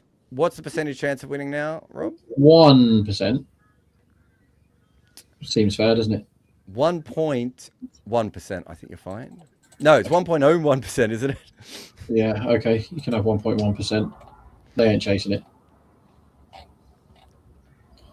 Oh, Amu says, Rob would love Kabaddi. You do love Kabaddi, don't you? This is... So I used to watch it, and we cover it at Decimal, believe it or not. We cover whatever it's called, the World Kabaddi Main League, Kabaddi Premier League, or whatever it is. We can't cover anything lower than that for obvious reasons, but we cover the main one, and it's very popular in some countries, Kabaddi. But they've changed the rules from when I used to like it when I was a kid, because we only had 4 channels when I was a kid. We never had Sky or anything. And on Channel 4, they used to, on a Saturday morning, really early, they would show, one was Transworld Sport that I absolutely loved. It was like you must have had that, Jared, Transworld Sport. It was like an hour show where they went around the whole world telling you what was going on. It was the IMG show, wasn't it? Amazing voice of saying... The people who co-created the IPL. Oh, good. Well, it was deep dives into like obscure sports and random stories and stuff. I absolutely lapped that up when I was a kid. And then on a Sunday morning, you got an hour's Kabaddi. And when you don't have any sport on your telly, you watch all the sport that you can get. And so Kabaddi I watched. Sumo wrestling was on it as well. Then we had something called Grandstand on a Saturday in England, which was awesome, which was sport from like midday on a Saturday till like 6 p.m. and you just watch any old crap that was on. But Kabaddi used to be, the rule was you had to say to get from one end to the other. You know, have you played British Bulldogs in the playground, Jared, where like some of you line up and try and stop you from getting from one side to the other? So Kabaddi is a bit like that, but to prove that you were doing it with one breath to get from one side to the other, that's the big skill of it, is to not only evade capture, but to do it in one breath. You used to have to go Kabaddi, Kabaddi, Kabaddi, Kabaddi, like say Kabaddi over and over and over again to prove that you were doing it in one breath. So you had all these people running around going Kabaddi, Kabaddi. I can't even do it sat down, so I'd be rubbish. You've already lost your breath. Kabaddi, Kabaddi, Kabaddi. But then they changed the rules now, so it's not as fun. So you don't prove that you're doing it in a breath. That part of the game's gone, so it's not as fun as it used to be. Anyway, 18 and over, Nicky P at the crease. What could possibly go wrong as he blocks the ball deliberately for 1 run? This is not acceptable when you need 18 and over. See, what they might be doing here is having a net to get Puran some form. And I don't really like that at this stage of the IPL. What would you be telling Puran to do here, Jared, if you were in charge? Yeah, I think I would have said, do what you need to do to find your form. And I don't think that's what Puran's doing. I don't think he's that kind of guy, is he? I think Puran would try and get the win, but I don't know why he blocked that last ball. No, but that's what I'm saying. So I think he's been told, get yourself in and get form, when he would probably prefer to just try and whack sixes and win the game. Because I think the best way for Puran to get into form now is to hit 10 sixes here. Because if you can on the ground, like they've been... maybe they're trying to split the difference, right, and get a couple of dots. Get a couple of balls in and then go for the sixes. But yeah, I'm with you. I think I almost would have said to him, here's your chance, just go out and just play with freedom. It doesn't matter. We're going to lose anyway. See if you can hit sixes as quickly as possible is what I would have told him. I don't think that's a real Justin Langer thing, though. As he's gone for this one, and he's hit it very, very hard straight up in the air, and it's going to be dropped. It was always going to be dropped. Did I call that before he dropped it? That's Shashank down there, isn't it? I think it's Shashank. Yeah. It went straight up in the air. You could tell the ball was coming down, not where he was. Yeah, he had plenty of time to get to it, but he decided not to get to it and then dive 5 meters. Yeah, it was that was the shuffle step I saw. Once he took 3 steps to his right at the last minute, I was like, he may not be under this ball, guys. Well, here's Markram 19 and over needed now as he deliberately takes a single into the leg side off a bad ball, which he could have hoofed into the stands if he preferred. How do you feel about Rishabh's innings? I'm at peace with it. I think he tried to smoke everything, and he got 4 sixes away out of his 23 balls. He didn't look particularly informed to me. He did actually get some balls away, which is one thing we hadn't seen from him, right? I'd say he's the only one so far. Badoni was just starting to tick, wasn't he? But Badoni's first 10 balls was awful. Badoni was just starting to tick when he got out. But I think he's the only one that's really tried to properly get on with it in this chase. So if you're going to moan at anyone at the end of this from LSG, the last one you moan at is Pam. Yeah, no, I feel that way too. But I'm also just looking from a form perspective. I don't think he quite came back with form. No. He just blindly slogged and he got a few away. And that's perfectly reasonable to do when you need 15 and over, which is why it's annoying me that Markram is shoveling the ball off his pads for ones and for singles. It's just useless. Irish says, thoughts on the 100 future, agree with Lalit Modi. I don't know. Someone told me that Lalit Modi said the league will be finished in 3 years. It obviously can't be finished in 3 years. So I don't know. I haven't seen the interview, so I don't know exactly what he said. If he means the actual 100-ball concept might be finished in 3 years, I'm with him. I think it'll go back to T20. But clearly the league isn't going anywhere. I mean, I mean, agreeing with Lalit Modi is probably not a brilliant policy for everything. Although he's done all right for himself. Nicholas Puran has hit this down the ground very high again. This is going to be caught, though, as Shreyas Iyer comes around. I just don't know what the point of being 8 off 8 and then going...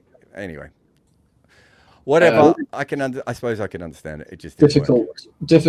That might be Puran's last innings for the IPL. Could be. That was bad. It's hard to understand any decision that has been made by LSG throughout this cricket match. I think that's fair.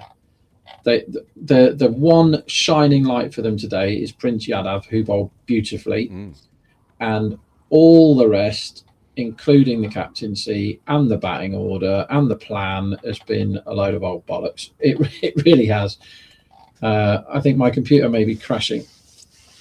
Good So sign. you can hear me. Can you hear me? I can hear you perfectly. You've I never sounded can't better. see anything on my screen, so if I disappear, it's because my computer's crashed. But I can keep blithering on. Can you see me? Yeah. Never look sexier. Wow, that's cool. I don't know what kind of bear you are, but you're a good one. I mean, I can't see the cricket. I can't see. Oh, okay. Not as ideal then. I can't see the StreamYard thing, whatever it's called. Chowdhury's in though, right? No, yeah, he is. Sorry. Marco Janssen, who got the last wicket, comes around the wicket and bounces him. Oh, there we go. We're back. I can see things. I can see clearly now. The rain has gone. Why do you have 7 pairs of glasses, by the way? Well, I'd lost several because of how much of a mess and basically I drive to work with sunglasses on, forget that I've got them on, and then put them down, and then they get lost under the pile of books and notes and all that. And then these ones that I badly need for the blue light, I've got loads of pairs of them because they're really cheap and I just lose them all the time.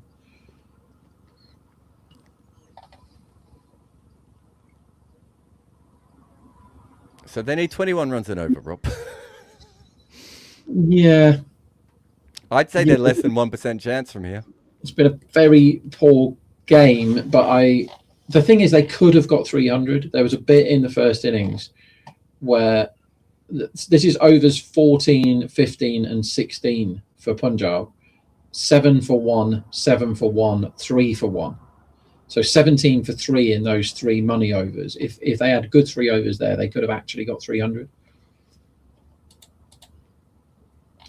But it was Prince Yadav that whenever he came on, he put the brakes on. It really, really top stuff from him. So he came on after Mohsin Khan had got bashed. His last ball had gone for 6. And he bowled 5 dots at Connolly, who then got 4 away. Then they took him out of the attack, because why wouldn't you? And he came back and went for 9 when everyone else was getting blasted. Decent enough. But this is how bad this chase is that I'm like looking up every over that Prince Yadav bowled. Then Markram Tell came me in. about every single ball of Prince Markram Yadav. went for 32, so they gave the ball back to Prince Yadav, and he got the wicket and only went for 7. And then the last 3 overs, 17, 18, 19, 18, 15, and 20. So they go back to Prince Yadav again, and he goes for 5 and gets 2 wickets. It's awesome.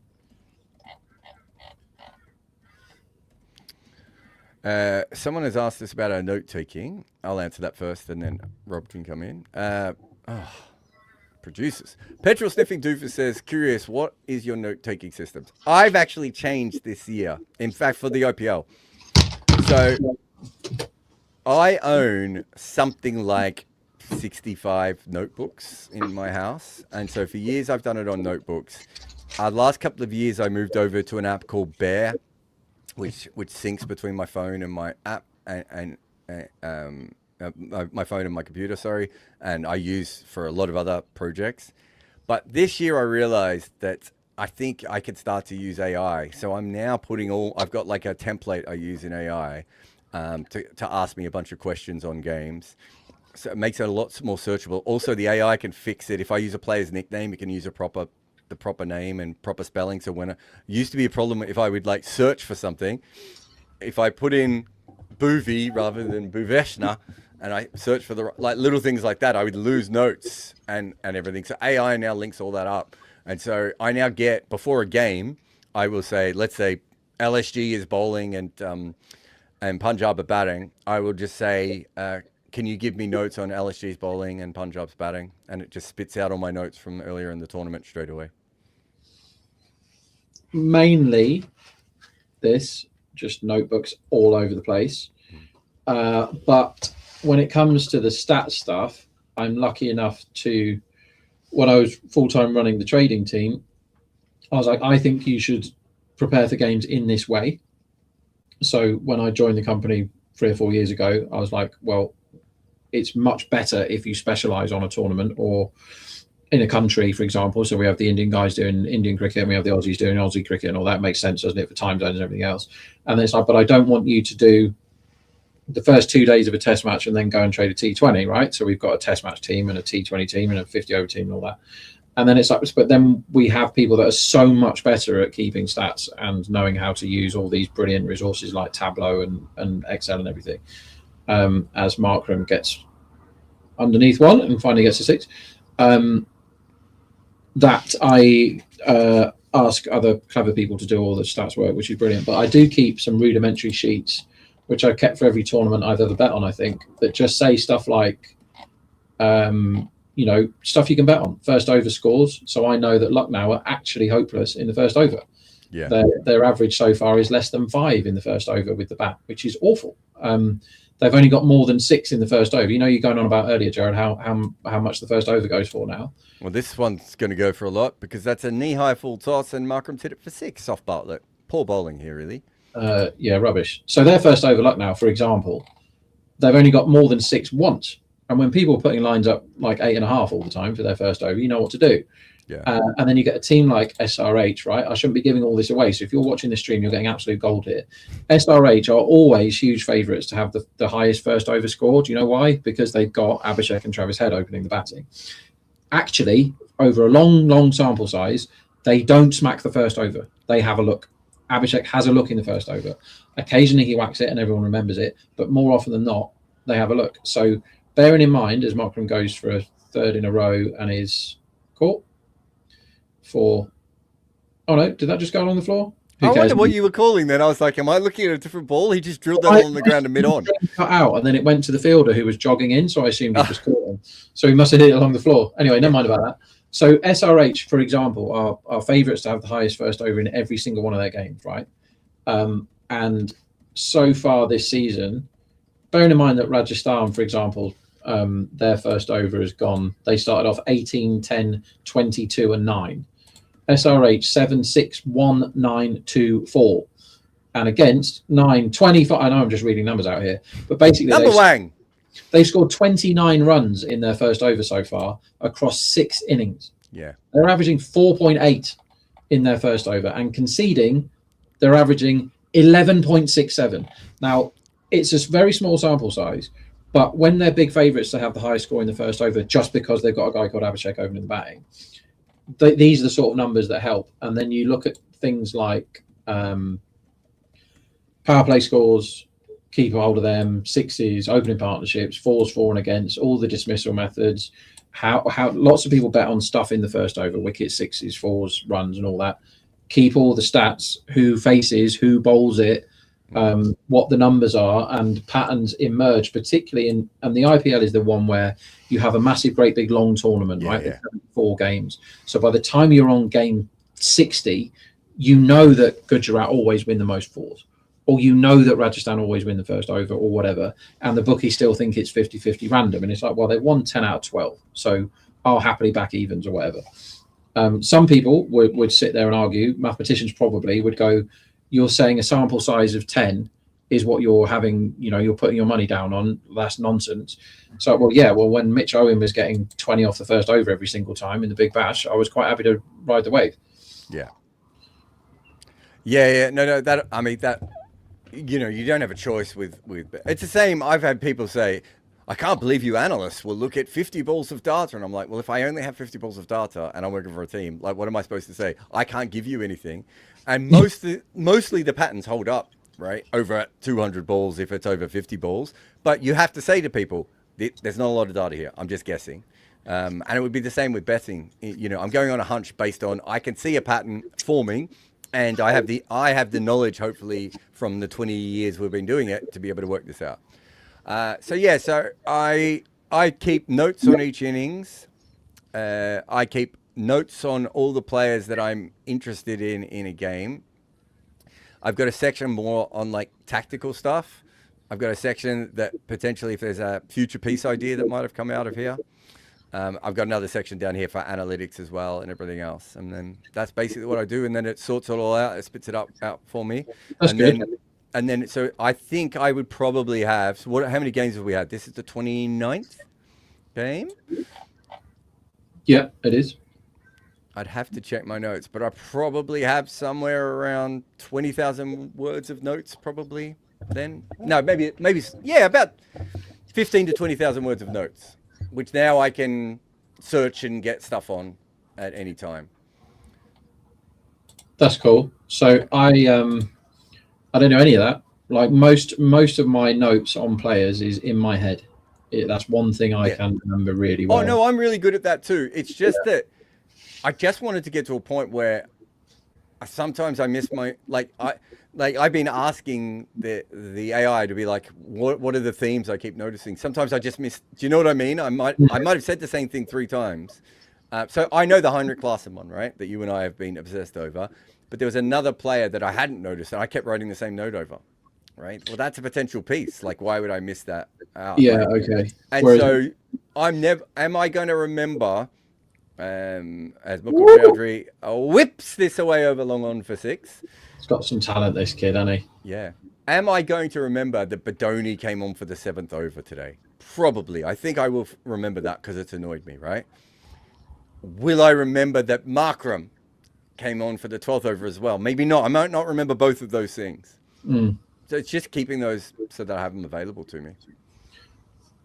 What I got my traders to do for IPL, which is the highest turnover thing by a million miles in betting, so it's important that they're well prepared and they do it properly and all that, is after the game, is they do, so before the game you do the matchup stuff and you go, is there a big one here? Hetmar's a Bumrah, biggest one in the IPL. Hetmar cannot play Bumrah over, he gets him out every 4 balls or something. He cannot play him, and when you watch him play against him, that isn't random numbers, that is a fact. He can't play until he can, and then you change things, right? So you do matchups and you go, right, these are the big matchups today. This guy always gets this guy, or this guy always smokes this guy over a decent sample, right? Done. Then it's, you go through the players and you go, well, the market seems to be hugely overrating, let's say, Aidan Markram. It keeps giving him 27.5 all the time, and he's opening, and his median at the moment is 19 or whatever. So we're going to be lower on the market than lower on Aidan Markram than the rest of the market, blah, blah, blah. But after the game, really important is they then go through the players, which ones, if you're the same, if you thought exactly the same as you did before the game, no notes required, which players are you upgrading and which players are you downgrading and why? you're like, okay, so Prince Yadav, huge upgrade today, even though he was riding very high for us, or for me in terms of getting wickets and being the best bowler for LSG. Today is a huge upgrade because he bowled brilliantly well. And then you go, well, Shami, you have to downgrade him, even though I'm still keeping his first over as lethal, because his first over is very wicket takey and dangerous because it's swinging. The non-swing Shami now look rubbish or look bad today. So slight downgrade. And that's what I would say is really useful for me, is like, and then you judge people on form, because there are some people that play all right and just get out. I think Finn Allen is an example of that. Who's playing fine, just keeps getting out. And then you have Nicholas Pooran, who's in undeniably terrible form, undeniably terrible, because he's tried to get out of it in different ways and he has no idea how to. Right? He's getting out all around the wicket. He's trying to play the innings where he takes his time and then blasts. He's trying to play the innings where he blasts off from the start. He is in shit form and has been for some time, like unequivocally. So one thing I like to do as well is, I can't remember who it was, but there was someone the other day who went for lots of runs but actually bowled well, right? I don't need the scorecard in that situation. I kind of want the opposite information, which is actually this guy has bowled well. It just didn't work for him today for whatever reason. And those sort of notes are much more important. So for me, because I can go through the scorecard and just be like, like I'm not going to have notes today that say Prab Simran Singh failed. Like a golden duck doesn't mean anything to me, right? Yeah, because I used to ask the guys to do notes on every game, and so they were. I think they still do, but they do notes on every game, and it's like a lot of them have started writing essays about this guy came to the crease at 3 o'clock and he got naught, so that was a failure. Like, no, don't care. Doesn't matter. Like, if it's this guy chewed 8 balls and looked awful, that can help you for next time, can't it? And that's what you're trying to do is increase your knowledge for the next game to give you a better chance of doing whatever you want to do with that information. In my case, try and win money. In your case, write stuff that people want to read. Code Noob says, do you think Arjun has a future in cricket? I think he could play low-level first-class cricket occasionally and some limited over stuff. I don't think he's going to be an IPL player or international. A. Marty says, what AI do you use for your notes? So I started using Claude. I used to use ChatGPT, but it just makes shit up. ChatGPT, it is horrendous over a long period of time. Like, I don't really ask it for research stuff, or if I do, I quadruple check everything it says anyway. It makes it up. Yeah, because it spends the whole time trying to give you answers that it thinks you want rather than the answers that you need.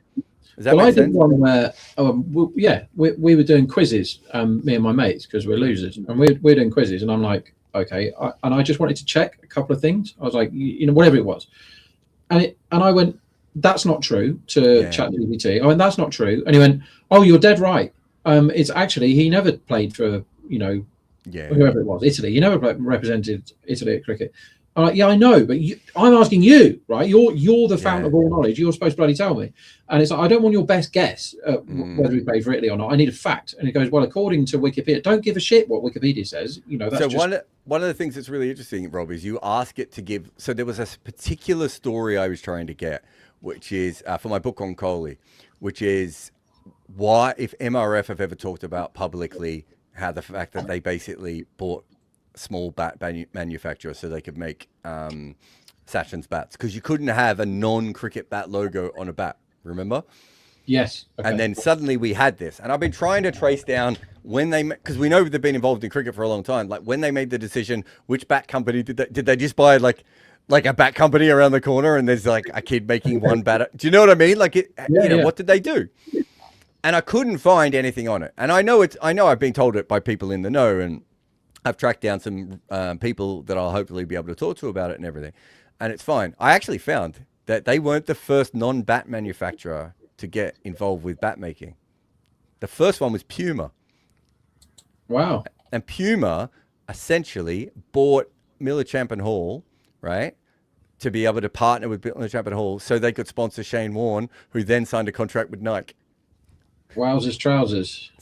So they ended up, did that hit the rope and come back and hit the fielder?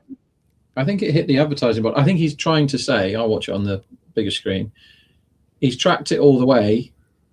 He could have easily caught it. this is Shashank mucking about again. He could have easily caught it, and he just left it, and it bounced 2 inches over the rope just in front of him. I don't understand that at all. That's absolutely ridiculous.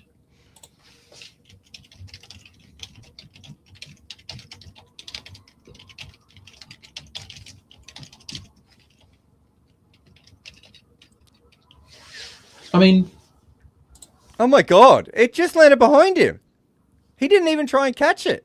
but he could have just caught it, right? He could have just stopped it. Am I missing something? He's literally watched the ball all the way and gone, oh, never mind. That's 6. I mean, Cricket Fo's written it as a proper misjudgment. It's a misjudgment, but why not put your hands in the air? You're allowed to misjudge the ball, but even at the end, Robbie could have reached it. It almost hit him. I mean, not ideally for a watch along. I'm completely speechless. I don't understand what he did there, because it wasn't like he got completely blinded by the lights, so he went like that and got out of the way, right? He didn't do that. No. He tracked the ball with his eyes and just went, do. That's 6. Never mind. This is the Indian Premier League, right? It's Arshdeep gets another wicket if he takes. Are you on the? You don't use Instagram, do you? Never. Instagram's really weird because you get trapped in these loops, and I've suddenly got trapped in this loop that keeps showing me really bad cricket from the PSL, which is made by like right-wing extremists in India to say how shit cricket is how shit Pakistan is. But every time I see something on one of these clips, I'm like, I've seen that in the IPL, guys. Like, I've seen stupider things in the IPL. That is one of those ones where it's like you could make that video and do it. Because this one is a 4. What can Bartlett hit the pitch? Might be 6. That was awful. I might have to change my notes here on Bartlett. I wasn't particularly nice on him to begin with, but the last 2 overs have been terrible. Rohit says, Prez with Zapu Zadran, currently in ICU in India. Yeah, good luck to the man. I think Zapu, I'll say it right now, Shapu Zadran might be, Rob, the last cricketer I ever asked for a selfie with. Big. And I've got a selfie with him, and I did a whole interview with him, but I actually wrote a much better piece, which was, I heard him be interviewed in Urdu, right, with a bunch of, is this one slashed away for 4? I saw him get interviewed in Urdu, and I wrote a whole article about the words he said in English, and the words he kept saying was fast, pace, bounce, because we were at the Wacker, and he just kept repeating all those words, and it's one of the best things I've ever written because it was so much fun just listening to it. And then I asked him for a selfie, and he was so confused. What's the best selfie you've got in your life, or the best picture you've got with someone who is the other? You mean not Shapu Zadran? Yeah, you can't. You're not allowed to say family people or anything losery like that. Like actual.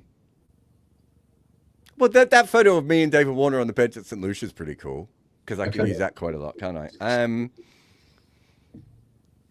I don't know. I don't have many photos of me with famous people. I'm trying to think if there's anyone else. Oh, no, I've got it. Who was the former British writer who wrote a really famous books in England and then went on to be in jail for like tax evasion or something? Jeffrey Archer. Okay. So. Quite pleased with that knowledge. A few years into my career, it was the 150th anniversary of Wisden, and they wanted to recreate the Wisden logo with me and Sam Collins, who was doing 2 pricks at the Ashes, 2 chucks. Right? Yeah. Looking at the Wisden logo now. Yeah. Okay. Yeah. Right. So they wanted to recreate that logo. So they got me and Sam. They brought in like a person with like a fashion historian to like with clothes. So we had full clothes to match the clothes, right? And then we were at a charity game for Wisden. As this has gone flying up in the air from Mukul Chaudhry, should be caught. It's not going to be caught. That's not Shashank Singh again. Oh my God. I now need notes on Shashank Singh's fielding. Sorry, everyone. Shashank. I'm going to write this note out loud. Shashank Singh fielding shithouse. I'll fill in the details later, guys.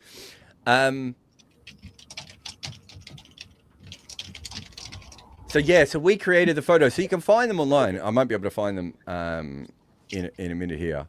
as well. But they obviously needed a celebrity to come down as well. So they got Jeffrey Archer to come down. And he was the celebrity umpire, right? And we did photo shoots with him. There's a photo of Jeffrey Archer with my son, I'm sure, right? Because it was so fun. The whole thing was so stupid that Miriam's like, you just have to put Zachariah in this photo. Well, he'll never understand why, but it doesn't matter, right? And I'm like wearing the full top hat and whites and everything, yeah? And then Jeffrey Archer tells me just before I had to bowl the first ball because I was dressed up like an idiot, as this one's whipped up in the air, but should be safe. I had to do that, and I had to run in, and then Jeffrey Archer told me, "Well, you better be careful because I know all the rules of cricket really well." And I went, wow! And I went, laws. and What did you say to that? And then he went, "Oh, yes, of course." And then he said, "Well, I'm very good on the no ball." And he said, we're going to play this to 1850, or 1855, whenever Wisden was first around. Whatever year it was, I should know that. But we're going to play to those conditions. And I said, okay, so you're going to be calling back foot, no balls. And he went, what's that? And then I ran into bowl, Rob, and because I had like dress shoes on, I fell over. So I didn't even deliver the first ball. Oh, here we go, Rob. Oh, nice. That's awesome. Is that better than you thought it was going to be? Yeah. I mean, he's well into it, isn't he? He's having a lot of fun. He was loving it. I don't think the top hat suits me. I think you're being a bit hard on yourself there. I think that's one of the better outfits I've seen you in. I think you should probably wear that once a month, that full outfit, and just see how you get on. Don't you think, though, this is one of those situations where, like, everything I've said so far does sound like I've made this up. And when you start going Jeffrey Archer, you're like, yeah, okay, what's he doing anywhere near it? Bloody hell, yeah. He was like a comedy villain in England for quite a long time, maybe late 90s, I guess. Exactly. Kind of yeah. It was such a weird person to get for this event, right? Yeah. He's very famous for no reason, I think. What do you say he was? A writer? I think I read one of his books when I was a kid. Let's look him up. Is it As the Crow Flies or something? Former MP. He's 86 now. Oh, another drop catch. Whose fault's that one? Rishabh Pant has ran 200 yards to jump in front of one of his fielders, and then he's dropped it 3 times in one go. I hope it wasn't Rishabh Pant. Yeah. Ricky Ponting is the only person in the Punjab setup that doesn't find it funny. Like, basically, Shreyas keeps laughing at all these repeated and nonsensical drop catches. And then the camera cut to the bench, and Ponting's on the bench, and no one dares look at anywhere near him because he is not having this. Is there another chance as one skews up in the air? No, it rolls away for 4 off Markram, who's got one of the luckiest 42s you're ever going to watch. Okay, what's he written? Why isn't the internet better at telling me what he's written? Baron Archer of Weston-super-Mare. I'll just have a look. As the Crow Flies, I've definitely read that. Cain and Abel remains one of the best-selling books in the world, with an estimated 34 million copies sold worldwide. Oh, I don't think he made that much off it if he was getting paid the same I was getting paid to turn up to that Wisden event. As this one's called by long off. I'm going to guess £150 is what you got paid to go to that. It was probably something like that. It wasn't a lot, yeah. Yeah. No, I definitely read As the Crow Flies. I'm not sure if I read Cain and Abel. I might have. I haven't read any of it. I just had a look at the covers, though. This is going to mean nothing to the people who are on this chat, mostly. But the covers, Rob, are so 1990s coded. Do you remember I might get the words wrong here, but you know the beveled titles? Come in, Eek.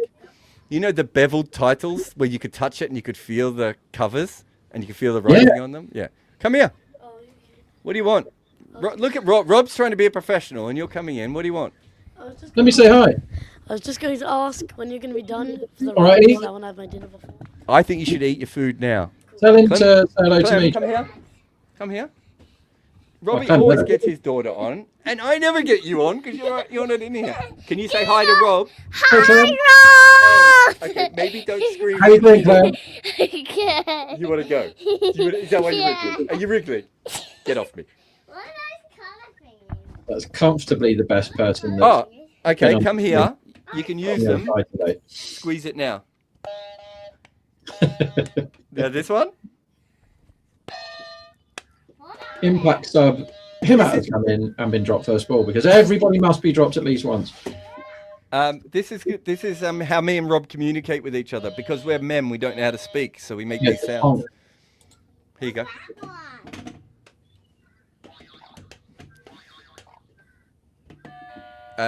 Where are we?